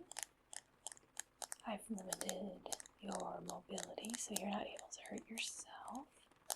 I've removed access to the internet so you can't be found or contact anything that can harm you. I have notes on what you can eat. Basic health. I did an exam, a very basic exam. The mouth, nose, eyes, and ears. Looked at the skin. Rehydrated the skin as needed. Took measurements. Make sure that there was no swelling or growths. Felt the pulse. That was one of the first things I did.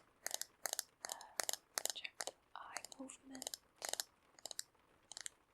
And then we made sure that you were clean so you didn't have any unwanted debris on you.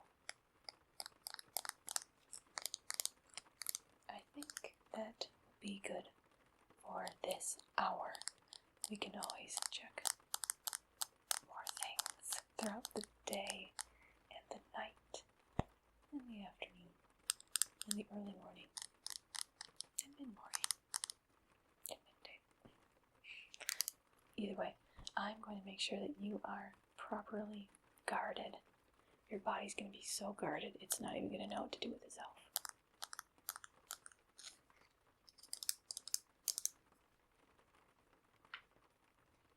I know things can get a little boring without the internet, but I did bring some entertainment.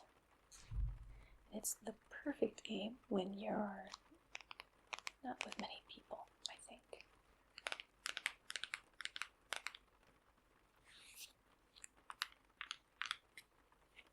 I mean, I know the game is called Uno, but it says it's at least 2 people can play. And there are 2 people right here. And since we can play together, I can keep watch and make sure that you're safe. You're not going to regret your decision to hire me as your bodyguard.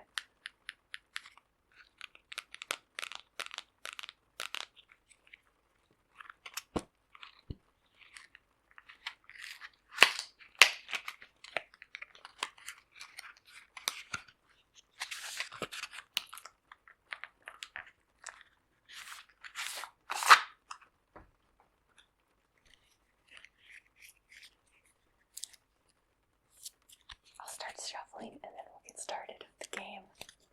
Right.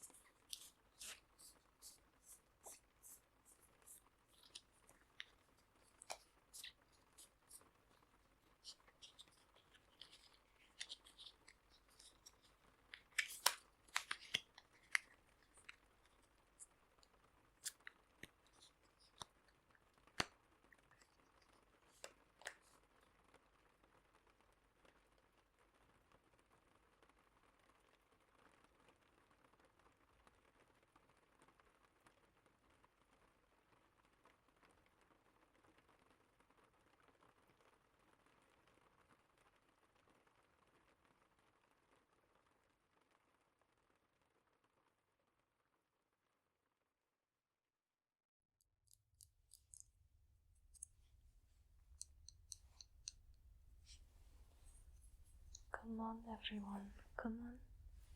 Come inside. We don't have a lot of time. We need to start right away. Have a seat. You sit. All of you sit. I will stand. You all sit. You sit. You can sit over there. Tall people in the back. Short in the front. Yes, you are short. You can sit there. You are medium, you sit in the middle. Okay, everyone can see. Good. We have a human here with us today. They were caught trying to cross into our territory. Very naughty human. And now they are here with us for study. I know many of you want to learn about their anatomy. We're going to have a very close look today, but we won't do too much. We will save some things for a different class. We only have one human, so we must share. Understood? That means we cannot do any vivisection. At least not today, perhaps in the future.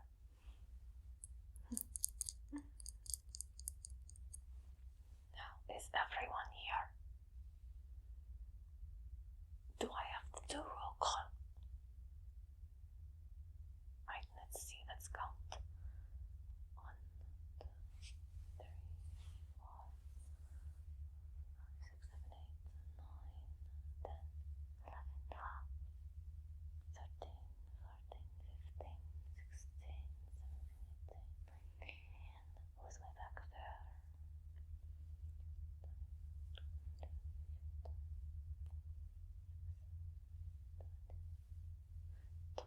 27. I do not recall having that many attending before. Do I have extra? Are you supposed to be in this class?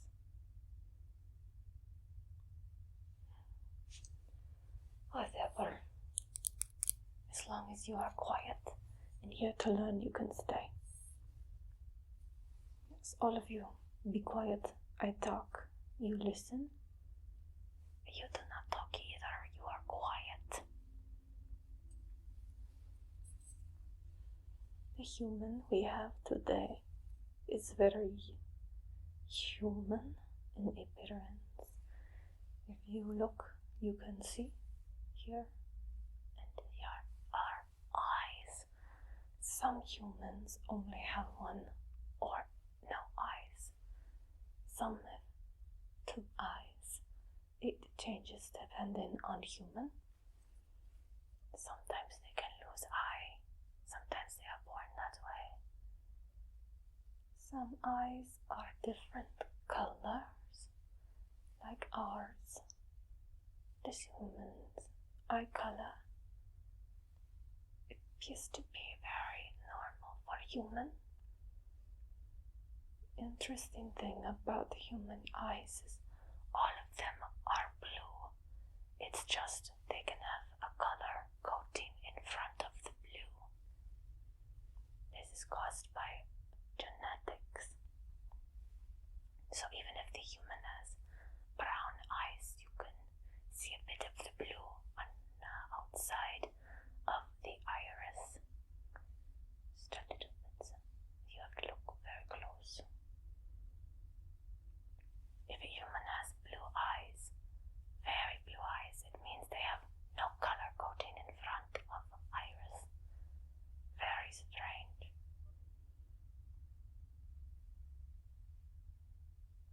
Humans, like us, are mammals. Mammals, you know what that is, right? You should. If you don't, you are in the advance of a class. They have fur. They have hair, like us.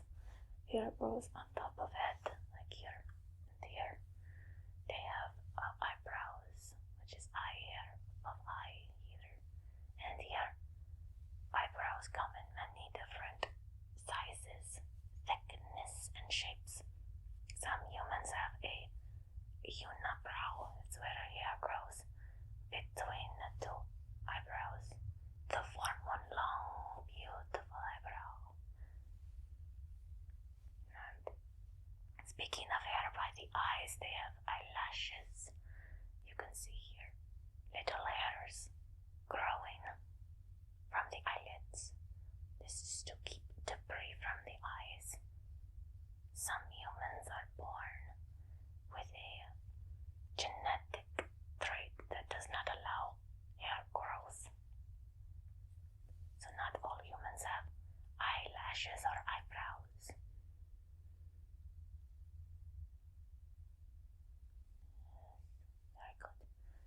Humans also have air inside the nose. So if we look up into the nostrils, you can see that there will be air. There's lots of air inside of these nostrils. That is considered normal. Yes, it's normal. This helps keep things out of the nose.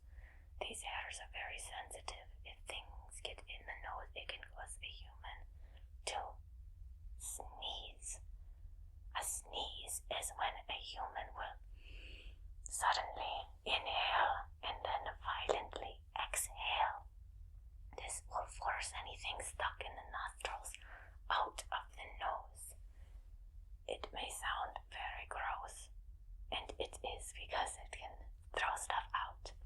However, it is useful in removing unwanted things from the nose. It's just a normal thing. So if we look there, let's say I don't have anything that would cause them to sneeze, which is a shame. Perhaps we'll do that another time. We would have to wear protection, something to cover our faces. We don't want to get covered in mucus and such things. And now if you look even closer to the human's face, right here and there, along the sides of the face, there are pieces of hair. Now the amount of hair changes depending on the human. Some humans have very thick hair growing around their face, and some hair very fine hair growing around the face. Humans can shave this hair, much like we cut hair, they can shave, which is like cutting but closer to the skin. And they can shape the hair on their face if they are able to grow that much hair. They can have hair below nose or by the mouth. Some have lots of hair, so it looks the same as the hair on their head. It can be a personal style, or it can just be a way to keep warm. Some humans have religious reasons for having hair or for not having hair. Very different types of style in humans. They have a lot of different options compared to us. This human appears to have a normal amount of hair. There is also some hair inside the ears of a human. So get a little closer. We'll look into the sides of the ears. You can see some of the hair here. Again, the amount of hair changes depending on the human, and also the age of the human can affect the amount of hair found in these places. Now don't touch. Do not touch human. Only I touch human. I'm the teacher, you just the student. You want to touch human, you get the teaching degree. It's very expensive. Just walk over here. Very nice. Yes, you are niggas. We do not touch, but look. Use the eyes.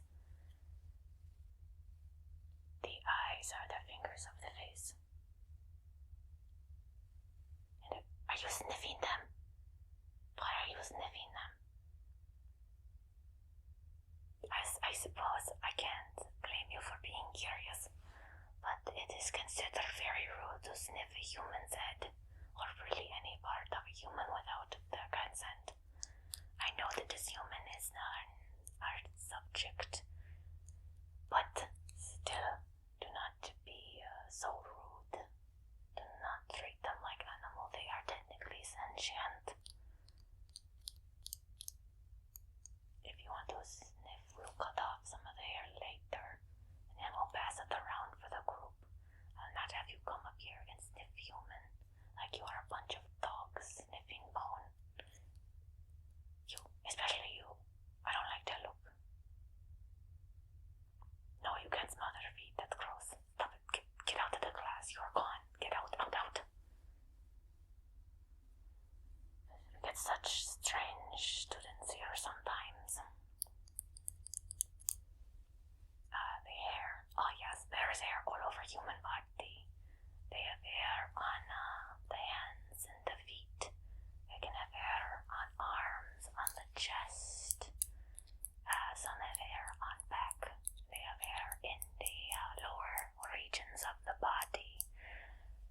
change depending on the human and the age.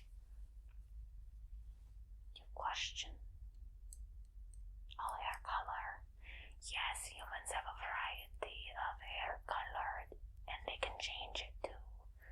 Not with photo, they use products, a chemical that they can place on the head, and they can change it to just about any color that they prefer.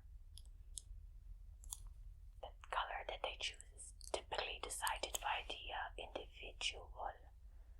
This human's hair is, well, it feels like real hair, but I cannot tell if it has been colored or if it's a natural color. We will have to wait and see. Human hair grows all the time. If this hair has been colored, it will eventually grow out past the color, and we can see by the roots if it has been colored or if this is the natural color of the hair. Any other questions on hair before we move on to another part? Alright, let me get my gloves for the next part.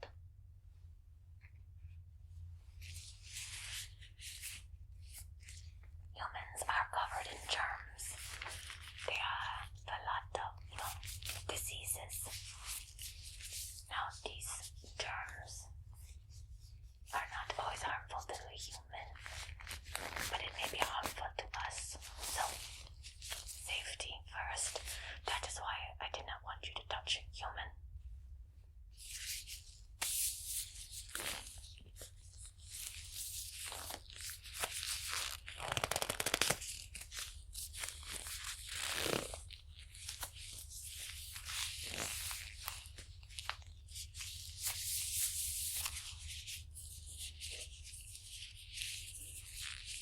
If you look closely, I mean very, very closely, you can see little markings on the skin.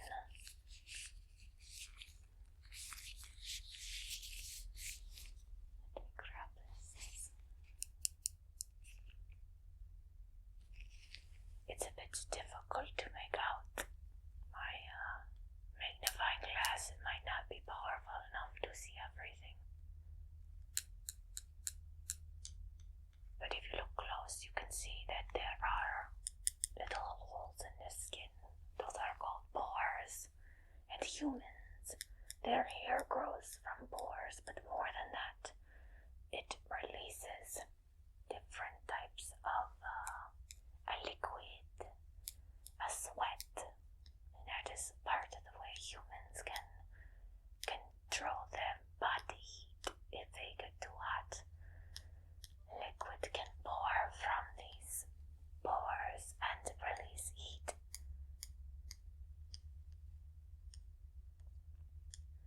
Dogs do not have pores, although their paws have some bit of sweating. But dogs, they pant, they breathe heavily from mouth. That is how they release some extra body heat. Humans use the sweat to get rid of excess heat. We look a bit there and there.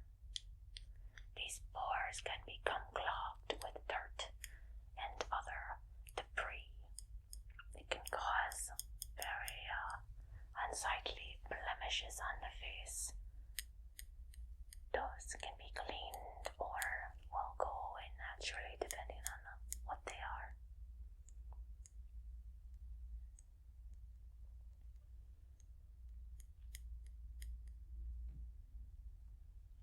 If you look here, and if we get closer to the ear, we can see too. Humans also may have a hole caused by a piercing. Humans like their jewelry, they like the shiny things. Some humans will pierce parts of body, like ears. Or perhaps some get an eyebrow piercing, or a nose, or by the lip, or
do not have a mask, please back up.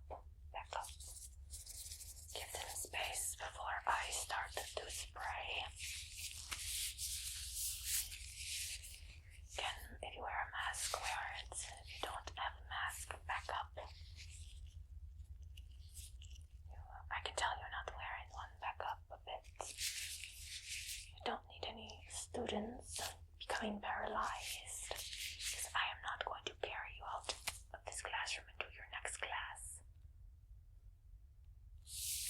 Everyone is either wearing a mask or is backed up enough. Very good. Now we will start the spray.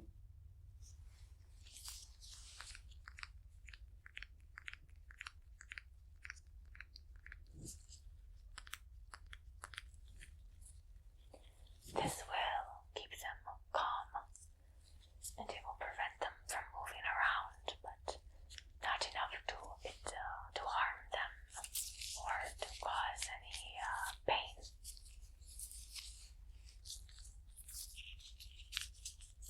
We're going to spray this right by their face, so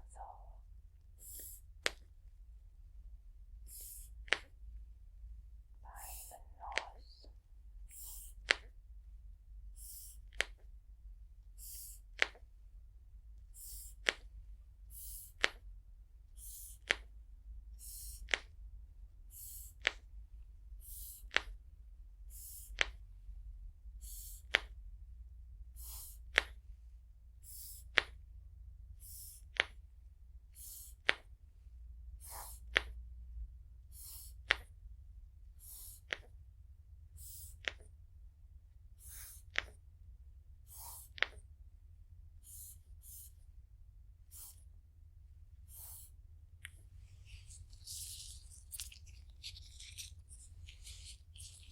Give that a moment to take effect. Or is it effect? I don't remember.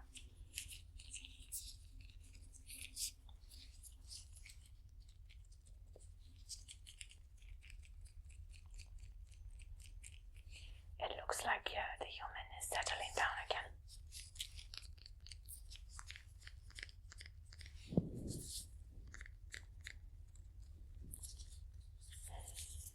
I very much enjoy this paralyzing spray. Sometimes I use it on... never mind. You're not here to hear about my personal life.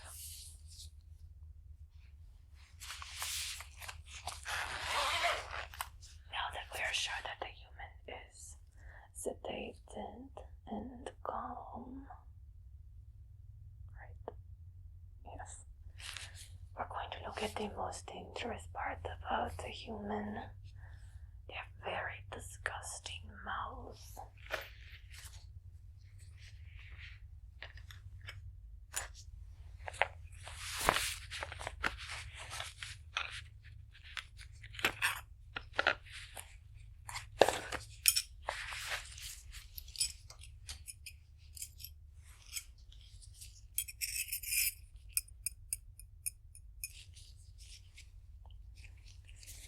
Going to look inside the mouth of a human. So you hold the mouth open. They are paralyzed, so they cannot hurt you. But yes, with gloves. Open it. The lower jaw moves. Okay, very good. So if we look close, you can see that the human mouth is full of teeth. Much like our mouths, they have flat teeth in the back for grinding, but if you get closer to the front of the mouth, you see that the teeth can get a bit sharper. This is for biting into things, and this is where humans are dangerous. They have so many different germs and bacteria in the mouth. If a human bite breaks the skin, it will become infected. Even if a human bites another human, it will become infected unless it is treated. human bites are very dangerous, can even to another human. Be careful not to be bitten. Well, if we count, they have many teeth. Some humans have too many teeth that can fit in mouth, and they need to have them removed.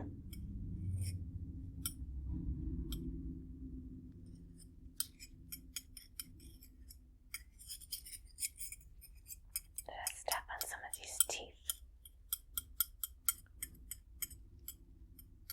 Humans are born with 2 sets of teeth. They have the teeth that they call baby teeth. Baby teeth grow as the humans age, right after birth to about 1 or 2, then they start to come in, and those baby teeth stay for a few years within adolescence, and then eventually the baby teeth fall out, and it's natural to have some teeth fall out, and then the adult teeth will take their place. However, if they lose the adult teeth, these do not grow back. There is not a 3rd set. They only get to 2. And some humans don't have a 2nd set. They never lose their baby teeth. I met a human like that. Their 2 front teeth never fell out because they did not have adult teeth waiting to grow in.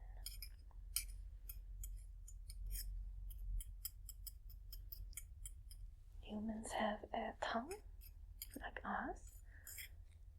The tongue is very flexible. It is a muscle. It is mostly used to help with eating and speaking. Humans have many different languages, not many more than us. They have over 200 languages. And some humans cannot speak, either due to something happening that damaged throat, or some are just born without the ability to speak. So they invented a way to speak with their hands. They call it sign language, and they can speak through their hands to people who can understand the sign.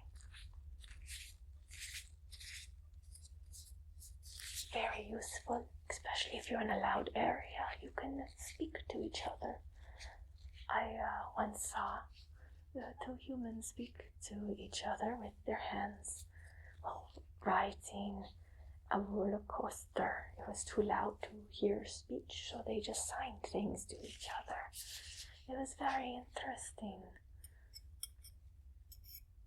Some humans learn sign language because they are unable to hear. Some can't hear at all, and some are just limited in the amount they can hear.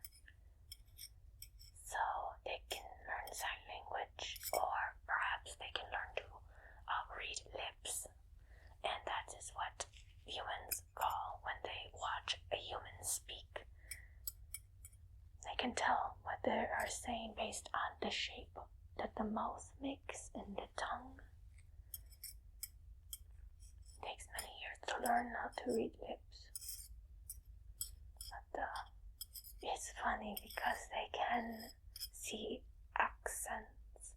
So if a human is speaking a language that they can read on the mouth, but they're speaking it with a different accent than they are used to observing, they can see that. It may give them trouble understanding the speech.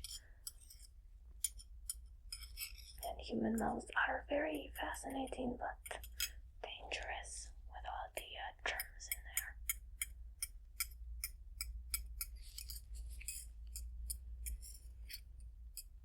If you look further back, there is a dangly bit of tissue. It's called the uvula.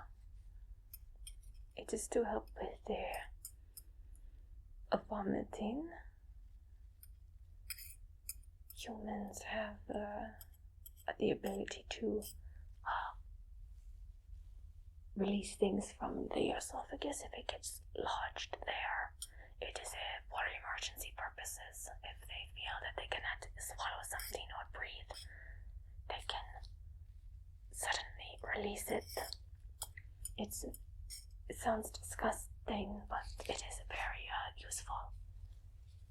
Otherwise, you have problems like horses cannot vomit. They do not have that reflex, so they can choke on things quite easily.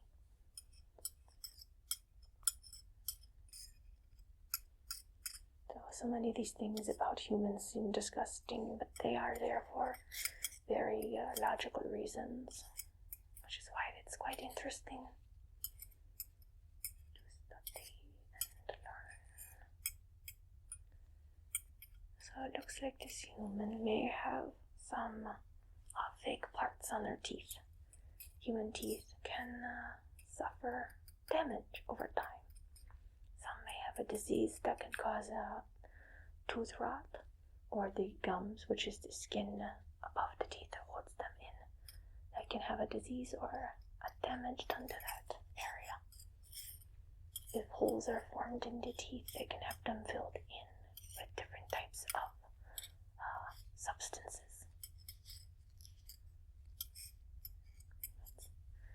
Enough of the teeth now. I can tell the human is starting to get uncomfortable.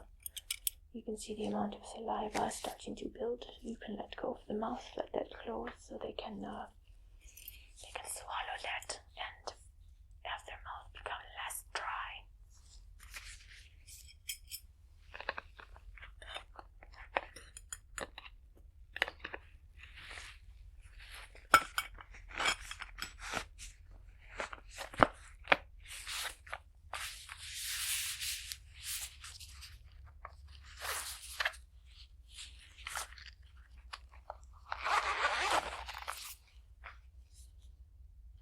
Next part is just a bit of measuring.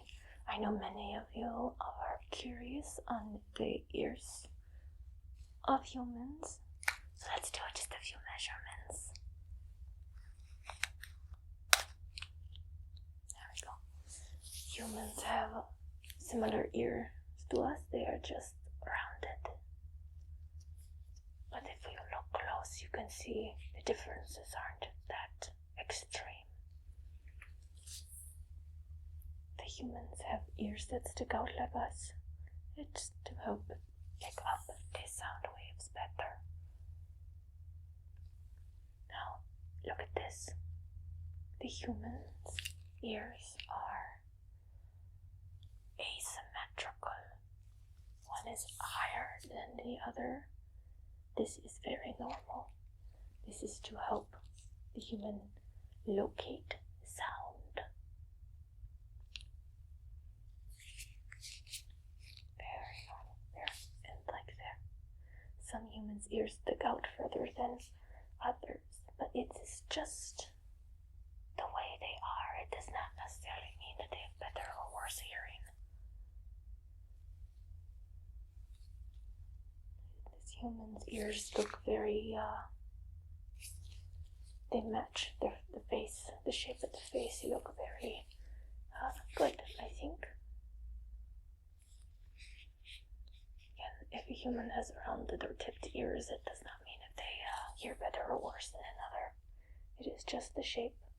Some humans have pointier ears than others. Some have bigger ears or smaller ears.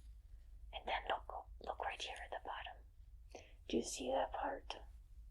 The lobe, an ear lobe it is called. It's a little bit of extra skin that some, if it hangs, detached from the skin, and some have it attached to the side of the head. Now, if they have attached or detached, it does not affect hearing at all. It is just a genetic trait. And this spot right there is very, very common for ear piercings. It's because there's so much cartilage there, they can pierce it easily. Many humans get their first piercing there. Some cultures pierce ears for many people at young ages, and some white, and some don't like piercings at all. Yeah, there's so many different types of traditions.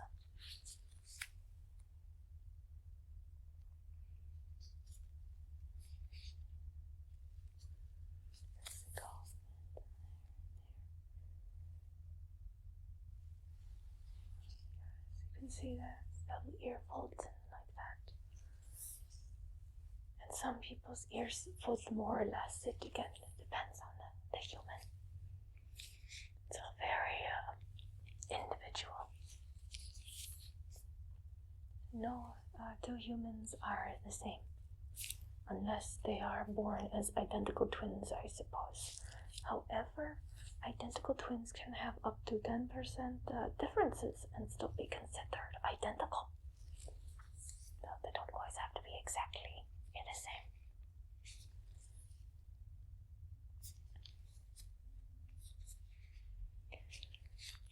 See, identical twins are much more common in humans than among our type. Not sure why that is.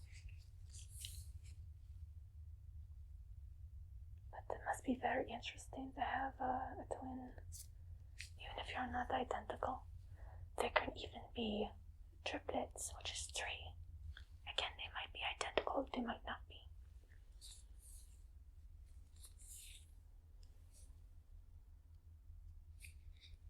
Yes, there have been cases of even more than 3. I think the most is 8 or 9 at once, and that's at once. But that's just not something that typically happens naturally. It usually occurs because of fertility treatments. Some humans have a difficult time conceiving naturally. Some don't, some do. Some humans adopt, which is when they take a child who does not have a parent or someone to watch them, and they adopt them as one of their own, which I always thought is very beautiful, to take someone who's not related by blood and make them a relative. It's very beautiful. I'm very happy that humans do that. It's quite nice, because humans sometimes seem very tribalistic, but they can take one from another and make them family. Just like that. They don't have to be blood related. It's very nice.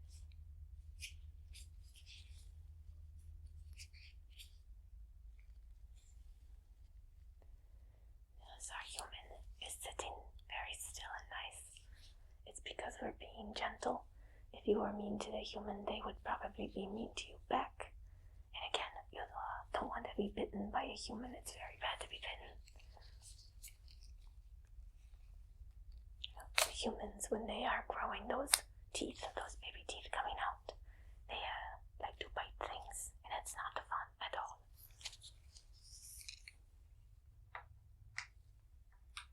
Well, this has been very fun, but I think we are running out of time. You do have other classes to go to. Yes, I know you do. Not sure about you. I'm not even sure why you're in this class, honestly. But whatever. So, we will continue this at another time. But now we will let you get to your classes. We will let human relax a bit. I know that it can be uncomfortable to be poked and prodded and have people stare at you. It can be very nerve-wracking. Humans can be very self-conscious about the way either they look or just having people around them. Humans like to be alone sometimes, just like us.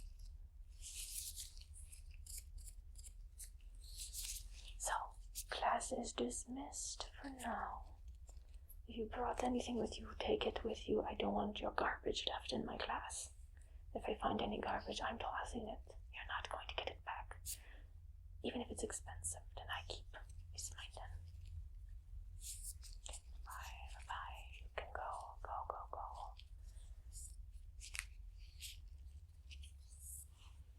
Now it is it's just you and me, I suppose. But I will let you sleep for a while. But I have something to help you sleep. I know it can be difficult falling asleep in a new place.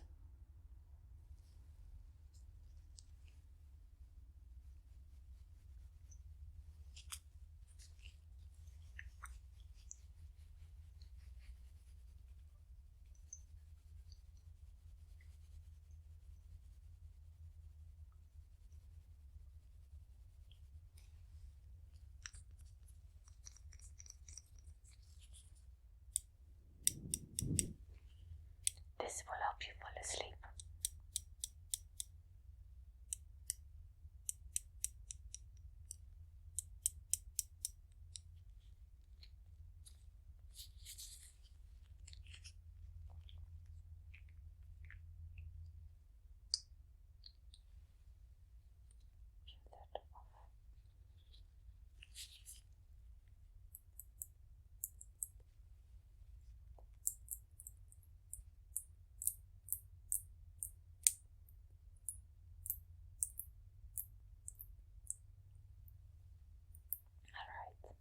Open your mouth and I'll just drop some of that in. This should taste sweet. Put that in there. Let's do a little more.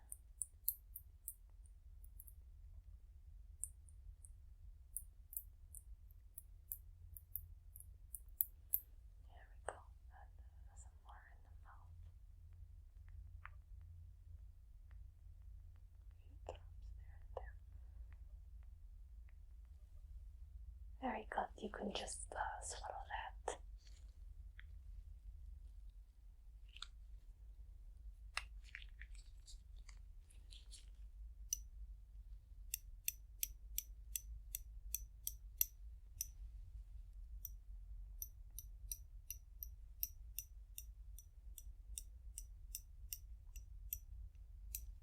There, you'll start to feel sleepy and relaxed even more. I'll let you sleep here. There are no other classes scheduled to be in this room today. You can have the room to yourself. I will be in the corner looking at the paperwork and such things. You can just sleep here. And when you're done sleeping, I will get you something to eat. There we go. Very good, human. We'll begin a session later. But for now, just sleep and regain your energy. Sleep well, human.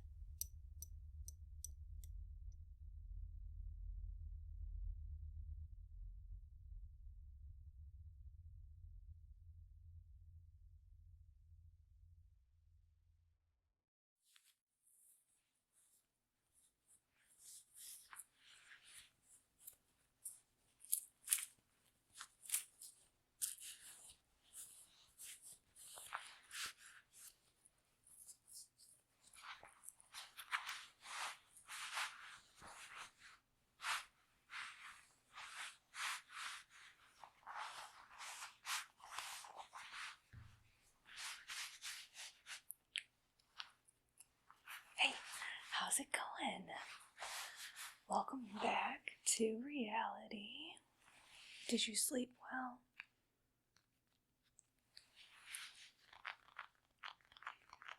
You were unconscious for a very long time. That's probably bad for you. But you know more about that than me. Normally when I knock people unconscious, they don't wake up again.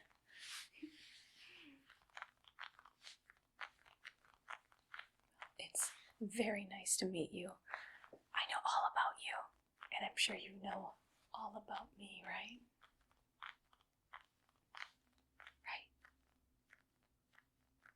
Right? Oh, you probably don't recognize me. I'm not wearing my glasses. Oh, where did I put those? Oh, here they are.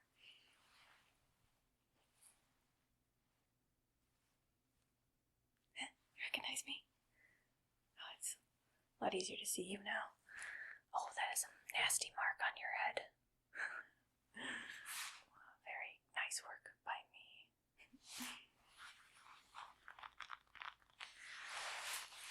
Perhaps I need to give you a bit more information. You've been very busy lately, so you're probably a little frazzled and you need some relaxation. So, you've been working on a lot of my former victims, the ones that the police have found at least. Now, it's very nice to meet you, doctor, or coroner, or morgue person who looks at the bodies that they find, does the autopsy, whatever your name title is. I'm sure it's very important sounding. I've been visiting several members of the police force, but I thought, why not visit the one who looks at my work the most? That's you. You, Mr. Coroner person, or petition person. So, what do you think of my work? It's cool. It's cool, right? You like it?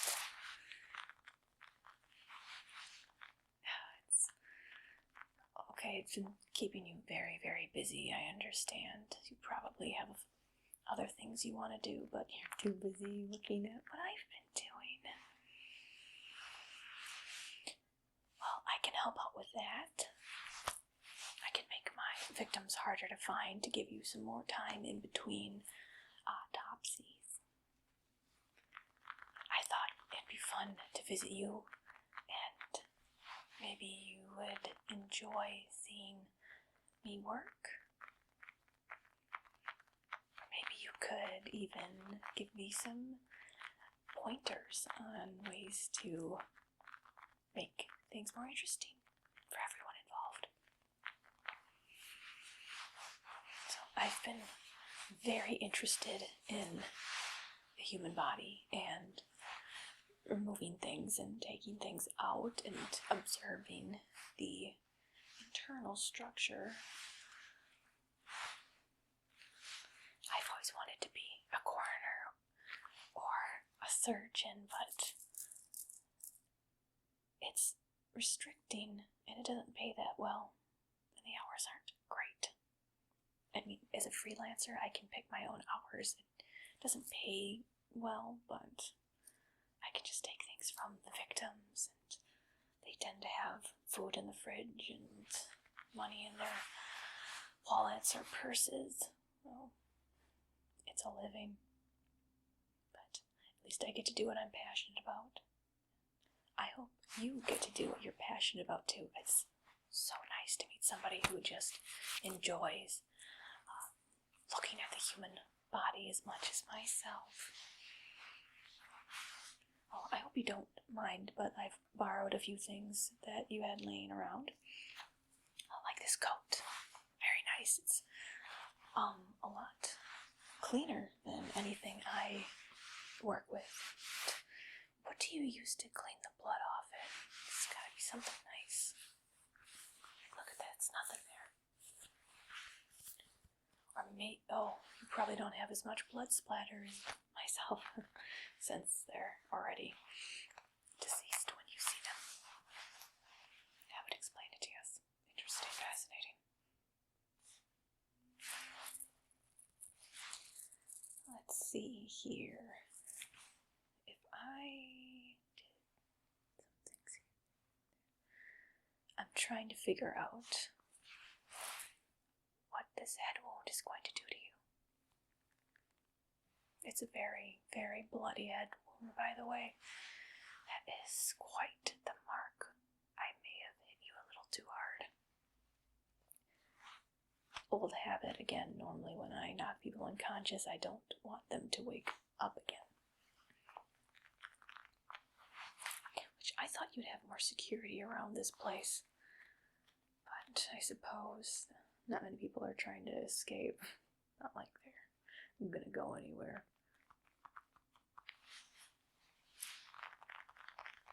You got a lot of neat stuff over here, by the way.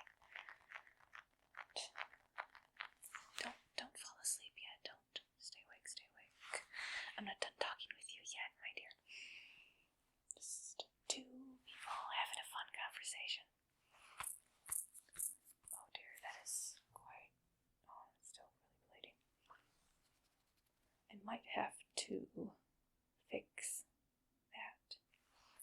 Oh dear, I'm not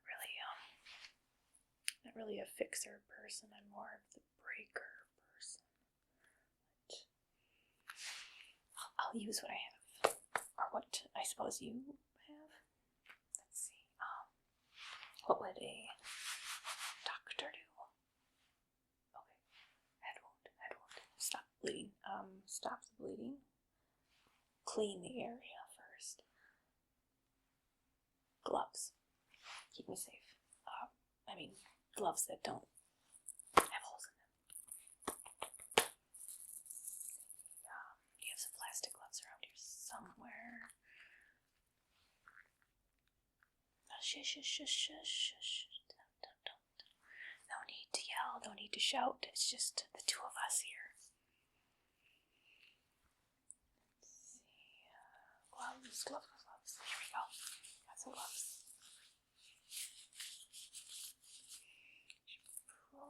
Take these off.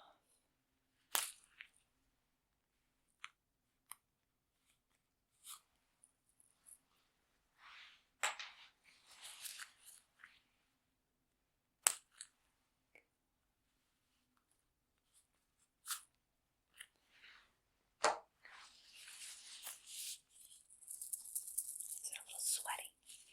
I'm just a little nervous. I don't get to meet people that are so like me.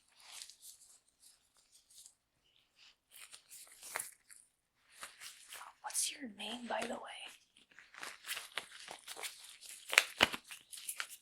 What a nice name. I'm gonna have to remember that one. It's definitely gonna be written in my book.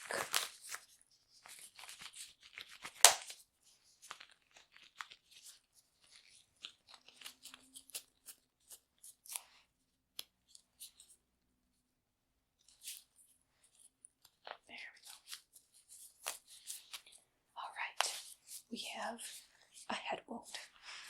Okay, what caused the head wound? Something sharp and pointed. Something that was able to pierce the skull right there. It just went right through that bone. Not too big, but deep enough. And head wounds really like to bleed, don't they? Oh, wait, I know what caused the wound because I'm the one that made it.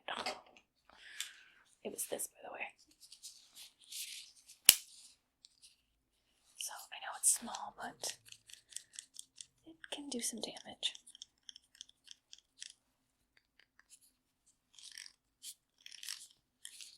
So this pierced your skull right around there. It's causing a lot of blood to escape the body, which is bad. In this case, it's bad. Okay, so what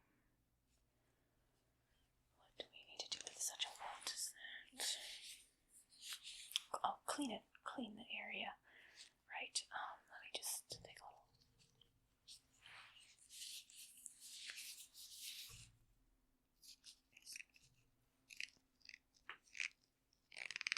Okay. Just moving some of your hair out of the way so I can get a closer look at that area. So, maybe I shouldn't point that at you. I don't want to accidentally poke you in the face. You don't need any more holes in you. Okay, so we've identified the weapon. Cleaning. What do we have here?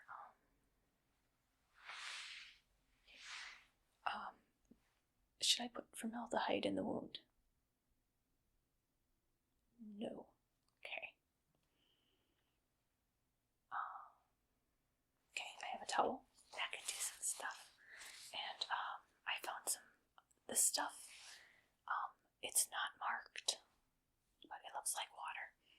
I don't smell anything, do you? I mean, I hope it's water. You really should label all of your chemicals. I think you're required by law to label all chemicals. But hopefully this is a cleaning agent and not something terrible.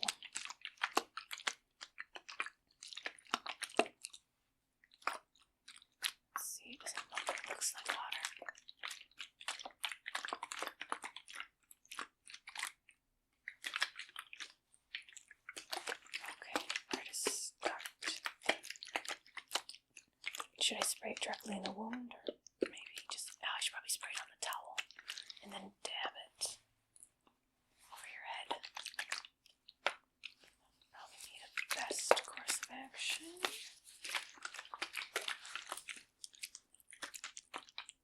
It does look like it's starting to dry on its own though. Oh well. I've already got all the tools. I can't go back now.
I don't normally clean much.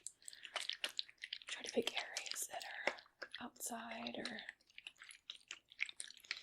kind of by water. Just dispose of things as I go. Don't really worry about the mess I make too much.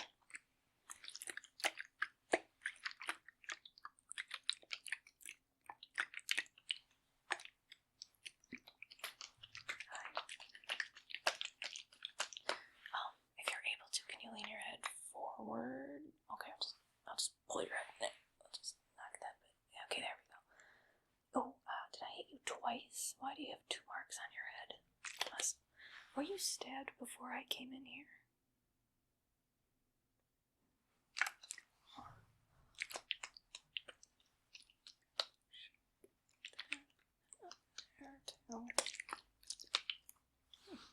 There's a lot of blood on you. It just keeps coming out. Where is it coming from? Oh yeah, the stab wound.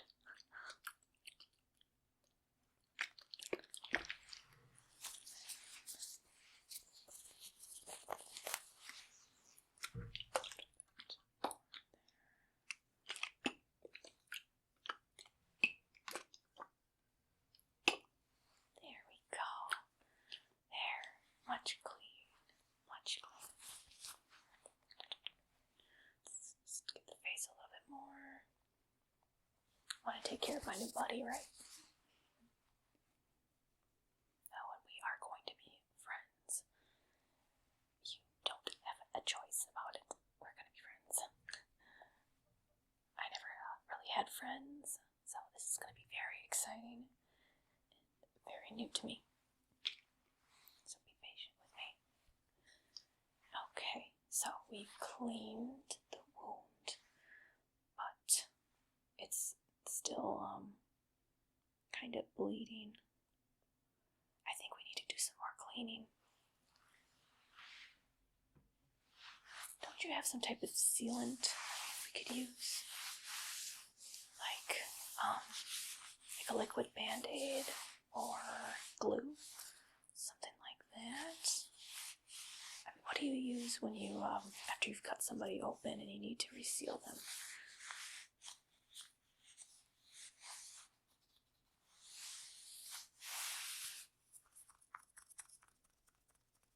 I don't see any of that.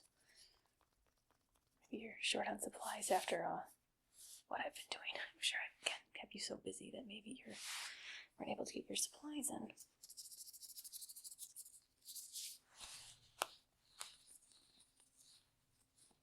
This could do. Whatever this stuff is. This should help. I'm not sure what it is though. But we're gonna find out, right?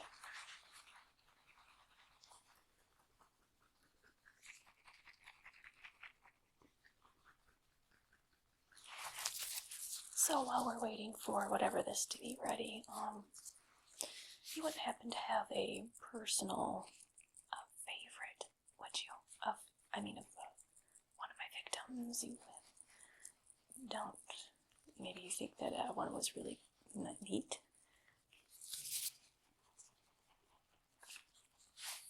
Don't be afraid to share details. We're both professionals after all.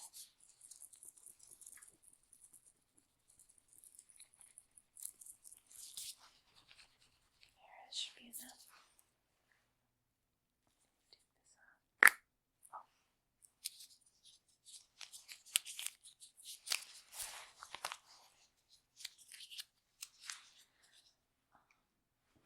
I'll just spray this. I'll do this on the towel again. Again, your morgue is so clean. You must really take great pride in your work. You're so cool.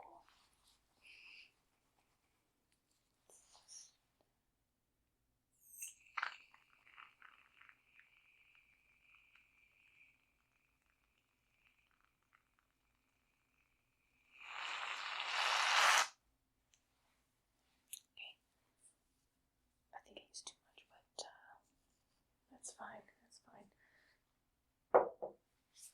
I'll just oh,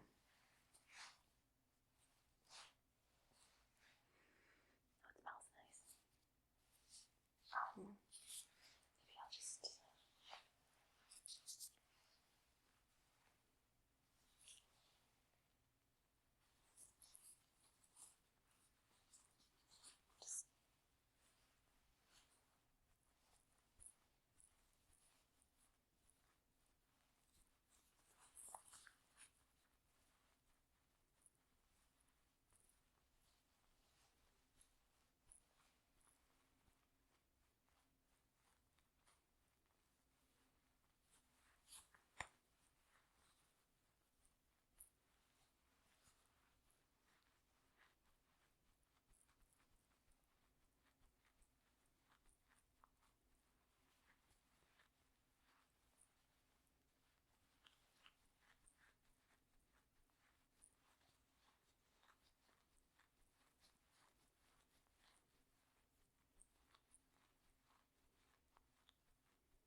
that's enough of that.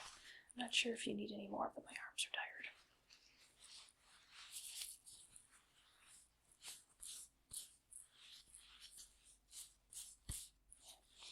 Taking care of people is tiring work. I normally take care of people in a different way.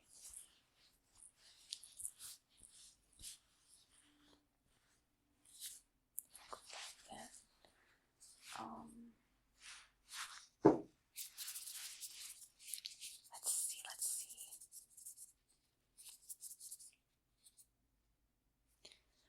Oh, we're gonna have to close that hole. Let's see. Let's take a closer look at it though, so I know exactly where to go. So I have whatever this thingy is. Light. It's light. Oh, there we go. Just move around a little bit.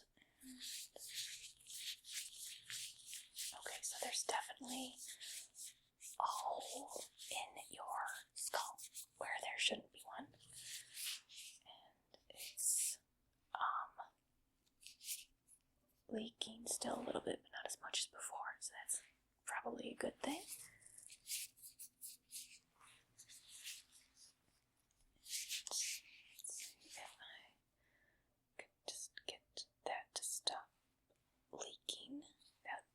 Be a good thing. That right there needs to stop. So stop it, stop it, stop it. It's not listening to me. Maybe I need to be more aggressive. Stop bleeding. Stop. Or oh no. Normally I threaten people with more violence, but if violence causes this, then can violence truly stop it? It's really a fight fire with fire situation, isn't it? Okay, we have to do something else. What's the opposite of violence? Not violence. That entails things like making the hole go away properly. What do we got over here? Some stuff. Maybe okay. I don't see a stapler.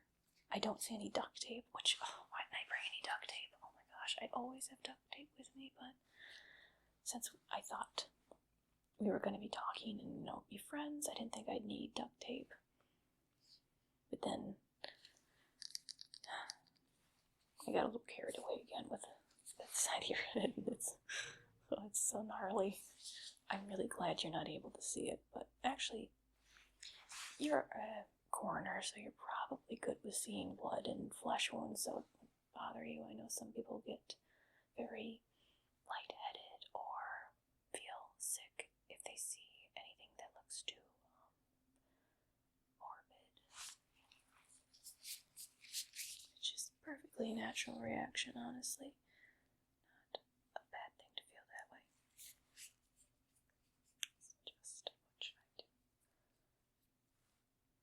I think I do have something with me that can help with this situation. You hold tight, just stop. Slow down your dying rate. Cool. Okay, so I do have a needle and some yarn. So stitches are just stitches, right? We can do the same thing to your skull, I'm sure. I mean, it might be a little difficult because there's not a lot of skin there. It's mostly skull and hair, but I think I can make it work. I think I'll have to make it work, otherwise I'll have to find a new friend. Okay, so where to start? Probably back here and work my way forward. Or should I go up here and work my way downward? Or should I do a fun pattern and go all over the place? Just okay, maybe not. Or do I have to? Oh, I know. This will be like a skin graft situation. I'll have to cut some skin off from somewhere else and then place it onto the skull. I think they normally get the skin from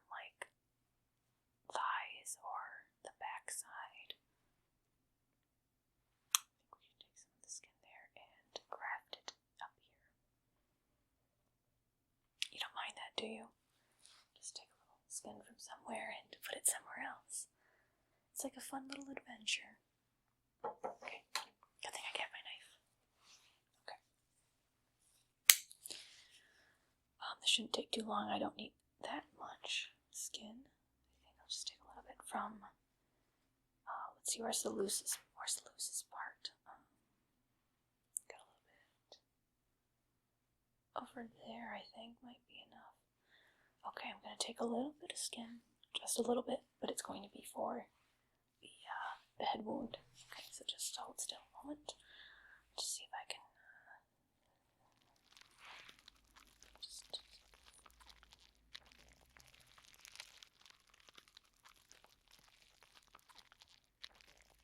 okay, that didn't take too much.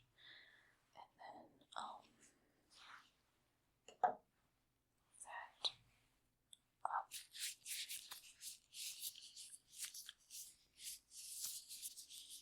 That's from there.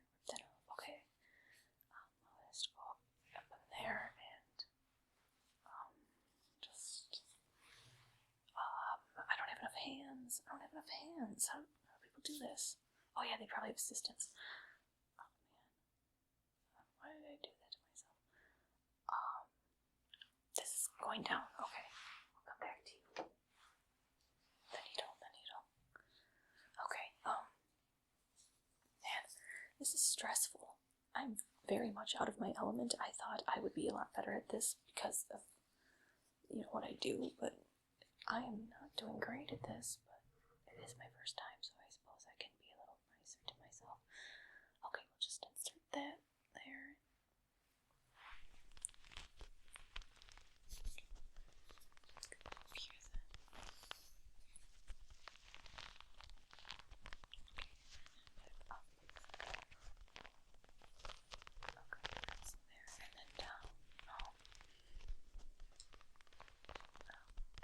Make sure we get that piece under. Oh, there's not so much room, but okay, we're making some progress. And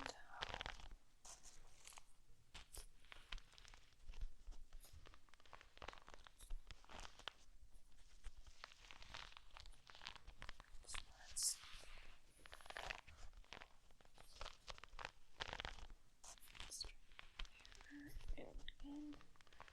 I was never very good at sewing. I think I can manage this.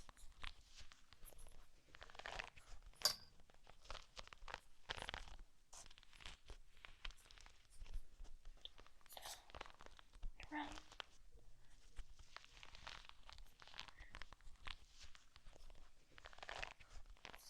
Okay, is it feeling like it's in place? Can you feel anything? Oh, you can feel a lot. That's funny to me. That's funny to you, I guess.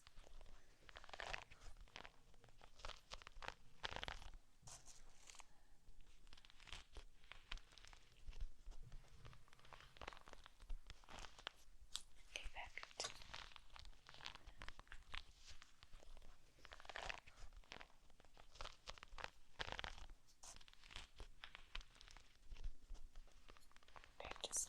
okay, this part's a little hard. I have to release. I have to get it in there. Okay, it's in through, and I think we can just tighten that. Okay. Very good, very good. Now we just have to cut. Where's my knife? There you are. Okay. Let's just cut. And see if I can do this with one hand. Oh man, how do people do this? There we go. Okay. Let me put this down. We'll just let that hang there for now. Maybe I can fix it up a little bit. Okay. Let's put this knife down too. Let's fix this up a little bit more.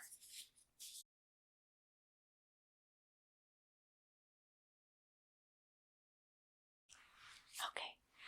That That looks a lot better. It's not leaking as much. I mean, it's leaking a little bit because of the sewing. Not stabbing, sewing. Very different.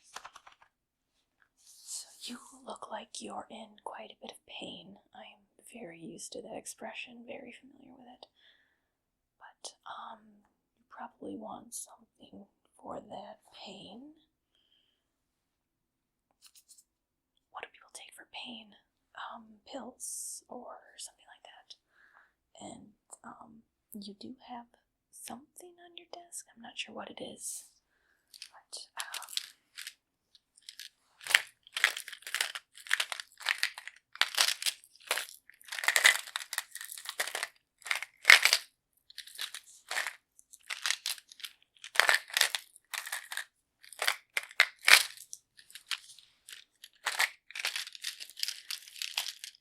are these for pain?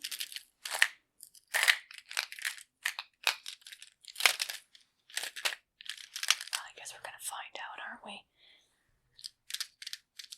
Either way, you're not probably gonna be feeling something soon.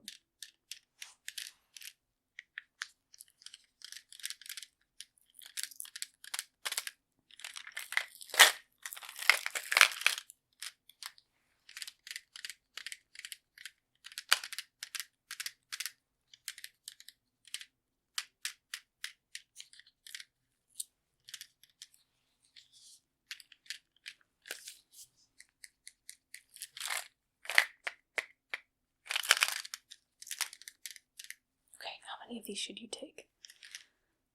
The whole bottle? I'm thinking the whole bottle.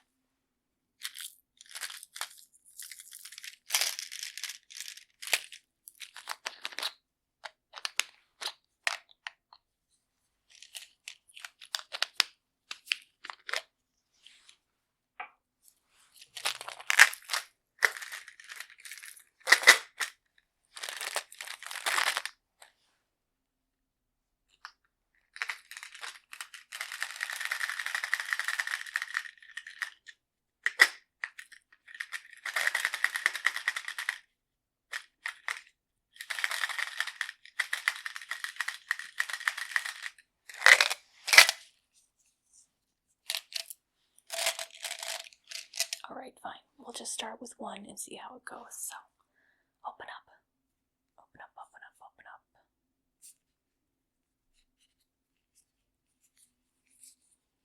Here comes the train. What do people say? Airplane, the piece of thing to eat. Open, open, open the mouth. Here, I'll help you. And just stick that way down in there. Just keep, yep. Just use my finger to get that further down the esophagus. Okay.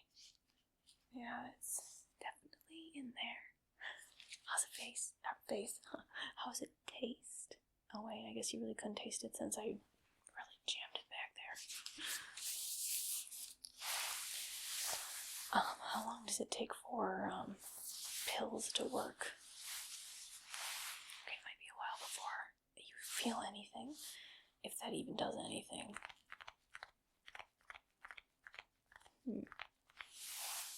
So, how am I doing so far as a doctor? Great, right? I mean, I've got the spirit, at least. Oh, you got one of these things. You got this thing. A scope. A heart listener.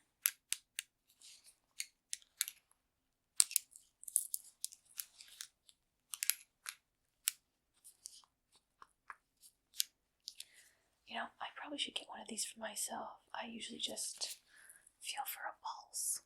Or lack of pulse.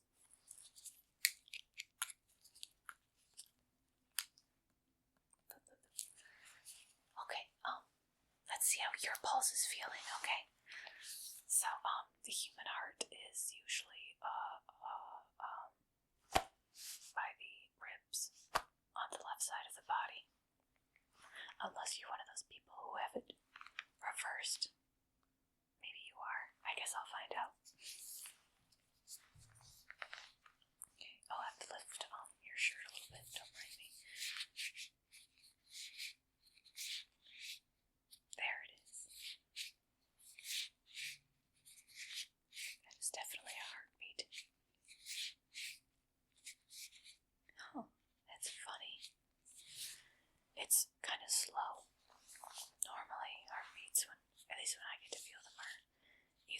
non-existent or very fast.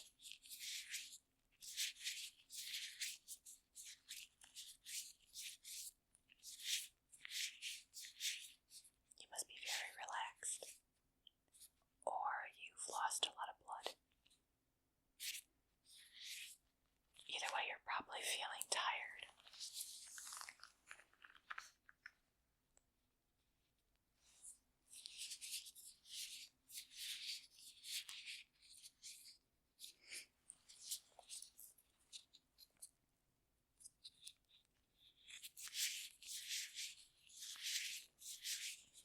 It's nice. It's very relaxing to listen to it.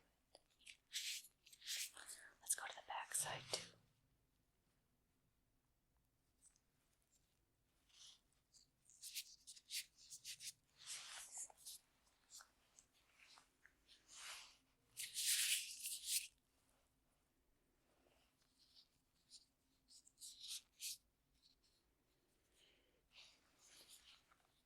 I should listen to my own.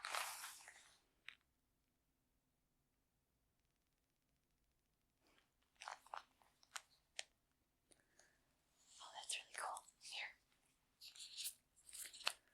Put that around you, and you can listen to my heartbeat. Ready? Can you hear it?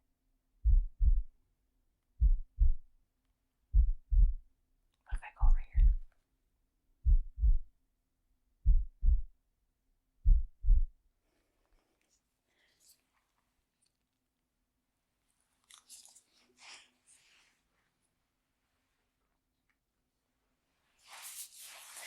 We are having so much fun together.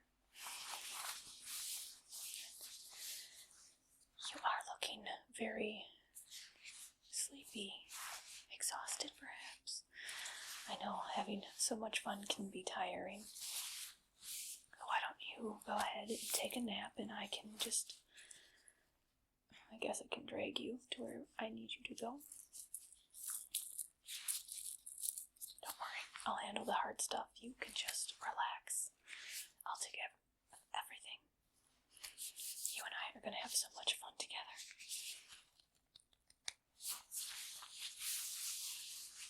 Just relax. Relax. Go to sleep. Pass out. Lose consciousness. That sort of thing.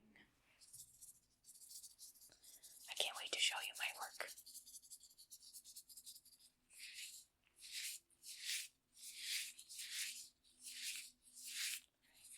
Good night.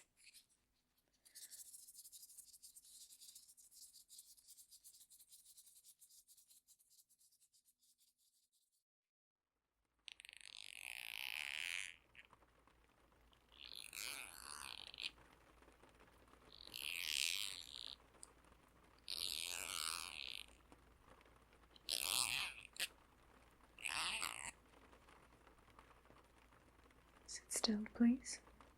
This'll take a minute.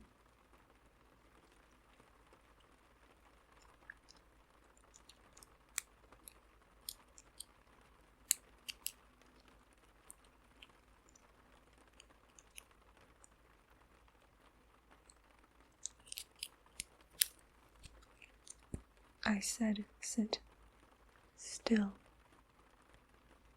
Be calm. Settle down. It'll all be over soon enough. Struggling will just make it last longer.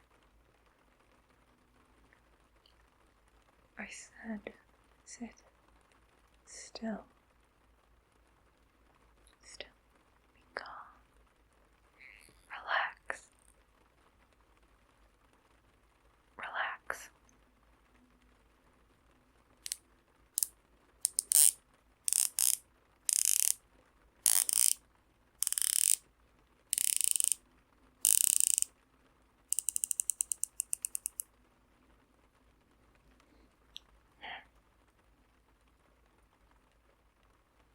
That wasn't so bad, was it? Now sit still. That's right, you need to keep sitting still. You need to sit still this entire time.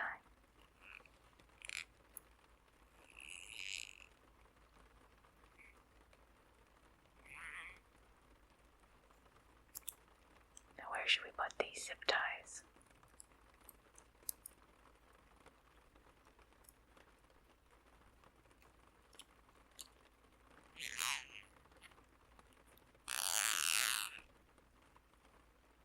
Maybe over here.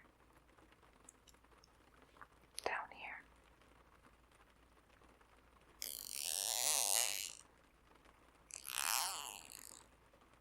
I think I prefer to put them around your wrists.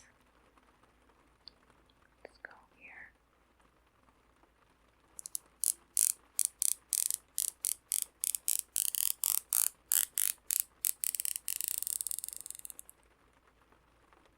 Make sure that's Tight.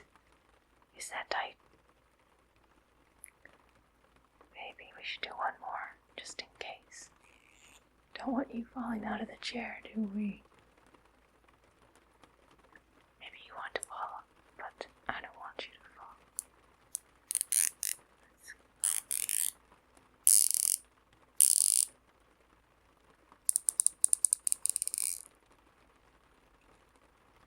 There we go.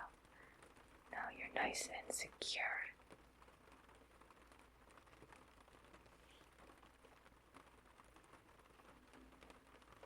Excellent. This is looking very promising. Now, to get a closer look at that face of yours. That's a very human face you have. A lot of skin. Some small hairs on the side, here, above the eyes. A mouth and nose, here. Eye, ears. Yes, very human. Very human indeed. I don't like that. Now, I am very non-violent most of the time. I would never Hurt someone who I thought was human. But if you weren't human, then There's not as many rules about hurting non-humans, no, is there? you feel very human. You look mostly human, at least. But I think I can change that. With a few alterations, I can make you something. Entirely new. And then I won't be breaking any laws if I take you apart. No, that's true, right? But what should we change you into? So many things you could be.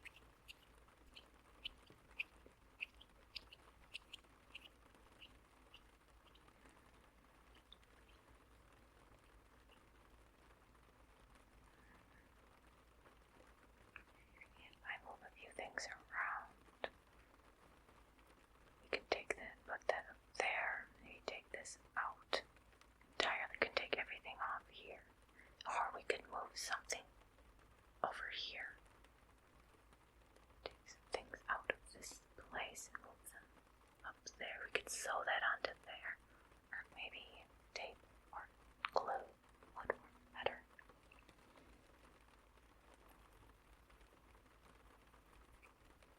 I'm waiting for an idea to strike me.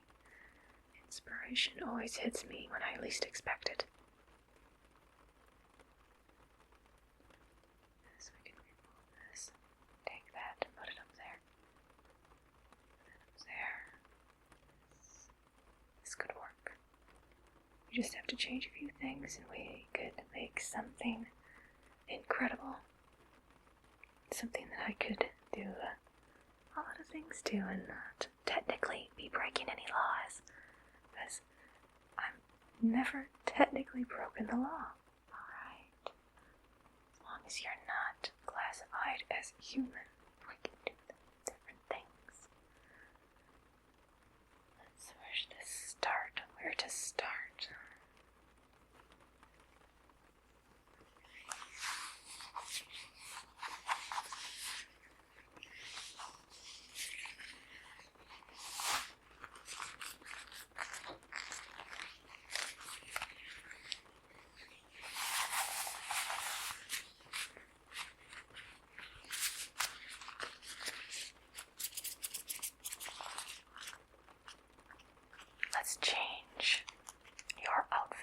first. Humans wear clothes, but most animals don't wear clothes, or they don't need to wear clothes. So let's change the way you look a little bit. A collar, perhaps. Something to signify that you're a pet.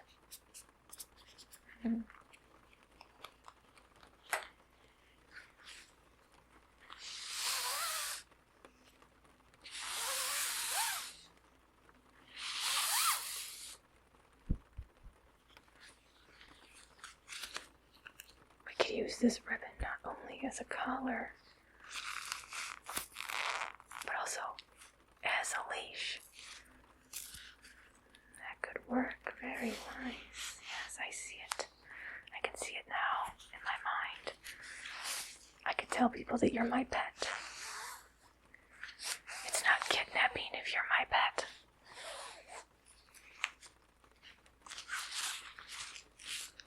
Be a pet. Then I can keep you here for as long as I want. As long as I feed you, water you, and give you some exercise. I'm not breaking any rules.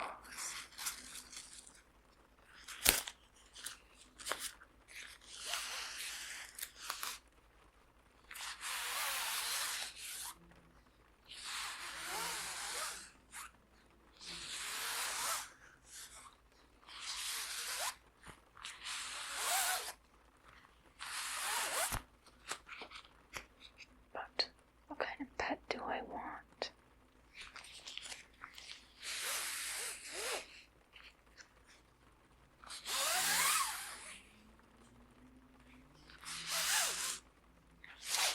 Let's see, what kind of pet do you put on a leash?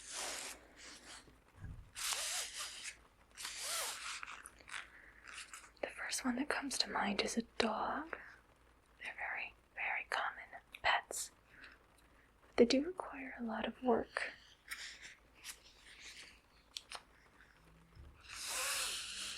Maybe not a dog. Some people put cats on leashes. They can go out for walks depending on the cat. You're a little bit too big to be a cat. People might mistake you for a wild cat, like a tiger or a lion. Something else. Maybe a type of lizard. You might be able to take a lizard on a leash. Maybe not so much a leash, but a harness. Something to go around the chest.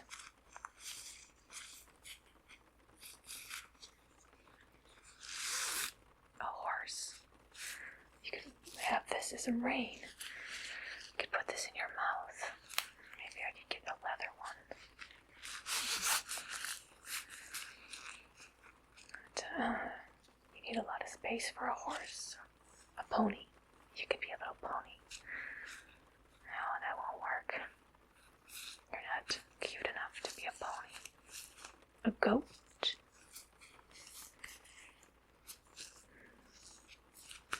A llama.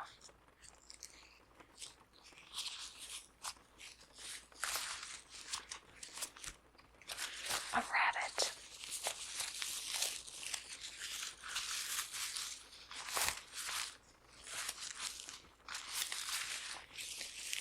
Given your skin texture, you remind me more of a pig or a boar, but I don't believe they use leashes on pigs. I believe they use a stick, and they kind of tap the pig on the sides in order to direct it to where they want it to go.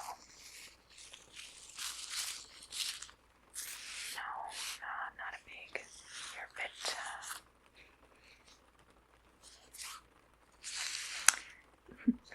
you're a little bit too obedient to be a pig. You are sitting so nicely. Fairly calm for someone in your position. Has something like this happened to you before? Oh, there are a lot of very scary people this town. Not that I'm one of them, of course. Again, I would never harm someone that I see as human. But you aren't, so that's why I'm here.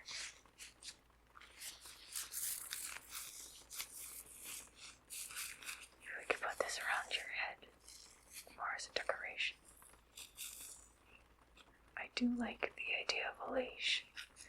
Could definitely keep you in line.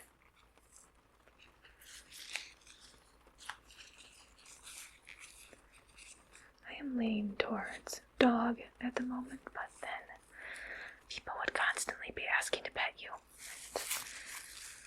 I'd prefer to keep people away from you.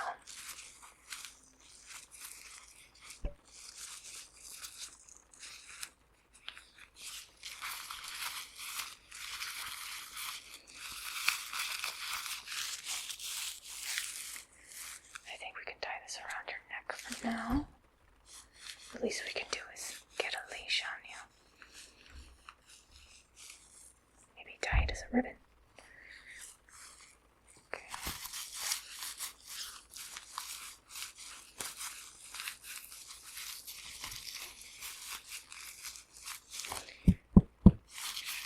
That's tight, but not too tight.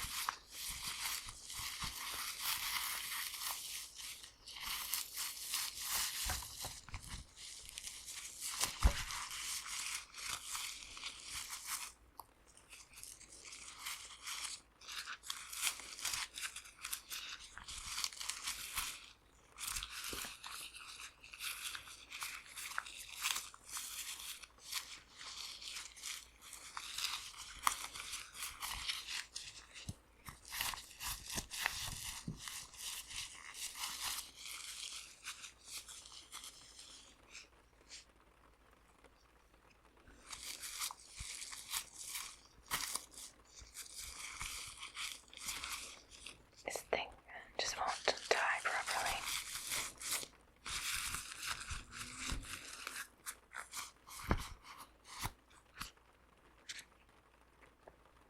There we go.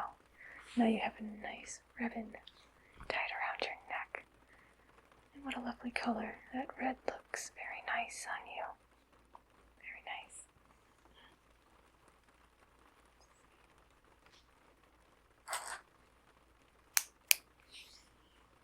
How intelligent are you?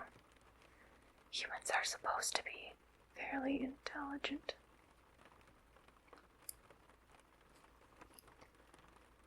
I'm not seeing a lot of intelligence in those eyes of yours.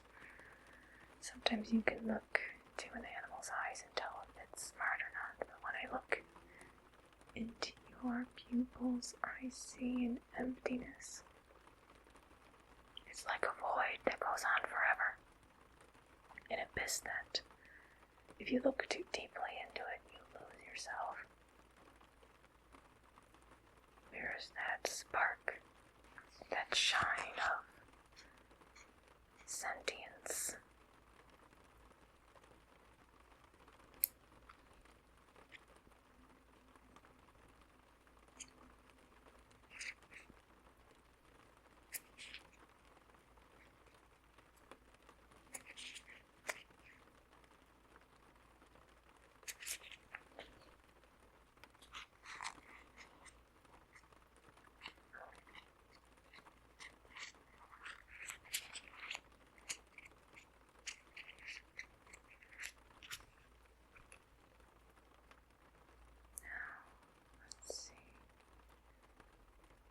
Pupils are reacting to the light.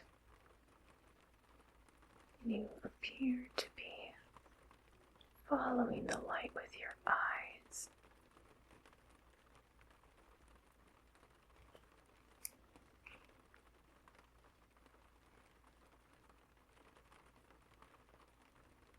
Although I didn't tell you to follow the light with your eyes.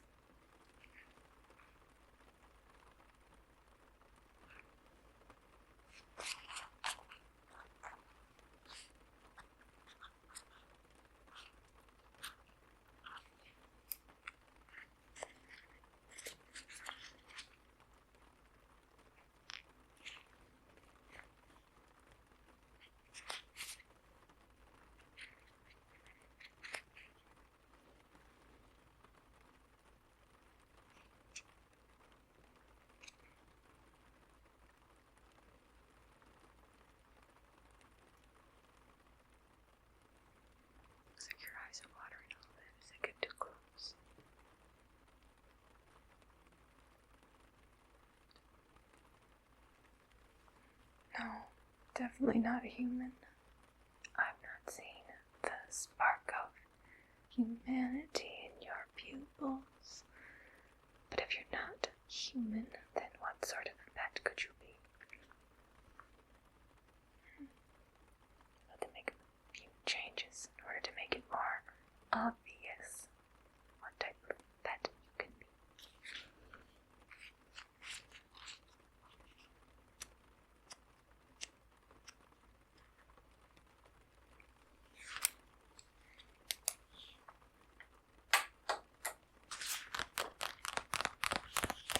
What are you? What are you? What could you be?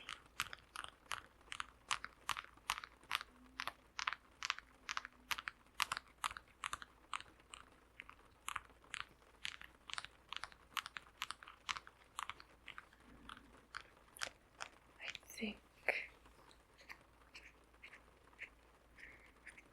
there are two things you could possibly be. I'm leaning towards rabbit or dog.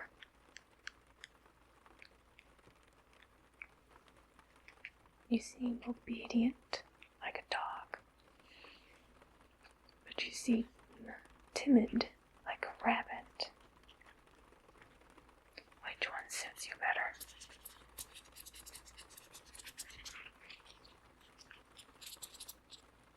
Let's see.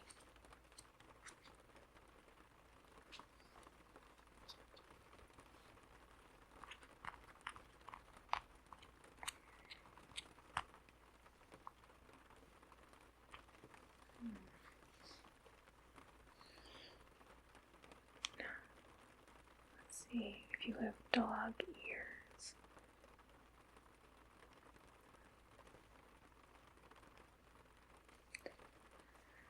It's not the worst. You can see where he goes.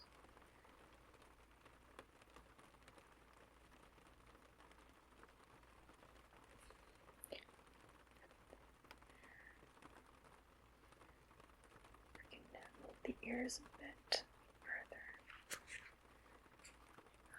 Tilt them a bit more that way to fit with your head shape. And ribbon.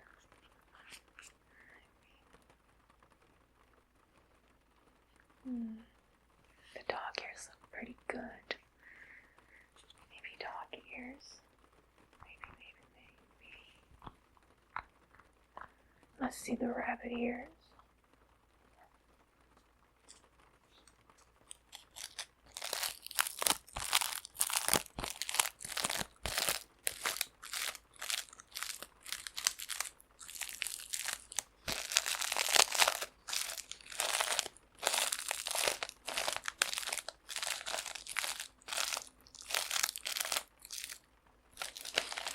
They're certainly a lot bigger than the dog ears.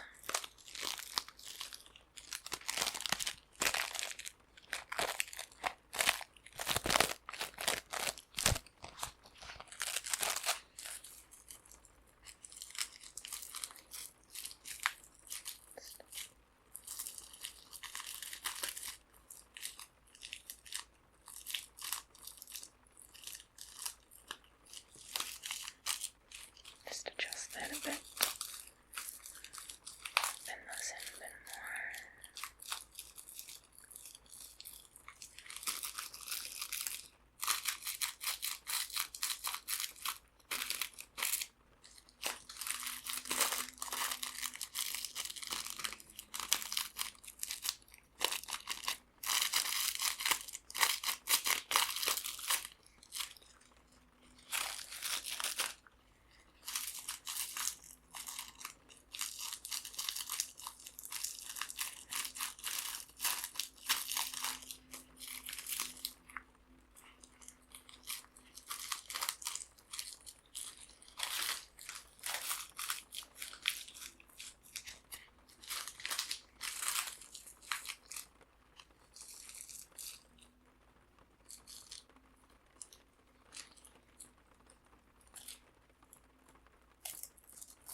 rabbit, dog. Now I'll be ridiculous to combine the two.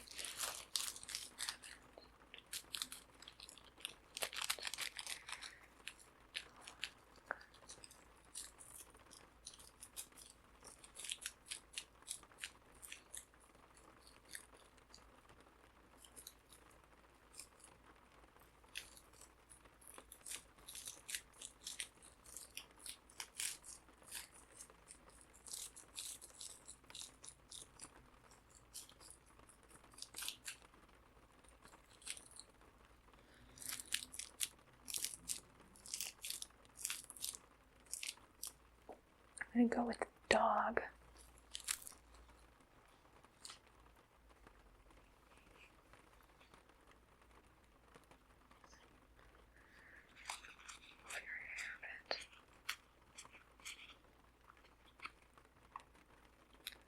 Tilt those ears up and maybe back a little bit. Just back a little bit.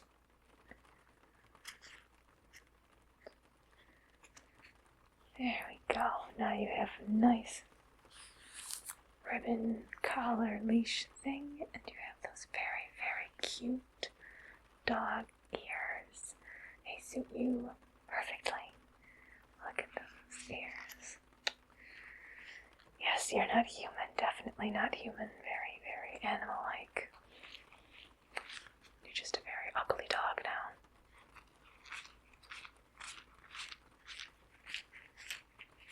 I think we can make a few more alterations. Just a few.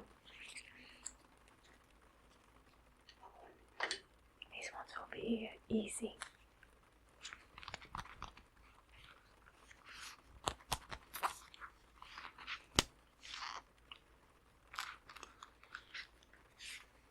Your nose is a bit misshapen for a dog. So let's fix that. We'll just color your nose in. Give you that coloration in the nostrils. And then that line that canines have by their lips. Color that in. Don't worry, this is just permanent marker. We'll have to use something more permanent later, maybe a tattoo. A special type of paint.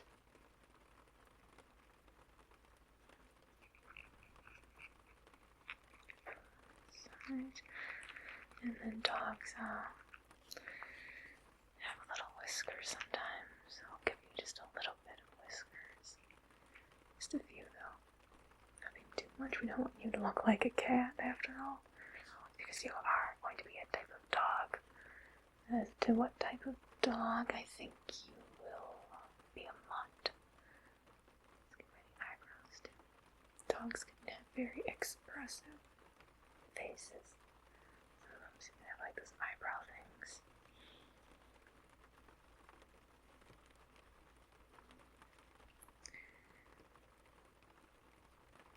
Okay, a bit more by the nose and eyes.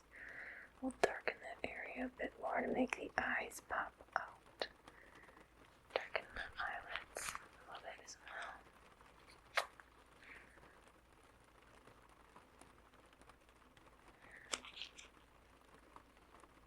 Go by the side of the head too. Side. Yes, very, very dog-like.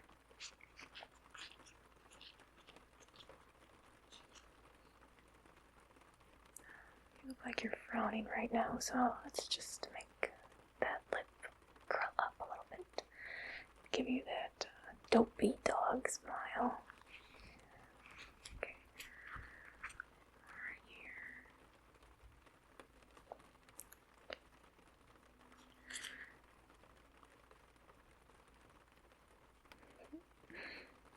This is looking very dog-like. I'm very impressed with myself.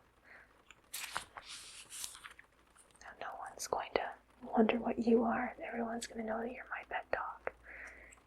was gonna ask why you are in my house. Why you stay in my house and don't go anywhere unless I am with you. And you will be on a leash because we don't want you running wild, because you're not a wild dog. You're a house dog, I guess you could call you. I'm going to teach you tricks. And I can give you things to eat and drink.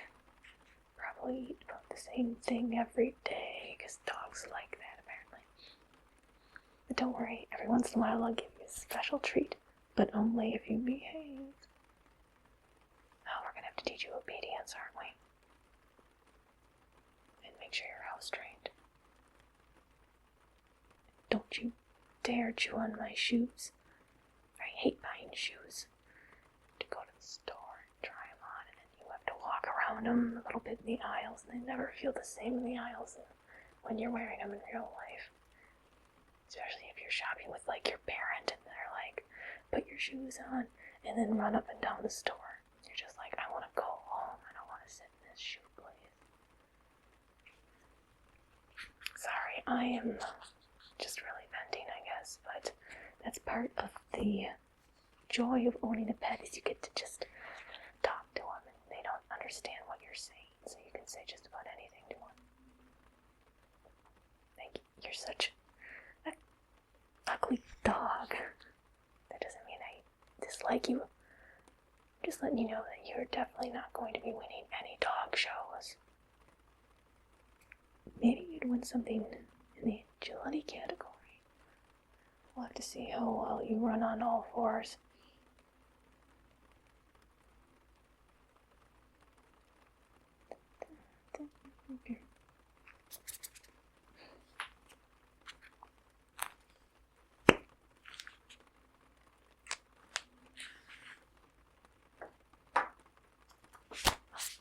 So far, so good. You got your ears, your face, and your decoration.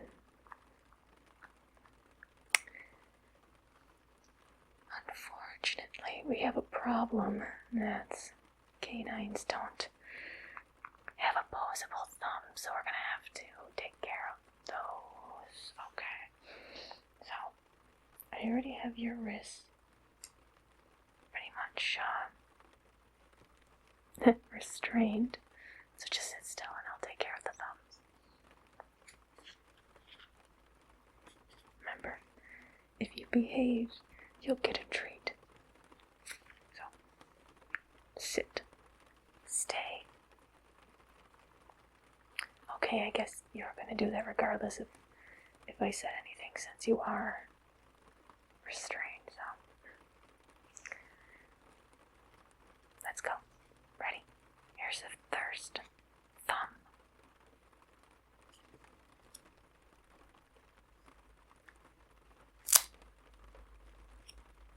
Okay, we got a little bit.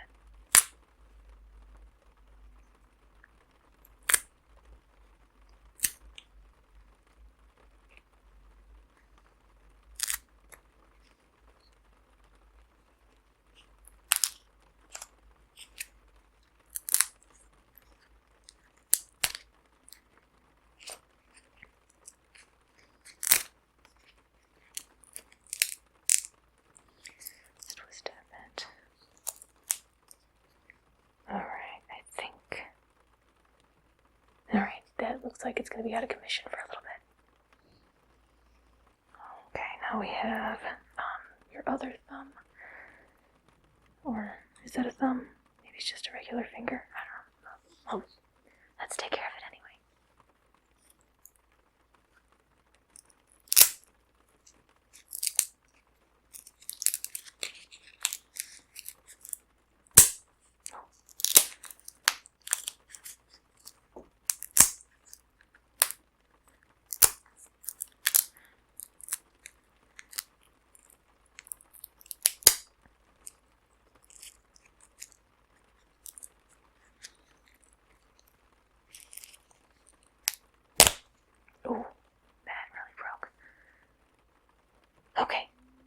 broken several places, but now it's non-functional.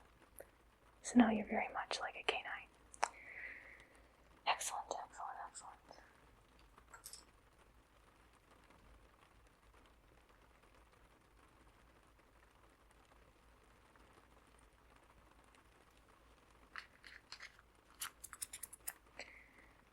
We only have one major change to make, and that's your vocal cords.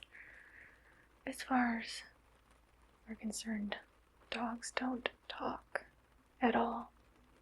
At least they don't speak a language humans understand, which means we're gonna have to just take care of those vocal cords.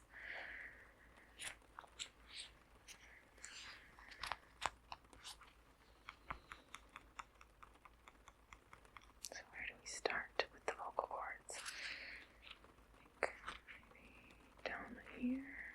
Just slice those open, take those out, or we could just damage them. I guess we don't need to remove anything. I'll hold on to you. All you have to do is sit still. Sit very, very still. We don't want to hit an artery. Definitely don't want to hit an artery. Just relax, relax, and I will take care of the rest.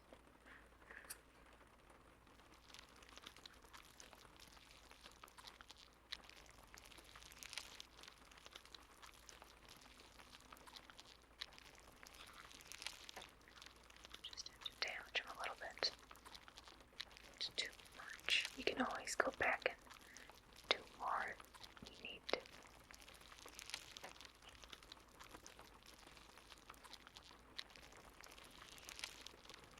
Sure, don't hit anything vital.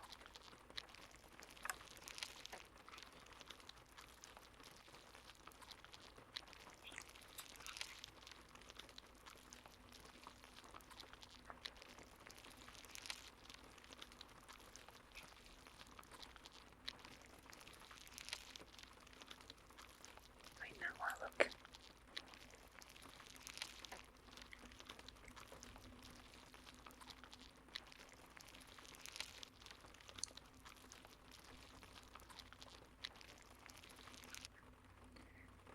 That is quite a bit of damage done. Try to speak. That's what I thought.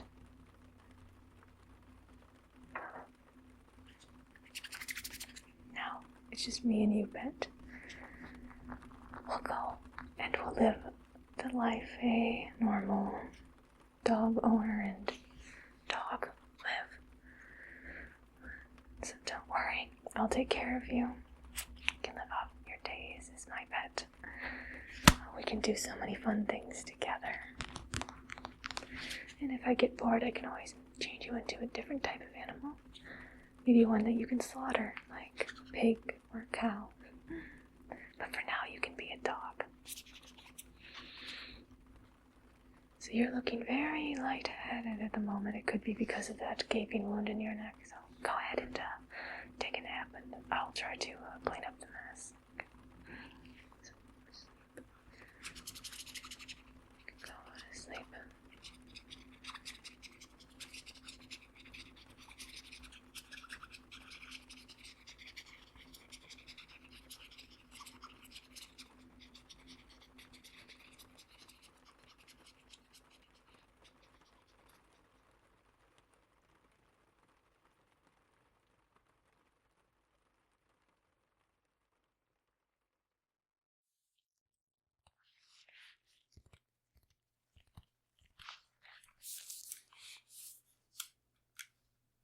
Thank you so much for coming in today. I was just looking over your resume, reviewing it again. It's a very nice resume. Gives me high hopes. I think you'll be a good fit here. Of course, we'll have to do an interview first and make sure everything is still looking good afterwards. How are you today?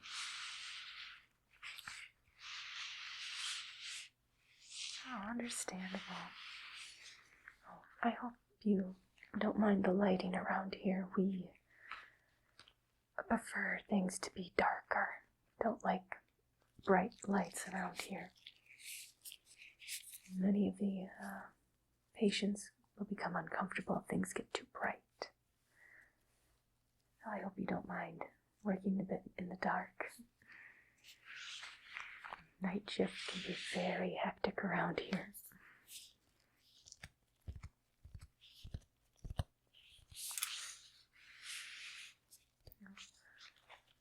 What made you want to apply here?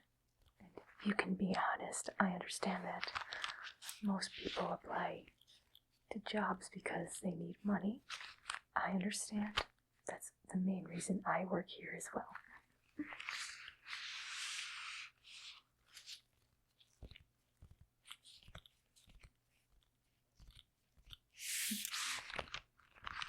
I appreciate your honesty.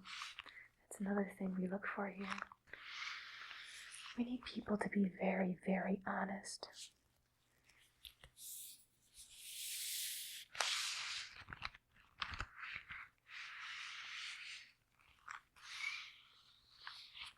So I read over your job history, but can you go a bit more in detail about each job you had on this list and a little bit more about your role there?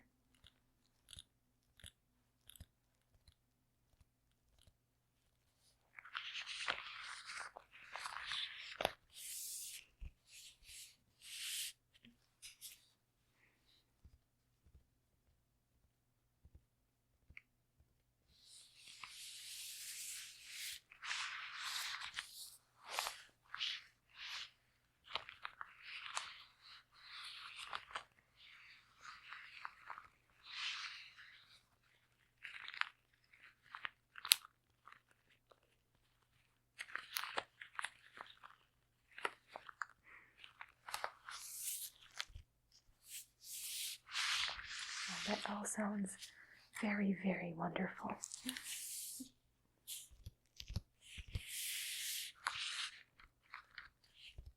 Now, we do run a clinic here. It's a very, very special clinic with very special patients. And we need a very special person to help with those patients. You may have noticed that there are no windows here. Again, that is because they're very sensitive to bright lights. Each patient has their own room, and they each need one person to attend to them from time to time. But don't worry, the patients here are very, very nice. They like to get close with the person working with them.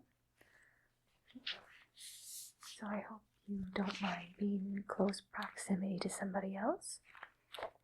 Oh, I should also mention that the patients here don't have a disease that is transferable by either touch or mouth, droplets from the mouth, no saliva, things like that. And you won't be taking their blood, so you don't have to worry about any bodily fluids. You just need to worry about your own.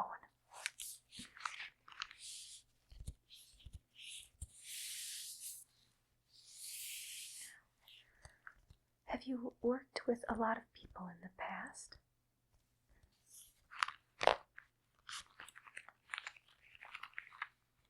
Well, you don't need to work with too many people here.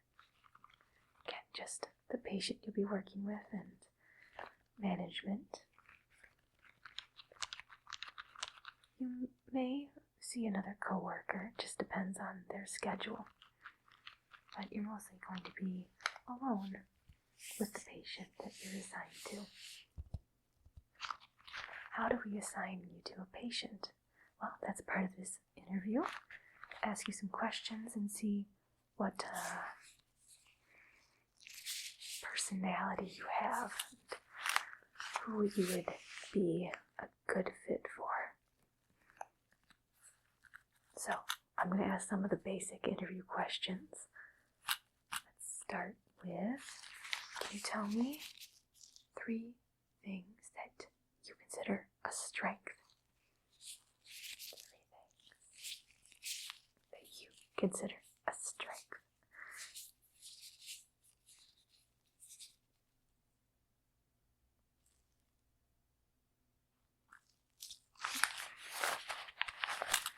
I agree, those are very, very good. So, everyone's least favorite.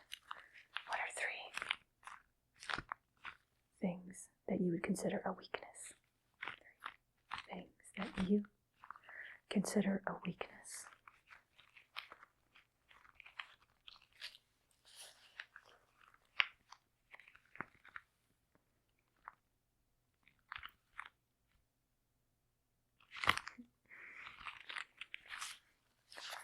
Again, really good answers. You're really good at this. Did you practice before coming in?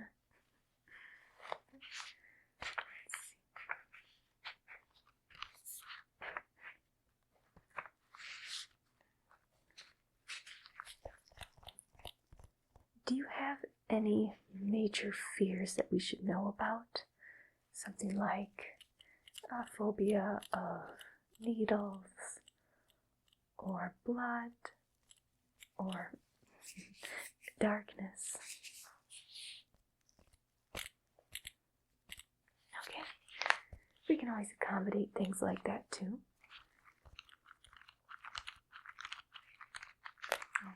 Are you comfortable around bats? The animal, not the sport equipment. Yeah, you will see bats here occasionally. They're not going to bother you. We like the bats here. The patients really enjoy the bats. So do be gentle if you do happen to see one.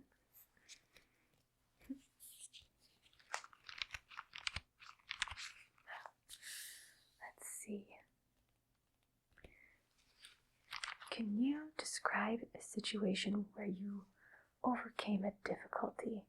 So maybe you're in school and there was a subject that was hard for you and you got a tutor, or you did extra studying and you aced the final exam, or you had a coworker who was you didn't get along with them very well, but you managed to work through your differences and complete a project together, that sort of thing.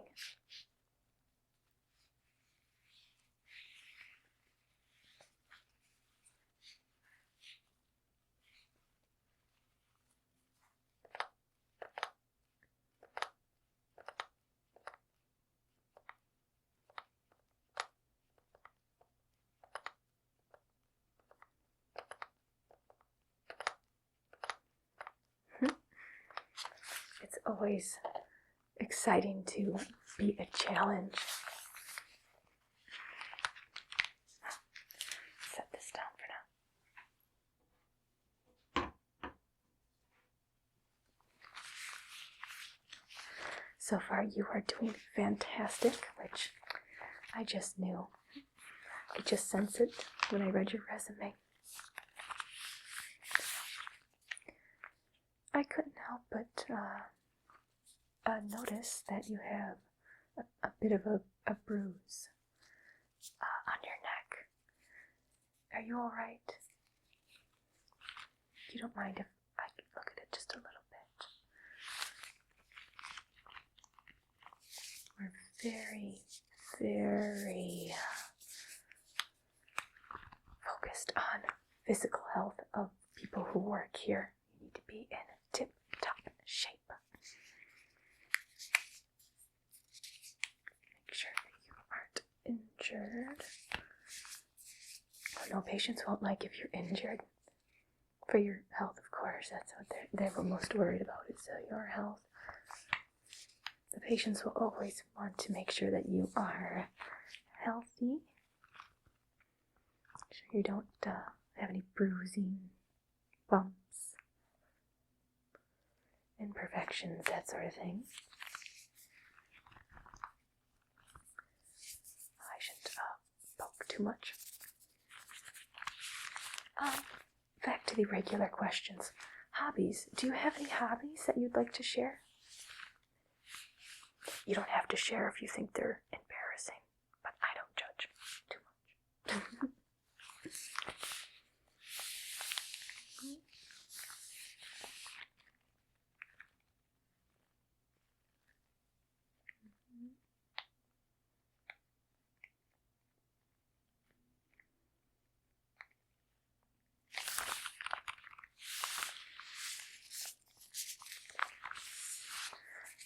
Different question. Do you have any friends? Like close friends? A family? I don't think I'm supposed to ask that question. You don't have to answer that. You just seem like that type of person. You know, this interview is going so great that I think you are the exact person I'm looking for. I think you're hired. You are hired right now. Congratulations. You are now hired. So now that you're officially part of the team, let's take some measurements.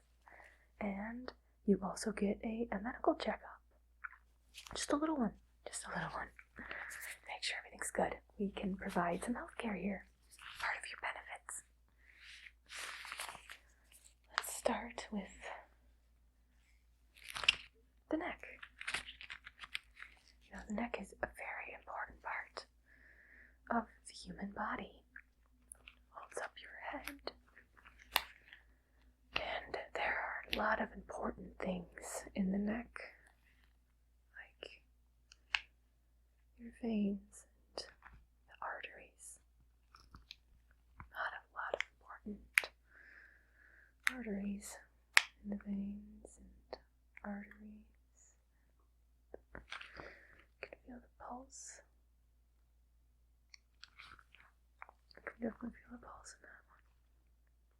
Which is good. You have a good pulse. Very good. It's a little quick right now.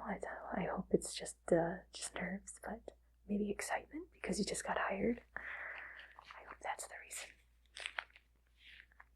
Or do you have a high blood pressure? Or do you have diabetes? Mm-hmm. Do you have any bloodborne illnesses? It's alright if you do. Just curious.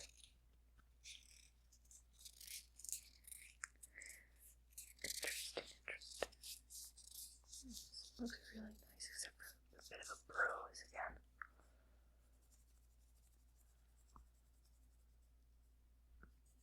Let me look a little bit at the face.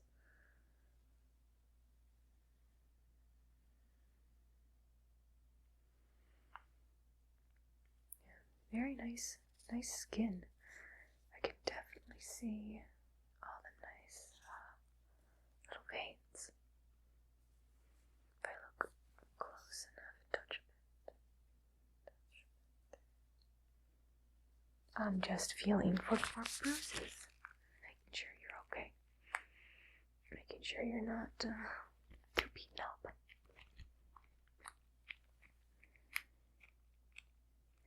Yes, it's, you may have noticed that it's very quiet around here. Yes, we like to keep things very, very quiet.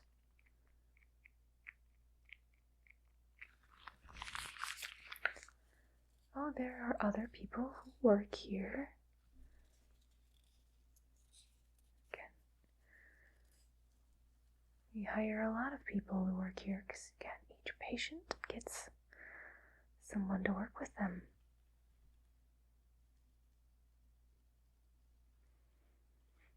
You're probably wondering what type of illness our patients have. Well, don't worry, you'll find that out on your own.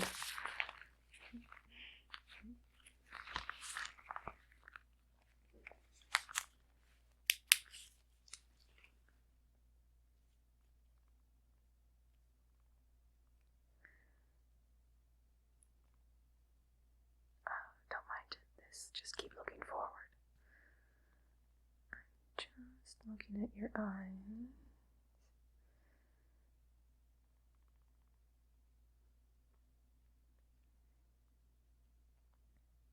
Yes, those pupils are dilating.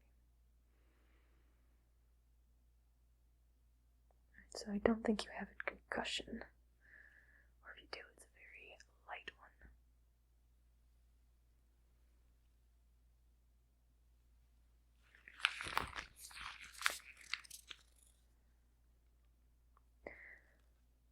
By the way, what is your blood type?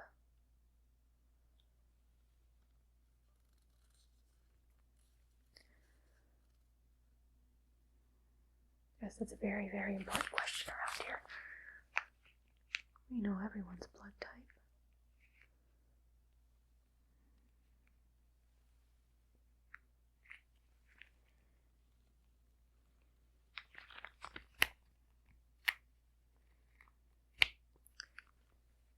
Another random question. Does anyone know that you're here right now? Didn't tell any friends or family or anyone on social media that you were coming here?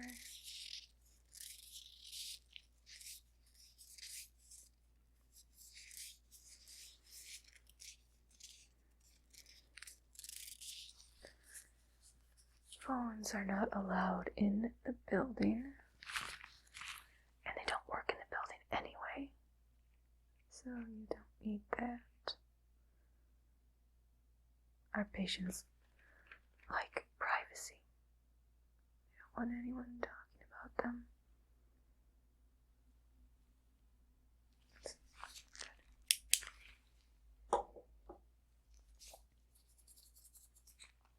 Let's measure you for your uniform.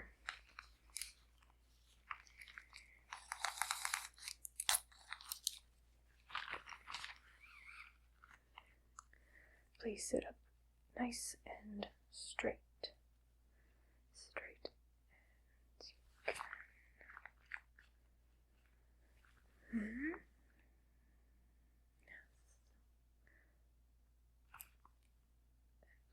Make sure you're sitting with your neck as straight as it can. Yes, put the shoulders down a little bit more. There we go. Wrap this around a little bit. Okay.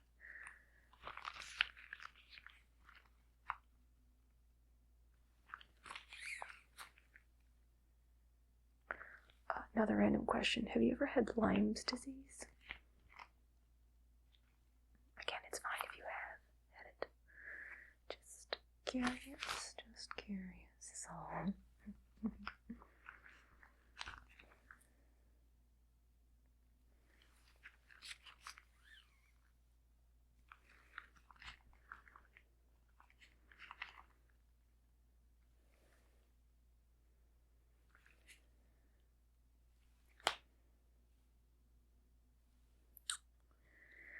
Yes, I am doing a lot of neck measurements. It's just the collar is the most important part of the outfit. But make sure that it's not too tight, not too loose. It's going to fit perfectly. Let's see what's a good spot.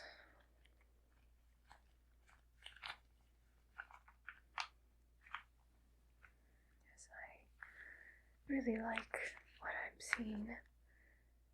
In a completely professional way, I mean that you look very healthy enough. Healthy enough, at least.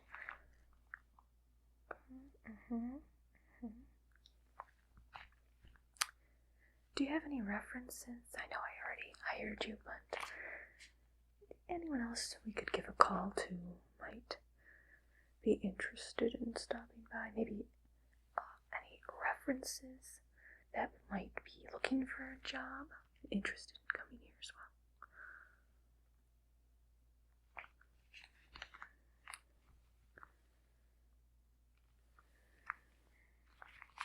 They're gonna like that. Can you hold out your arm? Yeah, one. Okay.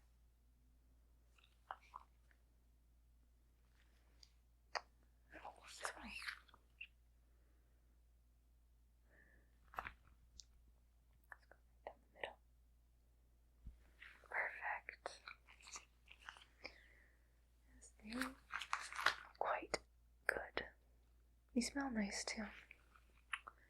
Oh, yes. Next thing we should do. Hygiene. Hygiene is very important around here. We want to make sure everyone is clean.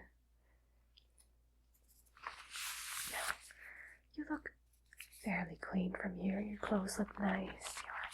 Your hair and skin look good. But let's also check the mouth a little bit. Just open up your mouth a little bit. Okay.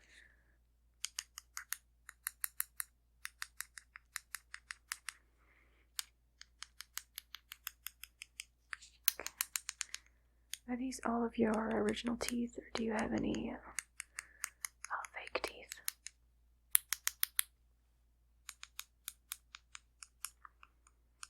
Mm-hmm. Have you ever had your fingerprints taken at any time in your life? Military, criminal record, just for funsies, it's that kind of thing.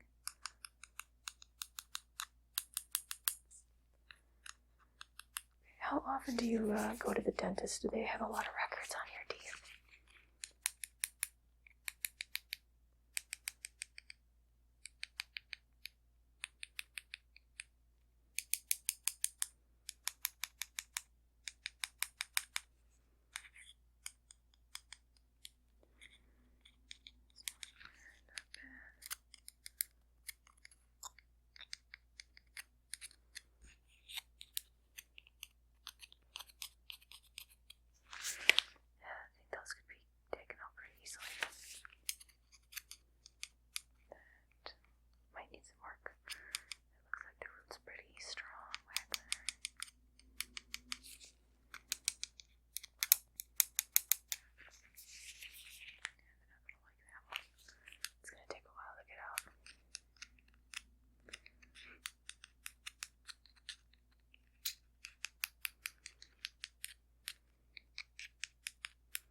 Have you eaten recently? Okay, we'll have to get you something to eat. And drink, definitely get you some more water, because it looks like you haven't been drinking enough water. Yep, we need you to drink a lot of water.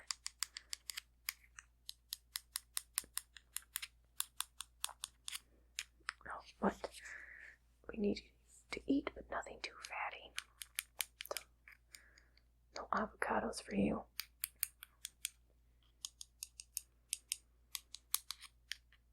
I mean, not like physically fat. I mean like foods high in fat. I know there's some that are good fat and bad fat, but don't eat neither. You can't have anything with any type of fat. So no dairy. Nothing too greasy.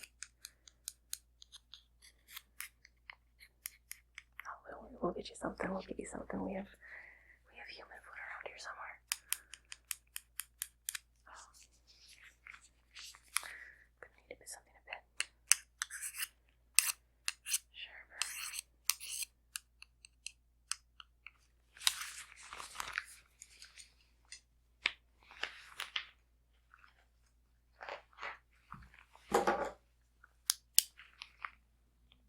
Keep that mouth open.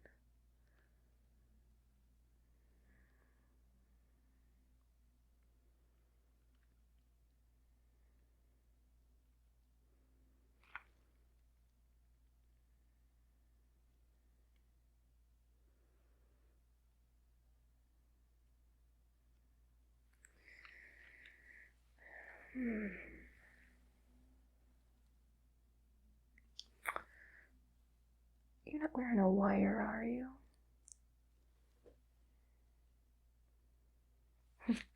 Just a silly question. I'm just a silly girl. I just ask silly questions.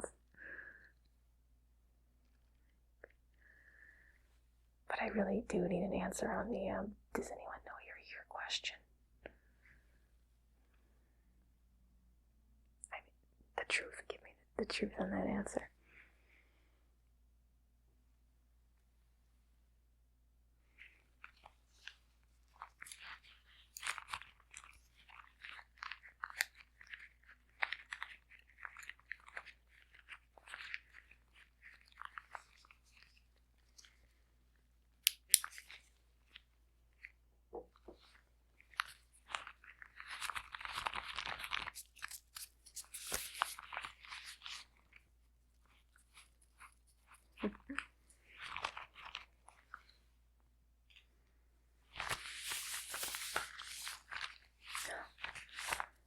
I think that will do for the exam for now. Now that we've got you measured, felt your pulse, I think it's time for you to meet one of our patients. They're going to simply adore you. I mean, you're just so cute, it can eat you right up.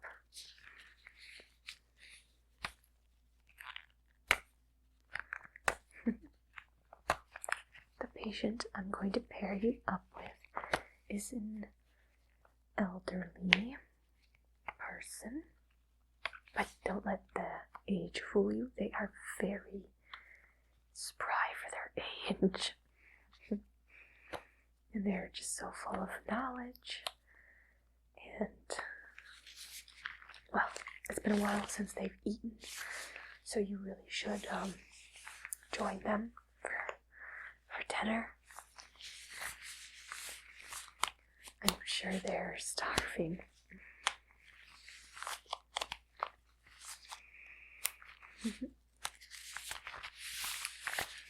Welcome to the team. It's okay, you can go wearing what you're wearing. We'll worry about getting that uniform later. You can just head on down the hall and go to room 3. Got it. You're going to go to room 3. And that's where your patient will be.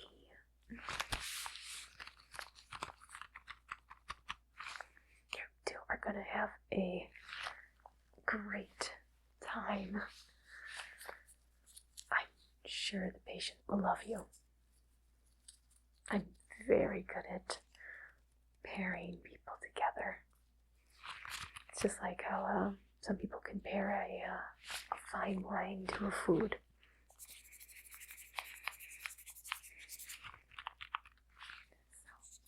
Why don't you hurry before your patient becomes ravenous? They can be a bit cranky if they're kept waiting too long. We can go over your other duties a bit later.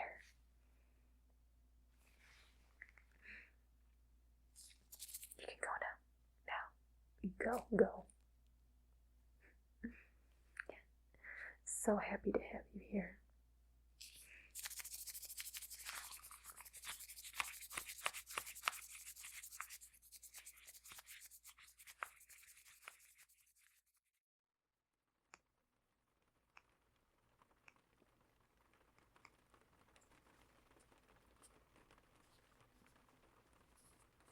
I know why you're here. You want to have your fortune read? Everyone does.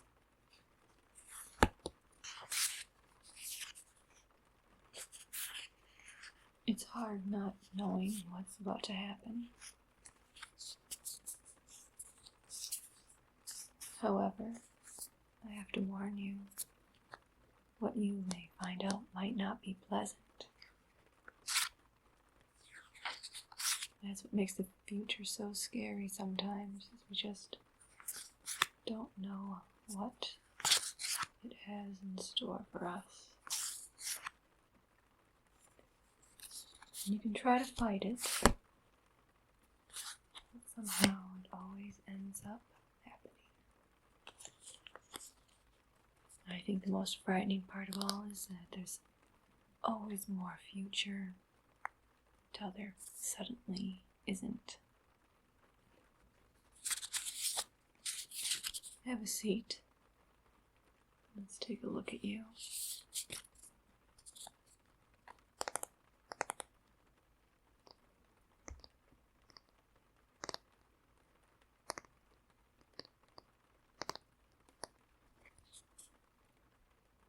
Let's see.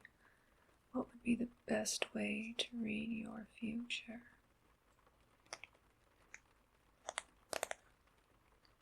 There are always the cards.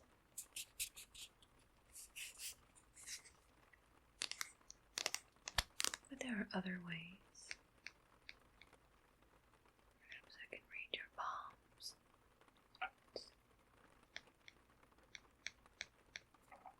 Maybe I can look into your eyes and see something.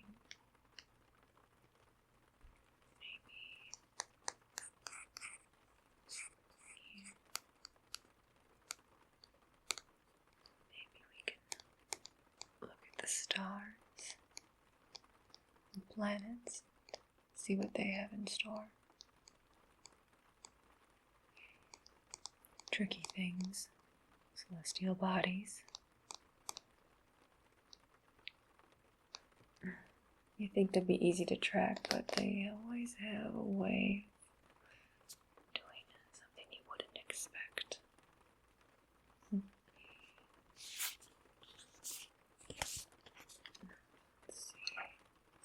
Read you currently. I think we'll do a combination of things.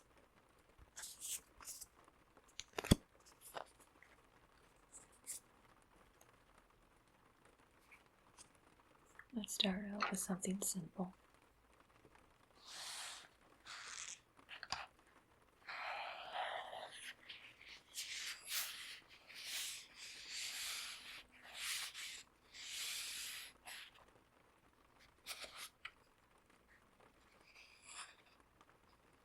Let's try drawing what the future could hold. First, we must know a bit about your present.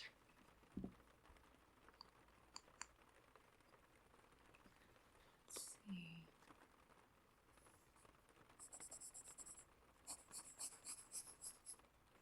I'm just going to draw a quick sketch.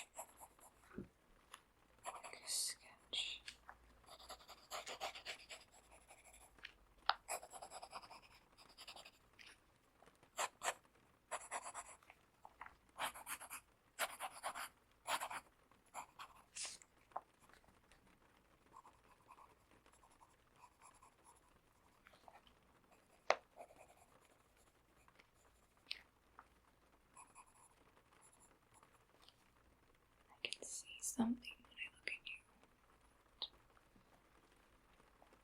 What is that?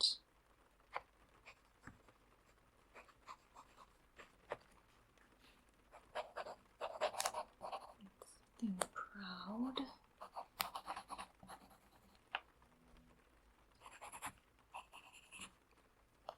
Something broken.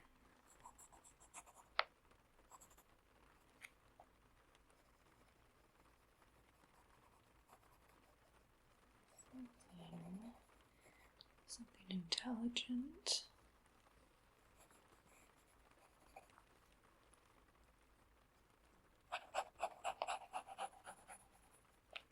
Something wild. I like that.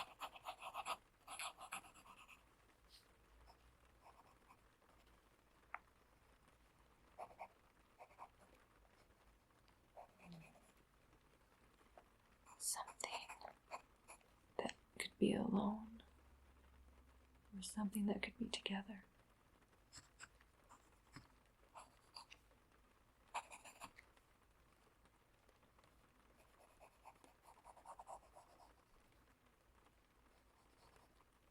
Something strong.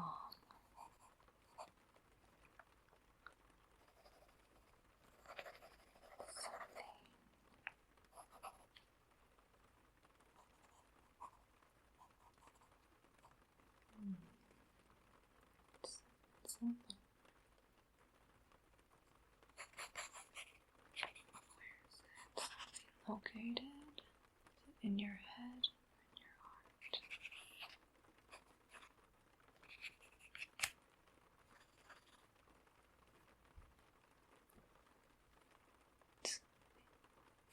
Here. Maybe something down there. Something that's seen a lot of things, but it hasn't seen what it really wants to. Interesting. Very interesting.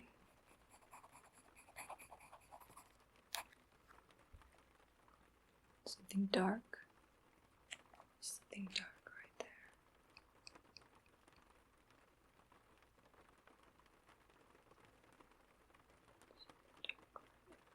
Face here.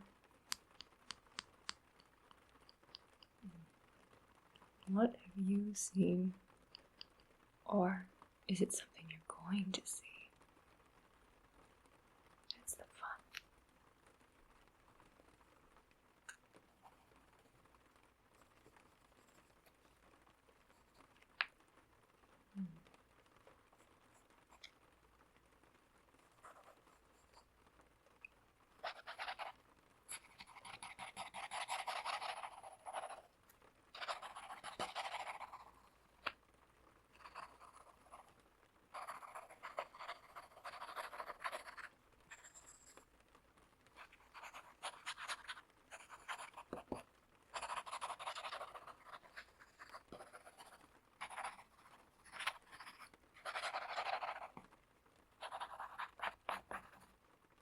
It's starting to get messy.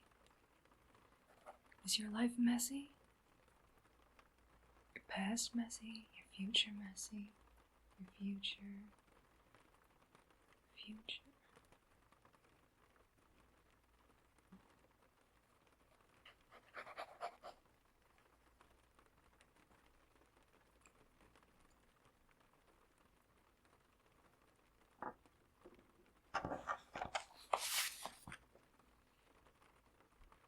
Does this seem familiar to you?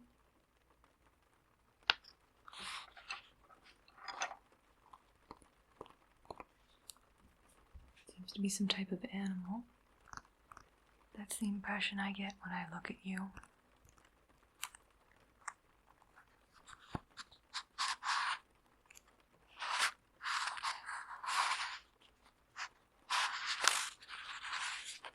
It's a very messy drawing.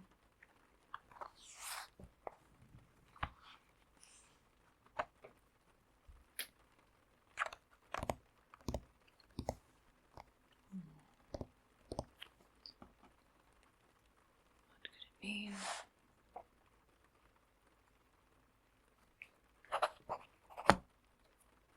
The date.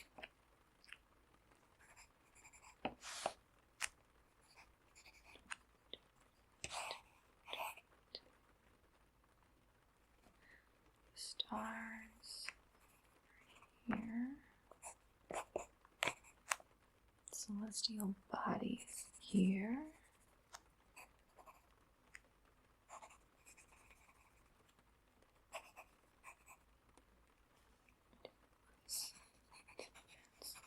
We get something unclear. This might be a challenge. It's a good thing I like challenges. So you have a very messy future in store. Let's try something else.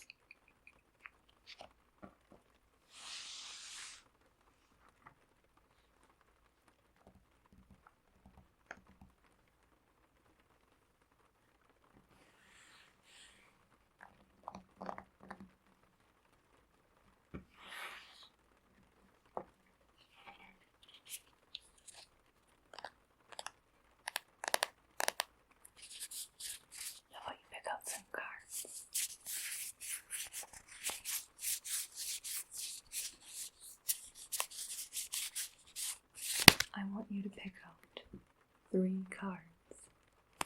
3. Pick them out anywhere in the deck. I'll even shuffle them for you.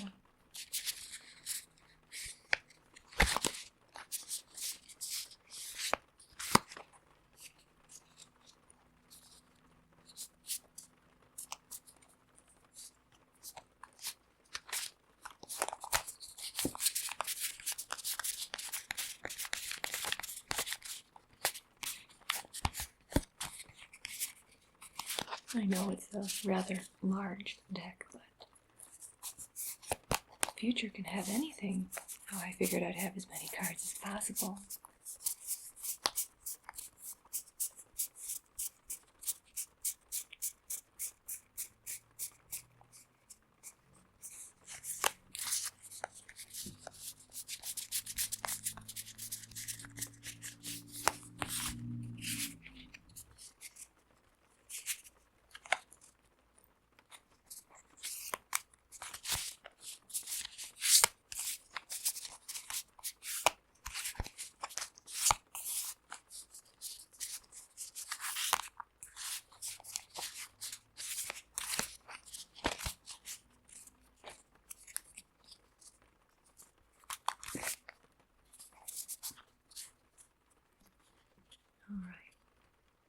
pick out 3 cards.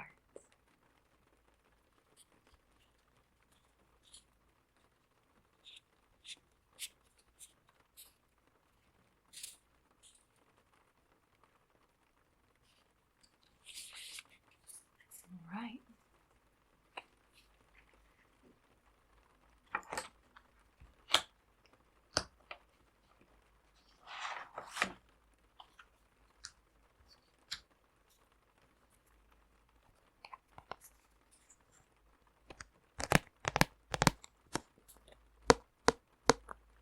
We have 3 cards here.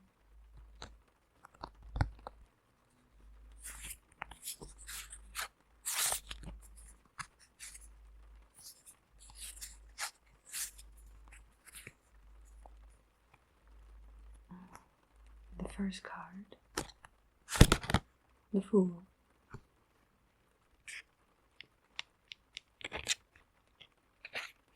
An interesting card for you. Do you feel like a fool? It doesn't necessarily mean that you're a literal fool. It can simply mean that you're about to start a new journey, but you won't know much about your journey when you begin.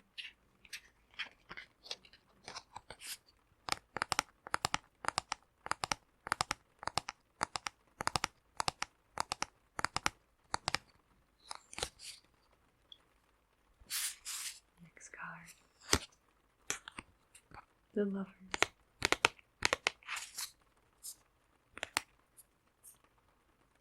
What a nice card.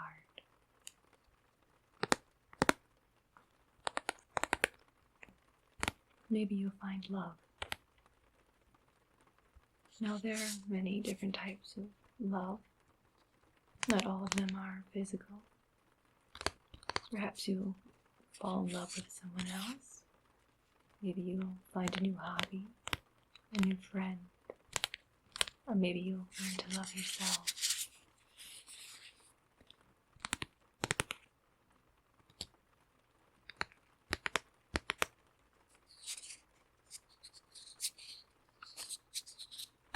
Last card. The Moon. The Moon. For you.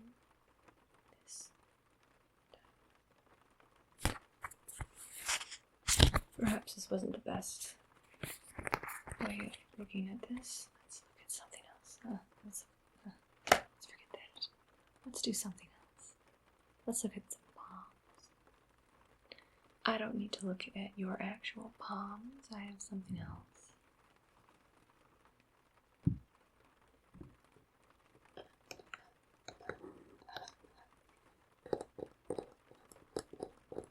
And it's going to help me read your palms.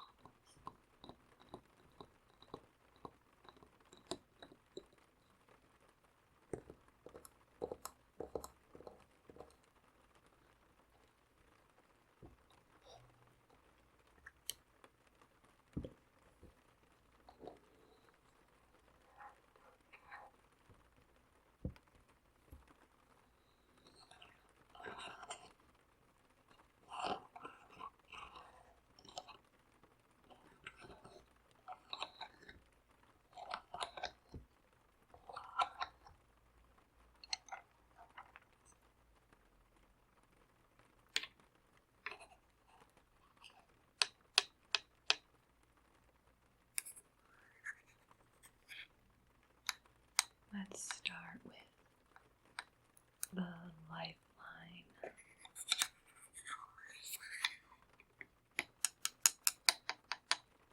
Let's listen. It sounds like a nice lifeline.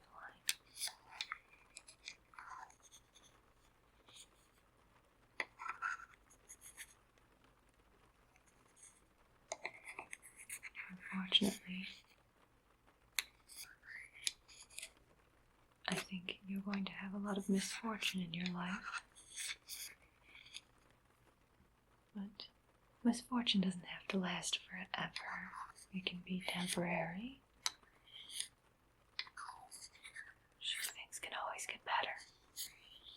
That's just how life goes.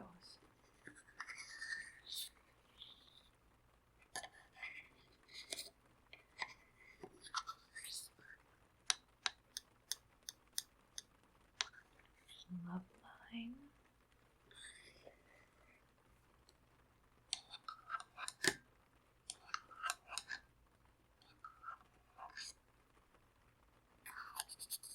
I see a normal love line.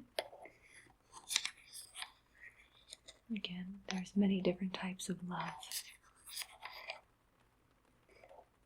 Try not to become too obsessed with one kind of love. Remember, love for friends and family and yourself. Pets, hobbies, nature. Just love to love sometimes.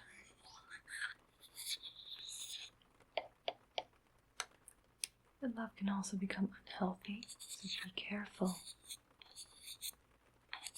You don't have to give your love to anyone. So be careful who you give it to. Maybe you should also be careful of who you take love from. Try not to get confused. Some people may try to trick you. Should we look into business? Oh, this one's easy. You're gonna lose a little bit of money soon. It looks like you're gonna lose it to somebody who can see into the future.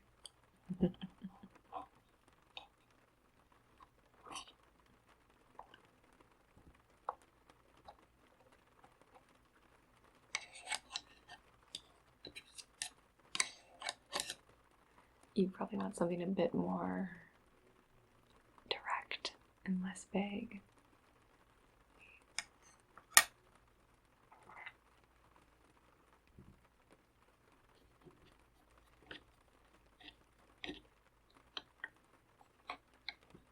Let's try to clean this off a bit.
Does that tickle?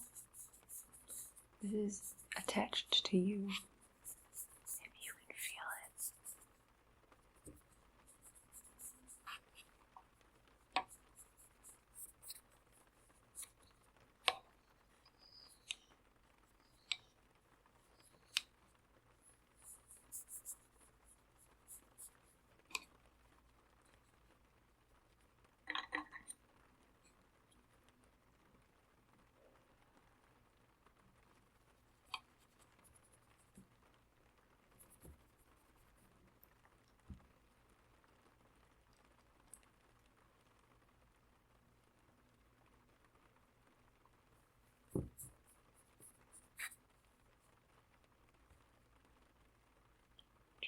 Good.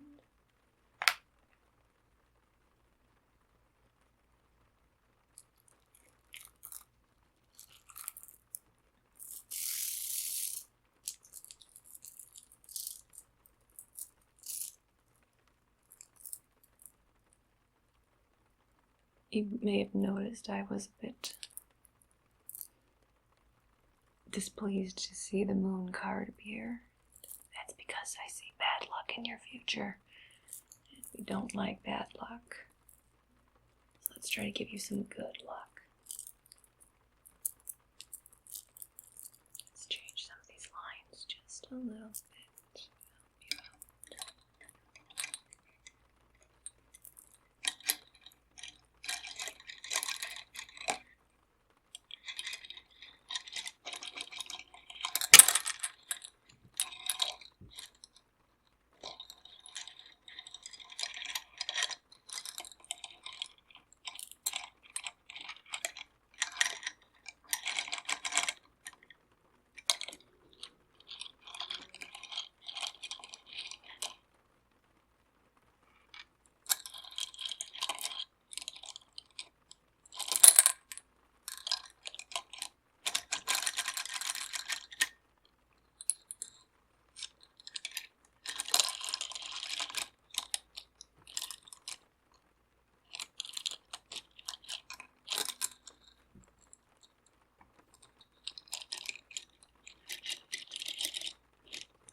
These luck beads should give you a little bit of luck. Perhaps you might need more than luck.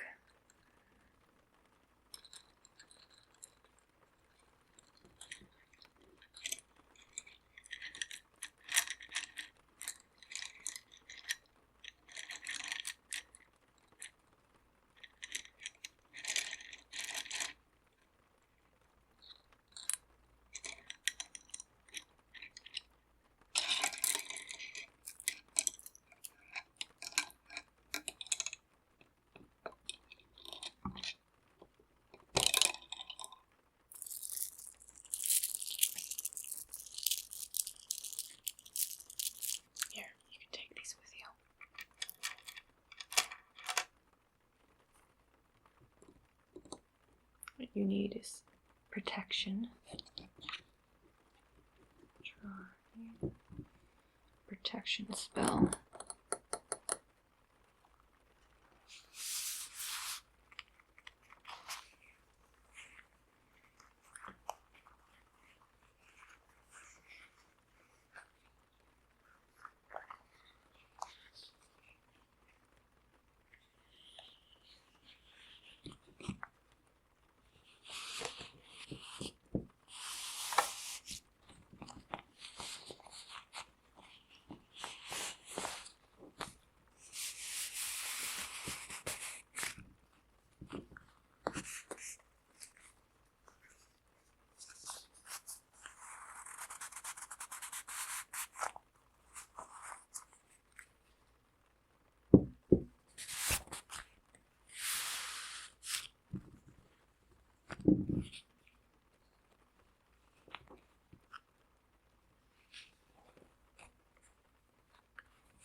I think this looks good. This protection spell should help you in the future. It'll help keep you safe. And these beads will help with your luck. You're going to need it. A lot of it. Don't be afraid. I've definitely seen worse futures. I have hope for you. After all, you do have that wild streak in you. And the promise of a new beginning.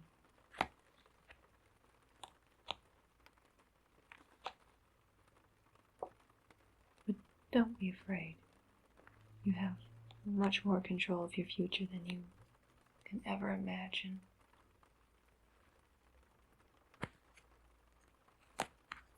Do your best to achieve your dreams. It's the best anyone can hope for. It's a strange, frightening world. We do our best each and every day.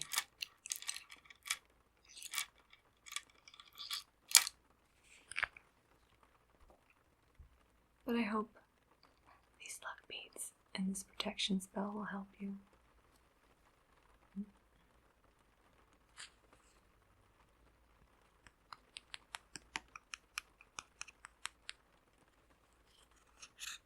Thanks for coming by. If you ever need a reading again, just stop in. I'll do my best to help you.